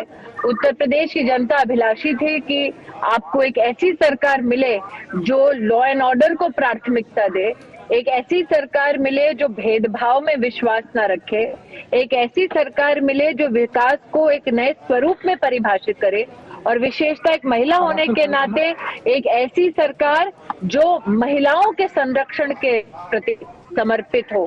तो मुझे लगता है कि आज विशेष एक त्योहार महिलाओं के लिए भी है कि एक ऐसी सरकार पुनः उनके सहयोग और आशीर्वाद से उत्तर प्रदेश में स्थापित हुई जिन्होंने महिला सुरक्षा को प्राथमिकता दी, बेटियों की शिक्षा को प्राथमिकता दी और बेटियों के उज्जवल भविष्य के निर्माण में अपने आप को समर्पित किया। ऐसी सरकार आज महिलाओं के आशीर्वाद से पुनः भारतीय जनता पार्टी की बनी है।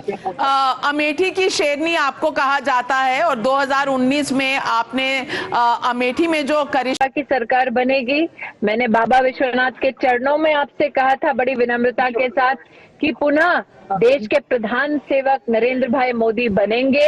इसलिए मैं अभी एडवांस में ही नरेंद्र भाई का जनता की ओर से अभिवादन करती हूँ, कार्यकर्ताओं का अभिनंदन करती हूँ, क्योंकि जैसा कि मैंने आपसे काशी में कहा था, प्रधानमंत्री की रेस में कई आपको इंटरव्यू देंगे, लेकिन देश में प्रधान सेवक एक ही संभव है जिनका नाम है Narendra Damodar Das Modi.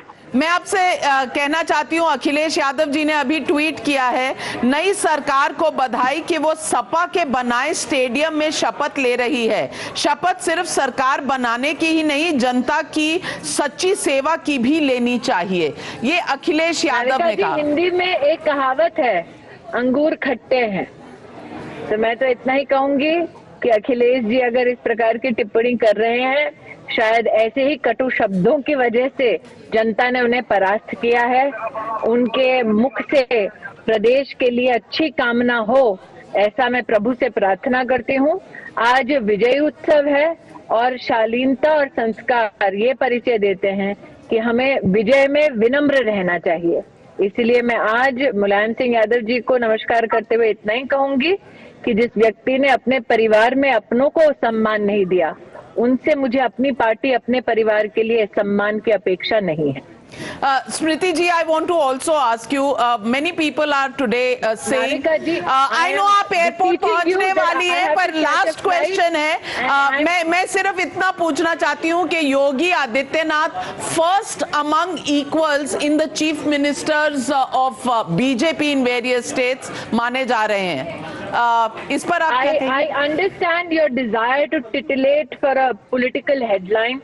I will only say this, which I said in Kashi, that you are asking somebody as to who is better or best in the Bharatiya Janata Party.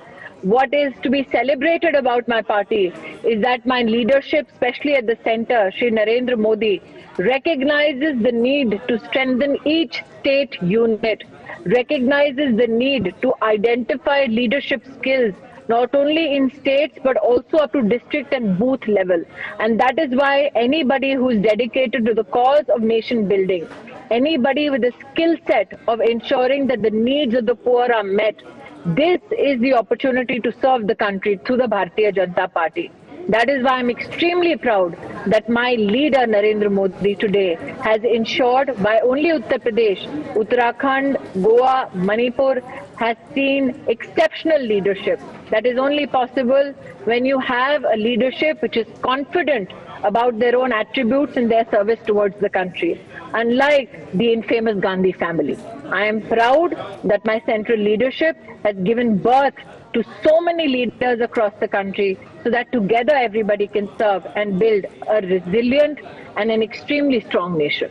Well, Smriti Irani ji, what can I say to you? Many people are already looking at 2024 beginning from Uttar Pradesh in 2022. Do you think Gujarat, Himachal and 3 state elections next year will pose any challenge to the BJP in the run-up to 2024? If you have noticed, Navika ji, after the election results were declared, the Honorable Prime Minister was on a visit to the state of Gujarat. That is a state with which he's had obviously familial ties. Obviously, his whole political journey began from the state. Himachal is a state that he served to strengthen the Sangathan.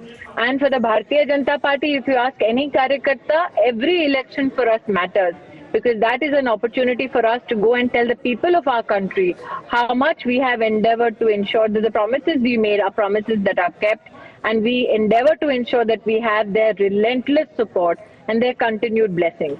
So why only state elections?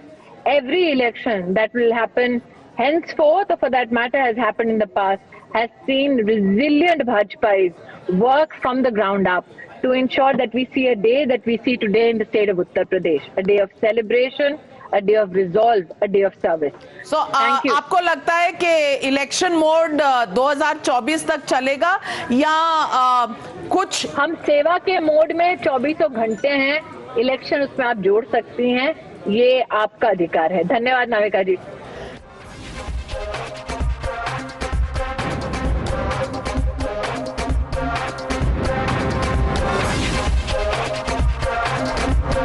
You were watching the News Hour at 9. Stay tuned. Millions of Indians watch me because I put the hard facts first. Because my viewers know the difference between raising the voice and raising the bar.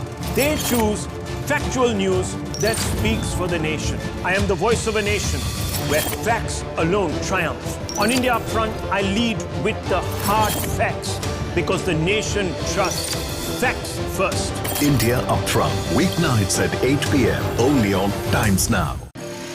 For Chai Time Charcha makers, for daily commuters, for high flyers, for 9 to 5 professionals, from metro stations to living rooms. We present the facts and help India make a judgment. From stories that shake the nation to opinions that shape them. I delve deep into the biggest news of the day and uncover every fact, every source, and every statement through debate and discussion. Get a 360-degree perspective on every story and get a conclusive closure. Join me, Navika Kumar, on the News Hour at 9, only on Times Now. What is on my agenda? Information, not unnecessary aggression. Persistence, not pandering. I keep my ears to the ground, eyes on issues that truly matter. Because getting the whole picture is my focus, not hostility. People, not propaganda, is my priority. No bluff, no bluster, no bias. Because your agenda is my single point agenda. Watch News Our Agenda with me, Padmaja Joshi, weeknights at 10 p.m. She asks tough questions like no other journalist. Ayodhya और मथुरा की बातें हो रही थी तो गोरखपुर क्यों? Safe seat है इसीलिए. She takes on the masters of Indian politics like no one else can because she speaks for you the way no one else can. Kashi Vishwanath की झांकी हो गई, अब मथुरा बाकी है. तो ये क्या गवर्नेंस की बातचीत है? क्योंकि चुनाव है उत्तर प्रदेश में, इसलिए आपने कृषि कानून क्या चुनाव जीते तब नहीं गए थे जब कृषि कानून पास हो गया था? जीते गए थे. बंगाल में आप हार गए थे. Because your voice must be heard, your questions answered above all else. Frankly speaking, with Navika Kumar. In which country would a murder accused not even be arrested for 4 days? Patra, आप ऐसा करिए, अगर कोई इस देश में कोविड से ना मरे तो वो या तो जीएसटी से मर जाएगा या आपकी पेट्रोल प्राइस से तो मर ही जाएगा. Someone over whom the taint of a pre-planned murder conspiracy hangs is the ideal person. I think the best judge, people you will go seeking a mandate from.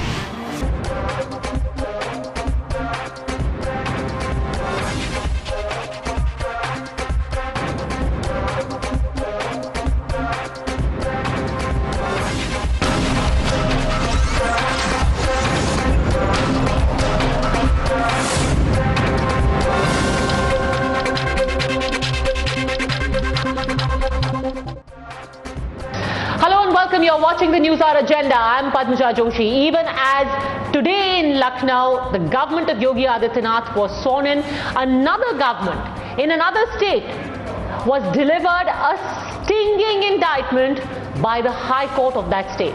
We are talking about the Birbhum verdict of the Calcutta High Court, where for the second time in as many years, a case which relates to political violence in West Bengal has been transferred to the CBI. In the Birbhum violence, where 8 people were burnt alive, the Calcutta High Court didn't just take suo motu cognizance, but they even made some stinging observations which seem to suggest that there is no real reason to believe that justice would be done if the case continues with the SIT of the state police. And that's the reason why the Calcutta High Court has decided to transfer the case to the CBI. All evidence, all the case diaries and all the people arrested so far are also going to be handed to the central agency. The funny thing is that despite all of this, despite some of the observations that the Calcutta High Court has made, the TMC continued to insist we were doing our best. We don't know why the Calcutta High Court has decided to take the case away from us. Specific input आया है, कुछ नेताओं ने police को phone करके बोला था कि आप मत जाइए, अभी पहले 2 घर जल जाने दीजिए, उसके बाद आप जाइए. तो ये स्पेसिफिक इनपुट हमारे पास है. वो ये काम जो जिन नेताओं ने किया वो सबसे बड़े जिम्मेदार है ये गणहत्या के लिए. तो उन लोगों को सीबीआई पकड़े और जस्टिस मिले लोगों को, ये हमारी मांग है. सीट ठीक ठाक इंक्वायरी कर रही थी, 22 आदमी का अरेस्ट हुआ है और हमारी जो विक्टिम फैमिली है वो भी सेटिस्फाइड है जो यहाँ अरेस्ट हो रही है. मुख्यमंत्री जैसे ही कल दौड़ के गई, उसमें कॉन्फिडेंस है उन लोगों का मुख्यमंत्री का बात के ऊपर. अब अदालत क्यों किया ये हम नहीं बोल सकते, हम अदालत को सम्मान करते हैं, उनके खिलाफ हम कुछ नहीं बोलेंगे. उन्हें पॉलिटिकल यूज करके सीबीआई का इज्जत को सेंट्रल गवर्नमेंट और बीजेपी सरकार खराब कर दे रहा. And here is the reason why the TMC simply cannot plead innocence or ignorance anymore. Take a look at some of the observations that the court made while transferring the case. Birbhum incident has shaken conscience of society. It has even referred to the questions that have been raised about the antecedents of some of the members of the SIT constituted by the West Bengal government, asking why is it that tainted people still manage to find a place in one panel that was supposed to investigate a crime. Furthermore, The court observed that even though the SIT has been constituted on the 22nd of this month, precious little was done by them. The bigger question that all of this has now thrown up, that after the brutality, has the court also not now exposed the attempted cover-up?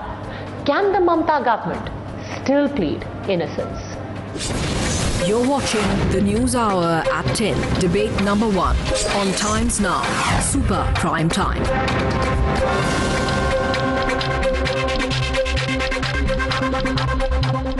All right, joining us on the News Hour agenda, we have Priyanka Tibrewal, spokesperson of the BJP, and in fact one of the people who pleaded in court in this case, Gargi Nandi, political analyst, Sandeep Ghosh, political commentator and author, also with us. And my first question is to Anirban Banerjee, lawyer and political analyst.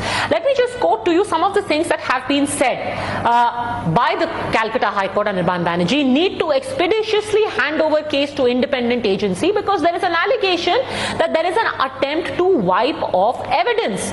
Investigation, keeping in the mind the gravity of the offence, has not been done. Was there an effort to cover up? Well, first of all, the state government has welcomed the decision and has said that they will do everything that the CBI in this case requires to conduct the investigation, albeit fairly and impartially. That is very important. Now, considering for just argument's sake that we are not going to see any Ranjan Gogoi rerun in this case, I would like to put a question to the public in general. Will the CBI actually succeed in doing anything in this particular investigation? If you keep in mind their dismal track record in events where political parties, political leaders, you remark on the CBI, can I quickly ask you, are you saying as a practicing lawyer that the Chief Justice or the judge of the Calcutta High Court who has passed this judgment is compromised? Are you saying that as a lawyer yourself? I do not know. The future will answer. The future will answer whether anything. I am not pointing my finger at anyone. Why did you speak of Ranjan Gogoi? The future will answer whether anything or anyone was compromised. You have stinging indictments of the state government and the state police, the intent, the method, or rather the lack of intent.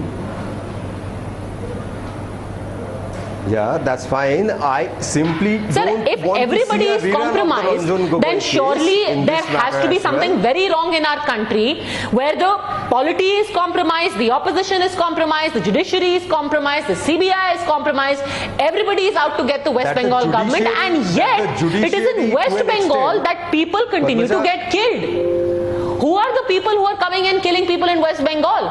Ranjan Gogoi?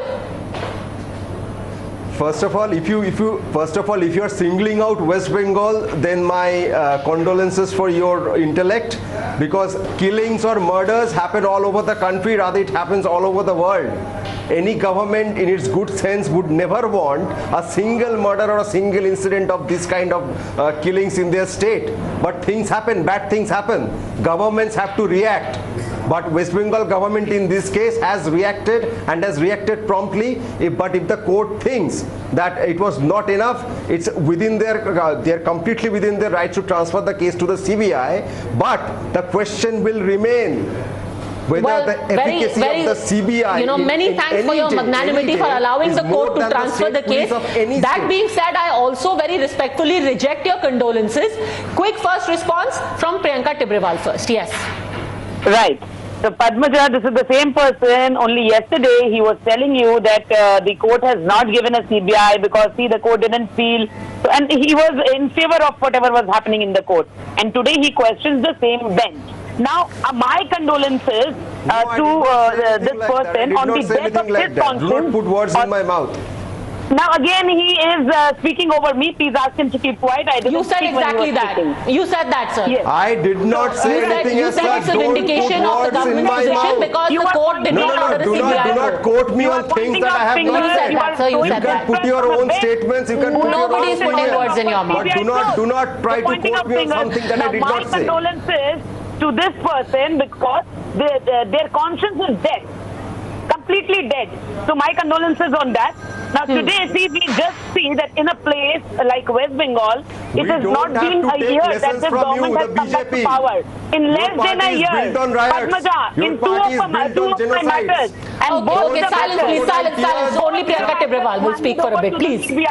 In less than a year, I'm telling you, since this government came back to power, less than a year, two of my matters, both have been handed over to the CBI. Because if you remember that how brazenly the Chief Minister had denied the existence of forceful violence, the NHRC reports and facts present in the report appeared to be hideous to the Chief Minister. But we have seen what are the facts, and that's the reason a CBI and a SIT is here in West Bengal. And today also, if you read the orders carefully, the court has clearly said that in order to instill and continue so that the people's faith is there in the judiciary, it is very, very important that this matter should be handed over to an impartial, unbiased institution. That's the reason it has been handed over to the CBI. Because yesterday we have seen how the Chief Anirban Banerjee, this is a crime. This is a crime that shook the conscience of humanity.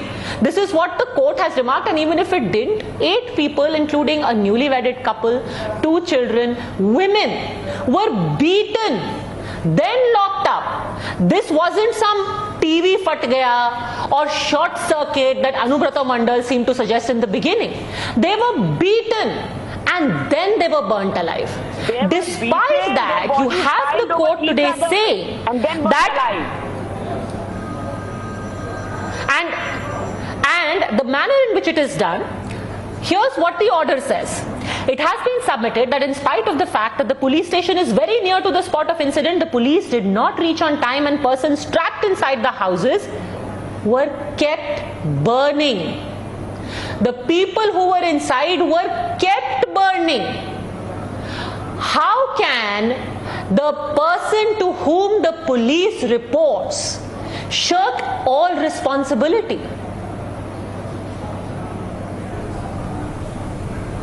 Fine.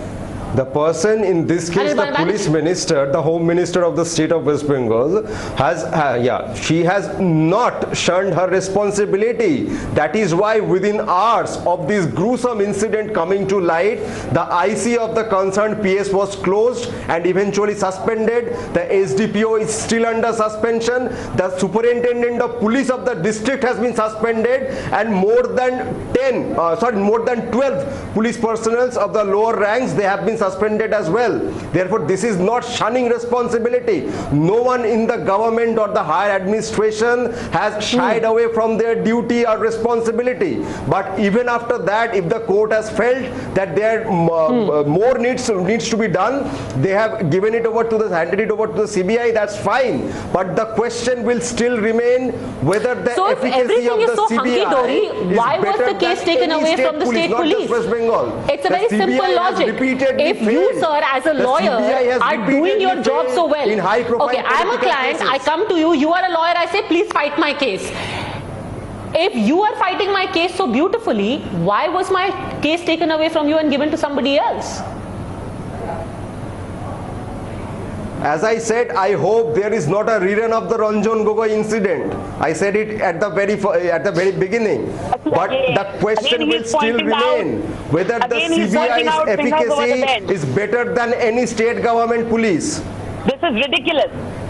This is ridiculous. The state police fails to do their duty. Let us very categorically say that the aspersions being cast on the judges are the views of Mr. Banerjee alone, and only him. We do in no way endorse what he is trying to say and insinuate. Gargi Nandi, okay, everyone is a political vulture, everyone is compromised, everyone is corrupt, but the one point that does stand out, Gargi Nandi, is that this was abdication, if not corruption, at the level of a district. This happened in Birbhum, it happened in one village. Maybe the policemen were corrupt. Their palms were greased by Bhadu Sheikh. Can you really say the chief minister personally got people killed? Okay, can I come, Padmaja? Let me tell you that Mamata Banerjee has created thousands of Anarul Hussains in West Bengal. So that's what you are seeing today. See, this violence, we have seen post-poll violence. So that time she used these kind of people against the opponents. There were rapes, murders, houses were burned then also. And then there were exodus of people. Am I audible? Am I audible? Yes. So there was exodus of people. Brutal murders happened. Yes. Yeah. Brutal murders happened in front of a mother's eyes. The son was brutally killed and the police stood as a mute spectator.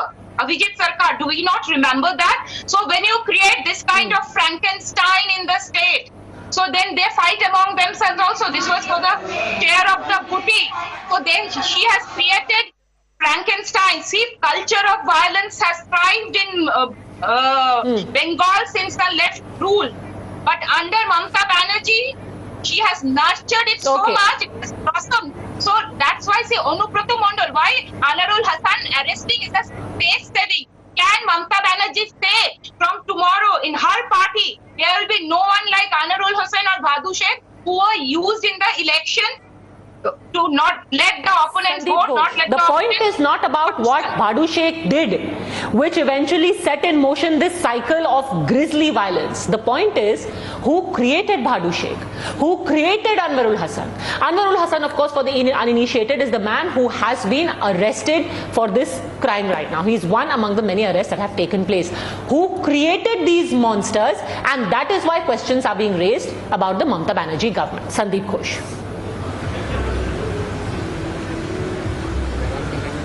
Hi, Padmaja, first of all, I'm very pained at this, allusion to Ranjan Gogoi. First of all, I think even about Ranjan Gogoi, there is no reason to make those kind of aspersions. Now, to say that about the sitting bench, I think it's most unfortunate. And this is not the first time that Trinamool has done it. Even on an earlier occasion, it raised questions about a judge investigating and saying that he should recuse, and which the court came down very heavily. So I think that's very unfortunate. As you said, this matter has shaken humanity. It is something I consider to be above politics, above any political party. And when you are talking whether it's a Bhadu Sheikh or others, it's because these kind of elements have been allowed to grow in West Bengal over the years by several parties.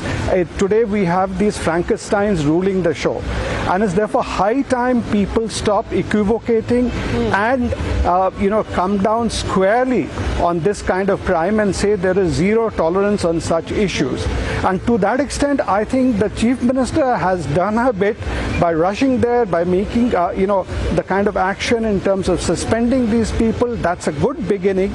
But I don't want other people to really muddy the waters by bringing in politics to say, there are these sort of things happen elsewhere. So our violence in our state is better than the violence in another state. By better, I mean that, it's less condemnable or anything of that kind, or our police is best in the country. That is all immaterial. West Bengal has its reputation to redeem, and more so Trinamool today, because Mamata Banerjee has national ambitions. She is positioning herself as a challenger to the Prime Minister.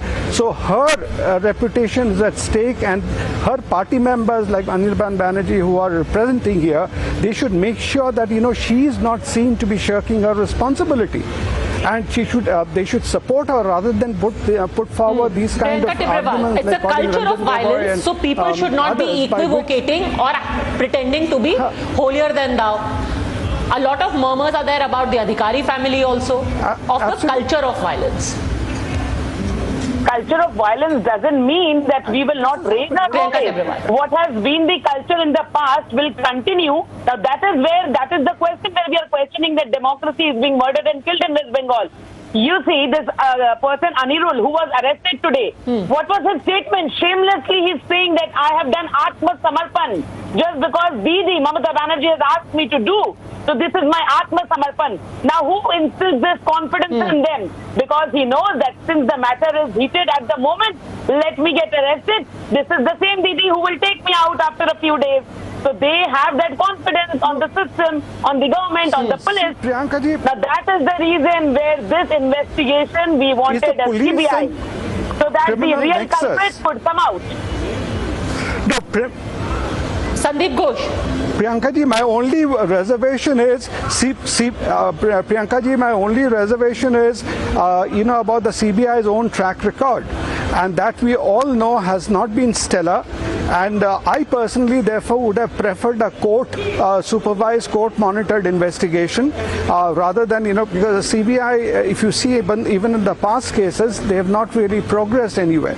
This is a police criminal nexus, and which has to be not only called out, has to be broken. Within 7 days. So once on the next day, the report essentially, the Prime Minister, the Home Minister offered support. The West Bengal government should accept that and go whole hog after these sort of, Anurul Islam was arrested within 3 hours of Mamata Banerjee issuing the diktat. Before that, what was the police doing? Even the DGP of police arrived there after Mamata Banerjee came there. So these things have to be called out, and the administration has to be made accountable rather than, getting caught in this political tutu meme or slugfest as we are all doing. Anirban Banerjee, talk about the impunity that today Anwarul Islam also says that I am submitting myself because Didi has. Why? The police doesn't have the courage to arrest somebody like him. What does that say about the law and order situation in the state? That is accused in the murder, the brutal murder of 8 people is saying, I am submitting myself for arrest. Be thankful. He was arrested by the police from Tarapet. Now what he says to the media is not my responsibility. That is what he feels. So I am not going to take responsibility for a statement. What I am looking at are facts. He wasn't arrested that person was arrested, and before that more than 20 people were arrested. And said that I want this man arrested. Didn't the SIT know before that this man was responsible? Every single victim was taking his name. Every single person was saying he's the one who did it. There was a person who said, I saw him. Why didn't the SIT, and the court today has said as much. It was constituted on the 22nd. What did they do? They did nothing. It almost seems that once a green light was given by the Chief Minister, then the police said, okay, let's move forward. And Padmaja, so you are at least admitting that the Chief Minister gave the green light. She had to do the face-saving. She had to do no option. No option when she went there. The people surrounded her. They wanted an answer in order to show that how great she is. She said that. The police in Bengal Madam Tibrewal. of the Anurul Hussain. Now she is giving all those things, the lakhs of money. Why don't sell Anurul's palatial house? He's only a block president. How a block president has a palatial house? So all those illegal sand mining, coal smuggling, cow smuggling, and now it was a the very way Mr. Joysha is the president, is the secretary of the BCCI. The same way, madam. The same way Joysha is the secretary of BCCI. The same way. It is the same way. He has got a palatial bungalow just the same way Mr. Joysha is the secretary of the BCCI. No difference. Hierarchy of Choribazi, because all of them need this money. There is a difference. That very facetious comparison aside, very facetious comparison aside, the man you named is not even accused of murdering. Unlike Anwarul Hussain, with whom you are comparing, it's such a facetious, it's a completely facetious comparison. Why doesn't the Chief Minister set an example and put a bulldozer to the house of Bhadu Sheikh, the Anwarul Hassan, the what have you? She is today saying, Mr. Banerjee, today the Chief Minister is saying, after having been multiple terms in government, she is saying there is a bomb culture. How is these bombs being manufactured in West Bengal? And the police never knew all of this. Why? Now the Chief Minister is saying, oh, so many bombs are being manufactured, crack down on the bomb making factories. Why do they exist? Even after that, Padmaja, in Birbhum, that is exactly what she said. Bombs have been recovered in many areas. Many places in Birbhum today itself. Yes, we can see the pictures on the screen. Today in Birbhum they've been recovered. They have been recovered. They have been recovered. That is the difference. Anirban Banerjee. That is the difference. They have been recovered. They have been. There is a culture, and Chief Minister went now Well, many thanks. Many thanks. Finally, after eight deaths, bomb-making factories are being admitted to. Live bombs are being recovered. Accused are being arrested once the chief minister gives the green signal. If this in itself is not a statement on the status of the police, even if we ignore the comments that have been made by the Calcutta High Court, I don't know what is. And remember, we're saying this again. This is the second time that a case of this kind of violence has been taken away from the state police and has been given to a central agency. Either you can read the writing on the wall about a lack of confidence in the ability or the intent of the state police to probe, or you can keep questioning the intent of the court itself. I'm going to leave it at that. Thank you very much, Sandeep Ghosh and Anirban Banerjee, and both ladies for having joined me.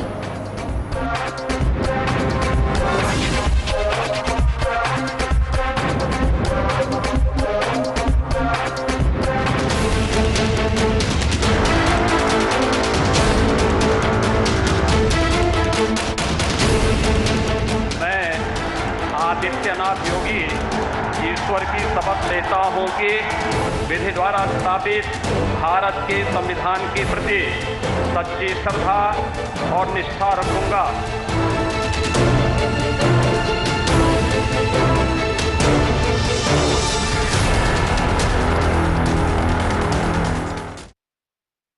Alright, so of course today was a big day for Uttar Pradesh, where Yogi Sarkar, or OP Yogi again as we are calling it, was sworn in. But what is the big message that one is to take away from the new Council of Ministers? That's where the big message, not just for Uttar Pradesh, but overall for the BJP as a party going into 2024 goes. We have with us a panel who's going to help us understand, decode, and maybe also create a little bit of a flutter about the names that we have. We have Shantanu Gupta, Karan Verma, and Abhishek Sudhir here. So let's look at some of the numbers. The cabinet ministers earlier, there were 23, now they are down to 18. MOS independent charge from 9 has gone up to 14, and when it comes to the ministers of state, from 21, even that has gone down to 20. So largely the message is that from being a minister, you would be an MOS independent charge. First thoughts on that? I think that might be an arrangement to pull in a lot of new people, and we have seen while we are doing the show during the day, we have seen a lot of new first-time MLAs, second-time MLAs, they being ministers, and a lot of heavyweights are being dropped. So I think it's almost a graduation. You become MOS, you become MOS independent, and then you get cabinet. Some of them might be graduated to cabinet maybe during this 5-year term. So basically, you earn your merit, right? Modi earned his merit, Yogi earned his merit, so they let the ministers earn their own merit. The interesting thing, Abhishek Sudhir, is that out of the 23 cabinet ministers, last time only 14 have found a repeat. How do you read that? Well, obviously that is to combat anti-incumbency, right? I mean, Shrikant Sharma has not been made a minister. Dinesh Sharma has lost his position. What if Shrikant Sharma has made the state president? Then yeah, so one of the promotion according to you or a demotion? There'll be one happy Sharma and one. Eat your hat? There'll be one happy Sharma and one unhappy Sharma. That's for sure. So let's see which Sharma is happy. All right. So one happy Sharma, one unhappy Sharma. But do you think this is in order to get fresh blood?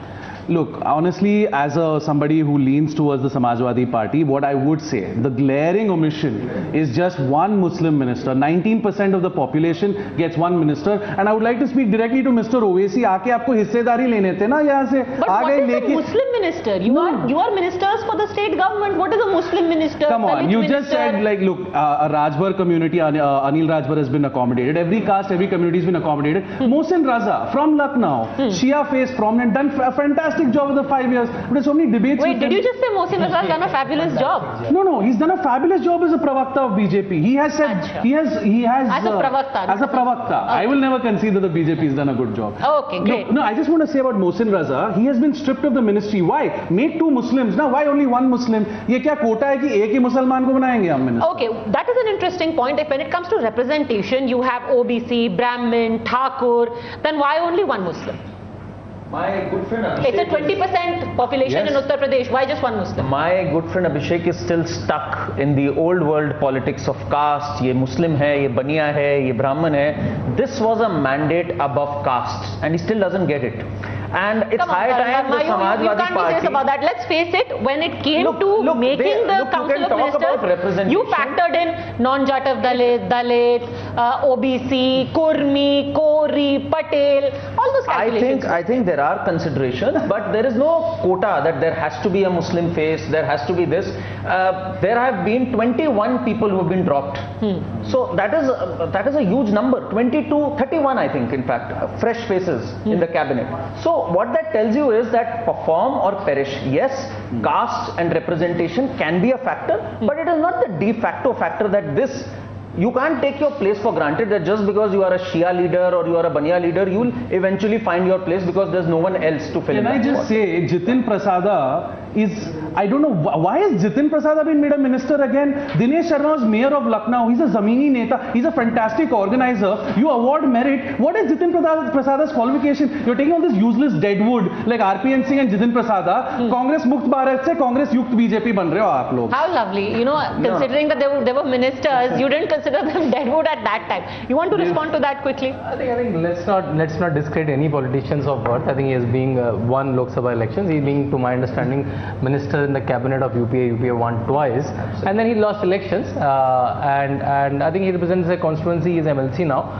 So I think just calling someone a deadwood, someone like Akhilesh who attended only 32% of parliament in the current parliament, you know, his attendance is 32%, less than Rahul Gandhi. Can someone have less than Rahul Gandhi? And you're saying calling someone a deadwood? That's not for any politician. Has a proven track record. It's not Jitin just because he was from Congress. He's a dynast and represents everything that's wrong about the Congress, and you take him into your party. Okay, all right. So you know, let's take something positive away from this. At least we know that Mohsin Raza and Dinesh Sharma were fabulous people and fabulous ministers, and everything about them was fabulous. The moment they will get some organizational post in the BJP, again they will become terrible people with terrible managerial skills. Hardworking people. You know. I'm sure you do. You work so hard. Why are rewarding dynasty? All right. Pretty rich considering, of course, Akhilesh Yadav has, you know, worked from the grassroots level up to become the president and chief minister. He was not handed the party, Padmaja. Sir, how many MPs His do own you father have expelled him from the party. From the Samajwadi Party, and how many of them are from the Yadav family? Okay, can I tell you? 2 Yadavs from the family were taken in. Hariom Yadav was given a ticket. Pramod Gupta, brother-in-law Mulayam was BJP, right? Aparna Yadav. You all had more Yadav family members than SP. Shivpal and Akhilesh were the only 2 Yadav. You all had 3, we had 2. We have not given a cabinet birth to her. Let's actually, who are the people who have been repeated? Of course, Keshav Prasad Maurya from the last ministry, Yogi Adityanath, Keshav Prasad Maurya, Surya Pratap Shahi, Suresh Khanna, Brijesh Pathak, Lakshmi Narayan Chaudhary, Nand Gopal Nandi, Bhupendra Chaudhary, Anil Rajbhar and Jitin Prasada. Out of these names repeated, one thing that does stand out is that the experienced people have been reaccommodated. Exactly, like someone like Surya Pratap Shahi, Suresh Khanna, these are like 7, 8, 9 times MLAs, right? Some of them being member of parliaments and now they're back in the Vidhan Sabha. Some new names also like Nand Gopal Nandi came from outside and now doing good in the party. So I think you said it right in the starting. You earn your place if you perform, because see, Yogi is a very performing chief minister. He used to take his cabinet meetings for 2 hours, 3 hours. He understands how a minister is performing, how much hold a minister has on his or her ministry, right? So he has almost did a report card for every minister, and anyone he did not have a good equation with, working relationship, or someone who has not performed seems to be dropped. So from the people who have been dropped, just a second, the people who have been dropped, Dinesh Sharma, we've already spoken about it, Saur Prasad Maurya is obviously gone, Satish Mahana, not there, Dara Singh Chauhan, he's gone, Ramapati Shastri, Jai Pratap Singh, he was the health minister, right? Shrikant Sharma, Rajendra Pratap Singh, Siddharth Nath Singh, Mukut Bihari Verma, Ashutosh Tandon, Mahendra Singh, Suresh Rana again he lost, and Shriram Agnihotri. What are your thoughts, Karan Verma, on these names? I think some of them could have been considered. I don't understand why Satish Mahana, for example, was dropped. He had been a performing minister, had won consecutive elections, had been a loyalist BJP person through and through. Shrikant Sharma has been in a bit of controversy, courtesy his inflammable statements at times. He had issues getting along with his team. By and large, I think it's his call, I think, Yogi's call. And he has been very clear about it. You have to suit his vision and you have to be in his roadmap. If you're falling there, well and good. If you're not, he is not allowing you to take your place for granted. Also, Padmaja, we have to also see that 274 MLAs. There's something, some MLAs who are third term, fourth term MLAs. I'm saying your team should do what is the term of each MLA. You have to accommodate everyone in the ministry. That's like the final ambition of someone, right? In politics, that you will be minister, chief minister tomorrow. So you have to accommodate. Some people have to be dropped out and new people have to move in. And also now 2024 election is coming. So you will see a lot of these faces may travel to the central organization of BJP and a lot of may travel to the state unit also. And the state head position is now empty because Swatandev Singh has taken the oath as cabinet minister. So that's also one post is empty. Very interesting induction is A.K. Sharma from the Gujarat cadre, IAS officer, dispatched by Prime Minister Modi to Varanasi because he was unhappy with Yogi's handling of the COVID pandemic. Arey, come on, Shantanu, everybody knows. Happy, you think if the Prime Minister was unhappy with Yogi, he would be sitting here with Yogi Adityanath and holding his hand and then putting his hand on his shoulder before the election. Amit Shah made a big blunder. Listen, he said, much as you have amazing interpretation of everything. If Mr. Modi wanted Yogi Adityanath gone, Yogi Adityanath would have. I'm not saying that. I'm saying what has happened now is the fate of Narendra Modi and Yogi Adityanath is intertwined. I think you will accept that. If Yogi performs, it's good for Modi. If Yogi does not perform, it's bad for Modi. That is very clear. So are you saying because he's come back for a second term, Mr. Modi will also come back in 2024? I am absolutely not saying that. There are 2 years left. Give us tomorrow. By the way, none of you will do any programs on it tomorrow. But tomorrow, the Vidayak Dal of the Samajwadi Party will elect Akhilesh Yadav. He will become leader of the opposition. You always accuse him of being lazy. Zamini neta nahi hai. No, London जा रहे शांतनु कहते हैं. अरे तुम्हारा propaganda मैं ही कर रहा हूँ. 32% London जाते हैं. Now he's become leader of the opposition. He's resigned from Azamgarh. Good move, Shantanu? Yeah, it's a good move. Good. But finally, because it's a distance of from Vikramaditya Marg to Assembly, it's a 6-minute drive. I've checked on Google Map. Hopefully, he will do the distance. We walk because here. Parliament नहीं जाते थे. वो Parliament नहीं जाते थे. We are in Lucknow. We walk. Because Parliament नहीं जाते थे. I think a constructive opposition would be good. Let's welcome that. If Akhilesh Yadav is ready to fight it out in UP and be the principal. We will be a constructive opposition. Will you be a destructive government? Bulldozer. This is done. Now let's see if actually that presence is going to be felt inside the assembly as well. Let's have better attendance. Another important issue to mention here, if we take a look overall, 16 old faces and 36 new faces, 38 ministers from the earlier cabinet who have not found a position, and 2 MOS have now gone on to MOS independent. And in conclusion, if we just do an analysis of how the representation has been done, upper caste ministers are 18. What is very interesting is that the OBC ministers who from an OBC background are more than upper caste. So you have 19 OBC ministers, 13 coming from a scheduled caste background, 1 from a Muslim background, and 1 Sikh has been introduced. That's the total breakup of the 52 ministers in Yogi 2.0's council. It's only the beginning. We'll be keeping a close eye. All these gentlemen here will also help us scrutinize and analyze what happens over the next 5 years. For the time being, thank you very much, gentlemen, for joining me.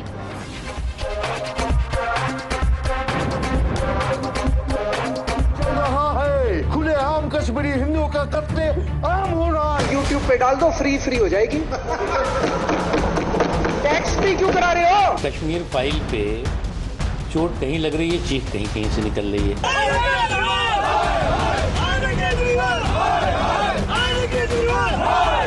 Picture का promotion करना तो बंद करो. गंदे लगते हो तुम लोग.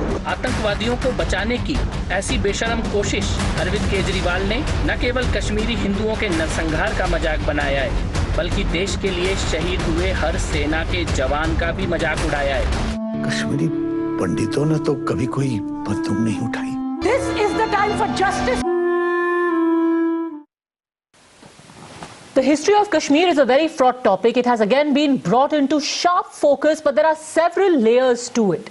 The film Kashmir Files is being dismissed as a propaganda machine by the BJP and also by the RSS. So what really is the truth of Kashmir as seen through the lens of the Sangh? Joining us now is the Akhil Bharatiya Prachar Pramukh of the RSS, one of the senior most leaders of the Sangh, Sunil Ambekar. Sunilji, many thanks for joining us. I want to start by asking you, ये Kashmir Files जो है, इसको बोला जा रहा है कि RSS की तरफ से प्रोपेगेंडा का इंस्ट्रूमेंट की तरह इस्तेमाल किया जा रहा है. if not the organization, then the ideology. नहीं, फिल्म कलाकार अपनी फिल्में बनाते हैं, वो समाज के हर एक विषय पर फिल्में बनाते रहते हैं, तो उनकी अपनी दुनिया है, उनकी अपनी कला है, उसको उसी तरीके से देखना चाहिए। जो कश्मीर की हिस्ट्री है उसमें संघ का क्या रोल रहा है, खास तौर पर क्योंकि जो पहले कश्मीरी हिंदू थे वो संघ से जुड़े हुए थे, जिनके ऊपर सबसे पहला अटैक किया गया था।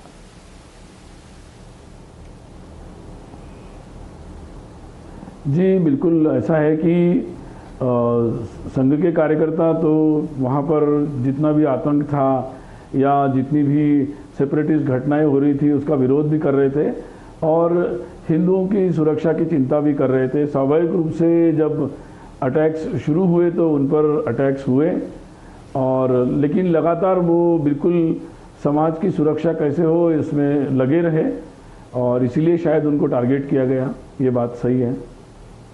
पर फिर कश्मीरी हिंदुओं को अपने हाल पर क्यों छोड़ दिया गया? सबसे बड़ा इल्जाम यही लगाया जा रहा है कि एक बहुत लंबा वक्त था जहां पर कश्मीरी हिंदुओं को एक तरीके से अबैंडन कर दिया गया।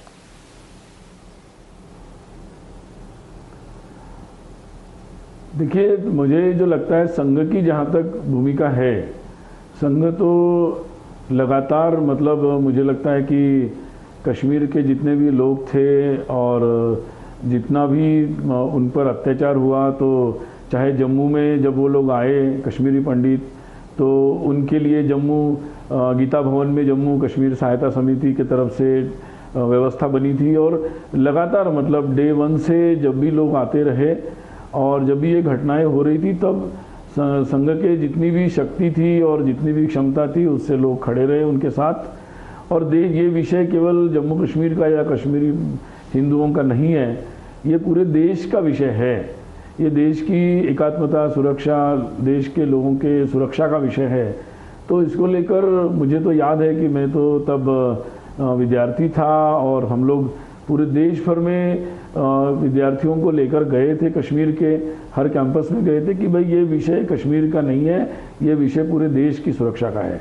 तो मुझे लगता है कि पूरा देश उनके साथ खड़ा हो, इसके लिए एक बहुत लंबा चौड़ा प्रयास चला है। मतलब एक विचारक के तौर पे आपको क्या लगता है किस वजह से चीजें इतनी खराब हुई कश्मीर के अंदर, खास तौर पर उस दशक में?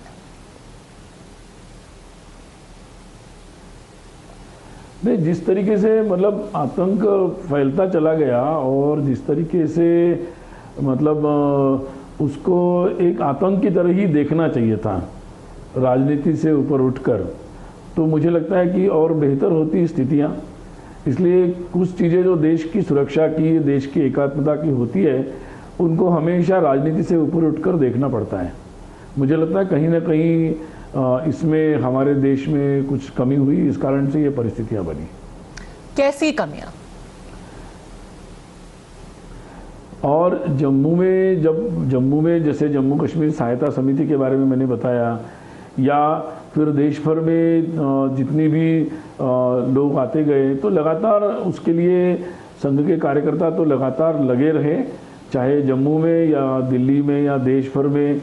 और जितने भी तरीके की सहायता संघ की क्षमता में या समाज के साथ मिलकर, समाज के जितने भी सारे लोग थे उनके साथ मिलकर, तो मुझे लगता है कि एक संभालने का, संवारने का, बहुत अच्छे से काम करने का प्रयास किया। फिर भी किसी को घर छोड़ना पड़े और एक भय का सामना करना पड़े, तो उससे तो भयंकर बात कोई नहीं हो सकती। The News Hour at 10 will be right back after the break. Millions of Indians watch me because I put the hard facts first. Because my viewers know the difference between raising the voice and raising the bar. They choose factual news that speaks for the nation. I am the voice of a nation where facts alone triumph. On India front, I lead with the hard facts because the nation trusts facts first. India Upfront, weeknights at 8 p.m. only on Times Now. For chai time charcha makers, for daily commuters, for high flyers, for 9 to 5 professionals, From metro stations to living rooms. We present the facts and help India make a judgment. From stories that shake the nation to opinions that shape them. I delve deep into the biggest news of the day and uncover every fact, every source, and every statement through debate and discussion. Get a 360-degree perspective on every story and get a conclusive closure. Join me now at 10.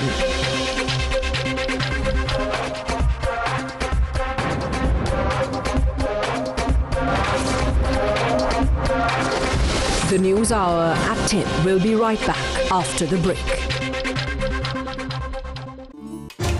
Millions of Indians watch me because I put the hard facts first. Because my viewers know the difference between raising the voice and raising the bar. They choose factual news that speaks for the nation. I am the voice of a nation where facts alone triumph. On India front, I lead with the hard facts because the nation trusts facts first. India Upfront, weeknights at 8 p.m. only on Times Now. For chai time charcha makers, for daily commuters, for high flyers, for 9 to 5 professionals, from metro stations to living rooms. We present the facts and help India make a judgment. From stories that shake the nation to opinions that shape them. At 10.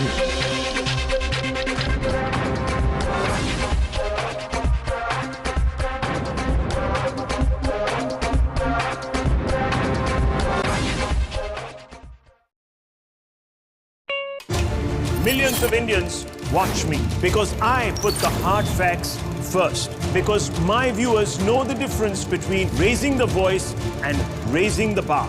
They choose factual news that speaks for the nation. I am the voice of a nation where facts alone triumph. On India front, I lead with the hard facts because the nation trusts facts first. India Upfront, weeknights at 8 p.m. only on Times Now. For chai time charcha makers, for daily commuters, for high flyers, for 9 to 5 professionals, from metro stations to living rooms. We present the facts and help India make a judgment. From stories that shake the nation to opinions that shape them. I delve deep into the biggest news of the day and uncover every fact, every source, and every statement through debate and discussion. Get a 360-degree perspective on every story and get a conclusive closure. Join me, Navika Kumar, on the News Hour at 9, only on Times Now. What is on my agenda? Information, not unnecessary aggression. Persistence, not pandering. I keep my ears to the ground, eyes on issues that truly matter. Because getting the whole picture is my focus, not hostility. People, not propaganda, is my priority. No bluff, no bluster, no bias. Because your agenda is my single point agenda. Watch News Hour Agenda with me, Padmaja Joshi, weeknights at 10 p.m. She asks tough questions like no other journalist. Ayodhya और मथुरा की बातें हो रही थी तो गोरखपुर क्यों? Safe seat है इसीलिए. She takes on the masters of Indian politics like no one else can because she speaks for you the way no one else can. Kashi Vishwanath की झांकी हो गई, अब मथुरा बाकी है. तो ये क्या गवर्नेंस की बातचीत है? क्योंकि चुनाव है उत्तर प्रदेश में, इसलिए आपने कृषि कानून क्या चुनाव जीते तब नहीं गए थे जब कृषि कानून पास हो गया था? जीते गए थे. बंगाल में आप हार गए थे. Because your voice must be heard, your questions answered above all else. Frankly speaking, with Navika Kumar. In which country would a murder accused not even be arrested for 4 days? Patra, आप ऐसा करिए, अगर कोई इस देश में कोविड से ना मरे तो वो या तो जीएसटी से मर जाएगा या आपके पेट्रोल प्राइस से तो मर ही जाएगा. Someone over whom the taint of a pre-planned murder conspiracy hangs is the ideal person, and I think the best judge, people you will go seeking a mandate from.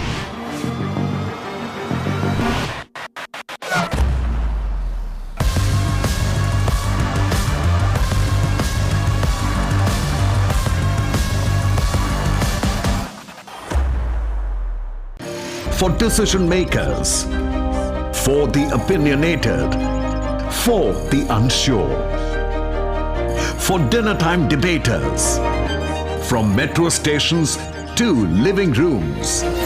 We present the facts and help India make a judgment. From stories that shake the nation to opinions that shape them. I delve deep into the biggest news of the day and uncover every fact, every source, and every statement through debate and discussion. Get a 360-degree perspective on every story and get a conclusive closure. Join me, Navika Kumar, on the News Hour at 9, only on Times Now. She asks tough questions like no other journalist. आपकी तो party के नाम में ही मुसलमान है, तो secular कैसे हो गए? She takes on the masters of Indian politics like no one else can because she speaks for you the way no one else can. तो लत की बात होती है तो लोग आपके सीएम पर भी उंगलियां उठाते हैं कि पैगवंत मान कहते हैं उनको। हिजाब को लेकर जो इतना बवाल मचा हुआ है, ये इसलिए बवाल मचाया जा रहा है क्योंकि बवाल कर्नाटका का है, लेकिन इसका फायदा आपको उत्तर प्रदेश में होगा। Because your voice must be heard, your questions answered above all else. Millions of Indians watch me because I put the hard facts first. Because my viewers know the difference between raising the voice and raising the bar. They choose factual news that speaks for the nation. I am the voice of a nation where facts alone triumph. On India front, I lead with the hard facts because the nation trusts facts first. India Upfront, weeknights at 8 p.m. only on Times Now. For chai time charcha makers, for daily commuters, for high flyers, for 9 to 5 professionals, from metro stations to living rooms. We present the facts and help India make a judgment. From stories that shake the nation to opinions that shape them. I delve deep into the biggest news of the day and uncover every fact, every source, and every statement through debate and discussion. Get a 360-degree perspective on every story and get a conclusive closure. Join me, Navika Kumar, on the News Hour at 9, only on Times Now. What is on my agenda? Information, not unnecessary aggression. Persistence, not pandering. I keep my ears to the ground, eyes on issues that truly matter. Because getting the whole picture is my focus, not hostility. People, not propaganda, is my priority. No bluff, no bluster, no bias. Because your agenda is my single point agenda. Watch News Hour Agenda with me, Padmaja Joshi, weeknights at 10 p.m.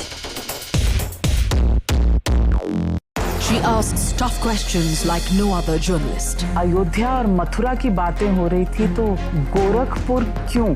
Safe seat है इसीलिए। She takes on the masters of Indian politics like no one else can because she speaks for you the way no one else can. Kashi Vishwanath की झांकी हो गई, अब मथुरा बाकी है, तो ये क्या गवर्नेंस की बातचीत है? क्योंकि चुनाव है उत्तर प्रदेश में, इसलिए आपने कृषि कानून क्या चुनाव जीते तब नहीं गए थे जब कृषि कानून पास हो गया था? जीते गए थे। बंगाल में आप हार गए थे। Because your voice must be heard, your questions answered above all else. Frankly speaking, with Navika Kumar.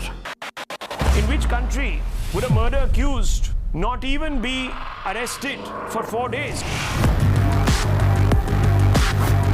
Patra, आप ऐसा करिए, अगर कोई इस देश में कोविड से ना मरे तो वो या तो जीएसटी से मर जाएगा या आपकी पेट्रोल प्राइस से तो मर ही जाएगा। Someone over whom the taint of a pre-planned murder conspiracy hangs is the ideal person, and I think the best judge, people you will go seeking a mandate from.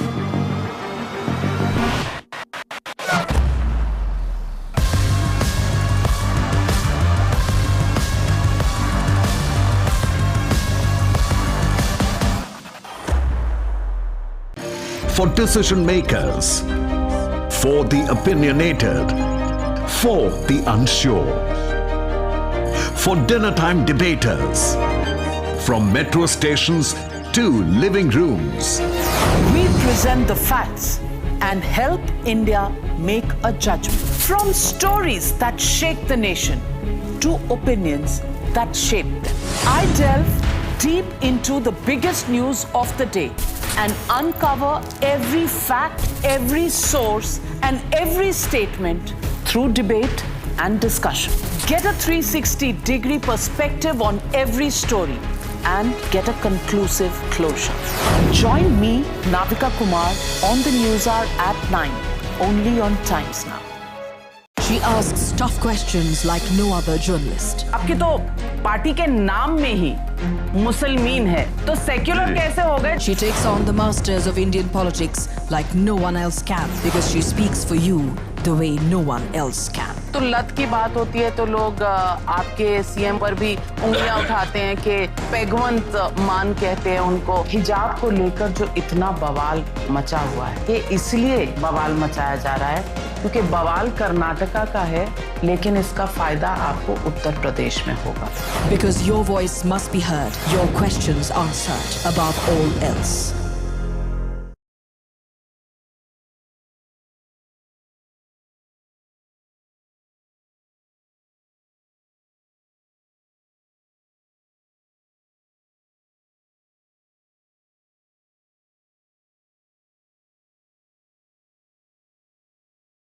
Hopefully combined to lift the demand in the coming months.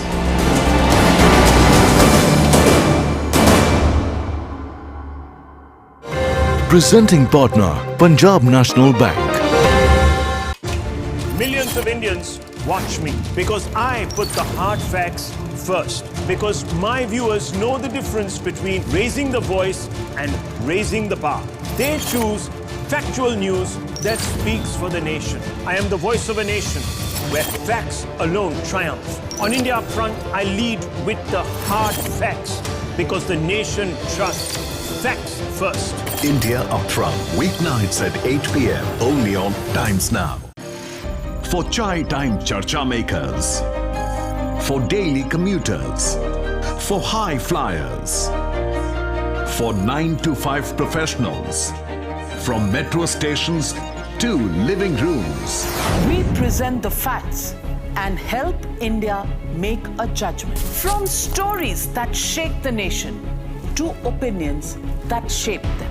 I delve deep into the biggest news of the day and uncover every fact, every source, and every statement through debate and discussion. Get a 360-degree perspective on every story and get a conclusive closure. Join me, Navika Kumar, on the News Hour at 9, only on Times Now. What is on my agenda? Information, not unnecessary aggression. Persistence, not pandering. I keep my ears to the ground, eyes on issues that truly matter. Because getting the whole picture is my focus, not hostility. People, not propaganda, is my priority. No bluff, no bluster, no bias. Because your agenda is my single point agenda. Watch News Hour Agenda with me, Padmaja Joshi, weeknights at 10 p.m. She asks tough questions like no other journalist. Ayodhya और मथुरा की बातें हो रही थी तो गोरखपुर क्यों? Safe seat है इसीलिए. She takes on the masters of Indian politics like no one else can because she speaks for you the way no one else can. Kashi Vishwanath की झांकी हो गई, अब मथुरा बाकी है. तो ये क्या गवर्नेंस की बातचीत है? क्योंकि चुनाव है उत्तर प्रदेश में, इसलिए आपने कृषि कानून क्या चुनाव जीते तब नहीं गए थे जब कृषि कानून पास हो गया था? जीते गए थे. बंगाल में आप हार गए थे. Because your voice must be heard, your questions answered above all else. Frankly speaking, with Navika Kumar. In which country would a murder accused not even be arrested for 4 days? Patra, आप ऐसा करिए, अगर कोई इस देश में कोविड से ना मरे तो वो या तो जीएसटी से मर जाएगा या आपकी पेट्रोल प्राइस से तो मर ही जाएगा. Someone over whom the taint of a pre-planned murder conspiracy hangs is the ideal person, and I think the best judge, people you will go seeking a mandate from.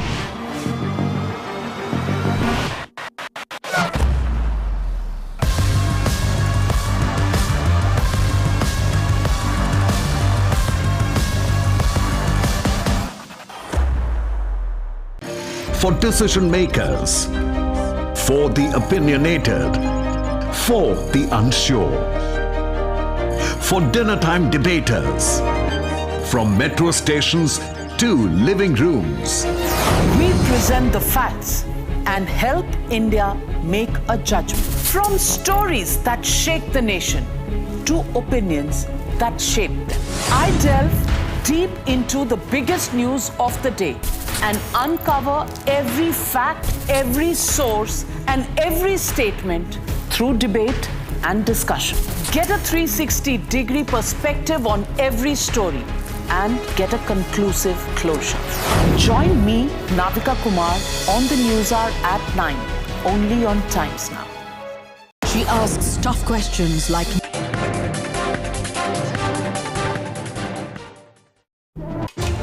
Millions of Indians watch me because I put the hard facts first. Because my viewers know the difference between raising the voice and raising the bar.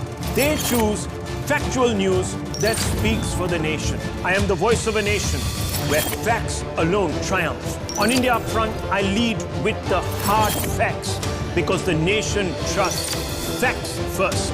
India Upfront, weeknights at 8 p.m. only on Times Now. For chai time charcha makers, for daily commuters, for high flyers, for 9 to 5 professionals, from metro stations to living rooms. We present the facts and help India make a judgment. From stories that shake the nation to opinions that shape them. I delve deep into the biggest news of the day and uncover every fact, every source, and every statement through debate and discussion. Get a 360-degree perspective on every story and get a conclusive closure. Join me, Navika Kumar, on the News Hour at 9, only on Times Now. What is on my agenda? Information, not unnecessary aggression. Persistence, not pandering. I keep my ears to the ground, eyes on issues that truly matter. Because getting the whole picture is my focus, not hostility. People, not propaganda, is my priority. No bluff, no bluster, no bias. Because your agenda is my single point agenda. Watch News Hour Agenda with me, Padmaja Joshi, weeknights at 10 p.m. She asks tough questions like no other journalist. Ayodhya और मथुरा की बातें हो रही थी तो गोरखपुर क्यों? Safe seat है इसीलिए. She takes on the masters of Indian politics like no one else can because she speaks for you the way no one else can. Kashi Vishwanath की झांकी हो गई, अब मथुरा बाकी है. तो ये क्या गवर्नेंस की बातचीत है? क्योंकि चुनाव है उत्तर प्रदेश में, इसलिए आपने कृषि कानून क्या चुनाव जीते तब नहीं गए थे जब कृषि कानून पास हो गया था? जीते गए थे. बंगाल में आप हार गए थे. Because your voice must be heard, your questions answered above all else. Frankly speaking, with Navika Kumar. In which country would a murder accused not even be arrested for 4 days? Patra, आप ऐसा करिए, अगर कोई इस देश में कोविड से ना मरे तो वो या तो जीएसटी से मर जाएगा या आपकी पेट्रोल प्राइस से तो मर ही जाएगा.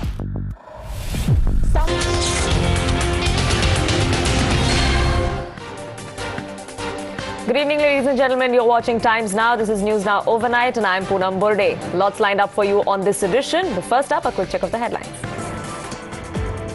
मैं आदित्यनाथ योगी ईश्वर की शपथ लेता हूं कि Flanked by Modi and Shah, Yogi Adityanath takes oath as Chief Minister for a second historic term. New cabinet balances expectations and caste equations over 24 ministers from first term failed to make the cut. 32 fresh faces join in the new ministerial team for Uttar Pradesh. First cabinet meeting just an hour after the swearing-in gets over. Calcutta High Court transfers the Birbhum carnage investigation to the CBI, puts Mamta's SIT in the dock, says the investigation was not in keeping with the gravity of the crime. After the Birbhum blowback, Bengal government begins cleanup. Drive against illegal arms begins. 200 crude bombs discovered in Rampur Hut. India sets terms for Beijing in the first in-person meeting in 2 years. External Affairs Minister Jaishankar puts resolution of border issue at the centre, demands disengagement before de-escalation. Yet another member of Tamil Nadu, Tawheed Jamaat, arrested for making death threats to judges in the hijab case. PF5 resolves to continue to oppose the hijab ban, says will stand with students against the High Court verdict. National anthem recital before classes a must in Uttar Pradesh madrasas now. Board says move to instill nationalism in students. Opposition questions the imposition. Russia claims main targets of Ukraine invasion complete. Ukraine says talks very difficult. Vows not to back down on its demands. Refugee count goes up to 3.7 million.